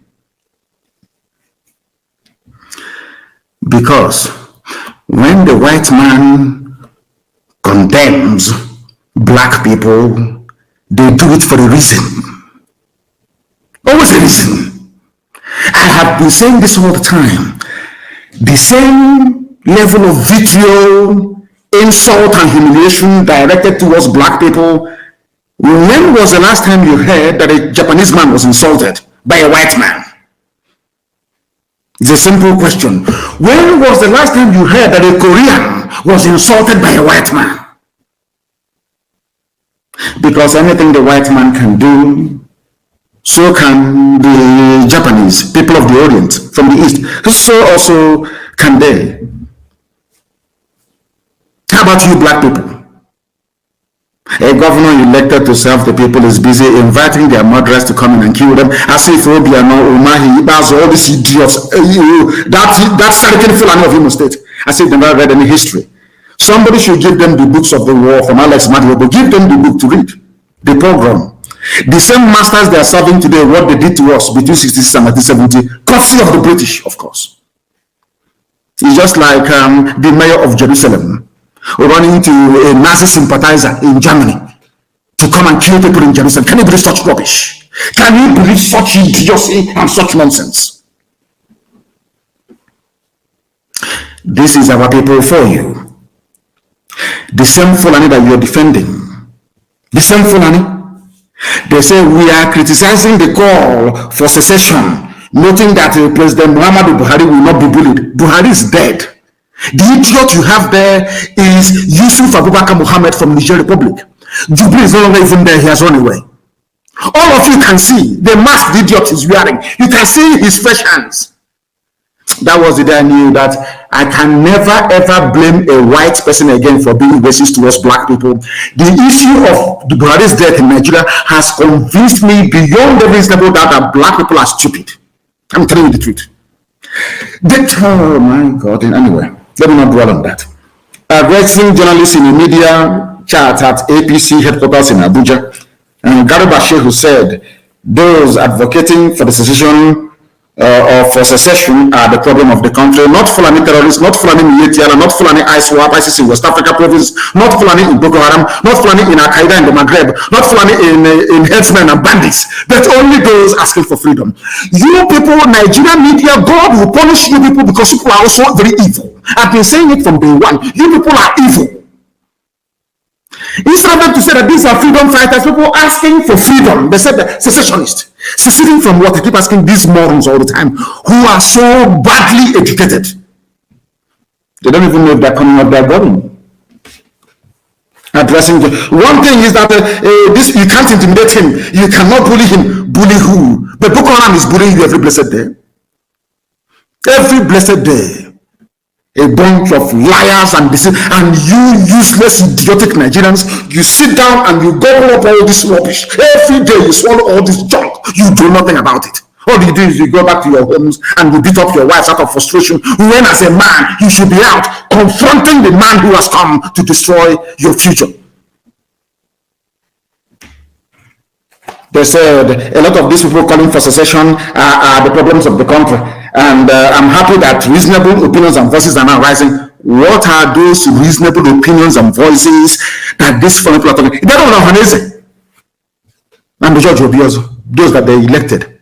You see, when our people claim they are educated, I worry sometimes. A black man, I don't know, I can't understand it. When a black man says to me, I'm educated, I look at them as a very funny species of something that got left over from creation. Oh, we believe in one Nigeria. In one Nigeria. Let's ask you, well, what holds us together is stronger than what divides. Idiots talking rubbish. What holds you together is Fulani presidency, Fulani chief of army staff, Fulani naval chief of naval staff, Fulani chief of air force, Fulani everywhere, Fulani cattle everywhere, to the point whereby now there's a Fulani cattle ID card. You're telling me you're proud of such a place? Why is it that, in fact, I think that God must have made a mistake creating black people. Believe you me, even animals cannot reason this way. Animals in the bush cannot reason the way that black people do. I'm telling you the truth. Because Ohaneze said, restructure, let's down. That is something that these idiots don't understand. Those in Afenifere, of course, Ayadabanda cannot be so stupid as to say this some nonsense that idiot like Obios is saying. Anytime one of these socio-cultural rubbish, anytime you open your mouth and you say, oh, we want Nigeria to be one, Fulani will use it as justification to continue what they're doing. That is something that people don't understand. But if you go for division, if you go for broke, if you go for complete dismemberment of the zoo, then you get what you're looking for. It's common sense. It's Fulani. That's the way they behave. Fulani wanted to remove Jonathan. They did not waste time. They launched a terror group. They mounted a very severe and sustained campaign against Jonathan, the world over, with the help of the British. By the end of the day, Jonathan was out.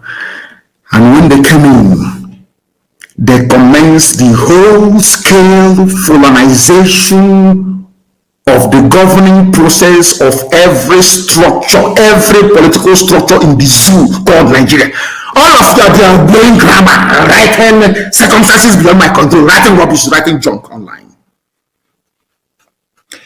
Fulani embarked upon economic, political, social annihilation of all of you before your eyes. Before your eyes, you can see it. When it's time for them to retire, they don't retire. They retain them. Now they come, took away all your means of livelihood. Now come, oh my God in heaven, this UG, black people, oh my God, oh my God, oh my God. Why did I come amongst you people? People who cannot reason. People who cannot make use of their common sense in this UG, black people reason. Black people reason for once. Use your brain to reason for just 1 minute. That's what I ask of you. Fulani came all the way from Tutajalon.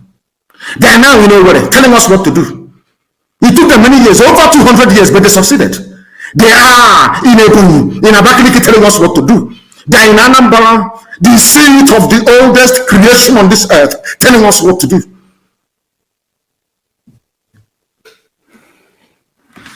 Oh my God. They say some people want to ask Buhari for money, and I want to ask this idiot, Garba Shehu, who is that person? Name that person. I want to ask Buhari for money.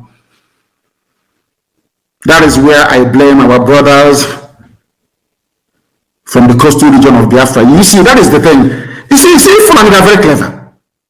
Once you start an agitation, they give you money and you take, you're finished. Forever and ever, you're finished. That is why to even revive the agitation in the coastal region is almost impossible. Because they'll say, oh, you wanted money, we gave you money, you stopped, we gave you pipeline contract and you went home. That's it. They will insult you. Money and oil that belongs to us. People that came all the way from Senegambia are telling us what to do. And people are not ashamed to wake up in the morning, look themselves in the mirror and say they are Nigerians. People are not ashamed of yourselves. God have mercy upon your wretched, idiotic black souls. I'm telling you the truth. Very, very wretched. Buhari cannot be bullied. But Buhari can be bullied into accepting.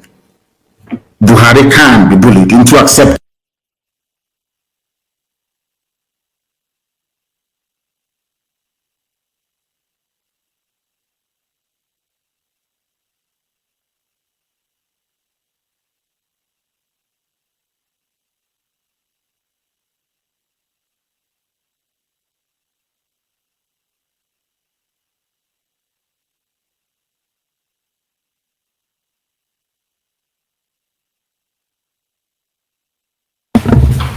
Do forgive me, I was rudely interrupted.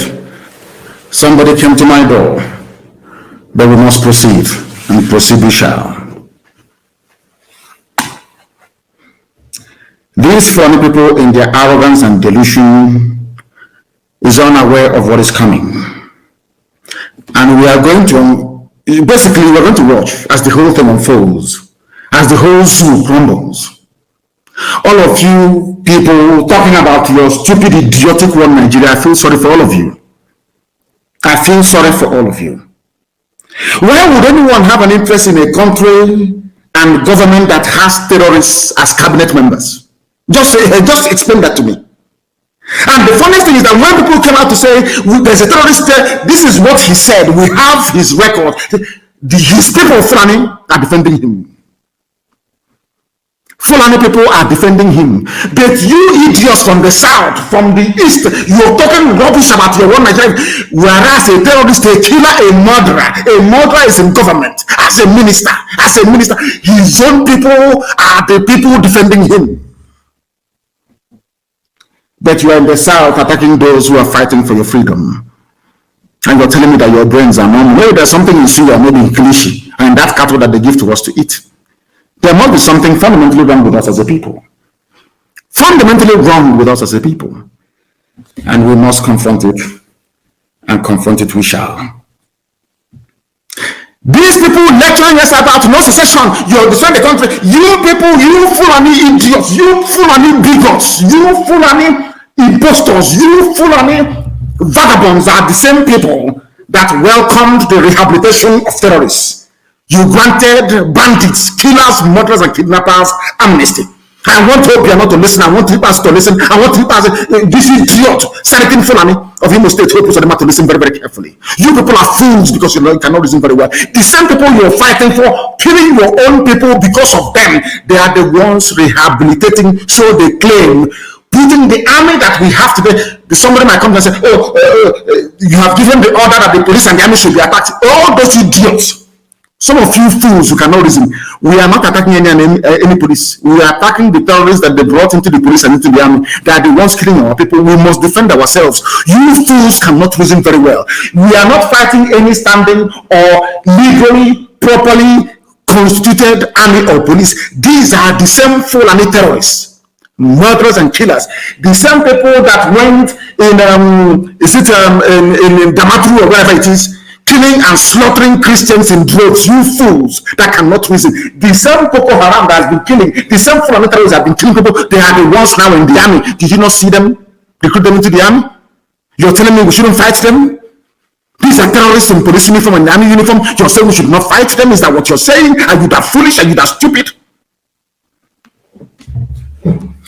This same Fulani pontificating about peace and unity and anti-secession whatever garbage that they are pouring up of their useless, stinking, janjaweed mouths. These same idiots, these same fools are the ones that rehabilitated Boko Haram. So they claim.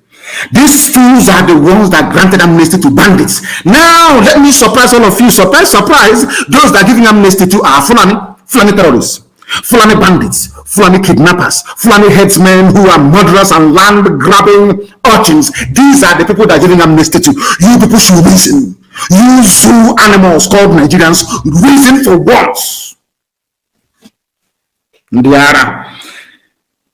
The hypocrisy in Fulani, their hypocrisy is astonishing. Hypocrites. Fulani, who is responsible for the state of almost anarchy in the zoo, who is responsible for the hopelessness of the security framework of the zoo, Fulani, who is responsible for insecurity, Fulani, who are the bandits, Fulani, who are the terrorists in the zoo, Fulani, which people are going about slaughtering and taking over other people's farmlands. It is you. You people are the problem. Unfortunately, some idiots from the south cannot see it. You wanted to show us that you know how to write grammar, writing rubbish about one Nigeria. You are defending something that's indefensible. Indefensible, you fools. Some smelly rats, some smelly garbage, gutter, alamajiri gutter. The lowest of the low. If it's one of those of their fools talking, I will even understand. From the daughter, not contributed one single thing to the advancement of the zoo. Not one single contribution has the Fulani ever made. Tell me one national contribution that the Fulani has ever made to the advancement of the Zoological Republic of Nigeria. Just name one thing, absolutely nothing. They want power and control of oil and gas. That's all they need, that's all they want, so they can run your lives for you and control your destiny. And you're not ashamed of yourself to claim that you're educated.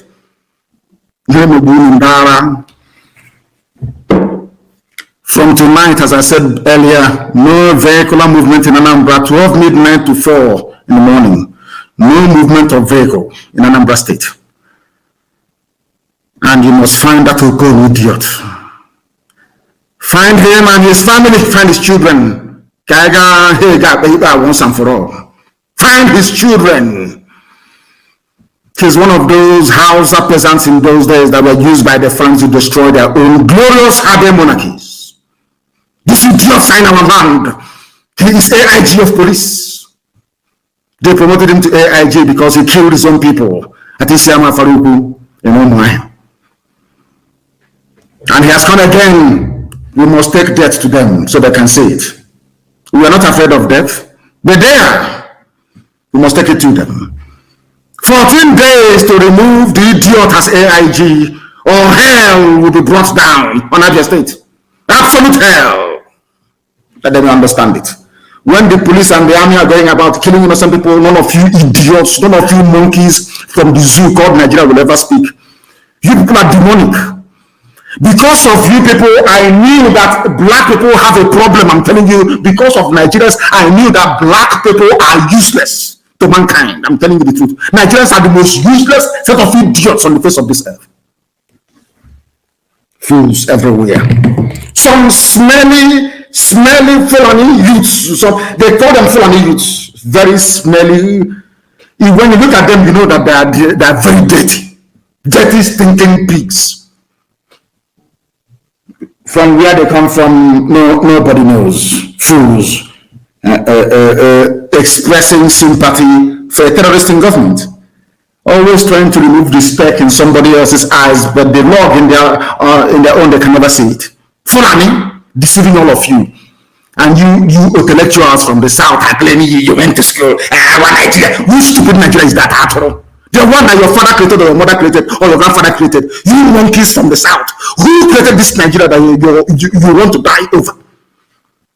Oh, sorry, because you have a stake in it. You people are called stakeholders.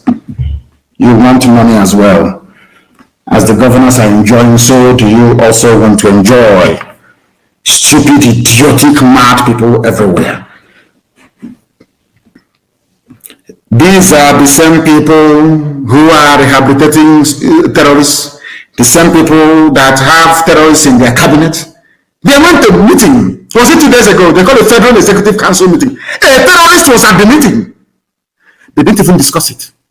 These are the people coming down to the east to pontificate, to tell us secession is not good. That rubbish, that nonsense. Self-determination is not good. It's not good. Oh, but having a terrorist in government is very good. He's very, very good, isn't it? He's wonderful, he's laudable, and you know funny. Oh, Piano can stand up and mouth all his rubbish, all he likes. He can never condemn a terrorist in government. Wike is something. Wike is no longer sleeping in government house. He confessed with his own stupid, idiotic mouth. We will find him. We can run and run and run. He can be running all over the place. We will find the idiot. Eventually, we will find him. And when it happens, I will tell you, I told you so. Obiano has joined that very list. Everybody held in Anambra, illegally detained, must be freed. Abia the same, and right across our land. Or else that thing, the ones they will get it. That thing you Fulani slaves want, you will get it. You are not even ashamed of yourselves. Look at the people controlling you from Abuja, from Sokoto and from Kaduna. Look at the idiots controlling you. You people are leaders. You claim you are leaders, leading nobody, because nobody in their right mind will want to do anything with you fools.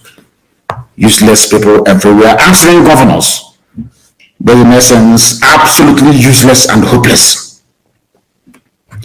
This is the same country that are debating ID card for cows, ID card for Nama. That's the country you want to belong to. That's how I'm a Nigerian. I'm a proud Nigerian.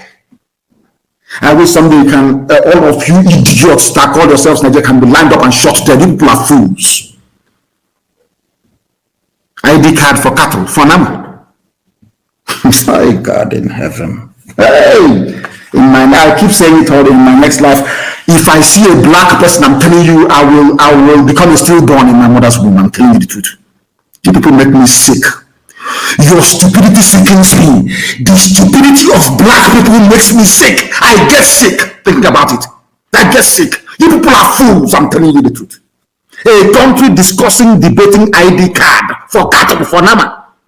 Cow ID card. As they are busy lecturing you, we don't want secession, something needs to happen, we must do something. Gunmen have attacked a university in Kaduna, kidnapping people.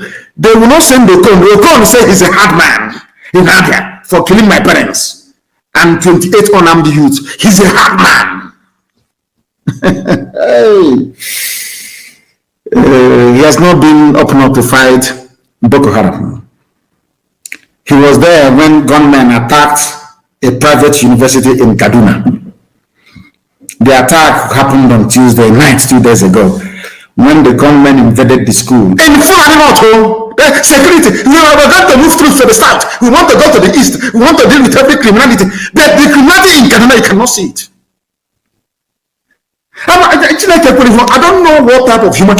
God, how was it possible that you allowed me to be amalgamated with people who, in fact, I prefer to defend a cow more than these people. I'm telling you the truth. Kaduna school was attacked. Scores taken. Because the Kaduna state governor is himself an arch-terrorist. The places I can visit in the world, none of them can go to it. But these are the same people insisting and talking rubbish every day. IPOB is a terrorist organization. But the countries I can visit, they can never visit it. They can never go there. Oh my goodness. Oh my goodness. Now listen to me very, very carefully. The senator who represented Shehu Sani, who represented the Kaduna Central a while back, a former senator, said the fresh reports that bandits have attacked and kidnapped many students at the Greenfield University along Kaduna Abuja Road is yet another tragedy. Proprietors of schools within this axis need to read the signs. Even most of us have abandoned our farms to the care of God. You see, the Fulanis are very stupid. All of those, I understand what God has in store for Nigeria. And I saw it many, many years ago. Over 15 years I saw it. You see how foolish they are. The little they have, they're going to send to the east to fight us. And God will allow all these madmen from Fulani across the Sahel with guns to ravage them. A former senator said, we have abandoned our farms, and he's advising those that own universities to also abandon their schools. This is how our God is working. You know, when we pray, sometimes people don't understand that God actually answers our prayers. Our people are very stupid. You have a governor who has no sense of history. He says he's an elite. You have idiots in Ohanese. I saw George Obiozo responding to questions on Channels TV, reading from reading from a prepared script. They asked me, he was looking for his paper, opening it, they were looking for the answers. Like doing expo in an exam hall. These are your leaders. No sense of history. None of you ever, do you know why Hausa people were destroyed so easily? It's because they had the likes of Obiano, Umahi, Ibasu in their ranks. Idiots. They thought they were fighting corruption, fighting their leader. Fulani will always get you to fight one another. That is what they specialize in. That is their job. That is what they always do. That is what they do. They will get you fighting each other and they come in and they take over. That's what they do. And now they're using Obiano and Ibazu and all these other idiotic governors. Now, I don't consider Hope Uzodimma as a governor. He's not. Our people allowed the imposition of somebody that came forth in an election. That was when I knew that our conquest has been completed by the Janjaweed. That's why they can do whatever they like. Anything they like, they can do. Because you people are foolish. Very, very foolish. But we must continue. We will need to continue because Elohim is on the throne. That is to tell you those lecturing you about stop secession, but they cannot stop terrorism in their own backyard in Kaduna. The midget, that short engine in Kaduna cannot stop terrorism. But they want to tell you to stop agitation for freedom away from terrorism. We are running from Fulani terror tendencies. That's what we're running from. Not just looking for freedom. We don't want to be with you. You people are a curse upon any race that you mix with. You're a curse. History is there to vindicate everything that I say. Everything that I say. Before you say it is hate speech, go and refer to the interview granted by Saramadu Bello to BBC. It is there. I play it all the time. Go and read it. Fulani brought tribalism, hatred, wickedness into Nigerian politics. Fulani did single-handedly out of envy because they cannot be like us. We are beautiful people, naturally endowed and blessed from heaven with intellect and knowledge. Out of greed and show me one Fulani scientist. I keep asking every blessed day, show me one Fulani invention, one thing that a Fulani child or man invented and said, this is mine, I did this. None. Zero. And you are in one Nigeria and these useless people. Debating the number of cows running across Nigeria. The most useless bunch of idiots in the world. They're in the Senate. It scared the second reading. What does that tell you? Are you telling me that if we had on Oduduwa assembly, Oduduwa will sit down, learned men from Yoruba land will sit down and be discussing the number of cows in the country? Is that what you're telling me? Is that what you're telling me? But in the National Assembly, the Fulanis outnumber all of you by 2 to 1. They gerrymander, they create constituencies, they will always outnumber each and every, all of you put together. They determine the agenda. Imagine a whole National Assembly discussing cows, the number of cows, and giving ID card to cows. Maybe very soon they'll vaccinate them against COVID-19. That's the type of country you belong to. I'm a proud Nigerian. You're a proud animal, indeed. Mad people everywhere. Can you imagine having ID cards for beasts of the forest? Beast animals. ID card for cattle. Welcome to Fulani country. I'm sure that all of you are thinking of 2023, yes? There will be no election. None whatsoever. Ordinary number election in November, there will be none.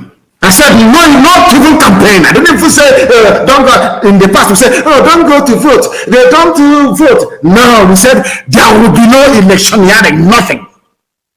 Let them bring all that, their army that they have into Anambra, so that Boko Haram and all the rest of the people sent by Satan can ravage them very, very well.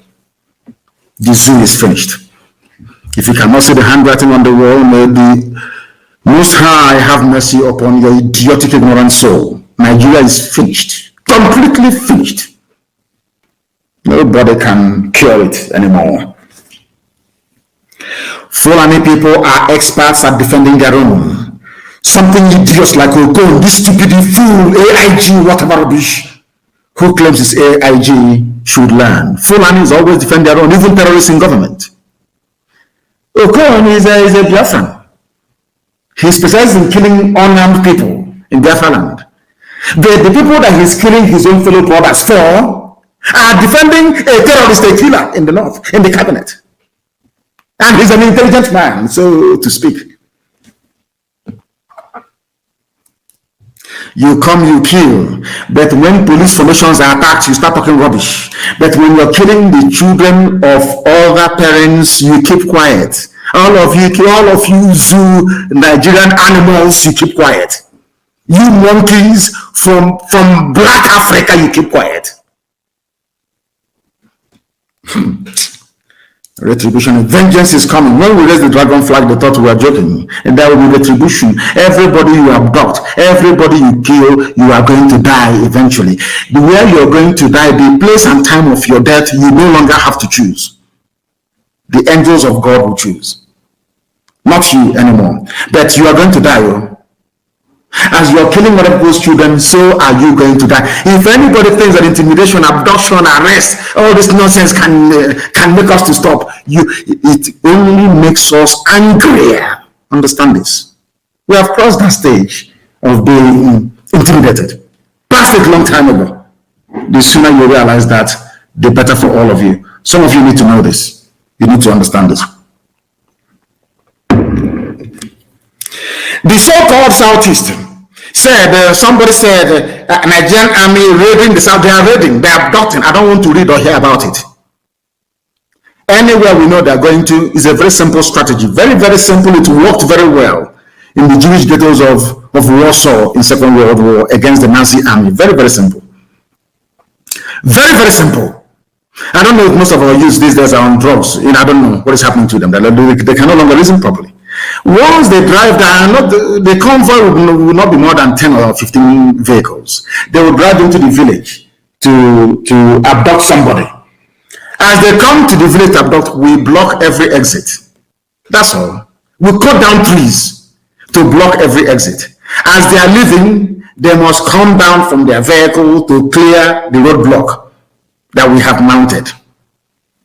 And then we kill them. Very simple. Then we kill them. That time, their superior firepower and numbers count for nothing. You neutralize them. Now we are commanding the higher ground. They are on the lower ground. We allow them to come in. They will come in the middle of the night, maybe around 4 a.m. As they do, they sneak in. They do their show, which they cannot do in the north. Then we block every exit and we kill them. Very simple. It's not difficult. Because they have come to kill you. The law of natural right dictates that you kill them as well.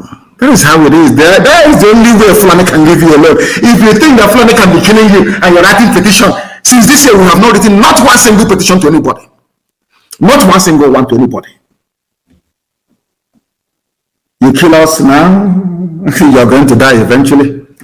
Be you police or army, I don't give a damn, you will die. Ndara. I want to show you madness. You will see madness very, very shortly. They claim that they found the brokers. All this. When I tell you that your governors are liars and deceivers, you don't understand me. Especially those from the east. Your governors are liars. They are congenital liars. These are people that were doing 419 before, like Dave Omai. They were using laptop to steal money. Who pulls them? A confirmed 419 Yahoo he was doing in Lagos before Obiozo took him to be ravaged by Fulani Janjaweed in 4 hotels in the north, where he forgot his boxer shorts. Who was Adema? He was a common thief, a common criminal, using laptop to steal. That's all he used to do. From today, he's your governor. And they have brought that skill of deception and lies to governance. And that's why you cannot trust them. I want to read for you a press statement issued by the Secretary Fulani of Imo State, Hope Uzodinma. Ebubago, not alternative to police and army, says Uzodinma, according to Zoo newspaper, Punch. According to Punch newspaper. It's not us. This is what they said. Let me tell you what they said. The governor, the Secretary Fulani of Imo State, in a press statement said that Ebubago is but a local outfit, local outfit meant to gather information on criminal activities and give to the security operatives for proper processing and action. In other words, they are informants, as we told you. You're listening to me? They issued a statement yesterday from the administrator of Imo State, Secretary Fulani, Imo State, where he said that your so-called Satan is only there to act as informants for Nigeria Army and Nigeria Police. run by Fulani people, our eternal enemies. Are you following me? Are you people following me? According to the God, today we launch Ebubago. Ebubago is the security for Southeast region. Pussy. Yesterday, because when our people used to be intelligent before, I don't know. That's why I said maybe most people are now on drugs.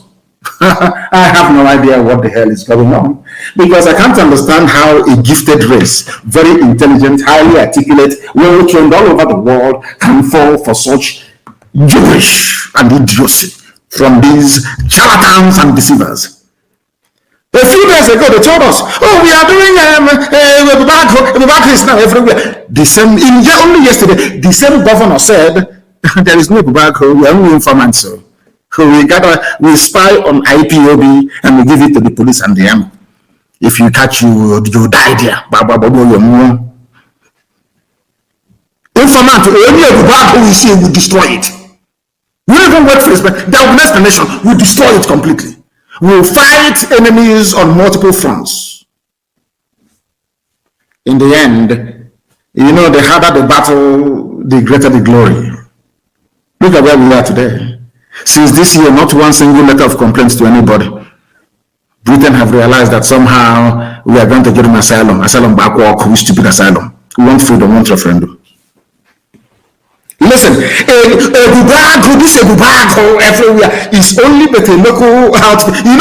The Fulani servants, their masters have called them, "You idiots, come on back and clarify to your people what you mean by we are sorry, Sultan. It's only a local outfit meant to gather information, spy on IPOB, basically." That's what they have formed. I told you we have been fighting Fulani headsmen in Ebonyi for years. For nearly 5 years. And that is why I am saying today that all these so-called communal clashes in Ebonyi must stop. It must stop. If you're strong, come and join us so we can meet our enemies in the battlefield, which is Fulani Janjaweed. All this nonsense you're doing in Ebonyi, in Izi, all this rubbish must stop. Go and tell the community leaders that's what I said. It must stop. Forthwith, immediately. All that rubbish must come to an end. Immediately, I said. I want to tell you why. Because we are the ones that drove the Fulani away from Ebonyi State. From Ebonyi State. You must understand this very, very carefully. The same way we are fighting them in Anambra and everywhere else, and also in Abia State. But you see, the Fulanis are very clever. What they want to do is to focus attention on what IPOB is doing, to get you to demonize, to get you a Fulani who's living in Abuja and in Lagos, including ADF for 4 people. ADF that I thought, Ali, the development, and I thought they were human beings, have joined the ranks of idiots. If you go and see the statement they issued, go and read it. I don't know what's that. Anybody, people living in Abuja and Lagos, there's something wrong with their brain. All these people want to fight us, the people. I don't want to read or hear about abductions anywhere. We are going to set up our own defenses in our villages to make sure that all army and police informants who are incidentally Ebubago are apprehended, including any traditional ruler that may be in the payroll of any governor. We aren't going to spare anyone, not one single soul. I want you to, maybe I can play, you can hear from Dave Umahi himself what he had to say about Fulani in Ebonyi State. Courtesy of ESN, this noble family of IPOB. I told Mietiala, I will drive you away from Ebonyi. They said, no, we have the largest school in West Africa in Ebonyi. I will drive you away from there. Let's listen to the idiot from Ebonyi and what he has to say regarding the promise I made to Mietiala many years ago regarding Ebonyi State. Let us listen and hear from the idiot. When a Fulani is talking, you will know they are very, very idiotic. Listen. The killings of policemen and burning of police stations in Southeast are not being done by henchmen. They're done by people across the Southeast. Idiots from Ebonyi State. Bandits and criminals. And my directive to policeman is that if you see anybody coming to kill you, demobilize the person. That is the rule of engagement. Police people should not fold their hands and be killed. Vehicles burnt. This is Mazi of Ebonyi State. This idiot never said the same thing when Fulani people attacked us in Ebonyi. He never said to the villagers attack. He said, "Oh, keep quiet. I have gone to what's it called to this thing Abuja. Abuja will get back to you. Abuja will get back to you. Abuja will get back to you." That's what he said. Abuja will get back to you.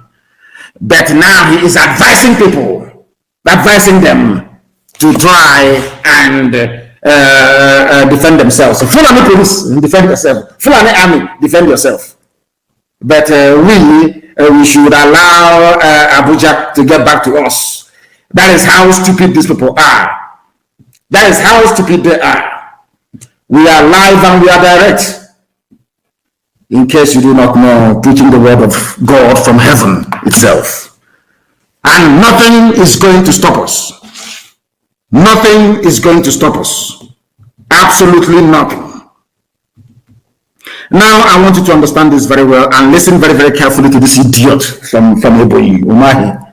He took loan from Islamic Bank. That's why he's talking rubbish. Umahi, when they were killing us, did you say anything? When they were shooting your own people and killing them, did you ask us to arm ourselves and defend ourselves? Then you are defending Fulani police. Listen. Police stations burnt. And I want Southeast leaders to rise up to condemn this. He never called for Southeast leaders to rise up and condemn Fulani invasion of our land. Never. That is why you know that these people are there to serve the interest of the Fulani and not yours. When it comes to instigating division amongst us, they are number one, they rise up. When it comes to fighting the common enemy, it was IPOB that fought and defeated Miyetriala in the Ebonyi State. The idiot will soon confirm it. Listen, please. How do we feel if because of the killing and burning of police stations in Southeast, the federal government decides to withdraw all the police people from Southeast? Better. We should rise up to condemn what is evil. And this is very important. Those who claim are protecting us are not protecting us. He is talking about IPOB and Eastern Security Network. That claim they are protecting us and not protecting us. So now he is confessing with his mouth. He is even relying on ESN to protect him, a governor of the state. The same idiots working against ESN. But they don't know that this mission was ordained by God Almighty in heaven. No man can stop it. Not even myself, I can't even stop it. Listen, this is Dave Umahi, the Fulani idiotic governor of Ebonyi State. He wants to be vice president or maybe minister for foreign affairs in a new Janjaweed government when he leaves office. Listen. Let us not create another monster in Southeast. We will all regret it. And so we have sent messages to the leadership of Miyetriala, please.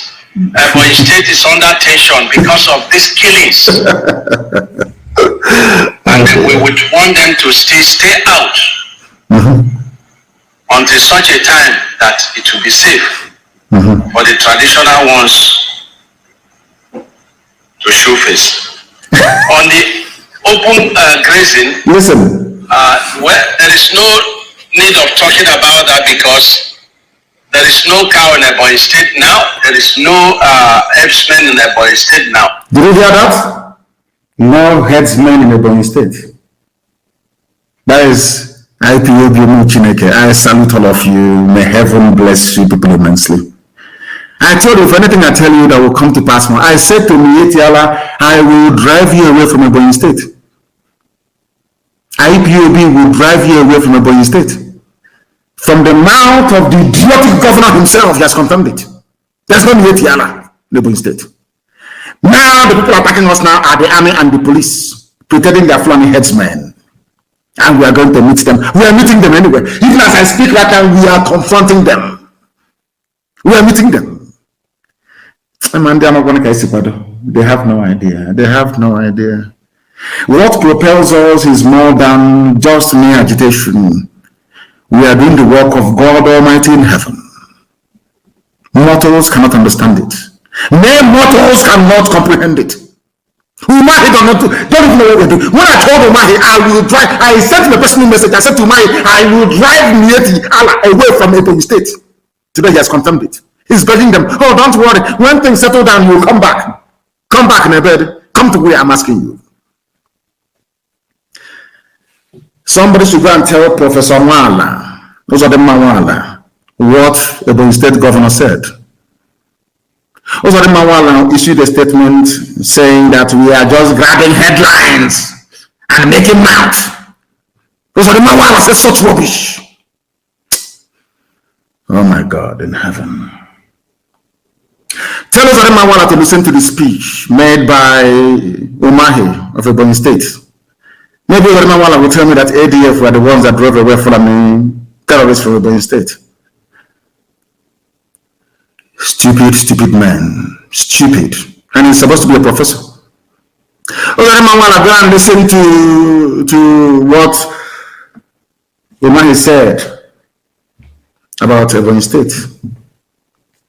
Let me play it again for you so you will listen.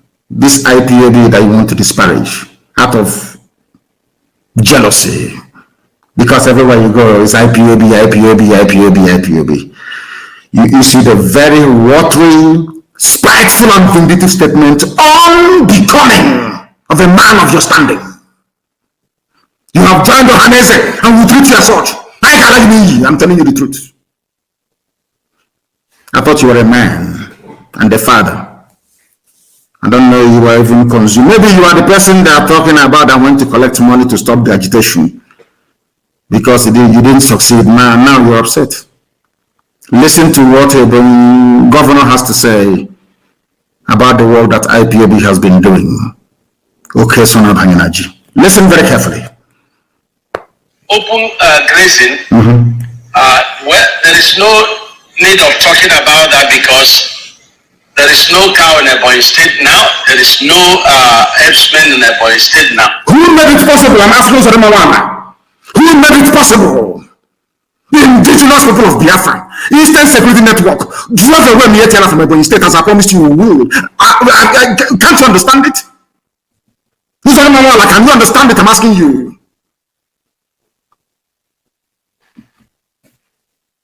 We must continue. I want you to listen and understand the rubbish that they are forming. There is nothing like Ibubago, but as learned as we claim we are, we cannot come out and say the truth. Nothing like Ibubago, and nobody will join them. Nobody will join them. You join them and you are dead. You cannot. Now listen. But the position of Ebonyi State government is that we have a law on open grazing. And the native cannot continue to blame security agencies because security agencies cannot be everywhere. Yes. So we are directing the vigilante to enforce the open grazing law of the state. Vigilante is the Eastern Security Network. They have Ibubago. He is not saying we are directing Ibubago to now go and enforce ban on open grazing. He's relying on us to do it, and he's the one fighting us. You see how stupid these people are. You see how foolish they are. Oh dear. There is no Ibubago. He's now asking vigilante to please do something because there is no rubbish. Absolutely none whatsoever. It is now very clear to all and sundry. Eastern Security Network. Eastern Security Network. Those anointed by heaven itself, extraordinary men and women. Extraordinary. History will be kind to all of you. If not that you cannot worship any idol, I'm telling you the truth, they are worthy. I'm telling you. Yes, and they are worthy. Nobody has even asked us, how did you manage to make this possible? How did you drive away the mighty federal government of Nigeria and Yetiala from Ebonyi State? Have you ever asked yourself that question? After these miscreants. Lord have mercy. Let me leave the idiot to his stupidity. Oh my, a fool. A fool, a very big fool. Wretched and pathetic, these people. Wretched and pathetic. Useless. Biafra will come and will deal with these idiots. I'm telling them up front. I'm telling you before, in advance, so you understand what is going on. In advance, so you understand what is happening. And know that we are not joking. Nobody can stop us. Britain can see it, United Kingdom can see it, that these people are unstoppable, they are fanatical, and they are right. They are on the path of righteousness. That's why they said, come and take which stupid asylum. Asylum backwalk. Which stupid asylum, I ask? We are the children of the Most High. What stupid asylum, I ask? What stupid asylum? We don't need it. We are progressing. We are moving forward. Governor of Imo State, back. It's only for informants. So we get information and we give it to the army and to the police.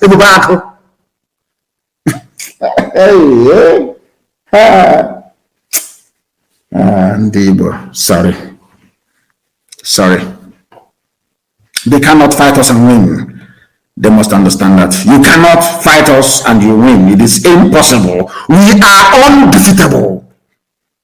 We defeated Mietiala, talkless of you wretched idiots. Mietiala is the terror branch of the federal government of the Zoological Republic of Nigeria. In Ipob, we defeated them. In Ipob, they've had a stranglehold for very many years. We defeated them. How many bodyguards do you have? I'm asking you. Ndara. Cowards, I'm telling you, black people are, especially those who claim that they're educated. That is why white people treat you with contempt. Black Africans have rendered themselves easily subdued or cowed, simply because we want to avoid the sweat and blood necessary to stand on our own feet. No sacrifice, no sense of sacrifice, no sense of honor, no courage. That is why Fulani is messing about with you. A life of subordination is no life at all. A life you cringe and you bow before Fulani is not a life. You idiots must understand it. Fulani are cattle raiders, they are ganja with, they know nothing. They have nothing to offer. Stop being afraid of them, you idiots. Stop it.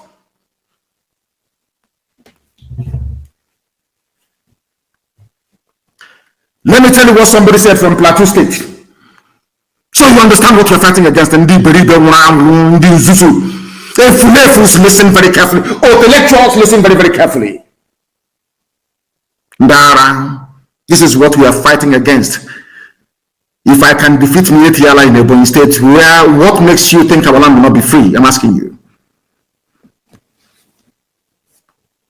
Zadem Mamala, such a shame. Somebody said, I went to Bokos in Plateau State for a wedding. Oh my God, I could not sleep all the way through the night. I couldn't sleep. Foreign Fulanis are everywhere in a place called, I think it's Bioko, they call it, in Plateau State. They have completely invaded the whole village. The indigenous people are now looking like visitors in their own land. This is too sad. Somebody wrote, from a place called Bioko in Plateau State, Fulani from the Sahel have taken over this very village. The people that own the village, they are now living in fear every blessed day. The media will not report it. You idiots called zoo animals do not understand what is happening. The IPOB are the ones saving you. We are the ones saving you people. You don't even know it. You have no idea. You have no idea because you are foolish. You have no idea because Satan has marked you for destruction at the hands of the Fulani. You have no idea what we are fighting. None of you. Can you fight me, Etienne? I'm asking you. Only idiotic Hanese, ADF, all these idiots, can you fight me and win? In Ipob, we did. After very many years, when I told you we are fighting them in Ipob, you did not believe me. But from the mouth of the idiotic governor of Ipob State, it has come to the fore. The truth has been made manifest. It is the truth.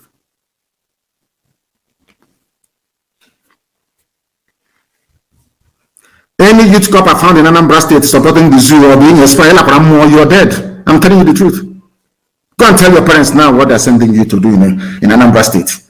I don't want to ban the movement of youth corpers in Anambra State. I don't want to, honestly.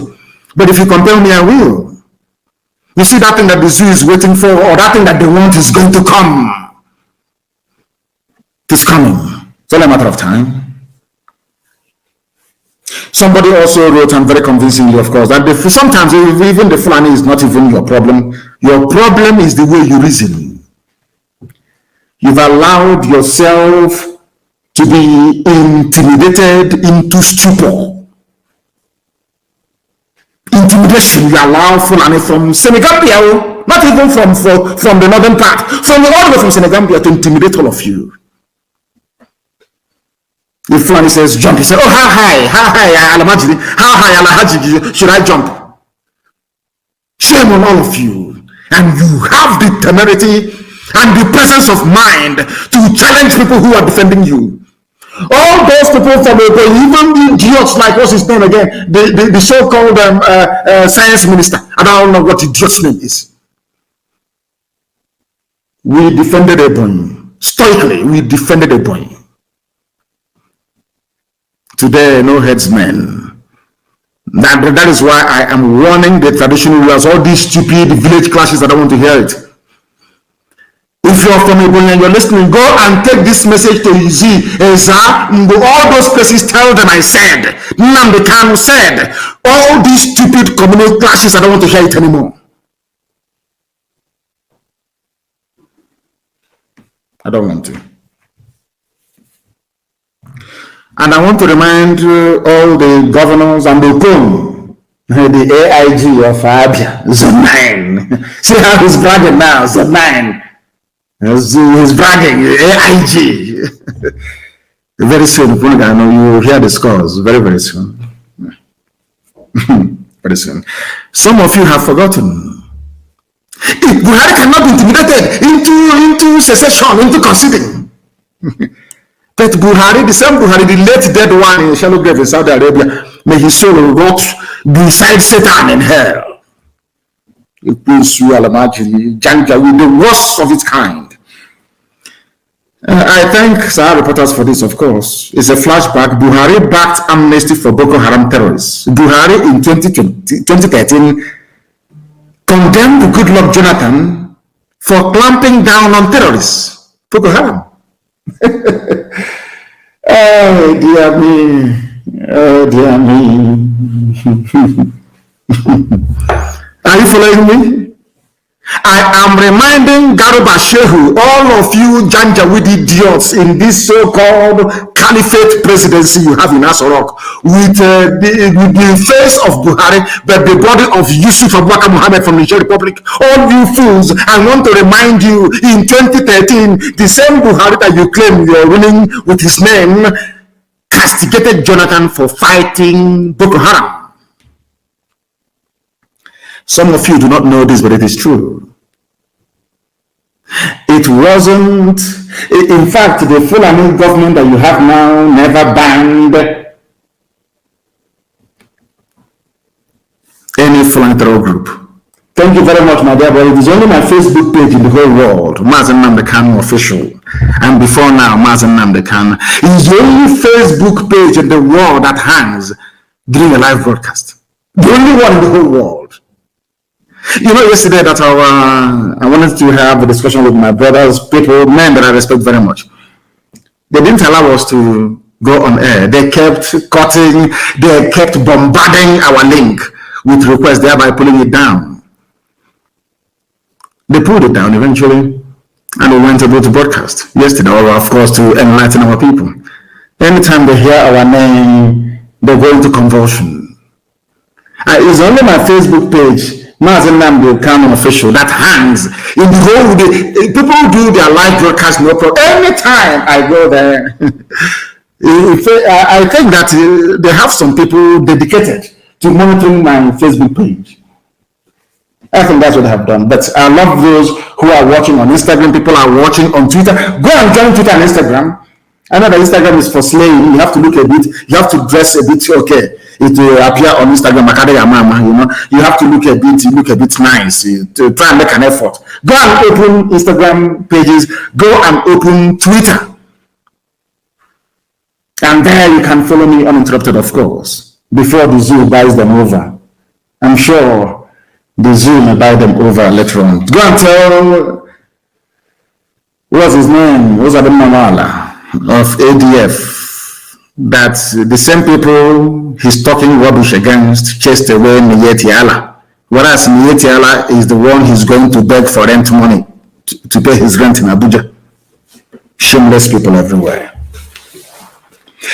The President Muhammadu Buhari, before he died, threw his weight behind the proposed amnesty for Islamic terror group Boko Haram, commending the government for setting up a committee to look into the feasibility of granting amnesty to the sect members. As simple as that. Buhari, are you hearing me? Your so-called Buhari? Amnesty for Boko Haram murderers and killers. Murderers and killers, abductors of little children. Shameless Fulani and all those who are supporting them in the zoo. All of you, all these idiots working for Fulani Janja, with shame on all of you. Buhari here, you were saying kill your own people, kill them. Whereas Buhari said give amnesty to murderers and to killers, to savages who are terrorists. Do you think the world is stupid? It's only in the East that you invite Fulani people that are supporting and pampering terrorists to kill your own people. Shameless fools. People without shame. People without shame. But we must lecture them. We must lecture them. Kosovo, Bosnia, Montenegro, Slovenia, Chechnya, all these are free people today, free nations. They fought and they are free. In Africa, you have not seen war before. What stupid war is that? Is Israel not still fighting till today? Is America not at war? Israel has been fighting for over 3,000 years. That we know them till today. They are in Gaza, they are fighting. Then the Golan Heights, they are fighting. After all, you read the Bible and you take nothing away from it. Kosovo, Bosnia, Montenegro, Slovenia, all these small nations, smaller than Ogun State, they're all enjoying peaceful independence, making progress in various areas, while a crude, backward-thinking, idiotic black African don't see any need to implement the will of the people to referendum. The will of the people must prevail, because the voice of the people is the voice of God. Is it vox populi, vox Dei, isn't it? As they say in Latin, isn't it? In a democracy, in a republican system, the voice of the people is supreme. Not the voice of a cattle, not the voice of a cattle rearer in Fulani land. Cowards everywhere. Why can't we all rise up at once and say enough is enough of this Fulani rubbish? Every day we lament. Let me read about one stupid lamentation again on Facebook. Stop them every night. We have shifts. You are not going to sleep. None of you is going to sleep. I don't want you to sleep. At night you will wake up, you will mount sentry. We allow them to come in to abduct, and then we block their exit and kill all of them. Every village, every township, every neighborhood. That is the defense mechanism you must implement immediately. Let the world understand how serious we are. In Anambra State, if you are a landlord and you've given house to any Fulani Janjaweed, may Lucifer have mercy upon your darkened black soul, because he won't spare you either. Every time we are waiting for Europe to save us. These black people, they never can save themselves. Never. Bosnia-Herzegovina is free. All this Croatia is free. But a black man is still waiting for a white man to give him a referendum. We take it by force. We must take it by force. There are Ebubag, not alternative to police, says Uzodema. These are the people that you call your leaders. People that you call your leaders. There was something that Lai Mohammed said about this granting of asylum by the British. IPOB, if federal government may summon British envoy Ohaneze Afenifere back UK government. Let me read something for you, please. The federal government of the Zoological Republic of Nigeria on Tuesday expressed anger over a plan by the United Kingdom to offer asylum to persecuted members of the indigenous people of Biafra. The Minister of Information and Culture, Alhaji Lai Mohammed, in an interview with the news agency of Nigeria in Abuja, said the plan was disrespectful to Nigeria as a nation. And this very man went on to say, I want to quote verbatim what he said. He said, the federal government of Nigeria a few years ago designated IPOB, which was formed in 2012 by Nnamdi Kanu, as a terrorist organization. In the guideline, they went on to talk about the guideline that the UK have issued and all the rest of it. But what I want to say is exactly what this idiot Lai Mohammed said. He said, the Ministry of Foreign Affairs will definitely take up the asylum offer to IPOB with the British High Commission. The government, listen carefully, may summon the British High Commissioner and demand an explanation for the decision, which is totally inappropriate and a form of support for the proscribed group. They are saying that the UK is now supporting us because there was something I said to you people before about white people, especially Britain. Even as much as I'm British myself, I hold a passport, of course, but I'm an Anglophile. Because Britain is, should I say England in those days, is one of the countries of the world where men of conscience still exist. It doesn't matter how bad their government is. In the United Kingdom, you will always find people that will speak the truth. It was the UK that banned slavery before any other person. It was the UK that officially documented asylum. Of course, we had it before anybody else. It was the UK that officially said, in the history of mankind, if you're fleeing persecution and your feet touches the land of England, you're a free man. It was the United Kingdom, should I say, English people that offered asylum to the Huguenots of France. These are Protestants during the persecution by the Catholics in France. So there will always be a group of decent, God-fearing, honest English people at all times in life. You'll always have them. They don't support evil.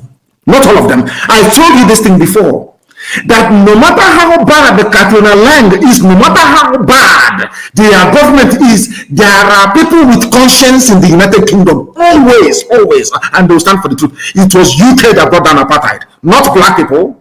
White, English, white, British people destroyed apartheid. They mounted a vigil in front of South Africa House in Trafalgar Square in London every blessed day for over 10 years until apartheid collapsed. White people destroyed apartheid, not blacks. Some of them have risen to say these people are being persecuted. Some of you don't know how hard we work. We are relentless, you know. Hey, Mbanano. We are unstoppable. Every blessed day, we continue to bombard them with information, saying this is what they are doing.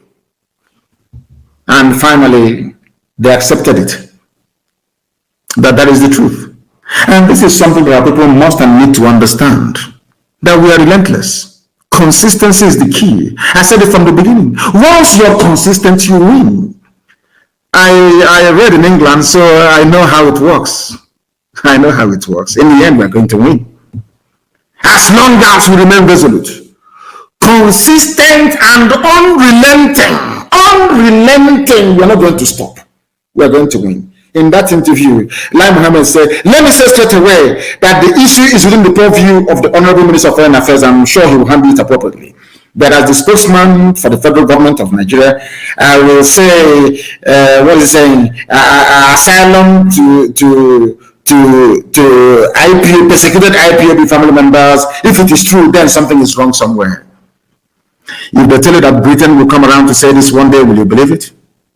Because there are people even within the Foreign and Commonwealth Office, good British people, honest, decent people, that have seen the truth. And I commend them for this. You know, when you do something that is good, we commend you. You do something that is evil, we condemn you. But I say thank you very much, but no thanks. We don't need asylum, we need a referendum. And they're saying that that they are angry with Britain, that what Britain did is not good. We are going to do something about it. But it was Britain that created you. Imagine questioning God. I mean, is that possible? I'm not saying that Britain is God, but in the case of Nigeria, they created Nigeria. So insofar as the zoo, Nigeria is concerned, they are your gods. Imagine questioning somebody that created. Does it make any sense? Imagine Lai Mohammed going into a meeting, shouting, Britain, why did you do this? Britain will ask them, who are you? You say, I'm the Minister for Information for Nigeria. They will tell him to shut up and sit down. We created Nigeria. In other words, we created you. So you are nobody. Sit down. Don't tell us what to do. The idiot, I'm sure, will sit down. Imagine Fulani shouting all over the place. Hey, what Britain is is not good. Hey, what UK did, if it is true. Imagine Al-Majiri that came from Senegambia. That Britain gave power to manage as a caretaker, to make sure that the oil and gas is flowing until Chukwukikabiama determined that we should come and do the needful. I want to let Lai Mohammed understand this. That Britain has the right to do whatever it likes in Nigeria. All of you Nigerians must listen very carefully. Britain has the right to do as it wishes in Nigeria. They created you. They are your creator. You see, God created all of us. That's why he determines when we live and when we die. Britain is your creator. If you don't know, they created you. Without Britain, you will be another aging monkey in a forest somewhere in a lawn. I'm referring to Lai Mohammed. Without Britain, you'll be swinging from tree to tree like a baboon in a forest somewhere near a lawn where you come from. Britain made you who you are. Without the United Kingdom, the name Nigeria would have been obliterated from world map long time ago. Britain saved you in 1967. So you must be grateful to them. Be guided in your uncouth utterances. All the billions of dollars Nigeria government has been spending on consultancies, this is a waste. All the money they have been paying everybody, lobbyists, everybody, paying even some lawmakers in the UK. They give them money to lobby and to do everything. It's all in vain. Do you know why it's in vain? Because God is with us. God is the God of IPOB, is with us. The God of Biafran people, it is with us. He is with us. Can never abandon us. Never, ever, ever. Why do you think we pray every day? You think we pray every day like one of these Pentecostal criminals because we want to put up a show? Because God can see in our heart that it is clean and very pure. And he said, go forth, I will fight your battles for you ahead of you. I will destroy your enemies behind you. I will protect your right flank and your left flank. For as long as you walk in righteousness, I am the Lord your God. I will protect you. As my mother used to sing to me, that is what I believe in, and that's what I do. And Elohim is fighting his battle because he knows that Biafra belongs to him and not to man. All those money spent on all consultants, they even went to our consultants in Washington and bribed them and paid them twice what we are paying them. Yet all that is in vain, because Elohim is on his throne in heaven, presiding over the affairs of men on this very earth. And this very noble family, this IPOB, is his. That is why we are whiter and whiter and whiter than snow. Anything we touch turns into gold. We did something that governors with all their security budgets could not do for 3 years. Couldn't do for 3 years. We did. With nothing. I will say with something. Because God is with us. Elohim is with us. And that is why we pray every day to him. For me, 7 times a day, I pray. 7 times a day.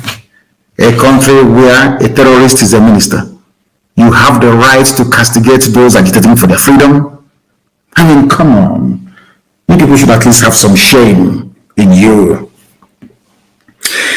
It is the northern government that should review, should I say, the Janjaweed government of the north that should review its relationship with the zoo, if you don't know. Because this government is not the government of the south. We say we don't want it in the east.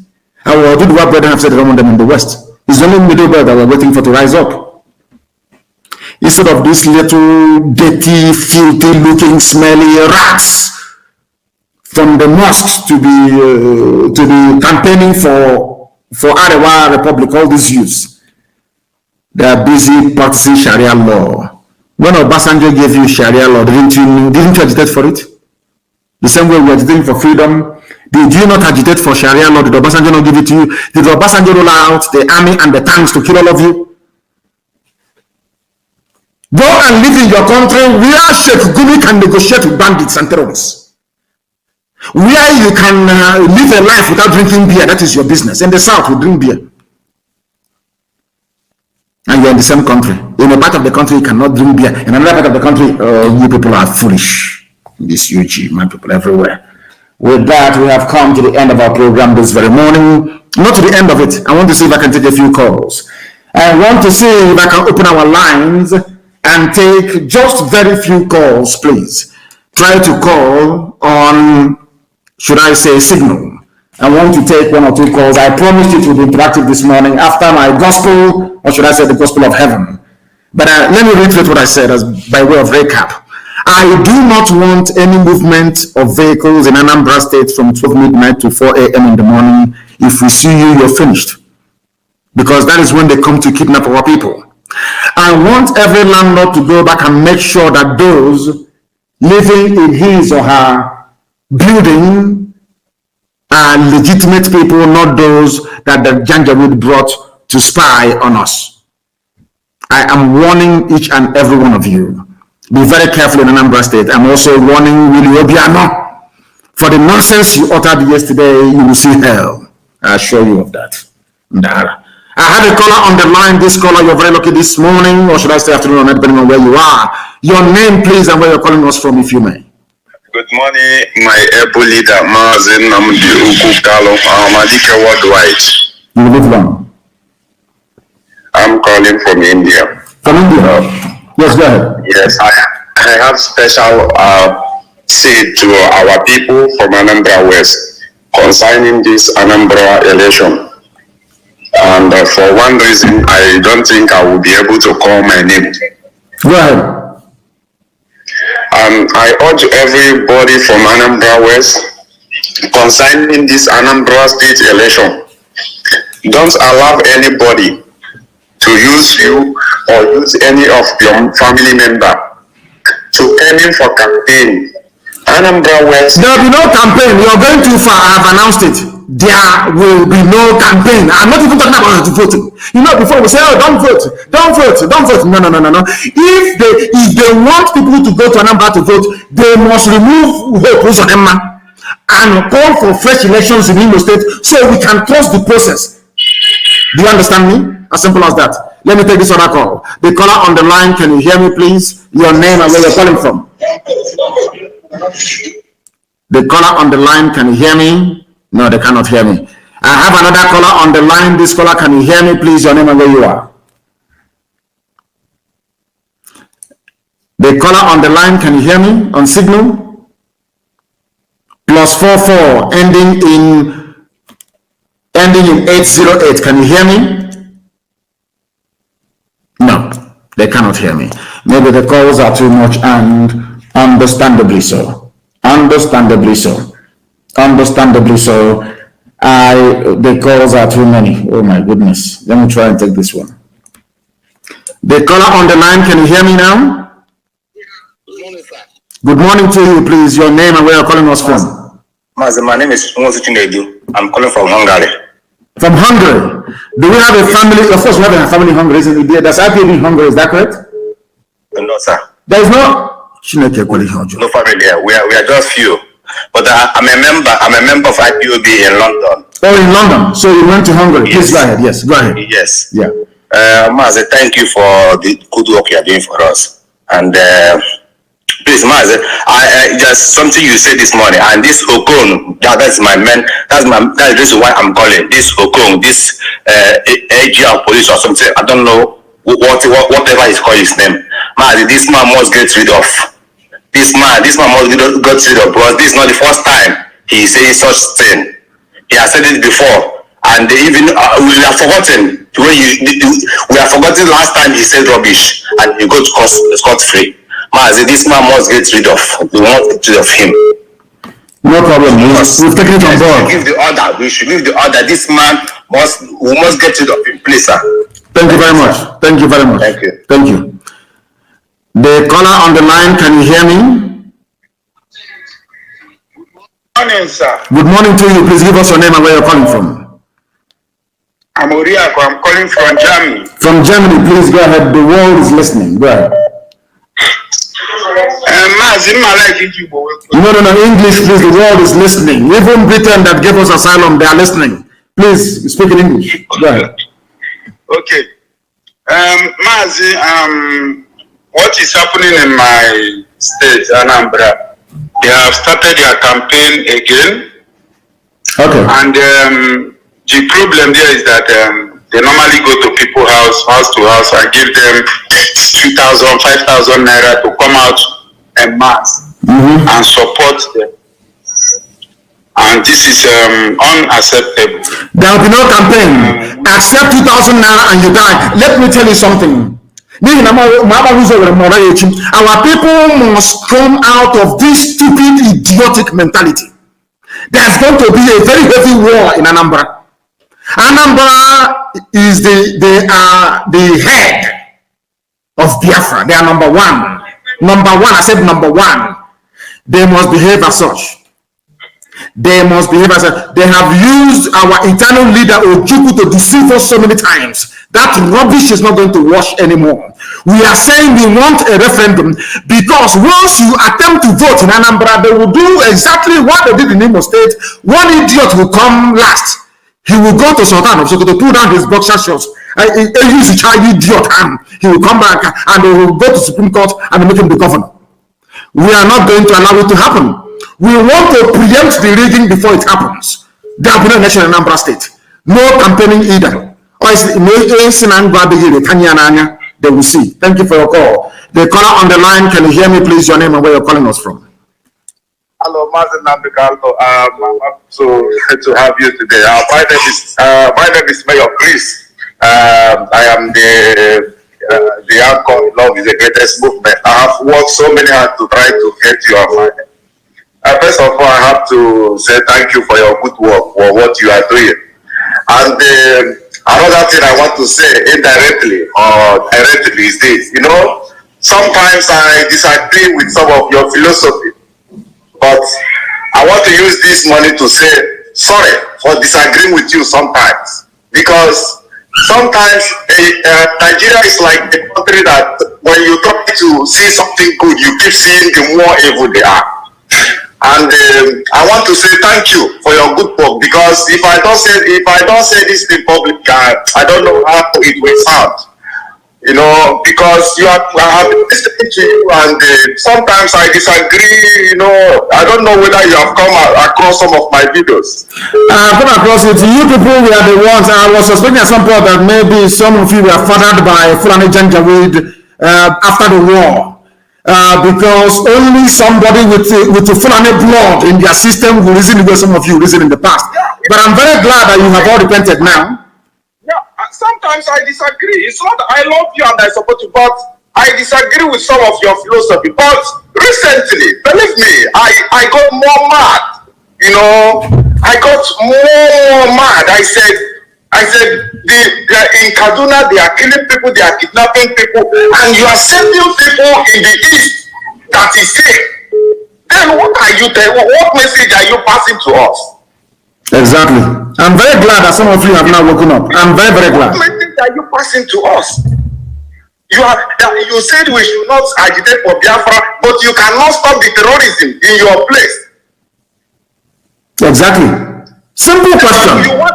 You want us to suffer the same thing you are suffering. We don't have the same ideology with you. We don't have the same religion with you. We don't have the same mentality with you. We don't speak language with you. What do we have in common with you? Nothing. Maybe suya. You eat suya, don't you? Nothing. Do you eat suya? You know, nothing. And the problem is this. You know, like I always say in my life, I said, the hunger. You know, these politicians, they know that if they can keep these people in hunger, they will conquer them. Yes. That's the key. And this is what is happening. Do you know in northern side, the reason they are doing all this thing in the school because they don't want their people to open their eyes. Yes. Because they know that when they go to school, they will open their eyes. You understand? Now in the east, the so-called people that say they went to school, they can't even see nothing. Everybody is running after to see where they will get 2,000. Even we are talking about the 2,000 naira. Okay, let's say these people are hungry. What of the so-called the airline or the people who are eating well? When APC is there, they will rush to APC. When PDP is there, they will rush to PDP. Then how will development come in that place? Who will tell the government when they are not doing well? Who will tell them? You know, Mazi, I am happy to get you, to speak with you this, but I just want to say thank you because, I live here in Germany with my family. I'm comfortable here, but there is a root where we came from. We are losing the root because these children cannot go back to this country. We have to face the reality. And sometimes Mazi, there is another thing I want you to announce this online. You cannot look. I was a strong member of Ipob from 2013 to 2020, and as a matter of that, I was second in command somewhere in Munich. Yes. There is something our people do. You will come to Germany, you will take asylum with Biafra or anything. Then when they give you the same paper, or then tomorrow you will tell us that you are not even interested in that Biafra. Time for you to work and use the little while you are working to support what they are doing, but because you think. Listen to me very carefully. Listen to me very carefully. We are people from everywhere take asylum. Even some of our Duduwa people, they go abroad. They say they are IPOB and they give them asylum. Whether they come to us or not is entirely their business. They're not going to stop us. What we are looking for is freedom. Not how many people are following us. Not how many people may have deceived themselves with the name IPOB. We are moving forward and we're not stopping. And I thank you very much for your call. Thank you very much for your call. I think it is. So it is better now that they have repented, some of them. I have a caller on the line. This caller, can you hear me, please? Your name and where you are. And Chibuzo, where are you calling from? I'm calling from Umweri. From Umweri? Yes. Please go ahead, we are listening. I want to make a report. Yes, go ahead. Fulani camp in Umweri, in a farm called Onyemelishi Farm. That is, listen. I want people who claim the Anambra to listen very carefully. There is a Fulani camp in Umweri. This is a live call. Obiano cannot do something about it. Obiano cannot do something about the presence of killers, rapists, and murderers in Umweri. He cannot do it. Please go ahead. They normally come out at night to attack people. They attacked one of my brother. He's a musician. Early last month, and they nearly kill him. So we need the ESN, the help of ESN, to go to a farm called Onyemelishi in Umweri to confront them and read them off. We are going to get rid of them. You have told us we're going to get rid of them. The same way we fought this war heavily in Ebonyi State and we won, as we are fighting now in Enugu State and we're going to win, so we are going to get rid of all these idiots. It is Obiano that is inviting them. Obiano is the one inviting Fulani killers into our communities. Maybe after drinking kai apeteshi, his brain will no longer be working properly. That drunkard. Please go ahead. For the Obiano is a terrorist. People don't know about it. Obiano is a terrorist. He's instigating all these communal fights in Anambra State for him to be playing Lord. He's a fool. He's a fool. My brother, you have explained your 2 minutes. Thank you very much for that. And thank you for the information. I remember when I came out of detention, I made it a duty to visit Umweri and Aguleri. I went to Umweri. After Umweri, I went to Aguleri. And in Aguleri, I told the Eze of Aguleri, Eze Chukwuemeka, I said to him that Umweri and Aguleri are one people. All of you are Umweri, descendants of Eri.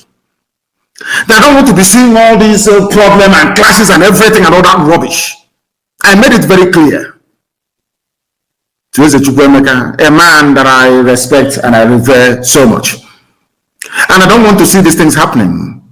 I don't know, and I even believe it's the Janjaweed, they come, they instigate trouble. And how can, I'm from Ipob, how can you instigate me to go to Ahoho and start fighting Ahoho people? Or go to Olokuro and start fighting them? Or go to Bakal? I mean, that's stupidity. Absolute stupidity. What stupid land is that we're fighting over? Our people should please get some sense. We should get some sense. The likes of Obiano, those people, I have another caller on the line. Everywhere is hot this morning. The caller on the line, can you hear me? Yes, I can hear you, Mazi. Good morning. Good morning to you. Your name and where you're calling from, if you may. Yes, Chimdike Wene is my name, from Conroe, Texas. From Texas, thank you. What time is it now in Texas? It is past 3 in the morning. Oh my goodness. Please go ahead. 3:09.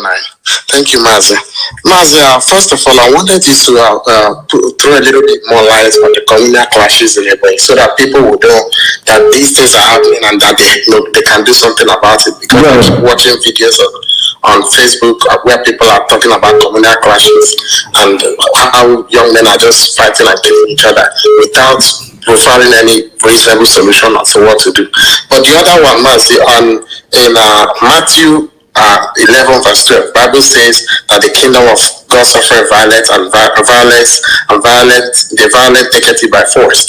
I want to suggest that these landlords that are renting land to the DSS operatives and the military and the police, usually some of these houses are face me, I face you, complexes, apartments. If you can announce a number that neighbors and people that are in a community that see people are moving in can call, because these landlords might not, yes, they will obey these laws, these orders, but some of them might not. So if people see new people moving to a compound, maybe next to them or the compound where they live, and they suspect that there might be foul play, let there be a number that they can call for people to make their own. We are going to do that. In fact, I'm not going to announce it on air. What I'm going to do is I will ask every village and every community. They are going to put up a poster, especially in Anambra State. Anytime you see a tenant that looks suspicious, you know how Janjaweed look. You know those idiots from the middle belt they recruit, all those fools. If you see their faces, you will know. If you see them, to call that very number. Yes, sir. It's obvious because these people were the same people that they said they were rehabilitated. They just shifted these guys from Boko Haram, being full Boko Haram road combatants or land combatants to the military, equipped them properly, and they're sending them to come and kill us. And somebody is telling me to respect the army and the police. Is it the army and the police that contains Boko Haram terrorists, that contains Fulani bandits that I'm going to respect? I don't know how Omahi, Obiano, and these idiots that call themselves, I don't know how they listen. Is it the same army that you people were there, the same Boko Haram that bombed St. Michael's Church in Madala? I think that was in 20, when was that Christmas Day bombing that happened in Madala? When was it? Which year was that again? Do you remember? Which year was that? Can anyone remember? Tell me. Madala bombing that happened. The same people that killed us at St. Michael's Catholic Church in Madala when we were worshiping on Christmas Day. I can't remember the year. I can't remember. Is it 2014 or 2015? I can't remember. Please help me. The same people are the ones now in the army and police mountain roadblock in our land. Are you sure that the likes of Omahi and Obiano, that they are Igbo people? Are you people sure? The same people, I want our people to listen. The same people that they are recruiting in the army are the same terrorists that bombed St. Michael's Church in Motherland, slaughtering us. Everybody died in that church. Now they are in the army and in the police. And you want me to respect the army and the police? Please go ahead, madam. You want to say something about Ebola? Go ahead and say it, please. In 1 minute, please. 1 minute. Yeah, Mazi, it's just for you to throw a little bit more light and buttress the point, because a lot of people are posting videos on Facebook about these communal clashes, and you have talked about it, but if you talk more about it, people will at least have more, conflict resolution skills that they can utilize in things like this, because they are all politically motivated. I am going to send emissaries to all those villages. I will send people to them. They will be calling a meeting, and I will even address them myself. I am going to call a meeting in all these villages that will hear my voice. Somebody will be there, put it on speakerphone so I can address them. This rubbish must stop. What stupid communal clash is that? They are depleting your numbers and you're there doing communal clash. Rubbish, it must stop. And we are going to stop it by the grace of the Most High in heaven. Then I have another caller on the line. This caller, please give us your name. Oh my goodness, they are not paying attention. They are not paying attention. I have a caller on the line. Can you hear me? No. Good morning to you. Please, your name and where you're calling us from. My name is Justin from Biafra. Please go ahead. I can hear my voice on the background. I cannot take your call. Once I hear your voice on the background, I can't take your call, please. The caller on the line, can you hear me, please? Your name and where you are. I have inadvertently put them off. I have shut them down. I shouldn't have, but I have. Unfortunately, I have another caller on the line. Can you hear me? The caller on the line, can you hear me, please? Yeah. Good morning, sir. Good morning to you, please. Your name and where you're calling us from, if you may. My name is Mazi Wisdom. I'm calling from France. From France, please go ahead. The whole world is listening. Sir, please don't be offended, though. I won't be. You know these brokers. Yes. These brokers is getting out of hand.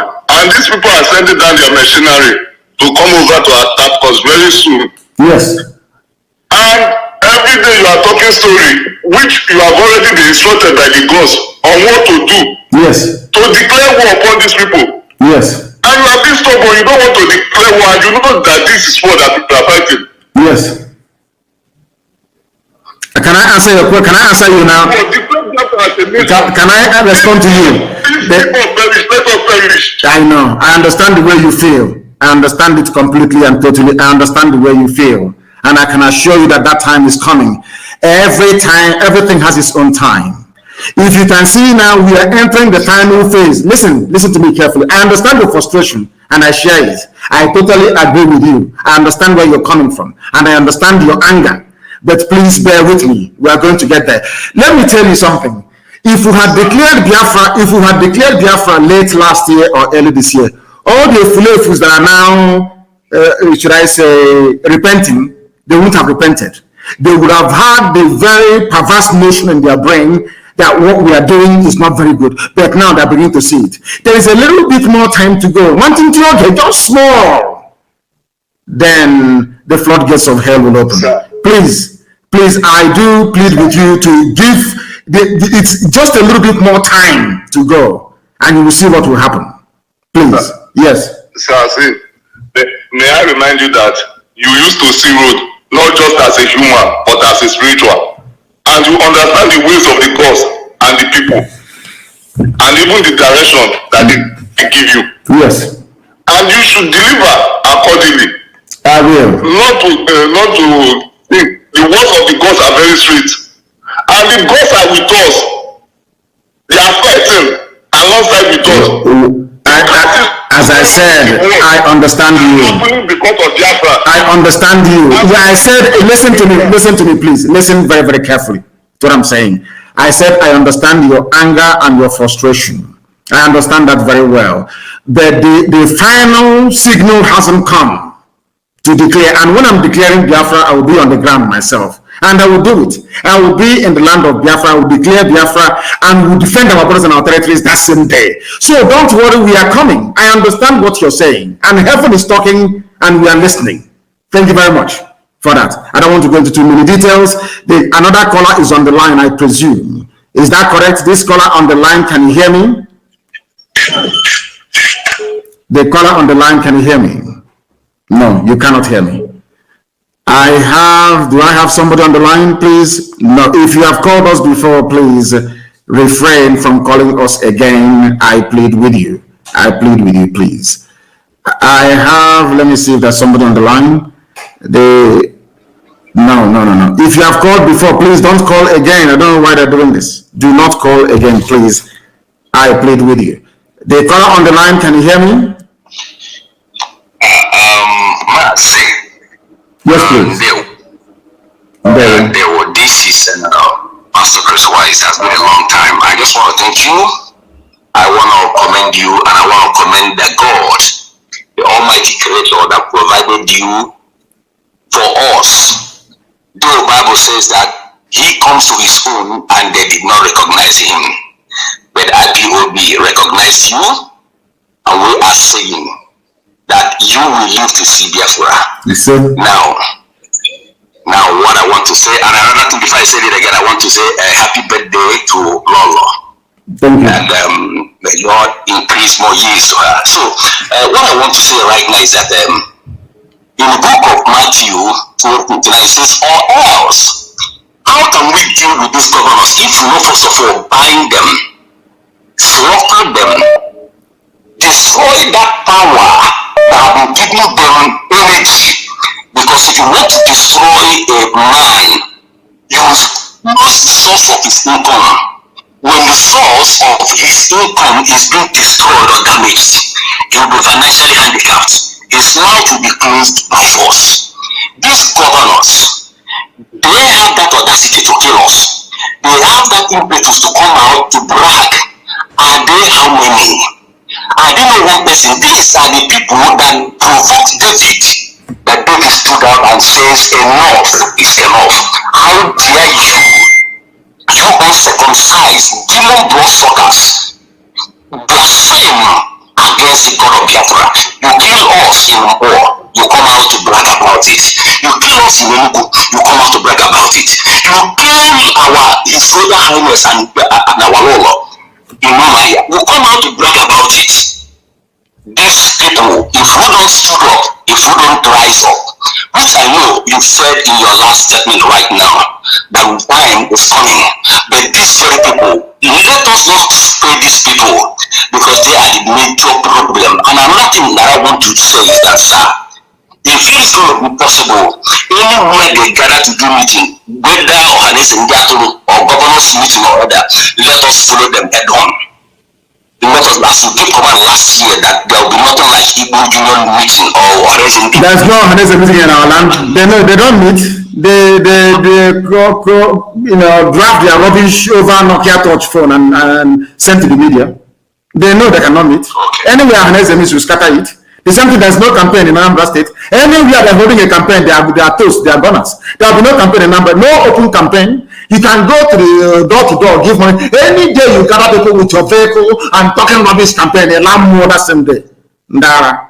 Thank you very much for your support. Thank you very much. We have come to the end of our program today. I don't want to give away too much, but I want to let Biafrans and the whole world understand this. I want to let every listening government understand that the man that killed my parents have come once again to boast that he's going to kill many more people.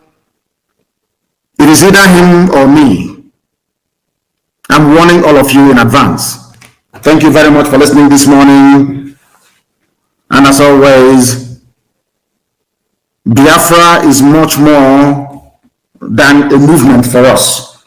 Biafra to me and to millions upon millions upon millions all over the world, it is our religion. And here on Radio Biafra is where we worship. Because El Shaddai is our God.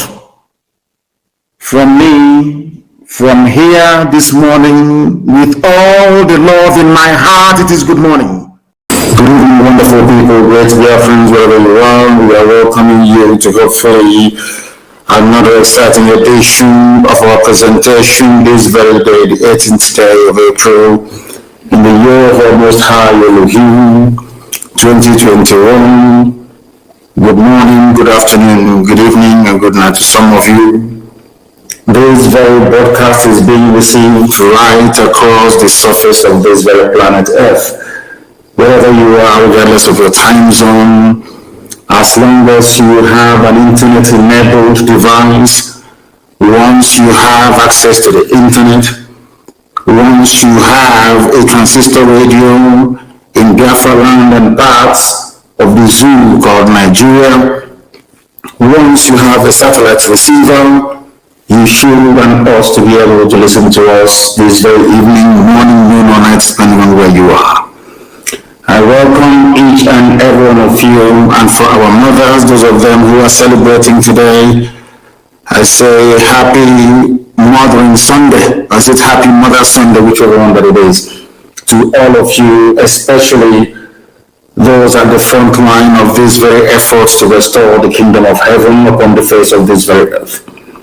We are live and we are direct. As you well know, we now broadcast simultaneously on multiple platforms in order to confuse the enemy and to ensure that this very gospel of redemption gets to those who need it most. I welcome each and every one of you, and I know that Maryland is having a fundraiser today. We got our times wrong. It is my fault, actually. It is not their fault. They did not deliberately put it on a day when I was going to broadcast.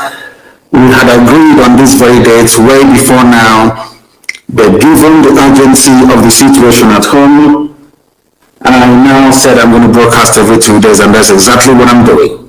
So it is not their fault, and I will acknowledge them roundabout in about 23 minutes time. I will join them. I will ensure that our technicians have done all they could so I can join that very fundraiser briefly around about 7:30 Biafra time. My name is Mazi Nnamdi Kanu. I am the leader of the largest mass movement on the face of this very planet Earth. I am the director of radio, Biafra and Biafra television. But the most important title that I hold, and above all, is that by this very special grace of the Most High,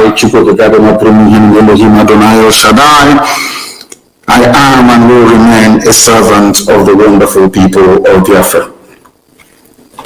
Our job is very simple: to restore the kingdom of heaven upon the face of this very earth, that the scriptures will come to fulfillment.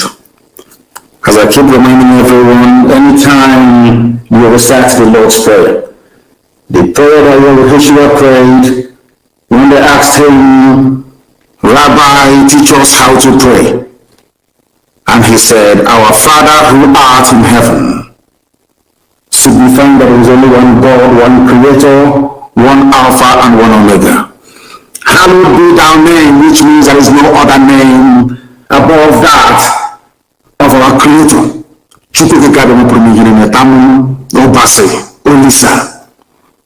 No other name. Because Jesus himself said, Hallowed be thy name. Thy kingdom come on this very earth, which is the kingdom of Biafra that we're fighting for. The kingdom of God upon the face of this earth. Let thy will be done in our lives as it is in heaven. Let that promise that you made to us come to fulfillment in our time. Give us this day our daily bread, and forgive us our sins as we forgive those who sin against us. Of course, as mortals, we must forgive those who sin against us.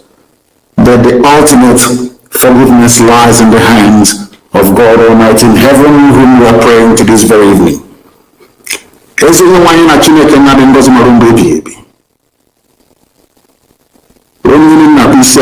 Anyanwụ ọnwa kpakpando na-erubere gị isi n'ihi na ọ bụ naanị gị mmalite na ọgwụgwụ, naanị gị bụ ọkaka, naanị gị bụ Chineke nna nke pụrụ ihe na eji eme onye ije anyị isi.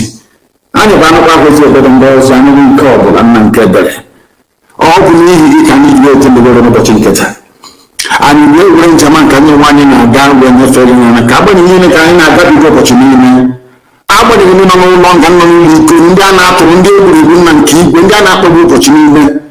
And when I see the burden was to be come the papa kind of thing can you not suppose gani kiwa bara ni no was the burden was we ko kuri ni sira ni we kana mes nando na baba no and we na na ko za han so na so we kuri ni ne kama na mo ne ko ba tuwe no no ni mendo ni bochin keta ni no na ne kana na kusia la ni o na ne kana na jamma we ne fa han so yan bani ne ki ga ko ki hira we mani ni ni wo wo ne ba ni ni ke bra den ko sin ki hira na ni o mo ka ki wo ga re ponde ni ke bra den ko okay, when I live in a good example, I can only go kind of an instance in the IPD or one is a Biafra and have no one. All what I know, problem coming, I can and get a problem was an alien person. To my neighbor, the matter, he went to teach and answer with Biafra and Kebra and Gossen. Or get a corner and or got in the China. Ndị bụ onye bụ ụbọchị nke taa gbasara Facebook network ọ bụla ndị kere na mmiri na ndị ha nwa nna nke igwe wee na-atụle ka ha ga-esi weta enyemaka nna nke ebere bịaka iwe gozi ha niile n'otu n'otu bịaka iwe gozi anyị n'otu n'otu nna nke ebere dị ngozi n'ihi na ikpete maazị ịkwụrụ anyị na nkwa na mmiri ga-abụ nke anyị aka nsị ndị ire bụ ọkwara ha ọnụ nna nke igwe kpebere ozugbo usu iwe ị gasa uwe ọpụsa ọ bụrụ site n'ike aka nke anyị ọpụsị na mara gị onye nwe anyị wee na-arịọ oke onye nwe gị na ebere gị ịma mmadụ na ọnụ ike wee n'ụba anyị ebe anyị nọ na Biafra ga-abịara nna nke ebere dị ngozi na-atụfughị mgbe anyị ga-aja aha nsọ ya ma n'ụzọ pụrụ iche ụwa n'ime ga-esi n'onwe Biafra nna nke ebere onye mma na ọkụ n'ugwu nwa bụ Chineke nna nke igwe kere ihe niile kere eke onye dị nsọ mgbe niile ebighị ebi narị ekele otuto nsọpụrụ ịja mma site n'ebighị ebi mara onye iwu ka na-adịghị ise I am always in the habit of making sure that we log onto my Facebook page Mazi Nnamdi Kanu official. And I also, the reason why I do it is to try to let our people understand that we are fighting, should I say, a multiplicity of enemies from everywhere, from every angle.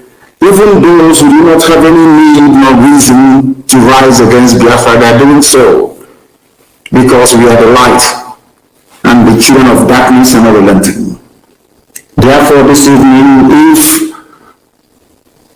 by any means or chance you happen to be kicked off my page or they start to disturb it as usual as they would normally do, may I recommend that you go to Instagram, please. Mazi Nnamdi Kanu official on Instagram. They have not gotten there yet. We are also on Twitter. Mazi Nnamdi Kanu. I am on Twitter. 279.9 thousand followers on Twitter, please. Go there, you will find us. We are also on YouTube. University of Radio Biafra on YouTube. We are there. We are also, of course, on our app, which is Ipob Community Radio.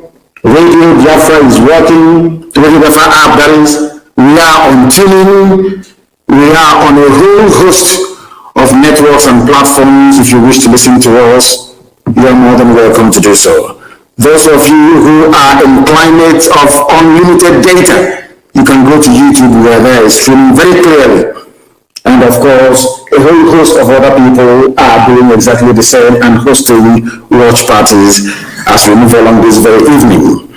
Do not forget your pen and your paper because this is the greatest university on the face of this planet Earth. By now, here you will learn the truth that will shock you. Sometimes when you hear what we have to say, you may, of course, rightfully so, have need or reason to doubt the veracity of what we are saying, but in the fullness of time, you come to appreciate that everything you hear on this very platform is the truth, the whole truth, and nothing but the truth. We must preach this very gospel because we have been ordained to do so. Elohim in heaven has ordained that we must preach his gospel before the coming of his kingdom on the face of this very earth. That is why I have said to all of you repeatedly, the reason why Britain doesn't want Biafra to come is because Britain believes rather very laughably that should Biafra come, After that, the Messiah will come. That is why there is no way they can allow black people to be free. It's impossible for them.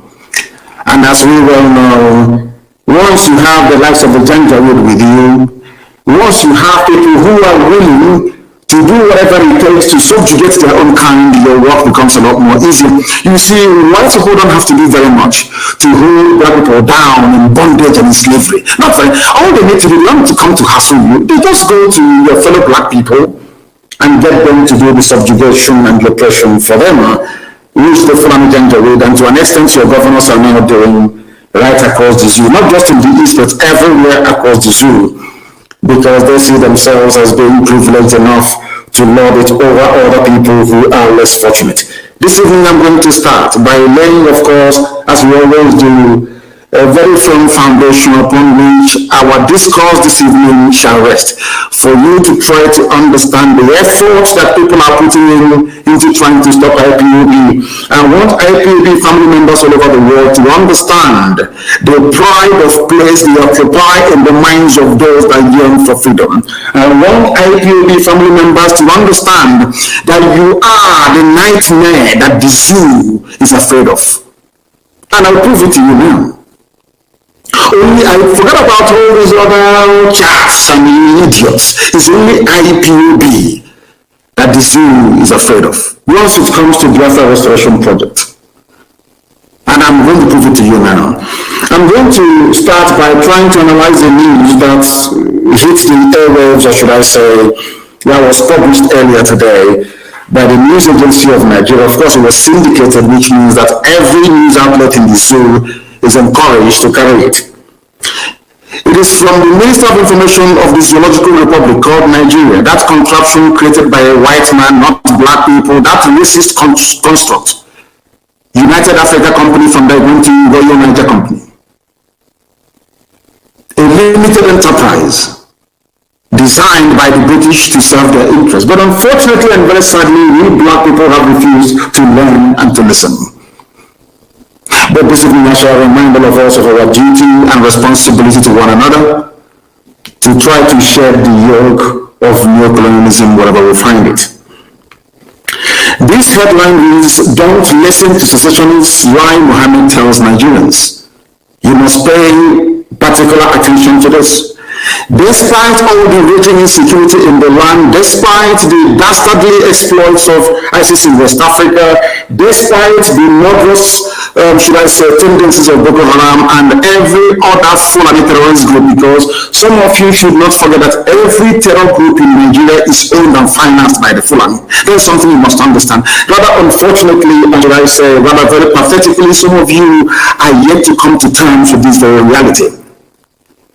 To top up the misery for the masses, they control the army, they control the police, they control the customs, they control every arms-bearing agency in the land. Every secretarial agency is in their pocket.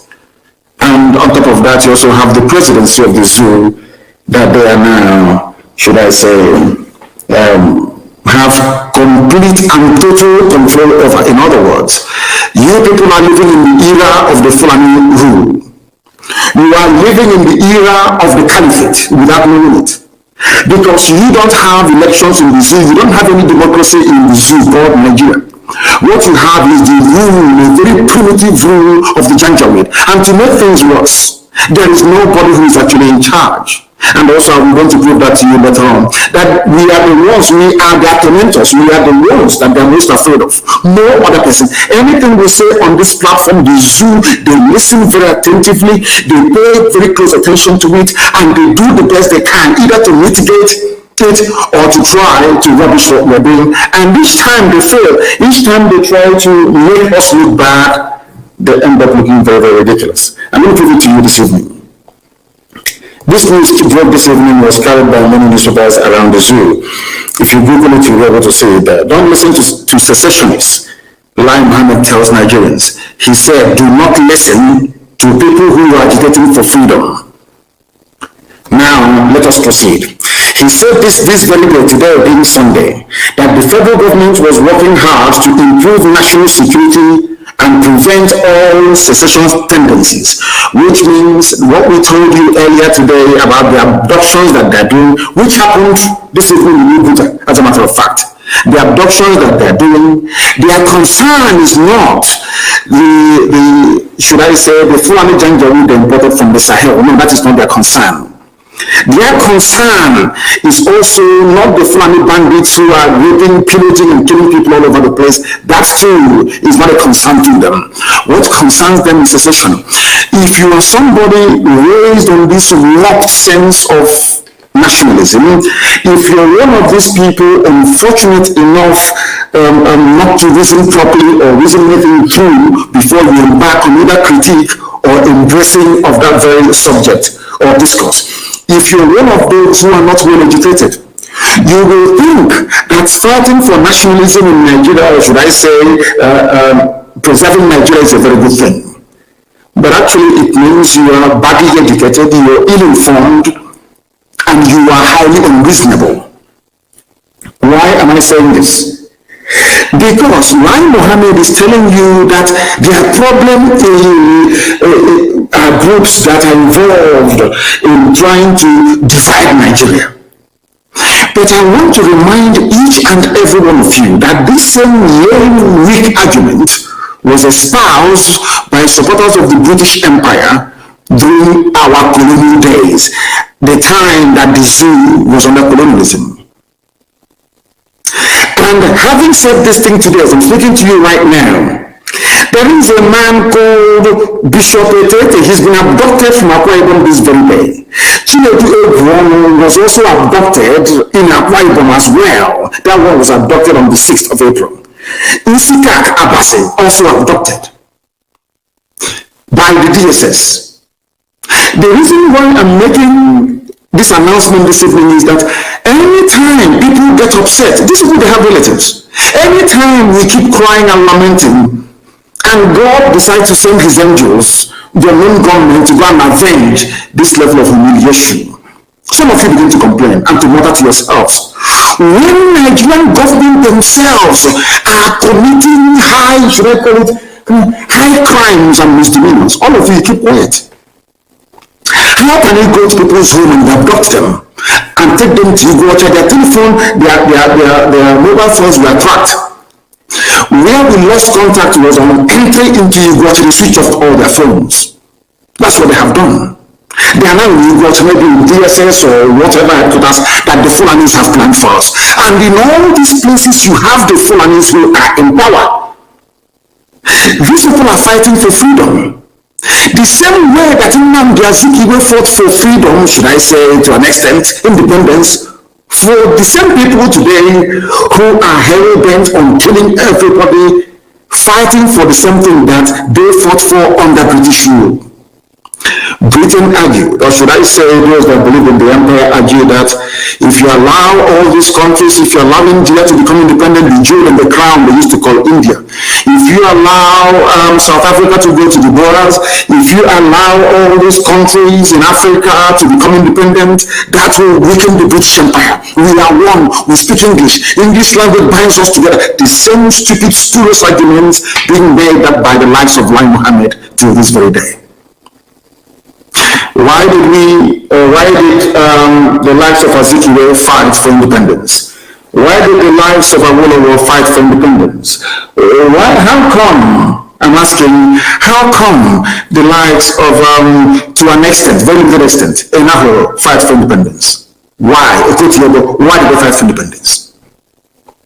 Why didn't they all argue that we should remain in one big British empire, one big family being ruled by the Queen? Even when they got independence in 1960, how come in 1963 they argued that the zoo should become a republic? That the Queen should no longer be the head of government of Nigeria? Why did you do that? Why is it that now that people are agitating for exactly the same things that you fought for and agitated for under colonialism, you have issues with it? Let me read what Lai Mohammed has to say. They are working very hard to improve national security by abducting people today in Ubuta. They abducted some people today in Ubuta as well, not just in Akwa Ibom. In Ubuta today, they went and they abducted some people there. The man ran away, they took the wife. A woman. This is what Fulani people are doing. Every day now people become angry and they rage and they react. All of you will come on social media and on the useless Zoom newspapers and be yapping rubbish. Today that the DSS are busy abducting people, you will not say anything. And I want to ask you this question. How many Fulani bandits has the DSS abducted before in the past? Shekuni knows where they are. How many of them have been abducted? The answer is zero. Absolute zero. Nothing. He gave this, he was speaking on a radio program, I think it was in Lagos, it's called EB, Ambassador. He urged Nigerians not to listen to IPOB, not to listen to Mazi Nnamdi Kanu. That's what he's doing. He said, speaking specifically on the issues around security, Mohammed said that federal government's efforts in that respect necessitated the town hall meeting on security held on April 8th in Kaduna. The people causing the problem are the same people that they went to have a town hall meeting. In the same state, being governed was being ruled by a man, that midget El-Rufai, that openly told all of you that he was traveling to Chad, to Niger, to Mali to go and pay Fulani terrorists and bandits to stop killing all of you. He was the man, when asked what was happening in southern Kaduna, he said that the Fulanis were exacting revenge. A governor, that was where they held this town hall meeting. I want to let the whole world understand that Nigeria itself is steeped in hypocrisy. There is something, every time I come on air, I keep lamenting about the state or the mental well-being of black people, how we absorb information and how we analyze it. I keep saying this all the time. I don't know if some of you actually sit down to give deeper reflection on this very issue I happen about all the time. They held a town hall meeting, not in the south that hasn't been ravaged that much by terrorism, but in Kaduna. The same Kaduna that was the epicenter, the beginning of present-day Fulani banditry started in Kaduna, in southern Kaduna. That's where they held this very meeting. That is to tell you that they have taken over your lives. You people are worthless. And I'm saying this with every sense of clarity and sincerity that people in the southern part of Nigeria, you people are slaves, but the funniest thing is that you don't know that you are slaves. You see, in order to occupy you, in order to make you feel relevant, they keep saying, the presidency will go to the south in 2023, which means forget about every other thing that is happening to you right now. Focus, it's just like promising somebody you're going to heaven. If you go to church and pay that, you go to heaven. As if they've had anybody from heaven come back to tell them that, hey, I'm going to heaven, this is what it looks like. They keep promising you 2023. As you're looking at 2023, your land, your forest, your farmlands are being taken over. They are concentrating power. Despite the fact that the Fulanis are in control of every facet of life in the zoo, they're even piling on more power upon the one that they have already. And all you can do is to talk about one Nigeria. The meeting brought stakeholders together to chart a way forward.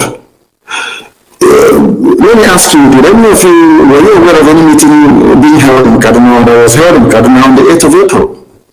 Stakeholders basically are Fulani people, maybe from Chad, from Niger, from Timbuktu, with the Sultan in charge.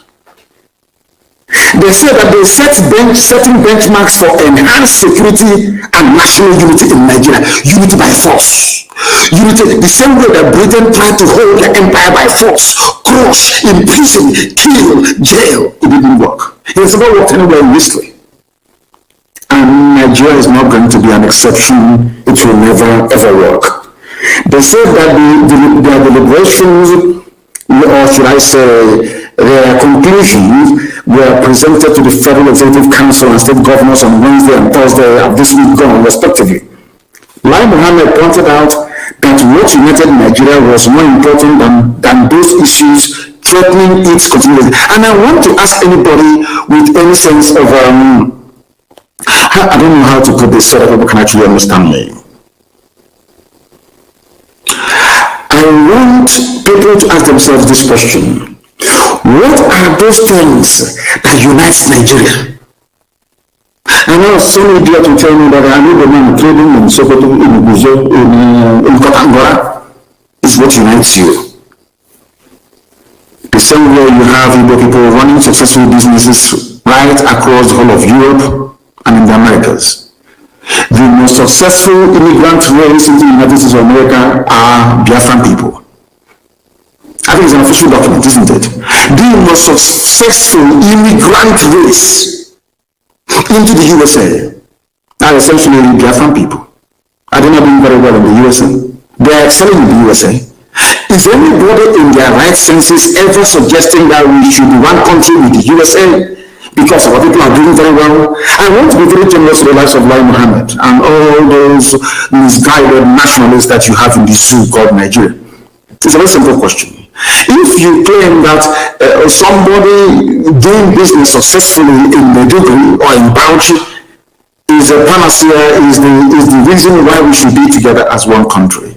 There are people who are doing very well in the UK as we speak, running successful businesses. It doesn't matter if they are Biafrans, there are people doing exceptionally well. These are multimillionaires in pound sterling. Are you now implying that Britain should come back to recolonize us because there are people who are doing very well in Britain? Simple common sense. I'm sure that you know that the answer is no. So I want Lai Mohammed and all those peddling this fictitious line that now what holds us together is more than what divides us. What is holding us together now is Fulani laziness and Fulani greed. Their lecherous behavior, blood-sucking demonic behavior. They contribute nothing to the national coffers. I keep asking myself all the time, if you sit down and ask yourself, what is it that the Fulani Janjaweed, especially the so-called elite, are contributing towards the national development of the place called Zoological Republic of Nigeria? The answer is absolutely nothing. All it is that they steal. The ordinary Alamajiri Janjaweed may move cattle from place to place. At least they provide meat to an extent to those that want to eat their useless poisoned meat. What does a ordinary Fulani Janjaweed so-called elite, all of them that are stealing money and sharing it in Abuja, in Kaduna, in Sokoto and all that, just tell me what they have contributed? I keep asking this question, nobody can answer it. Absolutely nothing. But Lai Mohammed is saying that what binds us together is more than what divides us. And he went on to say, listen, we are moved by security issues around the country and called for a meeting of all relevant stakeholders on April the 8th in Kaduna. That we have ethnicity issues is not new. I'm quoting verbatim what Lai Mohammed said. That we have ethnicity issues is not new. They started to mention the problems of Nigeria. Number one is the beloved IPOB. Second, Boko Haram, and thirdly, farmer-header clashes, not Fulani bandits. The reason why this animal called Lai Mohammed mentioned Boko Haram is because over the years they tried to coerce Boko Haram to deliver their own agenda, their own jihadist, Wahhabi, Janjaweed agenda, and Shekau said no. That's why they're including them here. And the last, but what this is, farmer-header clashes. You know that it is the Fulanis, they claim the same people that told us that those in our forest killing us in Benue, in Agatu, those in southern Kaduna slaughtering us in Zango Kadaf. They said, they opened their mouth, go and Google it, they said, these are foreigners, foreign headsmen. That was what they said.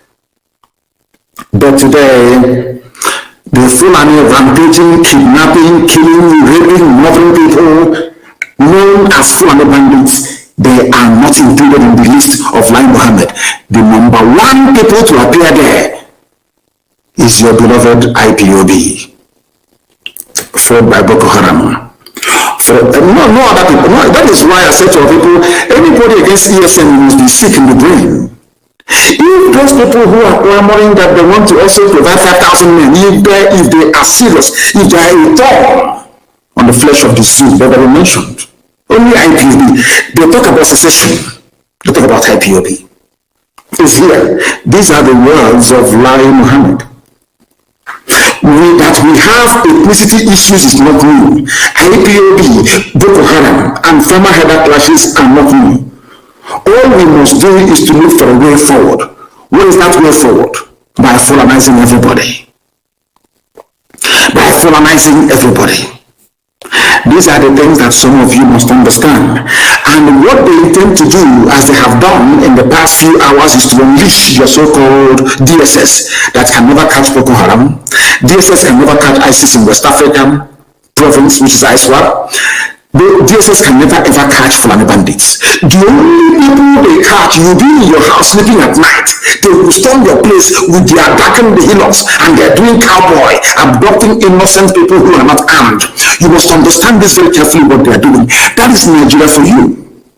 How they claim that they're doing their job. Because we are the people threatening the complete Fulani takeover of the whole of Nigeria. Only IPOB. I'm sorry to say. That is why we are being mentioned. You know what Lai Mohammed said? He said, we are aware of them, which means the word of IPOB. The government is working. Secession is not the way out of our challenges. You don't cure a headache by beheading the patient. The things that unite us in Nigeria are more than what separates us, he said. The minister said that the stakeholders at the town hall meeting in Kaduna came up with some recommendations to further secure and unite the country towards always unite, unity. Nobody talks about your well-being. Nobody is concerned that Yoruba people are refugees in the Republic. Nobody is concerned about what DSS is doing. Nobody is concerned about what goes on at army checkpoints now in Biafra land where people are being slaughtered. Nobody is concerned that the whole of Bende right now as I speak is full of Fulani jihadists with their cattle. Your well-being. Let us not even talk about employment or good roads or good schools or hospitals. That one can never come. We are talking about your own survival as a human being. And you know why Lai Mohammed was chosen to say all of these things? Now listen to why he's doing it. Lai Mohammed is a Yoruba man, apparently, from Kwara State. But he is a Fulanized Yoruba man. He's a Muslim, the same as Tinubu. Because when they pray, those of them who are learned, they pray in Arabic. When they read their Quran is written in Arabic. You cannot read the Quran in English. It has to be in Arabic. Pay very close attention to what I have to say. In other words, the Fulanization agenda of the caliphate is nothing new to him. Because that Fulanization agenda means the recitation of Quran in Arabic for everybody. It means looking towards Saudi Arabia for all that you are as a human being. These are the things you must bear in mind. So to Lai Mohammed and other Yoruba, should I call them Muslims, it's nothing new. For all they care, the supreme leader of all Muslims in Nigeria is the Sultan of Sokoto. It can never be a Yoruba man. Understand this very carefully. The Sultan of Sokoto, the leader of Muslims in Nigeria forever and ever, as long as the zoo stays together as one entity, which it cannot stay, of course. We make sure of that. It's going to always be the Sultan of Sokoto. There is no way in this life that the Sultan of Sokoto